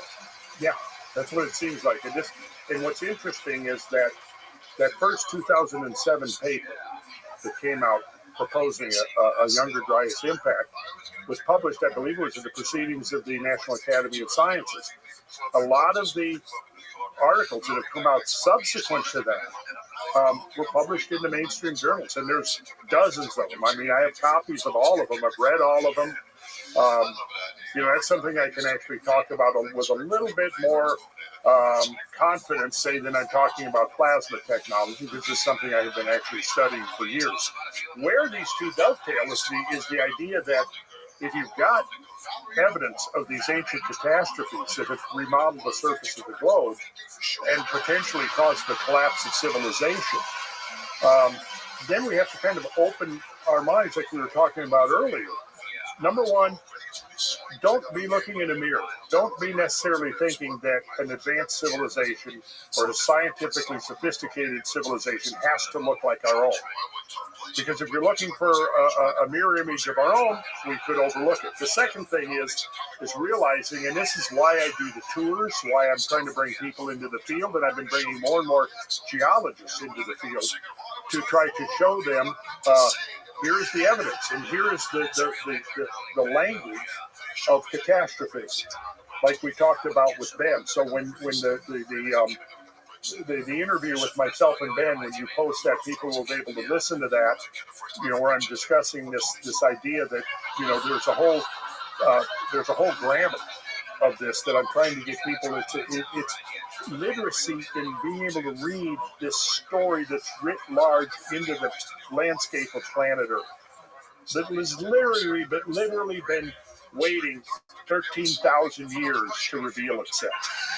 And we're now at that stage where we can see that. We can begin to decipher and actually read this epic story that has been waiting, eyes to see, the ears to hear, and the mind to comprehend. And that's what I'm trying to do with these tours. Now, this comes along and dovetails with that, I think, because, and we'll get more into, we'll have more discussions on this, I believe, as we go further down the road. But you saw just a few tantalizing hints that perhaps some variation of this kind of technology had been discovered and utilized once upon a time. Right. Maybe even in prehistory. And what we're seeing in the legends and the stories of Indra and Zeus and the Vajra and the Vimanas and all of this kind of stuff that would seem to imply some kind of a technology. Maybe it's not just the conjurations of pre-literate, out of control imaginations, but it's actually fragments of memories of something that actually once existed. And from what I've learned up to this point, I would say I can come up with no more potential candidate for what a technology would have been based upon than this. The utilization and the control of plasma energy. And when I learned that the geometry and the frequency and the numbers that are measured by these frequencies are key to the operation of this technology, that seemed to confirm what I instinctively realized through my own studies of sacred geometry, that it was more than just an aesthetic, that there was something probably scientific and technological at the base of sacred geometry. Why are ancient cultures using sacred geometry all over the world to build these structures? Right. Yeah, it's just, so I think we may be on the cusp of something very interesting, because on the one hand, application of this technology, like George Lush, that we watched the interview, he's just, his imagination is going crazy, thinking about potentially what could we do with this, right? Literally, the potential might be here to change the industrial landscape of the earth. I mean, it could be as profound as the shift into the internal combustion engine or the utilization of alternating current energy. And if this is not suppressed, maybe a generation from now, the landscape of the earth is going to look very different. And like George Lush said, I mean, if you retrofit cars with this that are now producing toxic exhaust, they're now, each car is like a tree, emitting 20% oxygen as they drive. I mean, that's astonishing if that's true. So on the one hand, we may be looking at a window into our future with this, but at the same time, we might be looking into a window into our own past. That's a beautiful way to wrap this up, man. Randall, thank you so much. I appreciate you walking us through all this stuff, and I hope people watching or listening can investigate this further. And if they want to, where can they go to find some more of this stuff? RandallCarlson.com, okay. Howto.com, and the Strike Foundation. Awesome. I'll link it all below. Welcome. Awesome. Randall, it's been enlightening. How are you? Fun. Thank you so much for coming down here again to do another round of podcasts, and we'll get you down here maybe next year. Eric, can you hear me?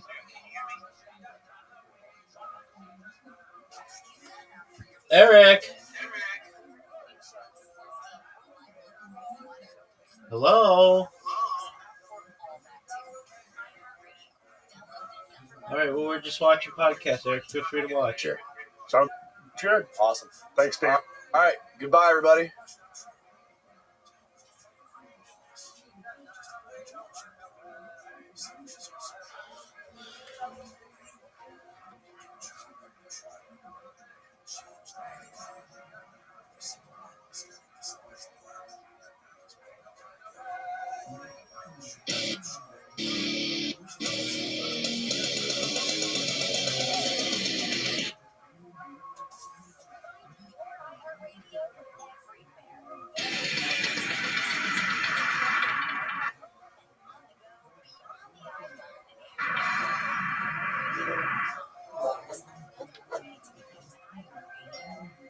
You were trying to explain to me last night when I was asking you about the Grush testimonies and all the stuff that he was saying, and I was explaining to you that I was highly skeptical of the whole thing. The fact that they made it this big dog and pony show on national television, and I always question it. When the government starts to get behind it, I always question motives and what's going on. Okay, first, when you say the government, there is no such thing anymore.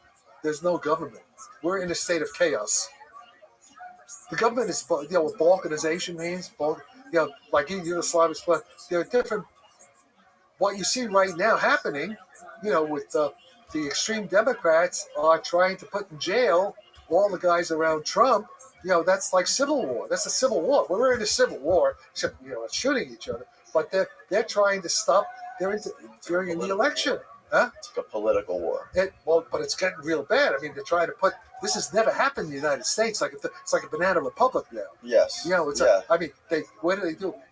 Putin might do this, right? Putin just killed. Who's the guy? Bogosian, the Wagner guy. The only thing he haven't done it. Donald Trump has not been crashed. Donald Trump's airplane has not been shot down yet. Right. But maybe that's coming. I wouldn't be surprised. Would you? Right. No, I honestly wouldn't be surprised. So there's no difference between what's happening in Russia with Putin and what's happening in the United States. It's the same thing. It's organized crime all over the place. What it is, it's like the mafia. It's like different gangs are fighting each other. Russian mafia against the Italian. When you talk about these different gangs, you're talking about different factions of the government, and they're all in the government now. Yes, they're all in the government now.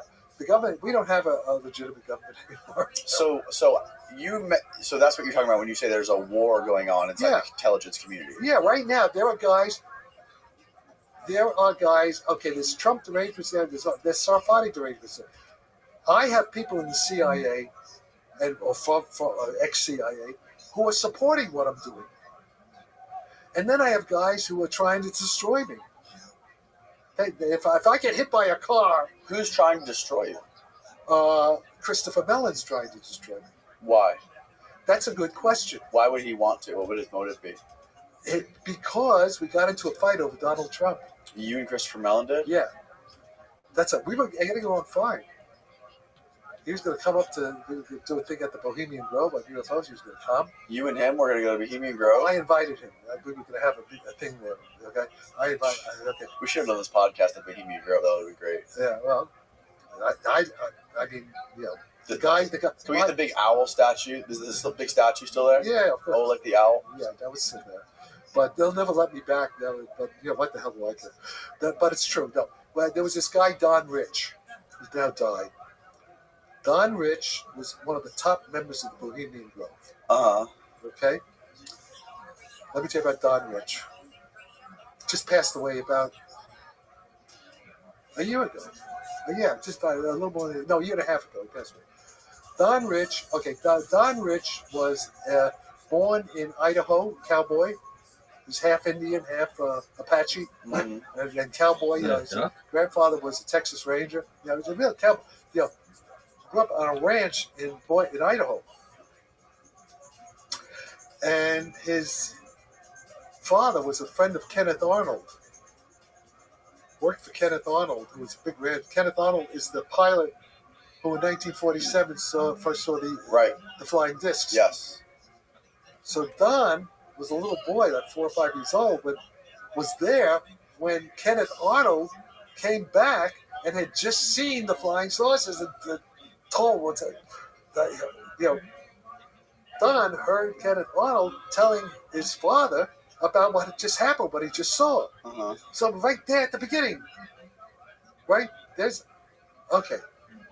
some other stuff with flying saucers. So of course, Don Rich was into flying saucers from the very beginning because he went to Kenneth Arnold.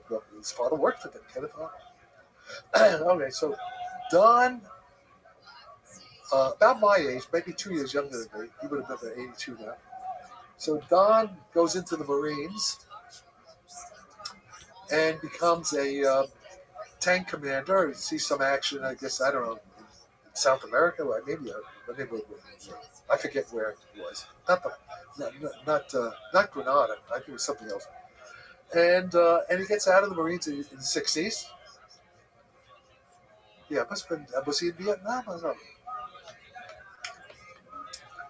But he's an artist. He's a sculptor. So Don has a big forge. He does massive steel sculptures, stuff. Design, And he had a forge in Oakland, famous thing. And he's quite successful. He worked with Buffano, a bunch of famous. He got involved with all these famous people, and he started teaching. Of course, this is the Art Institute here. Started teaching at the Art Institute. So it's like the late 60s. And then this guy, who I think is probably connected with Chipman, wasn't Chipman, but this guy, Colonel Harry Wolf, which may not be his real name.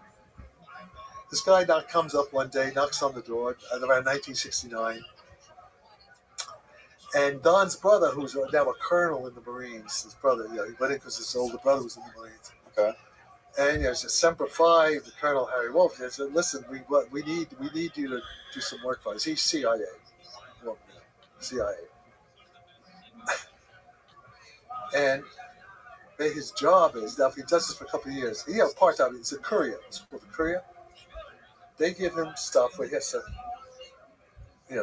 handcuff it to himself, gets on airplanes, and he has to deliver things in small packages. And he's delivering stuff to the, he said, one time went to China, Shanghai even. And, but the French intelligence, the MI6, the Australians, he was going all over, with this stuff. And in turn, they were, now we were talking about Phil, they were the parts for the Roswell crash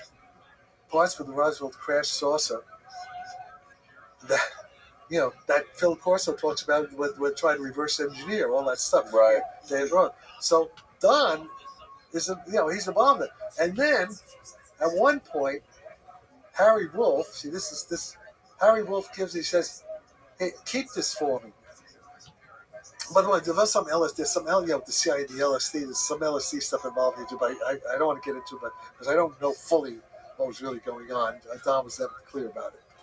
But apparently Don Wolf, this guy, Harry Wolf was also involved with MK Ultra. That's what it was. It was them that they were doing LSD experiments on people and stuff like that. Yeah, he was involved. He's probably so that means he had to be involved with Chipman too back then. Okay, this before I knew Chipman. I know Chipman for right. So, but this is all a CIA operation or whatever the okay, and so Harry Wolf gives him this Army duffel bag like AAF 19 Roswell on it, old And Harry says, "Don't look at this. I'll be back in a week to get it." So of course he opens it up, right? In it, if you read, of course, you see about the strut, like the aluminum strut with the symbols, like the Egyptian hieroglyph symbols on it. Yeah, it's there. It's there. He has it in his hand. Wow. Okay. This is. I had to show you a photo of me and Don. And he's got it, and he says, "Ford, he has acetylene torch. He's got everything." And he tries. He can't do. It's like it resists any kind of thing. Except sometimes he can. Somebody crumples like that. It restores. So and it hardly weighs anything. It's like it's anti-gravity almost. Generally, it starts like almost floating. Wow. Okay. So he's telling me all this. I got other witnesses, not just me. Kim and this other guy, Larry Lemke, who works for Jacques Vallée, and Gary Nolan. You know who Gary Nolan is? Okay. So Larry works with me. They analyze these materials, right? No, this is back in 1968. This is Don Rich. So this is way before any of this stuff now. Okay. It's back in 1968, 1969. And Harry Wolf comes and takes it back. Okay. So now, all this stuff, by the time I am how did I meet? Oh, yeah. So Don Rich's nephew named Will Erokin, who actually works, I think, for DreamWorks or Spielberg or something like that. He does, computer animation. This kid, he's young. His nephew, this is about 7 years ago, to get exact, walks into Cafe Trieste, me and Kim, give me that, and says, "Hey, you guys got to meet my uncle because he knows about you and he's into flying saucers and all this stuff, and he's very big at Bohemian Grove. What's it? You guys take you into the Bohemian Grove." So that's how we met. And Don, he knew, he had a big library with everything. He knew exactly. He knew this stuff was real. Okay. Don, at this point, they had a memorial. I was at the memorial when he died at Bohemian Grove. All the top guys, think highly of him. Don was one of the 6 guys who run the Grove.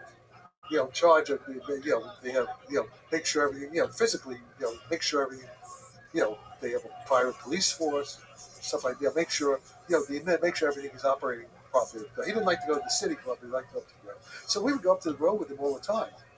Hang out with him. They built all these different camps. Next door was Clint Eastwood's camp. Okay. And then we have his camp, and there's all these camps. This guy's camp with Henry Kissinger and Bloomberg and all these guys. I heard Robert Gates giving a lecture up down the lake there by the big statue, and the lake. And Robert Gates, this is back like 2017 or something like that. I don't know if Trump was president yet. And Gates is talking. Somebody asked about Joe Biden. Joe Biden. What about Bill Gates? No, Robert Gates, who was Secretary of Defense. Oh. Robert Gates, he was Secretary of Defense. I forgot to who. Not Bill Gates. Although Bill Gates would go there. Oh, I'm sure. Yeah. But now Robert Gates, somebody asked him a question about, what do you think of Joe Biden? Basically, Robert Gates says, Joe Biden's as dumb as a rock. I know rocks that are smarter than Joe Biden. He says, every foreign policy position that Joe Biden has supported has turned out to be a disaster. Mm. This is back before nobody was thinking Joe Biden was president. And this supports all, and I heard Gates say this. And then this supports what Trump says that when he spoke to Teddy Kennedy, this is back when Trump was a Democrat. Right. He did the Clintons, they went to the wedding. In fact, Trump's daughter and Chelsea. Good friends with Jeffrey Epstein. No, that's bullshit. Okay, it's not bullshit. No, I know exactly what it is. Okay, don't tell me because I know better than you. I have better. I know a lot about Jeffrey Epstein and Donald Trump. I've done a lot of research on that. No, yeah, but I know too. What I know is this. Here's what I know. Donald Trump never went to the island. Clinton went to it. Jeffrey Epstein was a member of the Mar-a-Lago Club, as are 1,000 people, okay? And then Jeffrey Epstein started hitting on a 15-year-old daughter of the guy, one of the guys who works at the club, the gardener or something like that. And as soon as Trump found that out, he kicked Jeffrey Epstein out of. Yeah, he used to hang out with everybody, but so did the Clinton, so did everybody. Right, everybody did. Right. Yeah, everybody did. Mm-hmm. But I don't think there's any proof that Trump ever went to the island. Trump was probably more connected to Epstein than anybody else. If it was financial stuff. I don't think it was sex. I'm pretty sure it wasn't sex. I don't know about that. I don't think there's any evidence of that with Trump doing that. But I think it wasn't with the. I know Trump has been to his townhouse in New York a number of times. Of course, but they all were. I mean, so they all were, of course. Yeah, Clinton. I mean, anybody was. If he was right. I mean, Epstein. I'm sure it's Mossad. This is Epstein is Mossad, right? 100%. Yeah, I think so. Yeah, I agree. So Epstein's job was to compromise. So they have like J.P. Hoover, dirt on everybody, right? Yeah. Yeah, I mean, even though Hoover himself was gay, right? Right. Yeah. No. His boyfriend. We know about that. Mm-hmm. So that's true. But I do know for sure that when Trump found out about the girl, that he kicked Epstein out of Mar-a-Lago. So take your money, Right. Yeah. I don't think Trump. There's any evidence of Trump doing any sort of business or hanging out with Epstein after he was convicted the first time. Yeah. Unlike Bill Gates, who actually met up with him and did a bunch of stuff. And let me tell you something else. A bunch of my physicist friends went to the island. Yeah. Stephen Hawking. Stephen Hawking went to the island? Yeah, with Kip Thorne, who got the Nobel Prize. Mm. And a bunch of this guy who runs Santa Barbara, we're going to get into all the dirt. I forget his name now. The guy who runs the Santa Barbara Institute of Physics spent a lot of time there. A lot of it. And this guy, Seth Lloyd, MIT, was a very good physicist, by the way. Now, I'm not saying I think let me say this. When the physicists were there, I don't think there was any hanky-panky going on. No. That was he held a lot of big events there. Yeah, he brought a lot of people there, and that was part of his operation. It was easier to get high-level people with money like Bill Gates if you see that, look, all these other high-level academics and physicists, scientists are going there. What's wrong with me going there? You're not going to think twice about it. Well, the same thing happened. See, Werner Erhard did the same thing, but Werner Erhard was not into sex or anything like that. Right. With me, because Werner Erhard was supporting us. This is back in the 70s, and he did the same thing that Epstein did. But he was not involved in anything, ulterior like that. Right. There was nothing. It was nothing with kids or anything like that. Right. But he had all these famous Feynman and Lenny Susskind and all the famous Hawking and Kip Thorne. They all went there here and said this was in San Francisco. So that was and Werner was also an intelligence agent. I'm not sure for who. It could be the Mossad, but probably CIA. But it could be the Russians actually, because he went to Russia afterwards. So I don't know who he was, but it was definitely part of the intelligence. Right. All right. So that's a standard thing they do. Yes. Yeah. I want to get into the warp drive stuff. Yeah. Okay. Can we talk about that? Can you explain to me your warp drive theory and how that works? I'll try. Okay, the warp drive theory. Okay, so now it's a little bit. Okay, I'll use. If you look at Bob Lazar's videos, where he talks about gravity A and gravity B, he talks about you said the flying saucer of falling freely through space. Yes. Okay, that's what it is. But what it is Einstein's theory of general relativity about gravity. Gravity is the bending of the space itself. It's the warping of space itself. It's called curvature. The curvature of space and time is gravity. This is, okay? So gravity is, space and time itself is like there's an electromagnetic field. There's a space-time field. It's a field. Okay. Gravity field is space-time. No difference. Okay. If you can control gravity, you control space and time. It's time travel. Okay. The problem has always been, everybody knew this. This episode is brought to you by Blue Chew. Let's talk about. The problem has always been that the strength of the gravitational interaction, I don't want to say force, I say force, that's not the interaction, it's not a force. Gravity is not a force, the way electricity is a force. But the strength of the interaction of gravity with matter is normally very weak. Okay? And so energy, if I have a concentration of energy in the volume, what's called stress energy density, it's called, will warp space-time. So if I had enough energy, and if I could shape that energy distribution properly, I can make space-time warp any way I want it to. Okay? That's what these machines we see are doing. That's what they're doing. The problem has always been that when you put in the numbers of Einstein's actual equations, the coupling is so weak that it takes impossible amount of energy to accomplish that task. Okay? But we know from Ryan Graves, the commander for ABBA, from the Tic Tac and all this stuff, what we see them doing is that's what they are controlling gravity, but with small amounts of energy. So there's something missing in our physics. Okay. Okay, that's the missing link. That's what I saw. The energy, right? Yeah, but the energy barrier. And so the thing is this: I would say right away, as soon as it's warp drive, like when Kevin Knuth and all these guys at the congressional meeting said things going hundreds of G's. That's impossible, because inside the ship they're weightless. Remember, I saw you inertial observers in a space suit floating through space. Right. Inside, that's the correct part of what Lazar says. Where the thing is, the ship is falling freely, like it's falling through space, weightless. You know, when you fall, you're weightless. Right. Okay. Like on the space, it's on a space station that's going around orbit. You know, they're floating around because they're not firing their rocket engines. Right? They're floating around. Right. So what they're doing, the ship is it's like on the space station, but it has a little, maybe that little fusion reactor, whatever, you know, that it has a control system where it's able to change the shape of the space around it. Yes. So it can control any way it wants to go. Yes. So even though on the outside it's going at 5,000, it's called kinetic acceleration.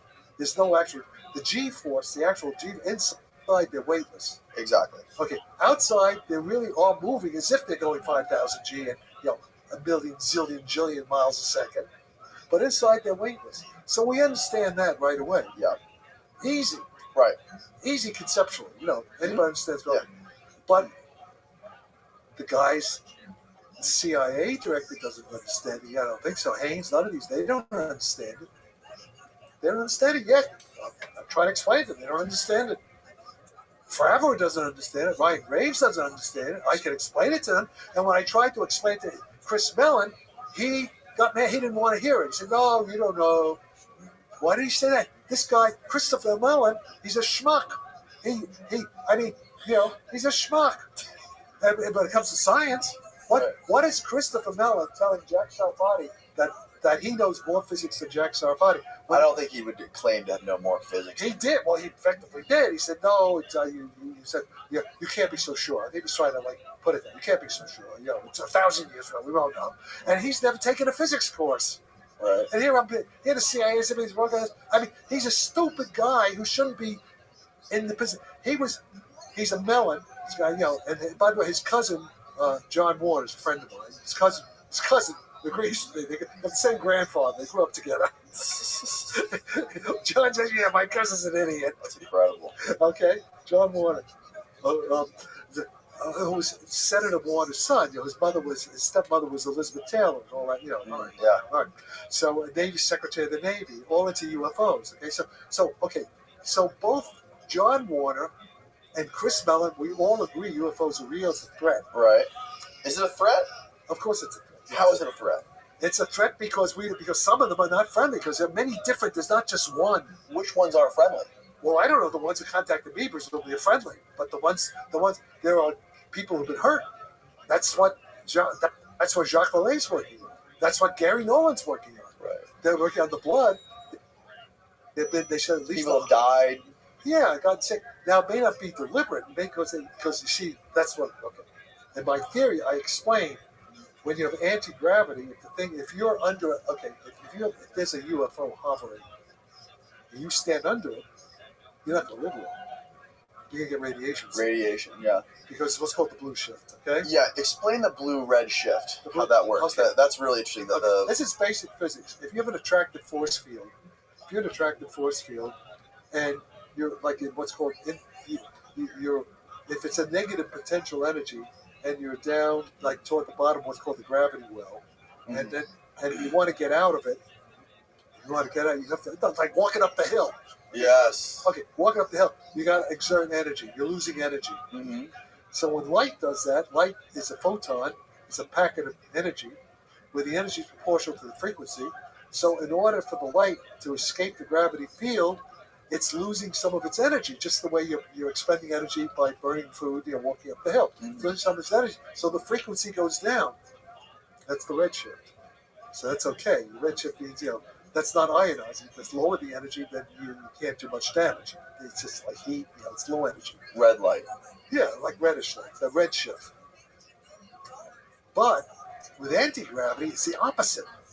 With anti-gravity, it's like you're at the top of the hill. Okay, at the top of the hill, you're on a scooter. When you scooter, in fact, you're on a skateboard. You're on a skateboard, and you're gaining energy. Yes. And that's the photon. So the photon increases frequency. That's blue, and it gets an ionized. That's like it's like a nuclear bomb.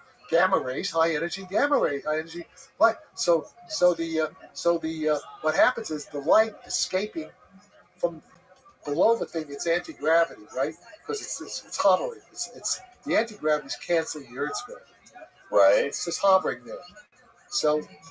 But radiation, any kind of light energy that's coming from the thing, it gets enough energy and it ionizes the air molecules. Sorry, it ionizes the air molecules, and that causes ionization. And that if it's really high energy, it's the same as a bomb. It's just like radioactivity. Yeah, it's like the effects of a nuclear bomb blast. Okay. Well, obviously, it's happened because these people are getting radiation sickness. Right. That was on. I think it was on the PDF you sent me. It really described it nicely, where it shows you the person, and it shows the spacecraft moving towards you or away. Oh yeah, okay, yeah. That's the Sarfati discovery. That's one of my discoveries. So one of my predictions. Normally, the Doppler shift, the motional Doppler shift. If a locomotive with a whistle is coming toward you, the pitch goes up, right? Right. And then if it's going away from you, the pitch goes down. Yep. With the UFO, it's going to be the opposite. As the UFO comes toward you, if you have the right, if you're Commander Fravor in your F-18 and you have the right instruments, okay, the Doppler radar with frequency shifts and stuff like that, when you see the thing is coming toward you, it's approaching you, the frequencies are going to be lower, redshifted, just the opposite of what you'd expect from the Doppler shift. And the opposite the other way. So as coming towards you, the frequencies get lower. Yes. And when it gets farther away, they get higher. Yeah. And if you see that is smoking on that's warp, then that's a warp drive shift. It's a warp drive. Yeah. Very simple. That's Jack Sarfati predict. I'm the first one to say that. That's my prediction from the theory. And Frank Milburn, who wrote these. So why is it the opposite of a train? Because that's just the way. Because I explain? Because that was the gravity thing. If you think about it, you see gravity is different from motion. It's not motion. Got it. Right. Okay, that makes sense. Yes. So they work opposite to each other. Right. Okay. So that's how you can tell. If the ship is moving through air, if it's ordinary motion, you get a regular Doppler shift. If it's warping space, you get the opposite. So it's a very simple experimental thing that the military should have by now. But they're so stupid. Maybe they haven't. Okay, maybe they do have. But aren't the top scientists from around the globe working for the government, working in these companies? No, because they're stupid. Because they don't listen to me. Okay, because they're dumb. Were the Jason scientists dumb? Well, back then, the Jasons, I didn't know any of this stuff. I was a kid then. That was so many years ago. But you don't think we still have programs like this with super? No, because they're too stupid. They don't. Well, some of them are. Maybe not. We now at Lawrence Berkeley Laboratory, it's done in secret. I didn't know this until 2 days ago, 3 days, 4 days, a few days ago. Last week, I find out that at Lawrence Berkeley Lab, they have this big warp fusion reactor, and they're testing the Sarfati equation. They haven't done that. I think it's a Have you proposal. trademarked this? What? Sarfati equation? Yes, that's what they call it. The Sarfati. Who calls it that? What? Who calls it that? Who calls it the Sarfati equation? The guys at Lawrence Livermore. They all call it that? It's in their publication. Wow. Yeah. They got it from my paper. I mean, there's a guy there, the guy in charge, PhD, named Michael G. Anderson. Mm-hmm. He's in charge of their laser fusion stuff. Nuclear weapons, right? And apparently, according to Larry Lemke, who works with Jacques Vallée and Gary Nolan, they must have been, because they quote a paper of mine from 3 years ago, 3 or 4 years ago. Okay. So they've been working on this thing secret. Okay. Now, how do the metamaterials fit into this? Okay, well, wait. But first, that's metamaterials. Okay, what they're doing at Lawrence Berkeley Livermore is not metamaterials. It's plasma. It's what's called. It's a heavy ion fusion, plasma fusion. It's a different thing. It's not right. But when it comes to the spacecraft and the way it moves, the way you just explained it with the ionization of the light. Metamaterial and all these guys like Harold Putoff and Louis Elizondo and even Mellon, they all talk about, and Eric Davis, they talk about metamaterials, but they never explain how the metamaterials help. All they say is that, well, it looks as though these are the stuff from the Roswell crash. They explain it like a foil that crumples up. They let well, that's what I was telling you. That's what Don Rich had. Exactly. He had that. But he didn't know about metamaterials. He's not a scientist. Right. He didn't have an electron microscope to look at it. He didn't have the stuff Gary Nolan has. He didn't know. So the thing is this, okay, so I have a theory, and we're working on it now, that by pumping the metamaterial with enough resonant electromagnetic energy, we create what's called it's basically like a room temperature superconductor. It's called a Froelich condensate. It's like a laser. It's analogous to a laser, but the stuff that's lasing are what are called quasi-particles that are just emergent properties of the material itself. So it doesn't go out into vacuum. It's like the material itself develops a new kind of quantum mechanical phase when it's coherent. It's basically, it could be used as a room temperature superconductor, but the point is you have to keep pumping it with energy. It's like a laser, you have to keep supplying it with energy. Okay, and that's us. We are that too. Biologically, we're lasers. Because what do you think? All the same lasers? Yeah, we're biological lasers. The math of life is the same as the math of laser. Very similar. Wow. This is a guy. These are guys in Germany who've developed this. I forget what those guys say. I have the books here. I got the books right there. You have a ton of books in here. Yeah. And so in any case, so the point is, see, this is how the consciousness and the warp drive are connected. See, it's all the same physics. When George Kubin in 1975 says, Jack, the CIA wants to know, 1, how does consciousness work? 2, how do the flying saucers fly? Whoa. It's Janus. It's the two sides. It's like Janus, the Janus, the Gestalt shift. It's the same physics. Two aspects. It's duality. It's what Lenny Susskind calls ER equals EPR. It's general relativity equals quantum mechanics. I'm simplifying things. So are you saying that these craft are operated through the mind? Like they think about what they're going to do and their consciousness is directly connected to how these things propel through the universe? Exactly. That's what that's what they told me in 1953. It's a conscious. It is conscious. This is the metamaterial. First of all, is both a conscious artificial intelligence. I'll call it a quantum. It's really a post-quantum computer. It's all built into the same architecture. This one nanotechnology. Right. Okay, what's happening now? The chips, the Apple chip, my M1 chip is 5 nanometer technology. This is my laptop. I have a M1. Do you have an Intel? No, I got the same thing. Okay, so they're coming out. The M3 is going to be, I think, 2 or 3 nanometers. The M3 chip's coming out in a year or 2. Okay, it's going to be a lot more powerful. For you guys, that'll be great because you'll need it because of what you do. Okay.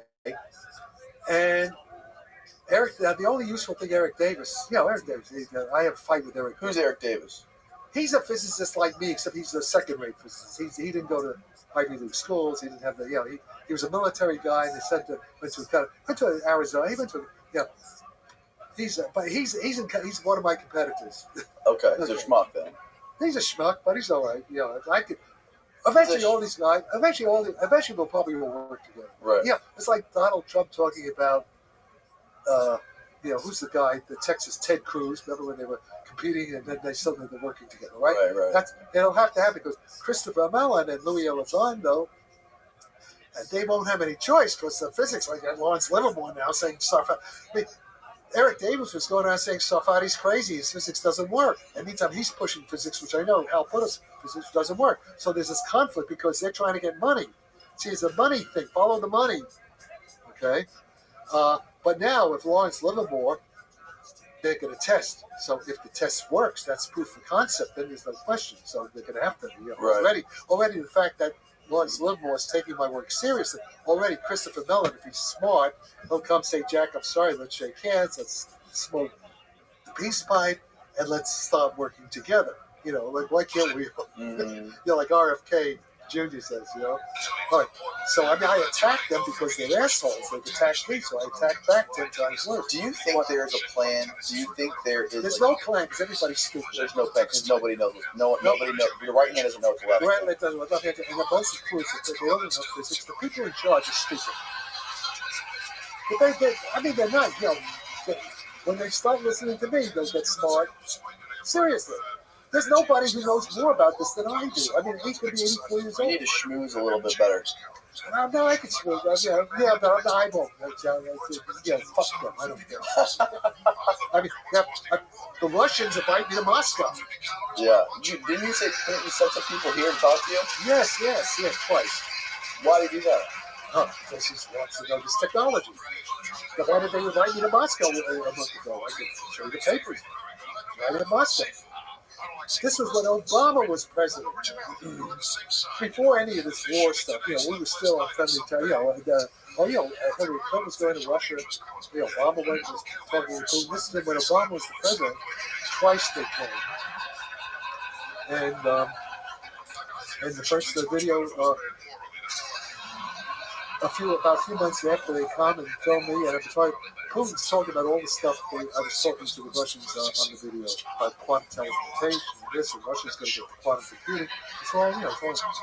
And then they came a second time. They came a second time in June of 2016 during the campaign. They wanted to talk about Donald Trump and Putin. Of course, I knew people who knew Trump. So that was just a political thing. And that's, you can see that that's on the video. It's on RT? No, I'll send you the link. Okay. It's Channel 5, St. Petersburg, which is owned by a close friend of Putin. And I was told that somebody looked into it. I was told, basically, they told me, Putin monitors your subject. They really like what you're doing. And then I got invited to Moscow. Just I didn't go this time. It was a war. Wow. All right? So, so the Russians are working. And then I have this guy. Do you watch History Channel? Not really.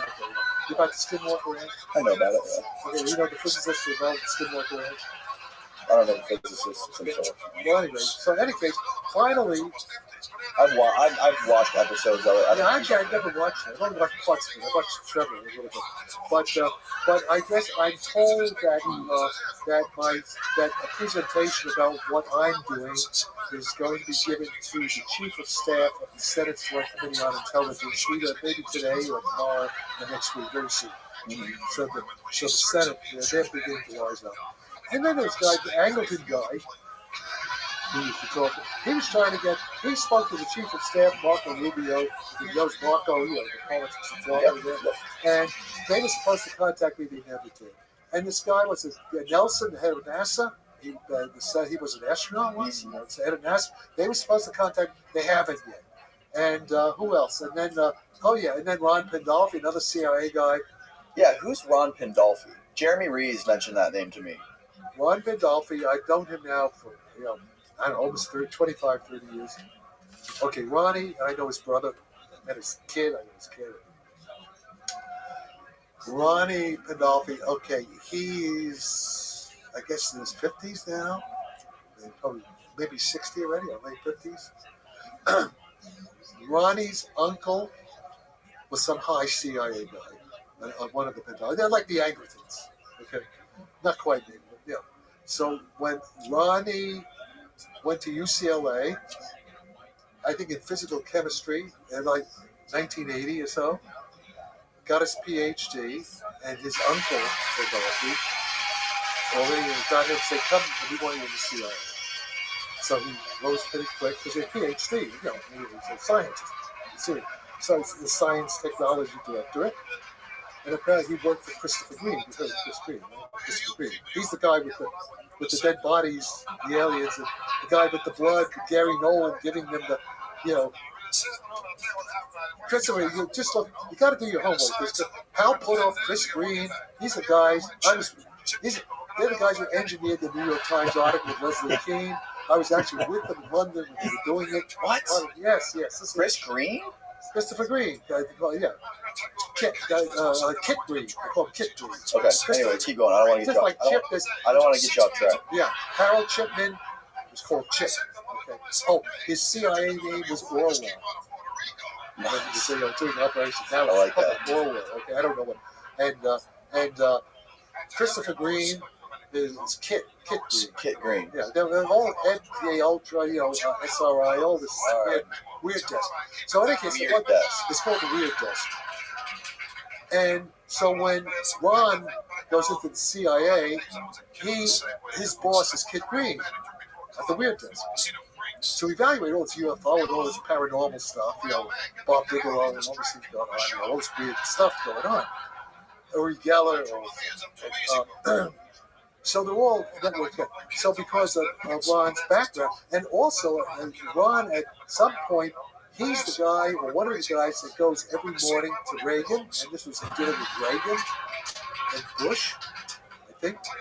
And as far as I know, but they told him, Clinton, and who was after Clinton? Obama, and Trump. He would, one of the team that would frequently, I don't know, did it every day, he would go in the morning, the National Intelligence Estimate to the President of the United States, give him the information, sit there with the president. All these presidents, Pandolfi. Wow. My understanding, whether it's true, this is why, maybe I'm a dummy, maybe I don't know what to do, but I'm saying this is what I was told. Right? Okay. By who? By him, by him and by other people. Okay. All right. So when Trump was president, okay, so first of all, Putin sends these guys, they asked me in June, this is right before Trump's 70th birthday, he's a candidate. And the Russians asked me, what do I think is Trump's attitude about NATO? What do I think is Trump's attitude toward Vladimir Putin? And so you'll see it. And what do I think about Israel, about Syria, about Iran? I don't know. I don't know. But they're asking me this for some reason. Okay? And I don't know what I said. So, I know this guy, Michael Savage. He's like, he was like a right-wing guy. He's a close friend. He was a friend of, he's a Trump supporter. He goes to Mar-a-Lago. His family very well. They're billionaires. And the private jets, they flew in Mar-a-Lago and that stuff. Oh, yeah. So obviously the Russians know all this, right? These guys came in, because that was in 2011. They came in came after that. It was already a while ago. So the Russians monitor. They're smart. I have a friend in London. Who is Sandhurst. So Sandhurst, like the British West Point, and he was involved in the Army, military intelligence, the British Army. Mm-hmm. He's a guy I dinner with all the time. I brought to a club with all these guys in London. And when he was, and when he left the army, he went into, he was in a special branch of the London Met. Special branch, okay? So part of his job is when Russians and people international to provide security to the Russians. This is back, like in the 90s, the 80s, 90s. Up until recently. And so he was telling me when the Russian intelligence, they have a word. This person, they have the term serious. I don't know what it is about. Serious person. Serious person. A schmuck. Serious person. Okay. fuck around. Okay. And this is guy, this English officer, telling me this. He said, the Russians, Putin considers Sarfati a serious person. Interesting. Okay? I got this bullshit from Chris Mellon, who never took a physics course. He didn't know anything, and I'm trying to explain stuff to him, and he gets off telling me that don't be so sure about what you're saying. Now, it could be he knows what I'm saying is right and he doesn't want people to know. See, there may be a legitimate reason he has. Or maybe they walked him into the belly of Area 51 and they showed him exactly how it works. And they flew around in one of those things. They're too stupid. I know. Even that. Okay. Let me try to be positive. See, one thing. Okay, I went to the ROTC at Cornell. I was in the ROTC. Everybody had to be in Cornell in the 50s. Mm-hmm. And one of the things in the intelligence seminar. Like the you have to get into the mind of the enemy to understand their motivations. Be like you want. Any good cop knows this. Homicide detective, you got to, get into the serial killer. You got to think about the serial killer. Know what he's going to do. Okay. Anticipate their next move. Yeah, they think their next move. Okay. Right now, Christopher Mellon is an enemy of Jack Sarfati. Colonel John Alex is an enemy of Jack Sarfati. Enemy of Jack Sarfati. It's got to come in. Elazon is enemy of Jack Sarfati. But I got to think. I don't understand why they would want to be your enemy, though. Well, we argued over Donald Trump. That's a dumb reason. That's a dumb reason, but maybe. Okay, now I'm going to try to be not hostile to them. I'm going to do it because I look at RFK Jr., who's I respect RFK Jr. Even though I may disagree with certain things about the I'm not sure. I'm not a medical person. I don't know. But RFK, I see RFK Jr., and I can vote Democrat for him. Because, but I say RFK Jr., this man is a thinking man. He's a serious person. He's an intellectual. He's noble. He's noblesse oblige, and his family is sacrificed. And he's an intelligent man.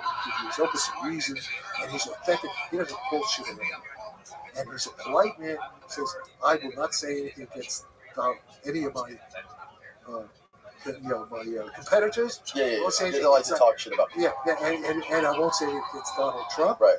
Okay. And so, so he's... That's not who you are, though. No, I'm like Donald Trump. I'm like Donald Trump. Oh, yeah, you're throwing bombs everywhere. I come out with guns. Yep. Absolutely, man. I mean, I'm from Brooklyn. Yeah. New York Jew from Brooklyn. You're not Jew. And with the Jewish mafia, there's mafia connection. Right. There's all that stuff. Exactly. All right, I mean, you got chutzpah. Right, you fuck around with the Sarfati, I fuck you over 10 times. See, that's interesting about you because you're unlike any academic in that way. That's why I quit. I couldn't stand them. Yeah. That's why I quit. I quit academia 50 years ago. Do you feel that there's sort of like they're a bunch of pompous assholes. I mean, a lot of them smart. They do good work. Right. A lot of them they're bubbles. And a lot of them are idiots. Too. But a lot of them aren't. You mentioned. And a lot of them are communists. You mentioned this briefly earlier. You said that. You said you were reading that quote out of the book over there. That they wanted scientists who weren't afraid to speculate. Oh yeah. What I That's see. The CIA. That's the CIA. The CIA. So what I see in academia and some of the most respected scientists and people in academia that are studying this stuff is they hate to speculate. They don't like to. They don't like to talk about their feelings on things or their opinions on things because it can taint the science. It can taint the facts. Yeah, and also there's another reason. The real reason, that's the public reason. That's their bullshit reason. The real reason is that they don't want to lose their grants. Right. It's all, the real reason that every academic I know, basically, no, not every, but most of them, they're all prostitutes. They're all whores who go with the money. And to some extent, I may be a whore too. I'm not saying I'm any better than them. Right. But the thing is that that's the way it works. That's human nature. It's just like I'm like a Catholic. Now, if you believe in original sin, it's original sin. The Catholics are right. Right. It's original sin. Yeah, that's interesting. We're all sinners. That's really interesting. Do you feel like kind of like an outcast of academia or an outcast of physics in general? Yes. Yeah. Well, no. I was an outcast by choice, though. By choice. I just fuck you guys and leave it. You know, and also because I had the CIA saying, you know, people were giving you money that, you know, Bob Tobin started Bob Tobin. But okay, so I'm a Gilbert and Sullivan guy. You know, in Gilbert and Sullivan, there's this opera called The Pirates of Penzance, which is actually a pretty good opera. And the story, I'm like the Pirate King of the Pirates of Penzance. The story is that these pirates were sinking ships and everything, you know. But what they're all really members of Parliament. It's all satire, right? Members of Parliament who like rebelled, and because of the hypocrisy. There's a song, "The Pirate King." If I am a pirate king, and I sally forth to seek my prey, I go forth in a royal way. I sink a few more ships, it's true, than a well-bred pirate ought to do. But many a man on a first-class throne, if he wants to call his crown his own, must manage to get through more dirty work than ever I do. Okay, this is a good song. So I'm like the Pirate King. And at the end, of course, the opera, they all go back into Parliament, they take over the country. They take over so listen, I'm Ivy League. Yeah, I'm a pumping. I'm a white privileged guy, you know, and Jewish. I'm the ones that, you know, definitely white privilege. Went to Ivy League school, privilege. Okay. What else do they say about? I have toxic masculinity. I'm not woke. Yeah. And either we're gonna take back the country. Yeah, you're radioactive to this. I'm radioactive, man. To these, I'm radioactive. But you see, no. So that's the other side. But this is why it's easy for them to dismiss you, also. Yes, because the Communist Party. Okay, now let me explain something. Okay, we're not going to get into politics, but there's no way to avoid it. Because the country, look, we're running on fumes. The country's falling apart. Yeah. I'll be right here. All the homeless, you go down. Not where I am, but you go down. I'm shocked how little homeless there is here in San Francisco. No. Everyone was telling me how much of a dystopian hell.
Oh, what a funny person.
Okay, but wait, no, you don't understand. You're right now in a privileged.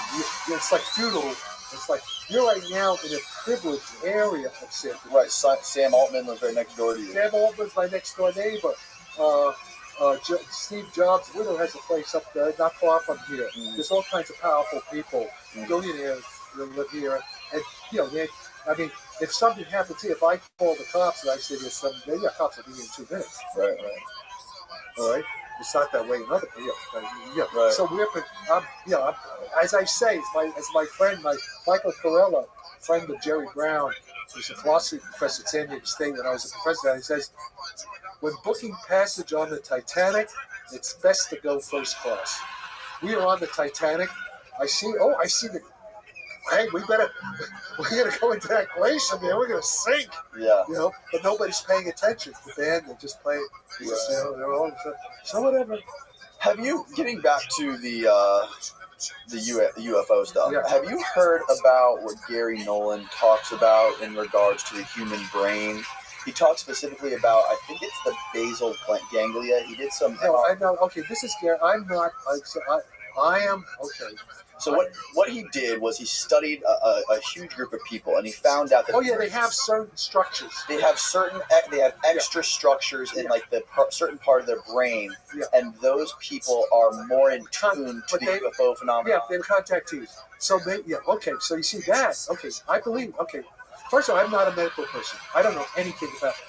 I know certain things, and I know. See, a smart man, and when we learn the PhD, but a PhD is, you don't know everything, but you know when you don't know, and you know how to get information to find out as much. That's the talent. That's what a PhD level means. And guys like Chris Stone, they don't know that. They're lower level. I mean, they don't respect. They don't realize that they should respect the self-body. I mean, So, but in any case. But that's what I was telling you about Walter Breen in the crash.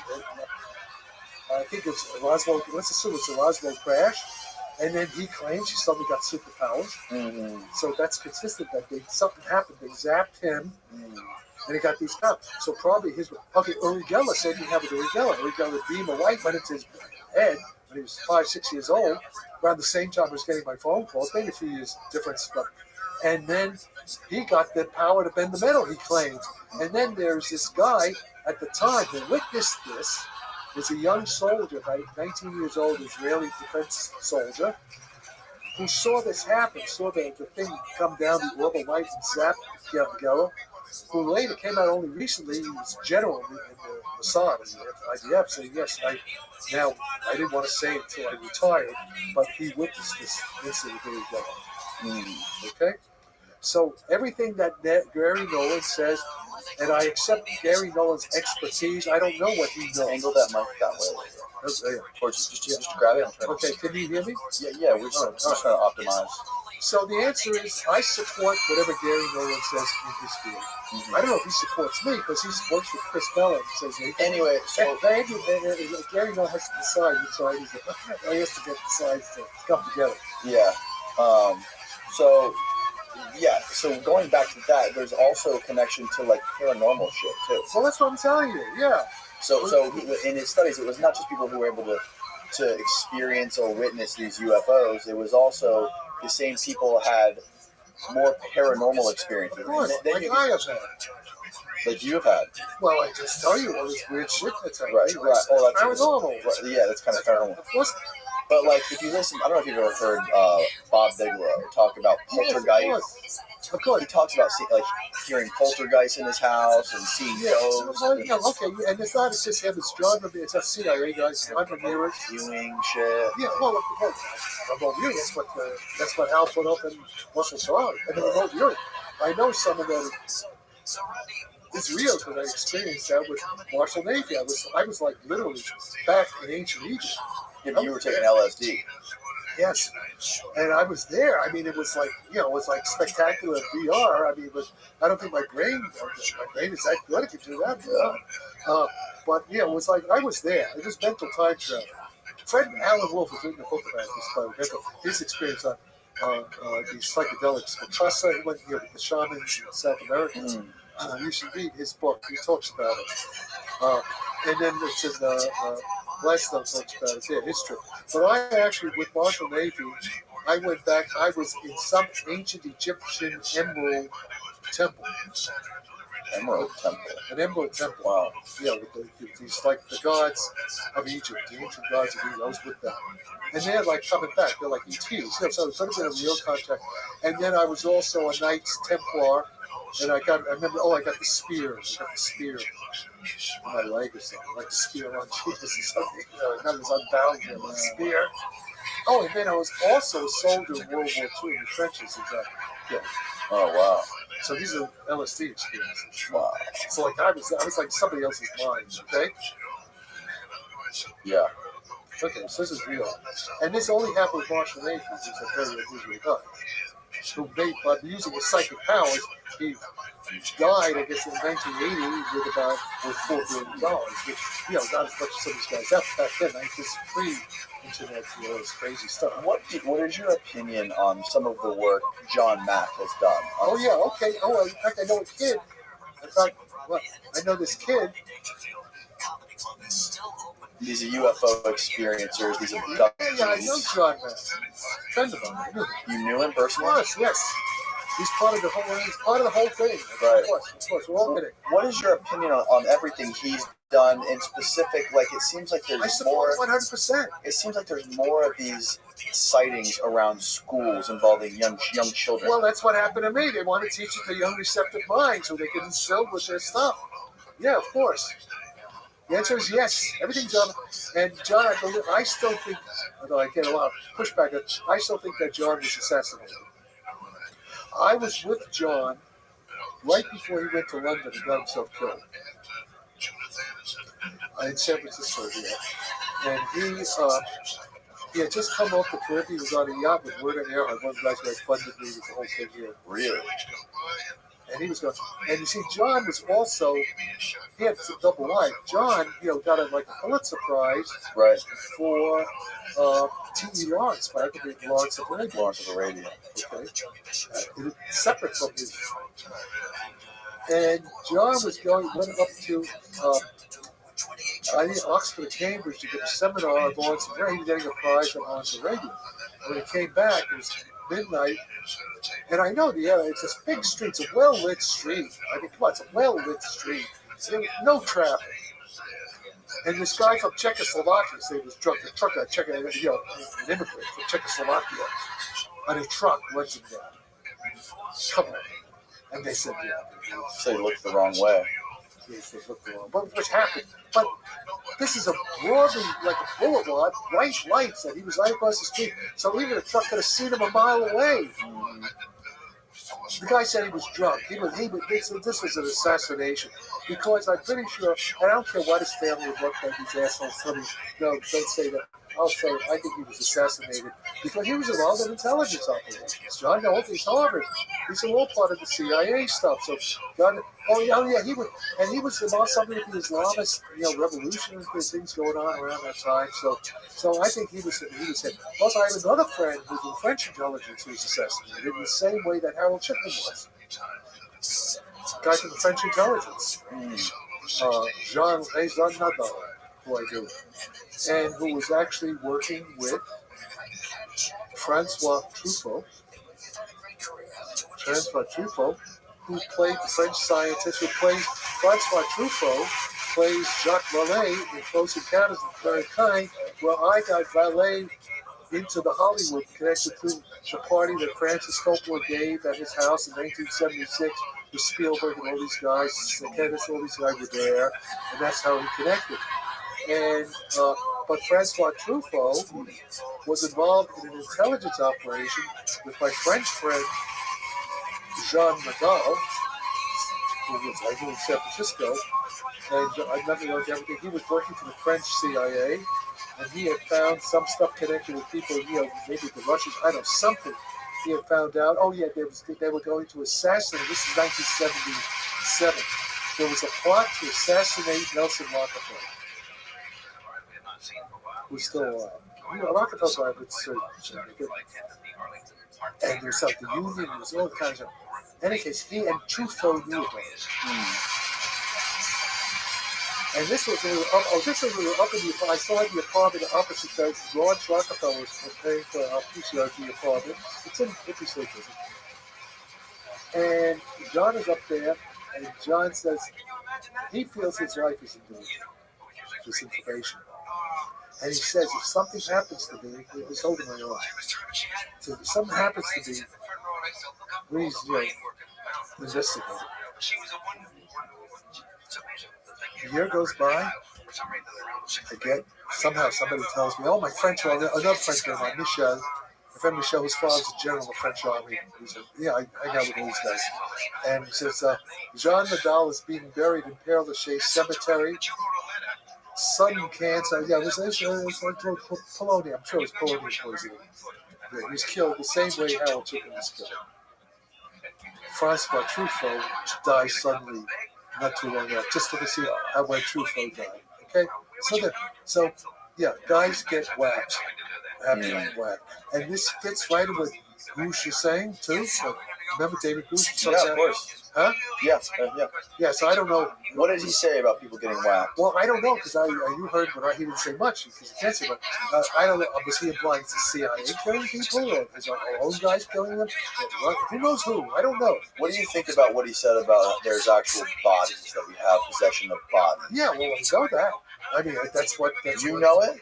Well, I don't know it for sure. I haven't seen the bodies, but I know it from... because I believe the criminal sources. And other people say. I don't know that directly. I haven't seen it myself. But Kit Green basically says it. So I believe Kit Green. I know Kit Green. Do you think they're planning on disclosing it to the public eventually? Or do you think they're just going to hide it forever? It's already been disclosed. Right now, that's what the war is about. Now, right? It's reality war. It's reality. It's a reality. It's a war. I call reality war. Right? Yeah, we don't know what's real. This deep fakes, right? You could do deep fakes that you have anybody saying anything they want. Yeah. Okay. So I am a reality. I am a puppet master to some extent because of my intellect and because of my education. Seriously. And I see big pictures. I'm putting together a narrative. I'm giving you my narrative. Right. Okay. We're still cavemen. We're back in the cave. We're around the campfire. We're telling you so. The market, the company, the boogeyman's going to come in. But we're still, though, we're like apes. We're intelligent apes. We're still sitting around. Everything depends on stories. We're Roman sold stories. I'm giving you my story. I'm shaping the narrative, the Sarfati narrative, what reality is. You can take it or leave it. Of course, I could be wrong. There's what's called uncertain knowledge. What we can do is take pieces of information and then we try what's called in artificial intelligence. It's a landscape and optimization. This is what AI, like Sam Altman's algorithms is in. I'm like an algorithm. You're an algorithm. We're all algorithms. We're conscious algorithms.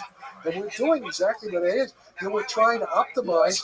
We have all these pieces of information. Any piece by itself is very uncertain.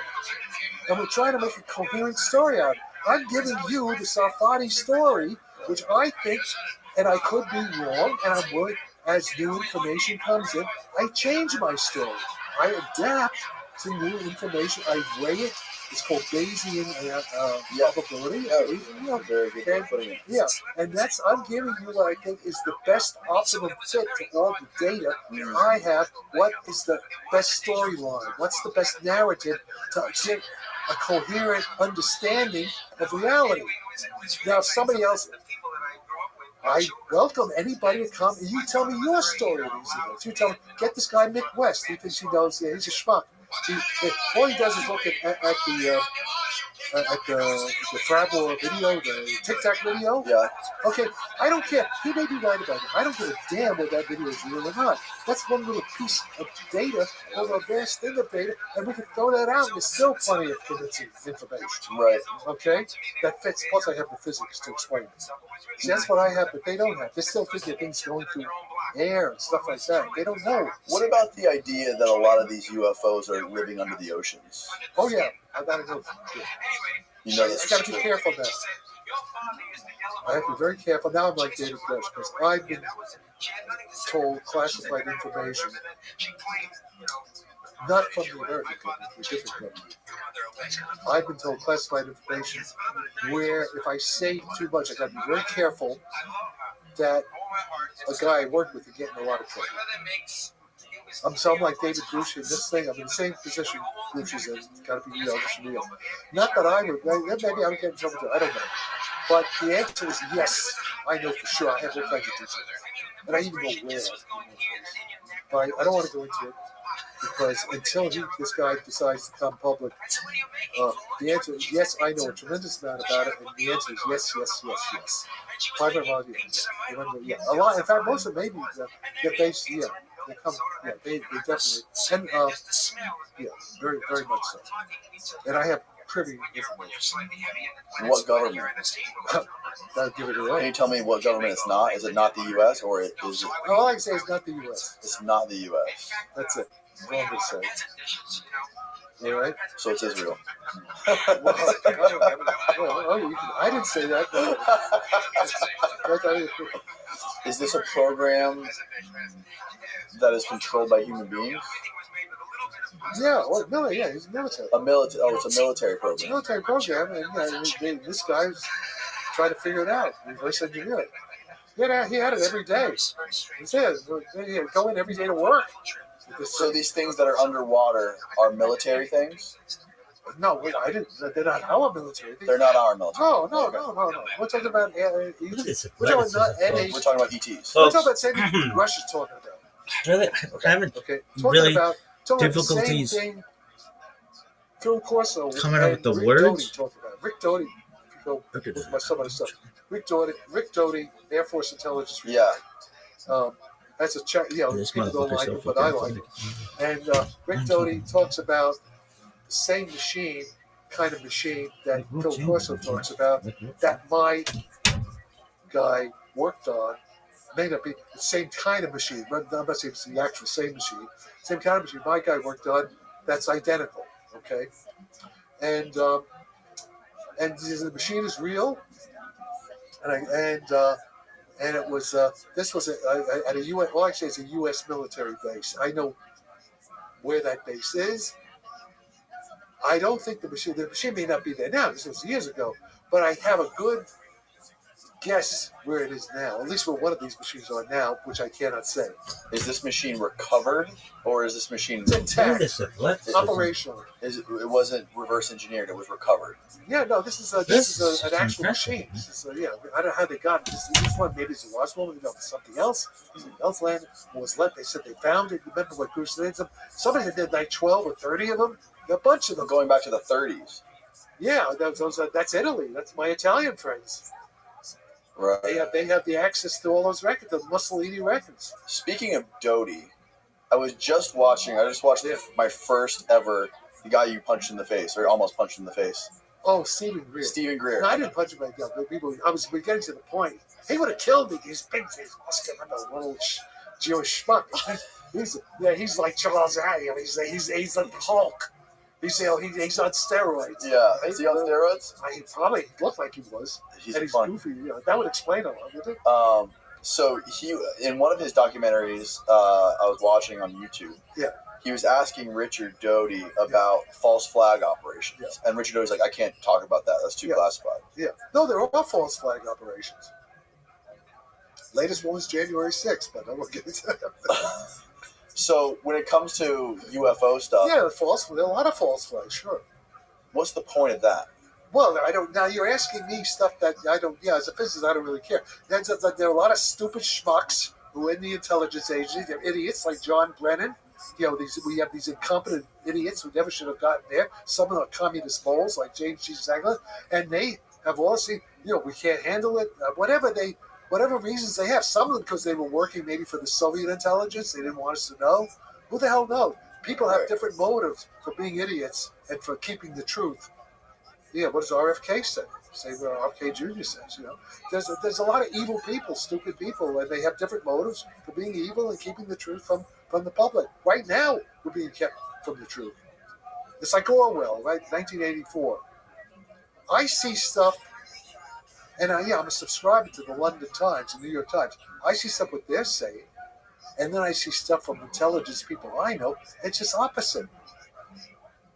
The London Times radio say, "Oh, Ukraine's winning. Ukraine's winning." You look at the map, Ukraine's not winning. Everything, all this stuff. I mean, and That's it's just the opposite. That's a crazy thing about the media. I have firsthand knowledge of an example of the New York. I don't know if it was the New York Times or one of the big. It was one of the top 2 or 3 biggest newspapers in the country. A friend of mine, Jack Murphy, who's an ex-Army Ranger. Yeah. He's now a journalist, and he reports on different sort of like military stories, kind of like the subculture of the military, and reports on corruption and stuff. Yeah. He's based in New York.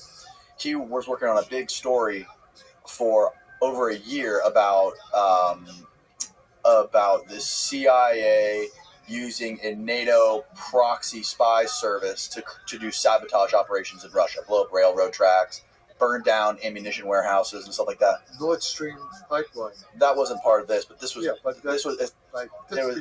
it was sabotage operations where the CIA would not be legally allowed to be doing that, and so they're using a NATO ally.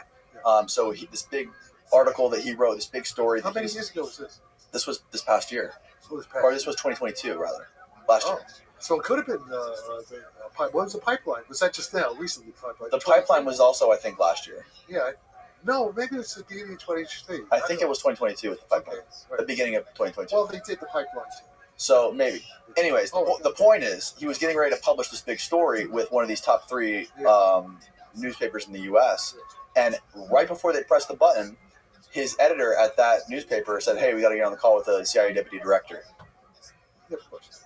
And he got a 3-way call with the deputy director of the CIA, and he said, "No, this is completely false." He's like, "This is not true." We don't know what to believe. So he said, we can't verify this at all." So he said, "Okay, that's fine. We'll put it." They call that. There was a book about that. There's a movie about it too. What they call that when they crush a story. There's a term. Well, here's what happened. Okay. He said, "Okay, fine. We're just going to put that in a footnote of the story that you denied all this stuff." He said it's false, right? So it's like, great. They got off the phone, whatever. They hung up the phone. The story never got published. He called his editor at that newspaper the next day. He's like, "What's the deal?" Like, we're not going to publish the story. Because the deputy director of the CIA has an off-the-record agreement. So if they don't agree with it, it just doesn't get published. Yeah. So it's bullshit. It's crazy. No, it's not crazy. We're living in a banana republic. There is no real freedom in America anymore. We are no different from Russia, except we're a little more subtle. And we're getting less subtle now. The Bidens are getting unsubtle. Well, I mean, technically, it's not like he didn't have the freedom. And he was able to self-publish it in his own website. It's just that publisher website. Right, exactly. Exactly. Yeah, it's a form of suppression. They're suppressing the information. And we're living in and it's getting worse. We're losing our Constitution, the Bill of Rights. We're losing it. But RFK Jr. says it. Look, they're doing it to him. Yeah. So I would definitely, if Trump is eliminated, it looks like he will be now with all this stuff. I don't know. I think this stuff, these indictments, I think these are helping him. Well, help, yeah. But the point is, they may also rig the election. We don't know that. There's ways that when I say rig the election, they could also not just changing the votes and fake votes, but through the algorithms of Google and stuff like that. Like they suppress the information on Hunter laptop. Right. Things like that. Right. And through the media, and through all I see the Times radio in the UK, London, and I'm a subscriber. I used to read it. I still read it for other things. But they're giving totally opposite picture from what Colonel McGregor and other people I know are saying. And then you look at the map, it's objective. You can see Institute for the Study of War, which is, I think, a British think tank. I'm not sure. Maybe it's just Washington. And they show, the front line. And they show what's being contested, like how much Russia has, what the Ukrainians are trying to have. And you see, they haven't, since the beginning of the offensive, they haven't done anything, but they killed hundreds, I don't know how many, tens of thousands of Ukrainian soldiers. It's a meat grinder. Right. It is. Yeah, it really is. So it's terrible. It's all because Biden got bribed by oligarchs who gave Hunter millions of dollars because the country, we're falling apart. If you want to keep your funding, you better shut up about politics, Jack. No, but that doesn't. Right. Actually, it seems that my funders like what I'm doing in that regard. Right. Okay. Well, good. You don't have to worry about being a scientific prostitute. No, but of course the enemy they could hit, get hit by a car. Right. I mean, so I don't want that to happen. So. Well, hey, I'm 84. Could be a case Sarah. Maybe they're protecting me too. I hope so. Yeah, you try to kill Sarfati, you get zapped by a UFO. What the fuck? You know what I mean? Are you familiar with what Eric Weinstein said recently about he was talking a lot about Ed Witten, and he was saying that people like Ed Witten aren't even within striking distance of this anti-gravity technology, and Eric's opinion was that this whole Tic Tac thing and all these congressional hearings are a smokescreen. Yeah, because Eric's an idiot. Eric, okay, and Eric, he's angry with me now because I told him he was an idiot. I didn't say it's somebody. No, Eric's a smart guy. Eric is what Einstein called an intelligent fool. Okay, I know. I grew up with Eric all my life. Eric, he's a very smart Jewish guy, like a rabbi. He's got gravitas. He's got gravitas. And he hangs out, with all these Elon Musk, right, and Lex Friedman. He's part of that little Peter Thiel. And he hangs out, and they respect him, but he's smart. I know people who have known pretty well, and his theory is no good. He has this geometric unity theory. Mm-hmm. It's mathematics. He's a mathematician trying to do physics. He's very smart, but he has no physical intuition. And he's like Louis Elizondo with a PhD. Now, I'm willing to debate him any time, He has this thing, 7 time dimensions and this and that. And but what he says about Eric, about Witten is true. Witten doesn't have a clue because Witten's not interested. I don't think Witten, his father was interested. But Louis Witten was part of that Wheeler group, Right. But I don't think Ed is, and Ed Witten, okay. And then Ed Witten to Eric Weinstein's like God. He's so but actually, I don't see why everybody thinks Ed Witten is so great. Shabbat Shalom, you motherfucking pieces of shit. He's a Psych, bitch. He hasn't done. There's no physics there. He hasn't predicted anything to be tested. Shabbat Shalom, motherfuckers. So it's a false idol. As far as I can see. Psych, just. And I could be wrong. But Ed Witten is like the golden calf. Every day is worshiping the golden calf. What has Ed Witten done that has affected technology, that has led to an experiment that we proper falsified, like what I have here? They're testing an equation here, and it's either going to work or not work. Is that fucking thing even proper working? Falsified. So from what I can see, is that Ed Witten has done some very beautiful mathematical arts, but it's conceptual art. I don't see any physics there. It's a nothing burger in terms of physics. Interesting. Now, I could be wrong, and I would love if Ed Witten wants to come on with you, and if Eric Davis want to come on, and if they want to teach me why. See if I'm Eric wrong. Weinstein, you mean? Huh? Eric Weinstein, whatever his name. You were saying Davis. Yeah. Sucks. Yeah, okay. I got Eric Davis on his way. Sucks. So the thing is, now, it would be very interesting. They would come on and tell me what is it that I'm missing, and if I'm wrong, I have no problem saying, I adapt. Right. Fine. So what was going on in the 50s with his dad, Louis Witten, when he was studying anti-gravity and everything all of a sudden? I know, there was this guy back. Everything was dark out of nowhere. Yeah. No, the point is because they failed. They didn't do anything. Because you want to know if they succeeded. I know Wheeler. Kip Thorne would know all these guys. But guys like if we had this stuff back in the 50s, we'd be flying it around now. Why are we spending money on jets? Well, maybe these things are ours. No, they're not ours. That's clear. Don't even say that. There's no way that Ryan Graves, that Goose, and then all these Navy pilots, that at this point, 20 years later, if it was ours, we would be okay. And if it was Russia's, Putin would be using it in Ukraine right now. Are you kidding? But if it was ours, why wouldn't we test it against our most elite Navy fighters? Yeah, but then why are we using it?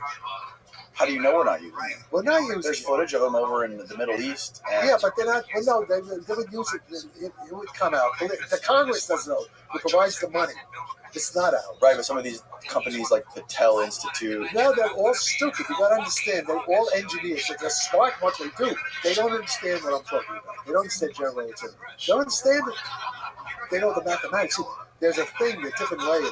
There are plenty of guys who have done good work in the theory, in the mathematics of general relativity, that they don't understand the physics behind what they're doing. They can't relate their math really to physics because they don't really understand it. Okay, that's why they haven't done anything. Now, I would love to be proved wrong, but I don't think I'm wrong. I have enough experience. I sort of know how things work. We don't have it. If we had it, after 70 years, we'd be using the damn thing. We wouldn't be spending, almost $1 trillion a year on obsolete military technology, which is no good. Is that working? Well, if we are, then all these 44 four-star generals, all these secretaries of defense, they should all be court-martialed, their pensions taken away, and tried for treason because they've been keeping the real stuff from jeopardizing the defense of the United States. And I'll tell you one thing: if Putin had it, he wouldn't keep it secret. That's why then why the fuck would they invite me to Moscow if they had it? Why do they need me for it? Look at this gangster. They don't have it. There's the proof. I mean, you gotta, have a little, but yet there's sechel, little common sense. They don't have it. Nobody has it except I may have it. I have some of it. I certainly have some of it. Okay, and I'm the only one who has it. And I'd love somebody to prove me wrong, show me, So and Eric Weinstein, he's a big poobah with Lex Friedman, and Elon Musk is kind of a schmuck too. Smart, I like Elon, but he's a schmuck. Elon Musk, he's putting all his money into rockets. And he's going a little bit crazy. He's a little bit with sugar. When he talks on the streets, it sounds worse than Trump ever was. He's going to be boxing Mark Zuckerberg. And when he wants to box, I'm in box. Would you box Eric Weinstein? No, I'm 84 years old. I can't. If I was maybe 24, I would. That's stupid.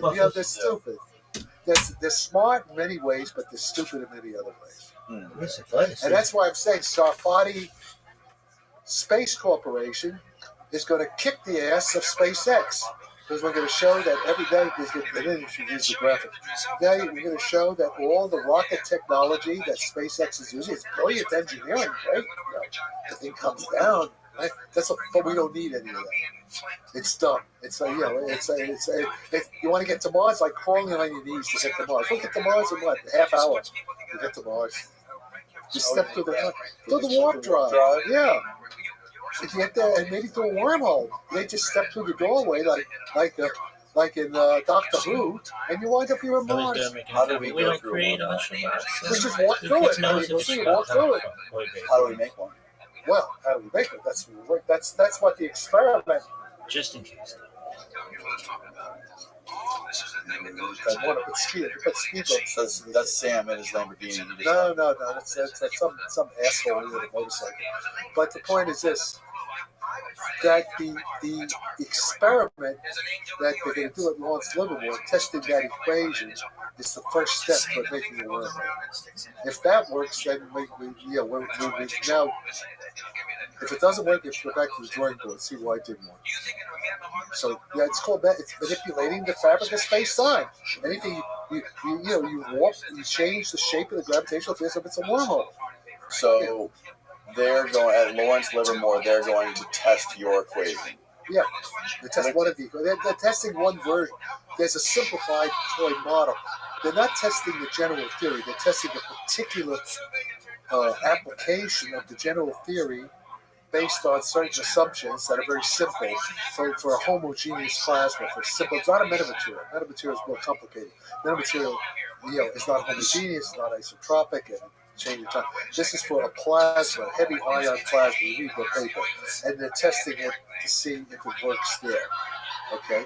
And if it works, then it's a sufficient proof of concept. If it doesn't work, it's not good.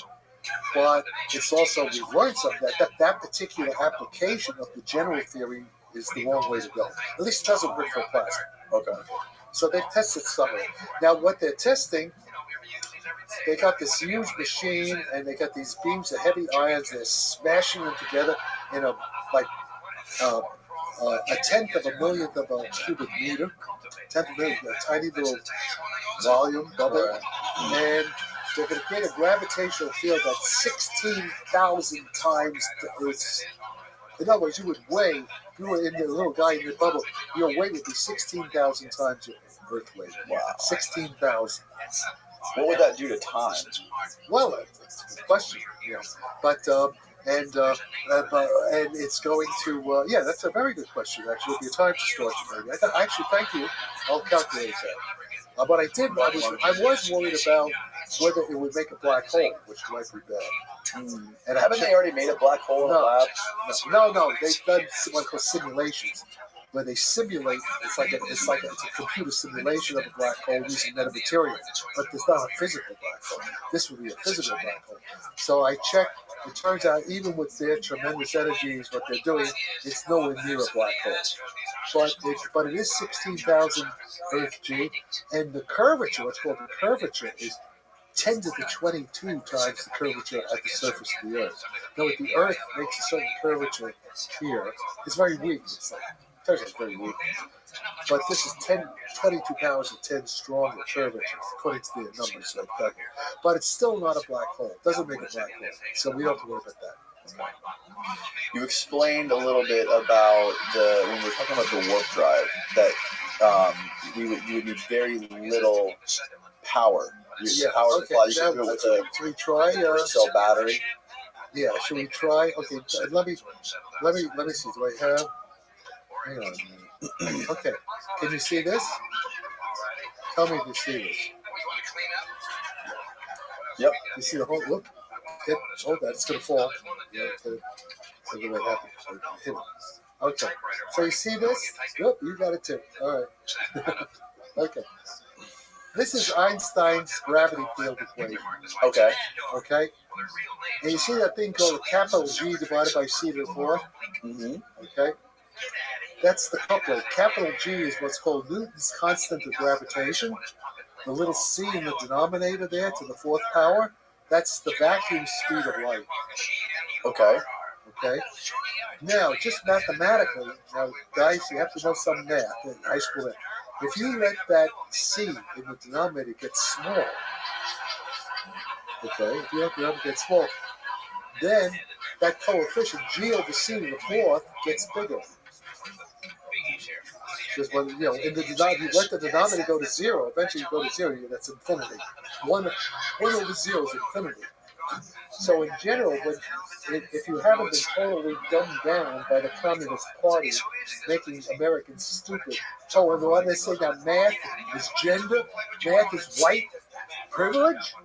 Don't teach math because you make blacks look dumb. And what the fuck are you? I mean, you out of your fucking minds? Yes, you are. You little bastards. Okay, I don't get what this. All right. No, but seriously, they're making us stupid. What are they laughing at us? Yeah, well, critical race theory bullshit. You're the real racists. We're not the racists. Assholes. All right, so what the hell does this mean? Well, here the speed is 300 million meters per second. But the point is, inside the metamaterial, it's not really the speed, but it's as if the speed is going down to zero.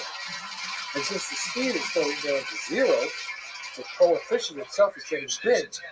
So, this is the warp field. This is the gravity field we want to control. Oh, lift it higher. Yeah, okay. The G, big G here, G mu, that's the warp field. Okay. Okay? Got it. Okay, this is the energy needed, the power. The T, the big capital T, that's the energy needed. Okay? Okay. So you want to have for the Tic Tac to do what it's going to do, it requires a certain amount of G. Okay. Whatever that is, you keep that fixed. Okay. You make the effective C a lot smaller. And since G is fixed, and this is getting bigger, the coefficient getting bigger, that gets small. That's the idea. This is the amount of energy you need. So it's only because G was small and C was so big that they couldn't get it to work. But in the metamaterial, you can make the effective C very small, and then you get the amount of G you need for a very small amount of energy. It's just math. It's the math of a hyperbola. You get that? You know, and you see the fact that most people can't get that is why America is going down. Because you see, the Russians, the Chinese kids get it. Mm-hmm. The Russian kids know it. For them, it's nothing. But for most Americans, it's something. And that's why we have been defeated. And we're going to be defeated. Can you give me a beautiful? Can you give me a beautiful analogy to understand that? No. This is what the higher, a little bit higher. Z equals XY. Hold it up higher. Z equals XY, right? Okay. So you want to have Z fixed. So this is okay. You want to have a fixed Z. You want to fix Z. Wait, you can't hear you because you're not talking to the mic. Okay. This is Einstein's equation in the simplest terms. Okay. Z equals XY. Z equals XY. What is Z? Z is the gravity field. Z is the gravity field. It's the warp field. It's the propulsion field. Okay. The tic-tac warp field is Z. Okay. Y is the energy you need, the power. You know, the how much voltage. Okay, Y is the volts. The power. How big a battery you need is Y. Okay. X involves that capital G over C with more power, the coupling. That's the coupling. That's the transduction. How an input, Y is the voltage input, and then, Ohm's law, resistance. If you have a voltage, and if you increase the resistance, you get a smaller current. But if for the same voltage. But if I lower the resistance, like a superconductor, I get a bigger current, right? So in the same way here, what we're doing, the whole trick is with the metamaterial, we're making X big, Z. Can you see this? No. Yeah, now you can see it.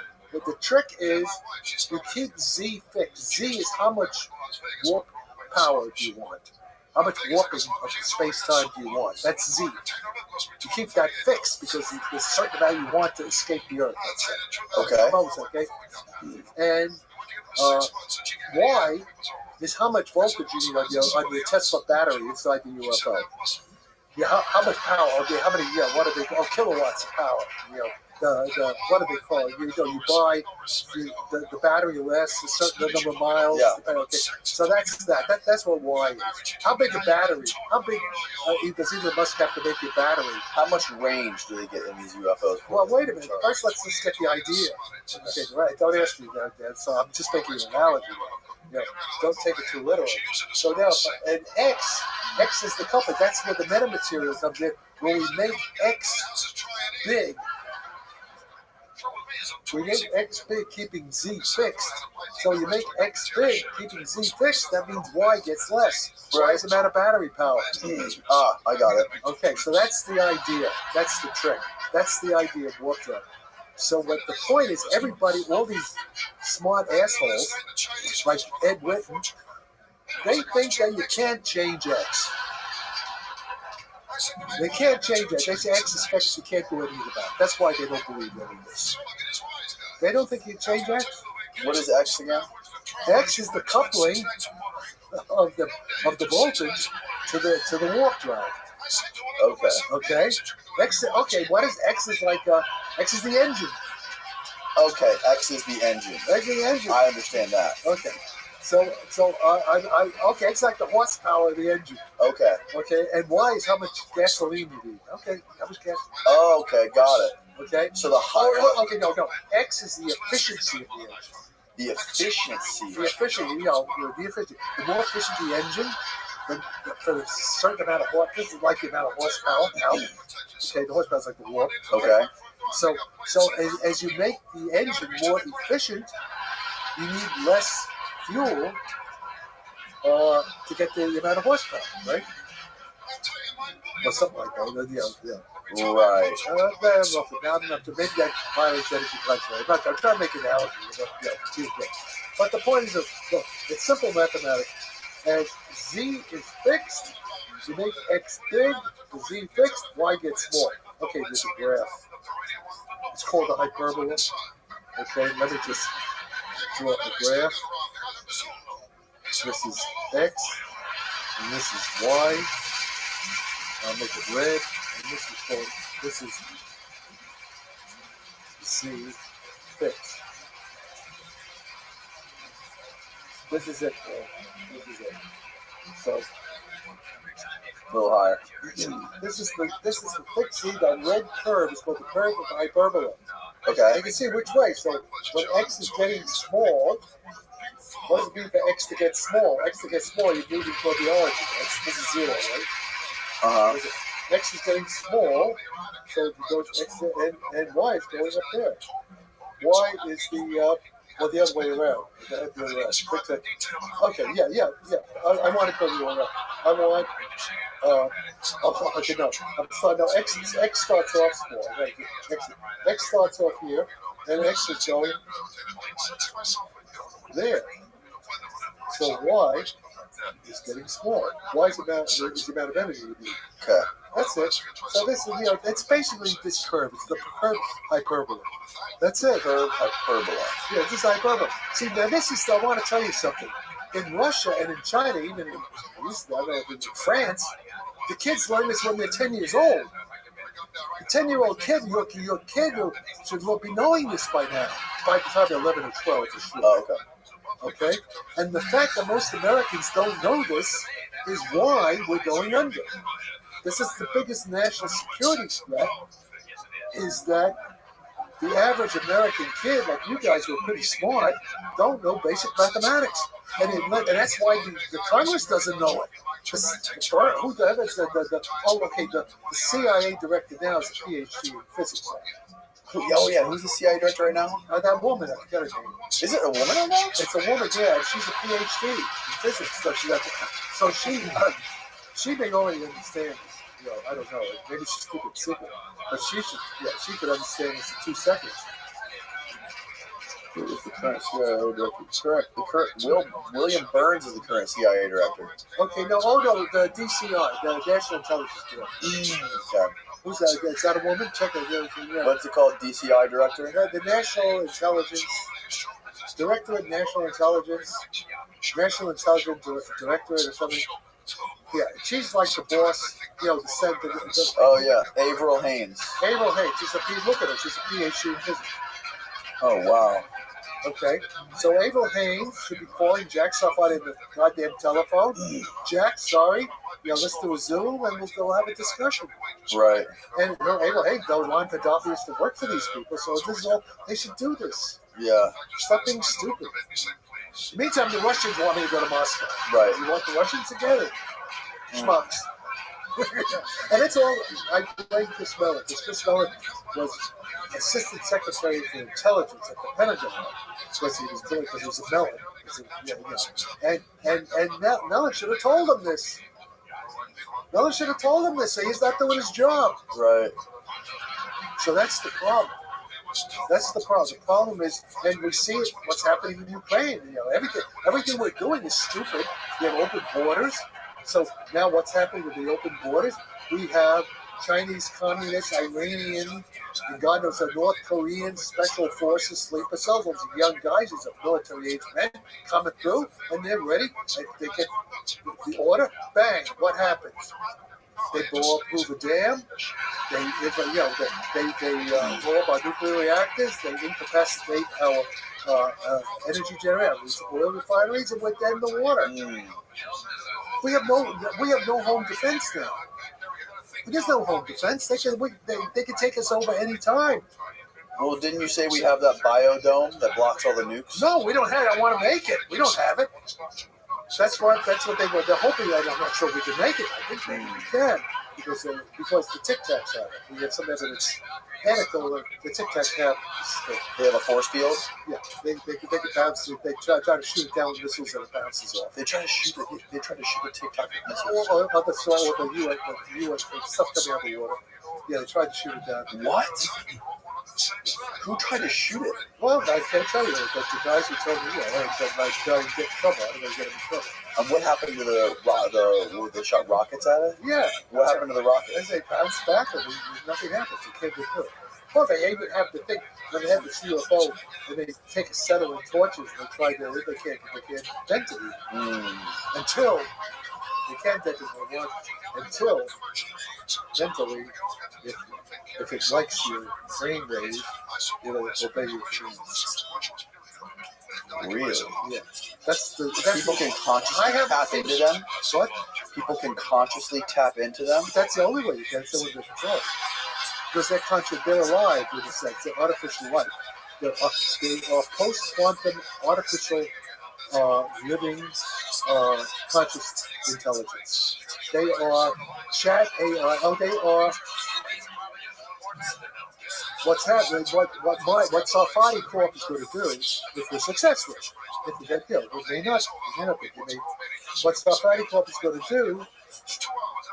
You have an iPhone in which the AI is conscious AI. It's going to be as conscious as you are. Maybe not quite as good. Maybe like a dog or something. Dogs are conscious. Yeah. Right. But it'll be able to talk. A dog can't talk. A dog has emotional consciousness just like us, maybe better than the dolphins, they all have it. Right. But we understand the physics of it. We actually solve the physics of it. We understand how to do it. With nanotechnology. That's what we're going to do here. And Safari spacecraft. And so the point, how do you get into a Tesla car? I don't like electric cars. See, that's bullshit. I'm gonna get into my E-Pace Jaguar, my 2030 E-Pace Jaguar, and it's gonna have a conscious saying, let's say, Jack, where do you want to go? In a beautiful English lady's voice, like they have now. But except that it's going to be much smarter than this than what they have now. Because what they have now is a zombie. Right. But they also have but we also have to worry because we have conscious robots. It's going to be like Blade Runner. You can't tell them you can have deep fake people. And there can be some problems there, but science fiction, Blade Runner and all that stuff. What are your thoughts on what Michio Kaku says about the multiverse? Where he says there's multiverse. I'm open-minded to it.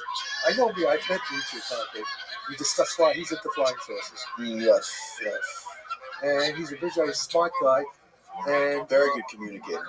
Great communicator, yes.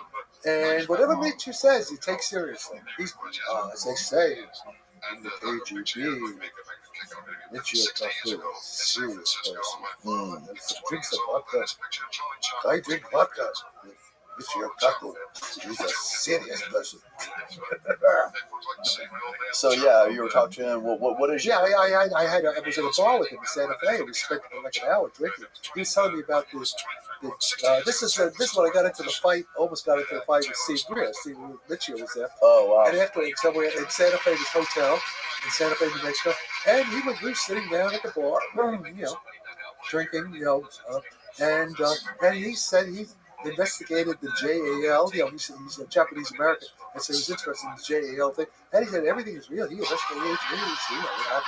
As far as he's concerned. Where's the JAL? That's the close encounter of this Japan airline with this flying saucer. I don't know. I forgot the details, but back 20 years ago. Oh really? Yeah. Just look up that. Just Google Michio Kaku JAL UFO flying saucer. Right. And so he's not even skeptical about it anymore. Yeah, I've heard him talk about this, and I've heard him mention like the concept of avatars. Yes, well, the movie. That's what I'm talking about. Right. Yeah, see, that's the other thing. See, the big thing.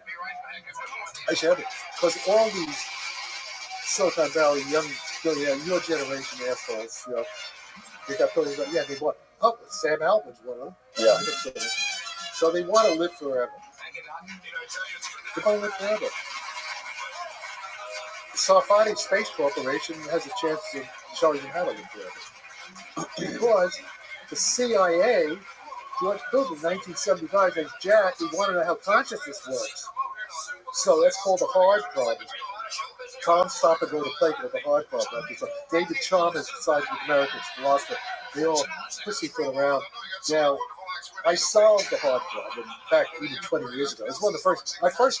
CIA said two problems: how does consciousness work, and how the UFOs fly. I basically solved the hard problem back in the mid-1990s. people are stupid, they don't get it. Finally, a year ago, there's this guy, Pavel Pilkin, he's a respectable cognitive it's kind of biophysics guy, philosopher. He gets grants from the Fetzer Foundation. He's part of the in crowd. Kind of, you see with Amaroff and all that. Yeah, he's a mensch. He's a serious person according to the establishment. Okay, and he is a Finnish guy. He's a professor in Helsinki and in Sweden. Okay, and he published a paper in December of 22 on the brain as a quantum measuring device, and section 7 of that paper, in a very respectable peer-reviewed journal, is the Sarfati theory of the mind-matter consciousness interaction, and he basically says it's the only theory in town that explains it. Nobody even else comes close. I explain using Boltzmann physics, and it's all in there, okay? And just like these guys at law, okay. And then it took me only at 2011, I basically solved the UFO warp drive low energy problem. And I gave a talk. I was working with Larry Lemke, who works with now with Jacques Vallée and Gary Nolan. And I was General Pete Worden, who's the head of NASA Ames back then in 2010, 2011. He had retired from the He's the Air Force General, Brigadier General, who ran the Space Command. He has a PhD in astrophysics from the University of Arizona. So he's a smart guy. And then he took and my kind of informal this guy, Cleon Levitt, who's now the research director of Planet Corp. They do these satellites for the CIA small, they do like SpaceX. Sky? What is Elon Musk have? That Sky? They always do satellites. They do stuff like that. You mean the internet? Yeah, the space surveillance, all these small satellites. Space surveillance? Yeah. Starlink is the internet. They do like the Planet, it's called Planet, they're here, right here, it's Planet Corp. It's a spin-off of NASA Ames, the guys I knew. And they've done this. In any case, back in 2010, 2011, there's a big meeting of DARPA, Defense Advanced Projects Agency, NASA, and what they call the 100-year Starship, and General Pete Warren invites me to Orlando. This is October 2011, and I sort of solved the problem by then. I did my basic paper, what I'm trying to explain to you guys. It wasn't as good as I have it now. I have things get better at the time. But I give the first form of it. Eric Davis tries to put me down. Even though he believes in it, I guess he was afraid that it was, too fringe. What was fringe about it? Who knows? You got to ask Eric Davis. Interview him. What do you think he thought was good? I think because he was after the money and he knew I think Ron Podolphy calls them crooks and loons. I don't know. But the thing is that Sharon Weinberger was there. Sharon Weinberger is a defense journalist. She writes, and she wrote an article about what happened, this whole thing, about me at this meeting, what happened. You can read the article, Cleon Levinson, and she writes about the whole thing. It's on the BBC website, British Broadcasting Corporation. So everything I'm saying can be checked. So I solved the problem then, back then. And basically the last 10 years, I've been improving it. But I've been getting all this opposition from the Eric Davis, Chris Mellon, Louis Elizondo,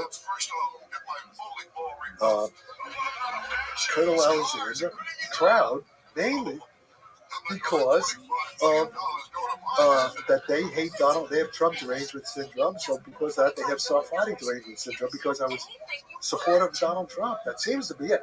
Or they're trying to keep the real secret because they don't want anybody to know. But it's too late. The cat's out of the bag. So I don't know why they're doing it. But see, this is something now for you to find out. You can ask me. You should interview. You should call up. You're a major guy now. You should get in touch with Chris Mellon, get in touch with John Alexander, get in touch with Eric Davis.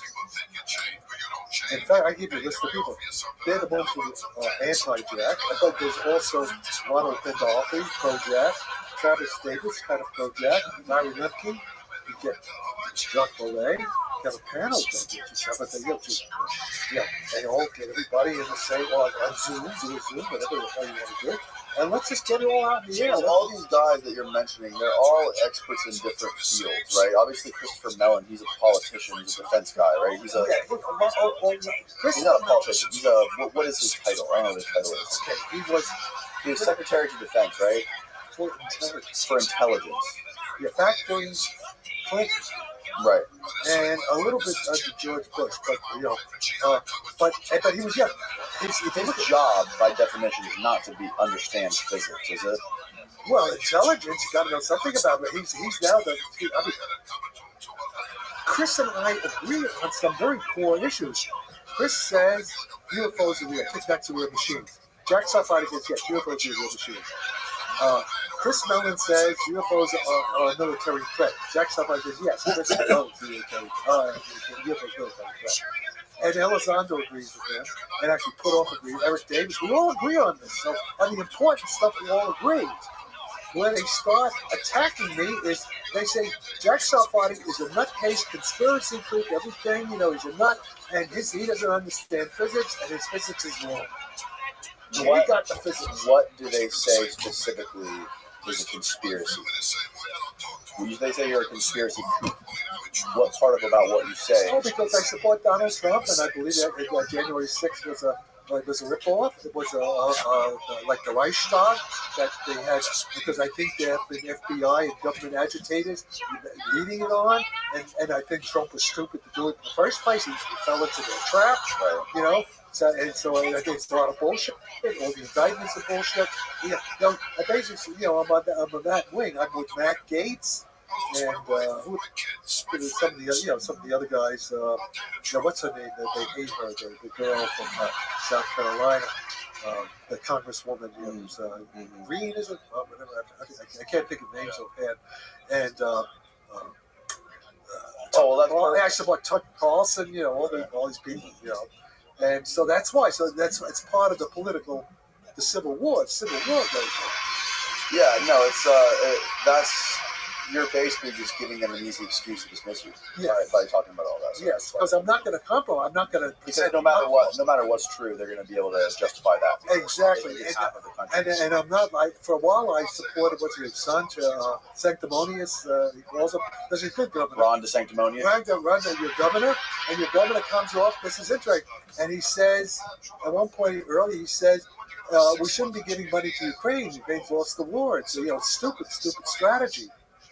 And then, because this is Colonel Douglas McGovern talking, he says, then one of Sanctimonious's donors, a big donor, calls him up, and the next 2 days later, Sanctimonious does a 180.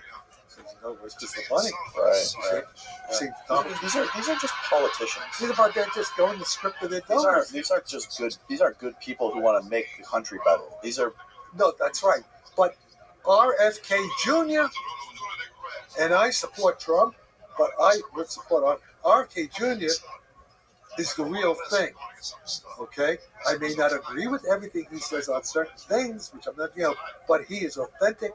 And he is honest, and he's not bullshitting. He's not lying about it. He believes and that's why I support Trump. So Trump says what's on his mind. He doesn't bullshit around. He says what he acts on. He did what he said he was going to do. He doesn't. He's like me. Trump is like me. He's in New York, and he has enough money. He didn't go in for the money. He lost billions of dollars by doing it. He could have had, enjoyed his. He's doing this because he's a patriot. He's doing it because he sees the country going down to these stupid assholes. That's why he did it. Yeah. That's the reason, that's why I can't stop saying, as I'm a patriotic American, man. Right. The old school. So there it is. And I agree with, one of my politics the same as Douglas McGregor, Ray McGovern, Scott Ritter. Scott Ritter got some trouble, but it doesn't matter. He's a smart guy. And there's a couple of other guys. There's Judge Neapolitano, Tucker Carlson, basically, Michael Savage, he's a personal friend, and that's it. And RFK Jr. Hey, I think if Trump survives all this, the Stalinist show trials, 1936 banana republic, treason that they're doing in New York, and Jack Smith, that asshole, and all of it. If he survives this, and if he and if RFK went in as vice president, they'd have a winning ticket. Well, as far as the indictments, I mean, I don't want to turn this into a political podcast, but the indictments, it seems like the Georgia one's kind of that's kind of a straight shot for them, because they have the recorded conversations with them, and I don't know what they have. They have some pretty damning evidence. Have you heard it? I haven't. Yeah, I've heard people. I can't remember it. I can't recall it right now. But sort of, what did you hear them say? That they do what they would like? Yes. Yeah, basically. Either it was the guys that were working for him or Trump. They said something about, there was a quote. He said, "Find the votes." Oh no, but that's no. They're not gonna. They'll win. No.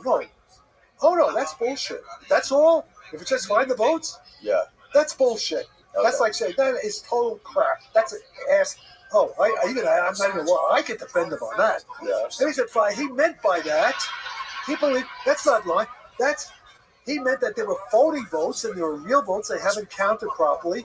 By find the votes, he means weed out the illegitimate votes, the phony votes. He's talking about find real legal votes. Okay, let me tell you something. I have people, I have a friend, guy I worked with, this is down in Orange County, okay? And they voted, and then some of their friends, they voted Republican, and their votes were lost. They were disenfranchised in the 2020 election and the 2022. They were disenfranchised. I know. My vote doesn't count here. I don't know. I've lost my vote because they have all this bullshit thing about this greater thing. I'm a PhD theoretical physicist with IQ, God knows what. I can't figure. I'm not interested. No, you know what I'm saying? But I can't figure the thing out. So what are all the dummies? They don't know what's going on. Right. So we don't have any voting here in San Francisco for locals. I can vote. I can vote for the for Trump or for somebody for RFK Jr. But then they still so we don't have any votes. California is a one-party rigged election state. We have no voting rights. My civil rights have been violated a long time. So but why don't you move to Florida? What? Why don't you move to Florida? No, because I can't stand the weather. I know, I have beautiful weather here. Are you kidding? Look at where I'm living. So you'd give up some freedom for good weather? Yes. Fair enough. Well, of course. I live in and also I'm in London almost half a year. Okay. Yeah. Half the year. Wow. Okay. Well, it's been 4 months. I plan to spend if this thing comes through, we have a London branch, London company. And my better half is British citizen. And we have I belong to a British club. They don't throw me out for politics because they're all pro-Ukraine and I'm not. But whatever, I'm with this very exclusive club, and the club world, and I just like London. Have you been to London? I've never been to London. You guys, if you have the money, if you want to do, maybe you come over to London for a couple of days. It's not that far from Florida. Fly over to London. Yeah. For a couple of days, and we can walk around. As long as I don't look the wrong way when I'm crossing the street. Like John Mack. Yeah, right. No, London is great. London is still, and even England's going downhill. Also, they have some of the same problems we have. Yeah. But still, the Londoners are just they're just more fun. In general. And I'm with a very elite group of people in the theater world, the government world, the army, the police, my friend's assistant commissioner of the London Met, we have dinner, and and the playwrights. You're a big shot. Well, I'm involved. I'm part of the. I'm integrated into Bohemian Grove. Yeah, all London. that shit. Yeah, right. Yeah. Well, no more Bohemian Grove because my guy died. Are you sure they don't do sacrifices at Bohemian No, Grove? they don't do anything like that. Have you seen Alex Jones' documentary about Alex Jones? Look, Alex Jones is an asshole. He's an asshole on the left. I like some of the stuff Alex Jones says, because I'm a conspiracy nut too. But Alex Jones really screwed up. Conspiracy nut. I just made fun of Chris Mellon for calling you a conspiracy nut. You just called yourself. am a conspiracy, but anybody who isn't a conspiracy nut is just stupid. You gotta be stupid not to be a conspiracy nut these days, because it couldn't be worse. You know, everything you think is bad, it's worse than you think. What's the difference between a conspiracy theory and the truth? You know? Not much. 6 months. Yeah. Okay. Right. So what we talking about? Okay, the Grove. Okay, Alex Jones basically screwed up on the Sandy Hook thing. Oh yeah, big time. That was dumb. That was real. I don't know how he's so stupid. I like him as a personality. I like him. But and then he screwed up on the Bohemian Grove. That's stupid. I've been to Bohemian Grove many times, and it's just like me being in a London club with it's a bunch of basically old guys like me. Okay, old guys like me who are relaxing because they feel safe. Okay, and then they have a few guys like you, up and coming, and hedge fund guys, and a lot of them are rich and powerful, and like Henry Kissinger, George Bush, when he was at. There's this whole camp where it's all like Robert Gates, defense intelligence. Heads of the CIA, admirals with 4 stars, they have their own camp. We could go. I can go in there and talk to them if I want. Everything is very friendly. On the, we go there, and this is beautiful. Night, a summer night. There's 1,000 people there, tables, out, dinners, and there's young people. They have these beautiful young waitresses and young men like you, who are making, they summer jobs, college kids, stuff like that, who are the waiters and stuff like that. And they sex slaves? No, none of that. In fact, these guys couldn't get it up anyway. When they got sex slaves. So I don't know if Viagra would help them. No, they're not. You ever seen Obama there?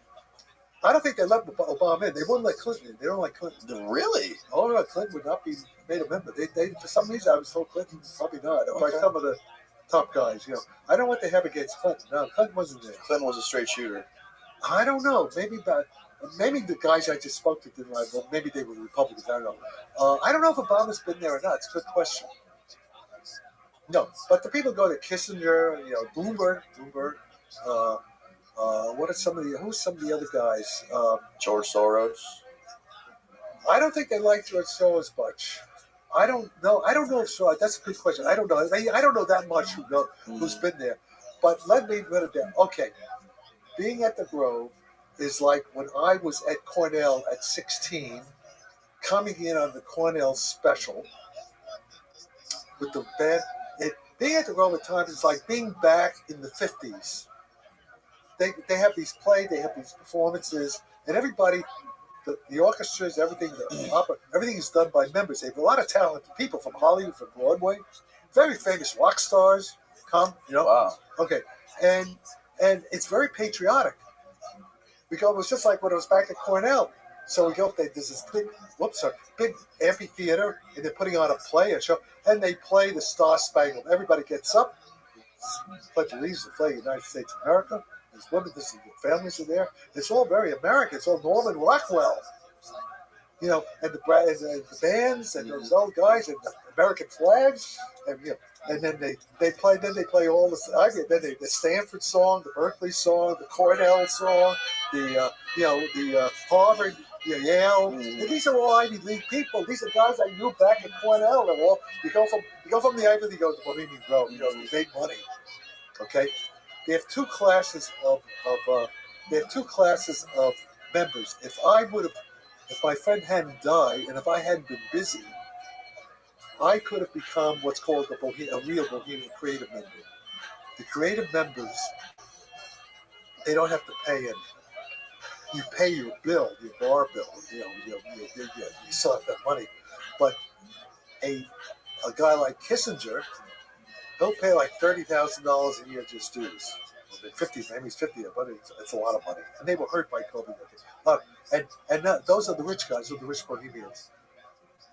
The professors, the creative, maybe the movie star. Well, it depends if they have money. It all depends. Mm-hmm. But they will let you in. Like my friend had somebody, my mentor, who was a tough guy. He was a creative member. But he took care of the Grove, and he spent. In other words, you put your time in. You do, you do something that the club needs. You make sure everything's running on time. You work for the club.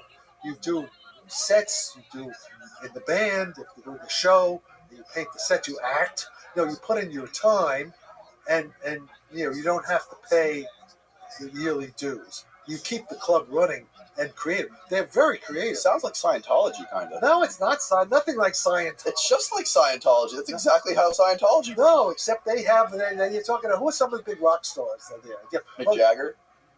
Well, I don't know if he was there, but Alice Cooper. Yeah, well, I don't know, but who are some of the American ones? American. Who are the Broadway? Who's the Sontag guys like that? Okay. They put on before this pre-COVID. Michael Jackson. No, these are. I don't think so. But what's his name? But you talk to John Warner, to Senator Warner, you come there, Richard Nixon, Oppenheimer, a lot of Berkeley professors. No, they put on shows. They do original scripts. They put on shows that are Broadway quality shows. Wow. Okay, they put on 30 to 50 a year. Okay, and they do it one night. Everything's done by members of the Grove. Okay, they put it on, and then I think they do someday of an official photography. You can't, no cell phone, nothing like that, and it's just done. Okay, and that takes a lot of effort. And they have lectures by top Robert Gates, top intellectuals come. It's like Chautauqua. It's like a university. You go there, you encampment, and you have. It's like going back to college. Mm-hmm. They have top people all over the world. Prince Philip was there. Prince Philip would come. Prince Philip was like the honoring them. The husband of the Queen, England. And I think Charles has been there. I think Charles has come in the past. I don't think he will now. No, it's very. What about Andrew? What? What about Andrew? I don't know if Andrew was ever there, but I'm not sure. I don't know. I never heard anybody talk about Andrew. Okay. But I know Charles was there and Philip was come there. And Nixon. And it's all very straight. It's all very proper. Oh, yeah. Oh, okay. So, all right. So one of the things is, that's why Alex says full of shit. Because at 9 o'clock, when they do have women there on weekends, a special weekend, women come, the wives come. At 9 o'clock, they have these GM trucks. So they all have 9 o'clock. All the security guards come to all the camps, and the women have to get on. The women stay outside the camp. They have various inns and motels surrounding the Grove, and that's where women after 9 o'clock. It's a 9 o'clock curfew. No women. No women after 9 o'clock? No women after 9 o'clock. Only young boys. No, there's none of that. I was there. I was walking around all the time. I saw everything. No, it's guys drinking. Yeah, they drink. They sit. They'll pee on people. They don't have to go to bed. They get drunk. It sounds so weird. No, it's a fraternity. Have you ever seen? Oh, you've never been to. I know. I went to an Ivy League school. It's fraternity. It's like a fraternity for super powerful billionaires. It's what these are all arrested development. Yeah, these are super powerful. The people who run the world. Not just it's like devil. Yeah, these guys. These are the people that run the world. That go to the woods and they kick the women out at 9 o'clock. That's right. That's right, but it's not fun. It's because they are back. It's Arrested Development. Yes, they are back. Sounds very culty. Wow, I'm a caller. Very culty. It's fun. Yeah, I mean, it's fun. It's like I'm back. It's an 80-year-old guy who feels like he's 20. He's back in college. He's back. He's back in the 50s. It's very innocent. Yeah. There's no.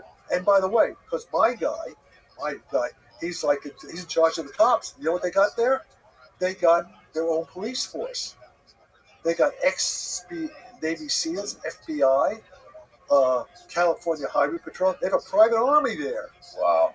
Yeah, they have because it could be. They have helicopters. They got machine guns there. They got private. And my guy was one of the 6 in charge of the military there.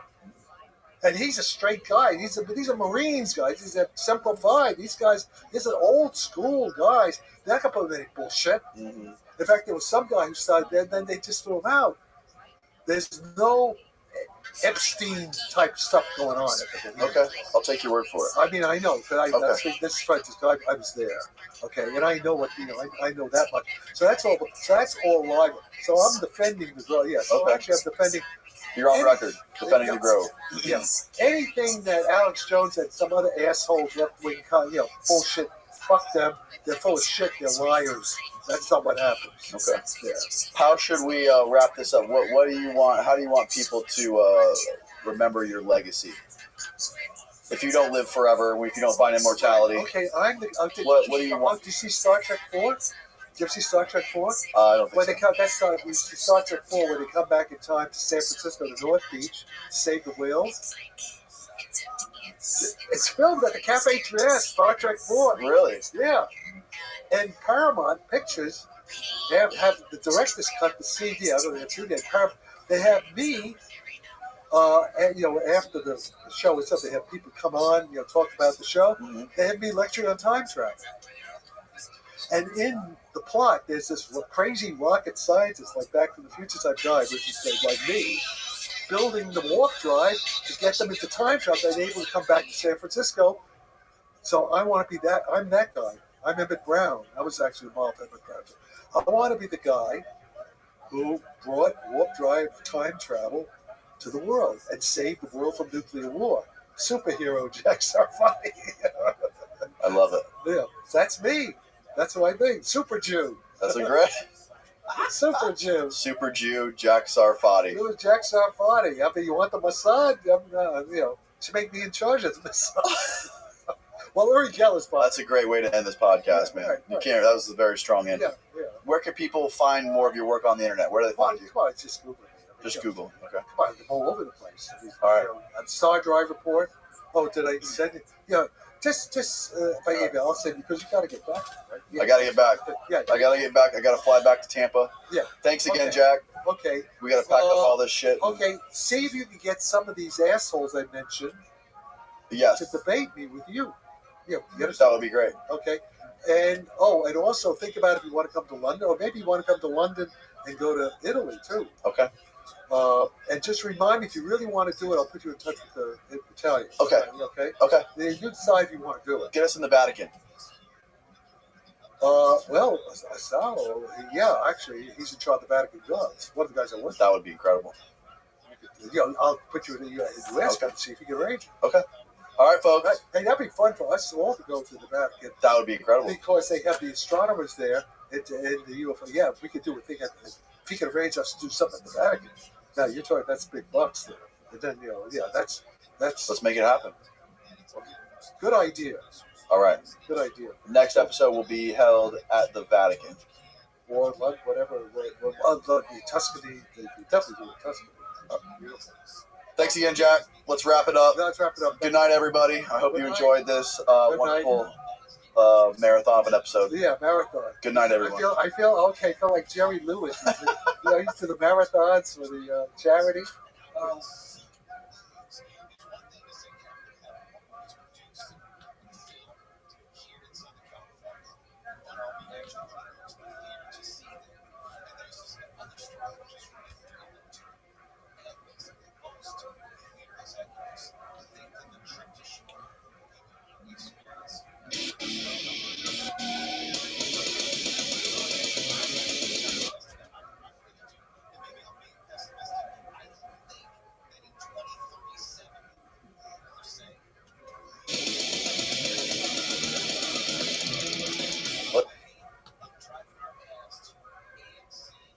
Start this thing off by sort of giving you a soft introduction. You're a theoretical physicist. Yeah. Been doing this your whole life. Yes. You were contacted by the CIA in the 70s, is that right? To work on some stuff with consciousness and flying saucers. And flying saucers in the 70s. Yeah. And actually even a little bit before that, but with a complex story. Right. And then your early childhood. Can you explain what was going on in your early childhood when you got that phone call that one night from who I should go back before that. Okay.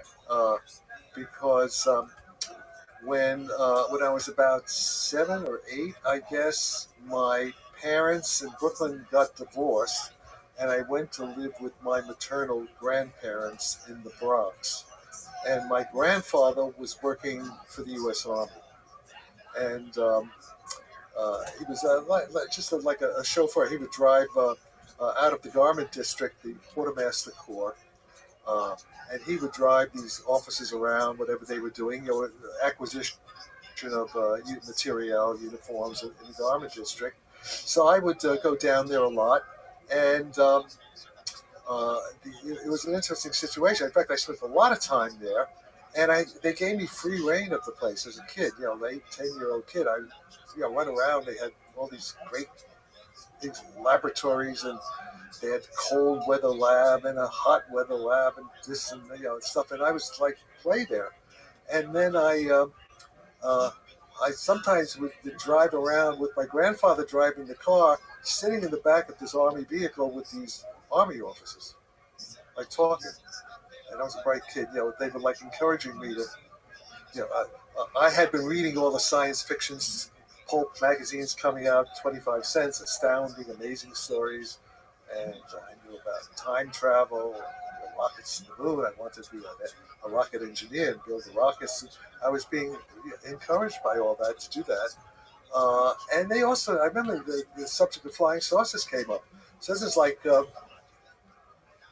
maybe just a couple of years, 3, 4, at most 5 years after Roswell. Actually less than that, 3, 4 years after Roswell. And then much later, I guess in the 90s, when the book by Colonel Philip Corso, The Day After Roswell, came out, I opened the book and I looked at the photograph, and I said, hey, I recognize this. I can't be 100% sure because I could be like manufacturing a memory. You can't tell, this is something that happened over 70 years ago, right? Right. 73, 74 years ago. And, but I think it was Corso was the main guy who used to talk to me. Corso was? Philip Corso, the guy who wrote, you know who he is? Do you know who he wrote The Day After Roswell, right? Yeah, but do you know what it's about? Do you know the story? I haven't read it, but I've heard about it. Okay. Well, Corso is the guy who claims that he was at Roswell and that he witnessed the aliens, dead aliens, and that he saw the saucer, and that he had them shipped to Wright-Patterson, I guess it was, back then. And then he also claims that later on, he claims that this general he worked for, he was in charge of the foreign materiel. He was in charge of all the retrieved material, crash material from Roswell. Okay. Mm-hmm. And there's I can tell you a lot more. Look at this. Later we'll get into it because otherwise it'll be too disjointed if I just jump ahead. So there's more stuff I know about the Roswell material. I know a lot of stuff about that. Okay, so there we are. I'm like a few years after Roswell happened. I'm with these guys. I'm with the military officer, I think, or was somebody like him, or somebody worked with him, because he was talking about flying saucers. I was being talked to, flying saucers. And then, so then I moved back with my mother when I'm about 13 in Brooklyn, and that's when the phone call happened. I'm alone, and my mother's somewhere out. It's a summer night, it's a nice warm summer night, probably August, and phone rings, and I pick up the phone, and I hear, first thing, I hear just like coordinates, like numbers, like 7, 6, but in a strange voice, but very low. And then I'm trying to listen, I'm quite, can't get it. And then the volume increases, and I hear also clunking, like switching circuits. Oh, I was reading a book at the time on the early computers, mechanical relay computers called Switching Circuits, Bell Laboratories. So I'm hearing like the clunking. So it's like a computer. Okay, what I thought, what people thought of computers in 1953, hardly anybody even knew what a computer was, but I did. And so and then gets louder, and Then Stephen Hawking. You know Stephen Hawking? Oh, yeah. Okay. Yeah. You know what he sounded like because he couldn't talk? The metallic voice. It's the Stephen Hawking voice in 1953. Okay. I'm hearing this right, and it says it identifies itself as a computer on board a flying saucer from the future. Back from the future. Okay. Verbatim. Well, I'm sort of paraphrasing, but I mean, not, I'm paraphrasing. It said it was on a flying saucer. Yeah, it says. Well, I think it said it was on board a spacecraft from the future. Okay. It may not say flying, but I was into flying saucers already by then. So, space. It's a time machine, time travel, right away until it's time travel. And they said they are contacting several hundred. I think they said even 400. They heard that 400 young receptive minds that they want to teach their technology to. Bear in mind what's happening now. The restaurants. They want to teach their technology. And at first I thought, because I was a pretty streetwise kid, and I thought it was, it's a joke. Because I'm not out of touch with reality. How old are you? I was 13, 1953, 13 years old. And I'm trying to think okay, I got the joke, who's doing this? And then suddenly it occurs to me, none of my friends in my age group were as smart as me in terms of science. They weren't into all this stuff. They were like normal kids. I was an abnormal kid. I'm a nerd, but these kids, they're just all American, back. So it couldn't have been a kid. And also, none of them had access to the kind of technology that can make a cold metallic voice, right? And I guess I grabbed it This is like going through my mind. And then so that could be dangerous. Maybe wheels around. And but then it said, let it continue. And it said I had to now tell them out of my own free will if I wanted to participate in this project. And then, did you ever see this thing with the little devil on one shoulder and the angel on the other shoulder and say, do it, don't do it. I'm thinking to myself, no. I think, internal dialogue, no. But then I feel like an electric shock from the base of my spine to the back of my head here. Like, what's that, electrical feeling? And I hear myself saying yes. Right? This is interesting. And then they say, and they also said that they said good, and now they said I will begin to meet the others in 20 years. So that's got the time for that. Like they're telling me what's going to happen in 20 years in the future, 73. So, and then the voice says, go out on your fire escape, and we're going to send the ship to pick you up in 10 minutes. All right? So at this point, so I hang up the phone, and at this point, I'm scared, and I'm excited. Right? Yeah. And so I went down into the street. Hot summer night. This is New York. This is Flatbush. This is it's an Irish, German,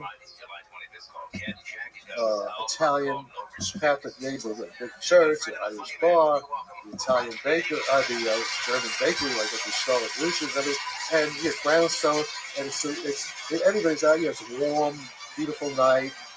Everybody's out on the street. The mothers with their kids in their strollers. It's a whole scene out of like a Broadway musical, right?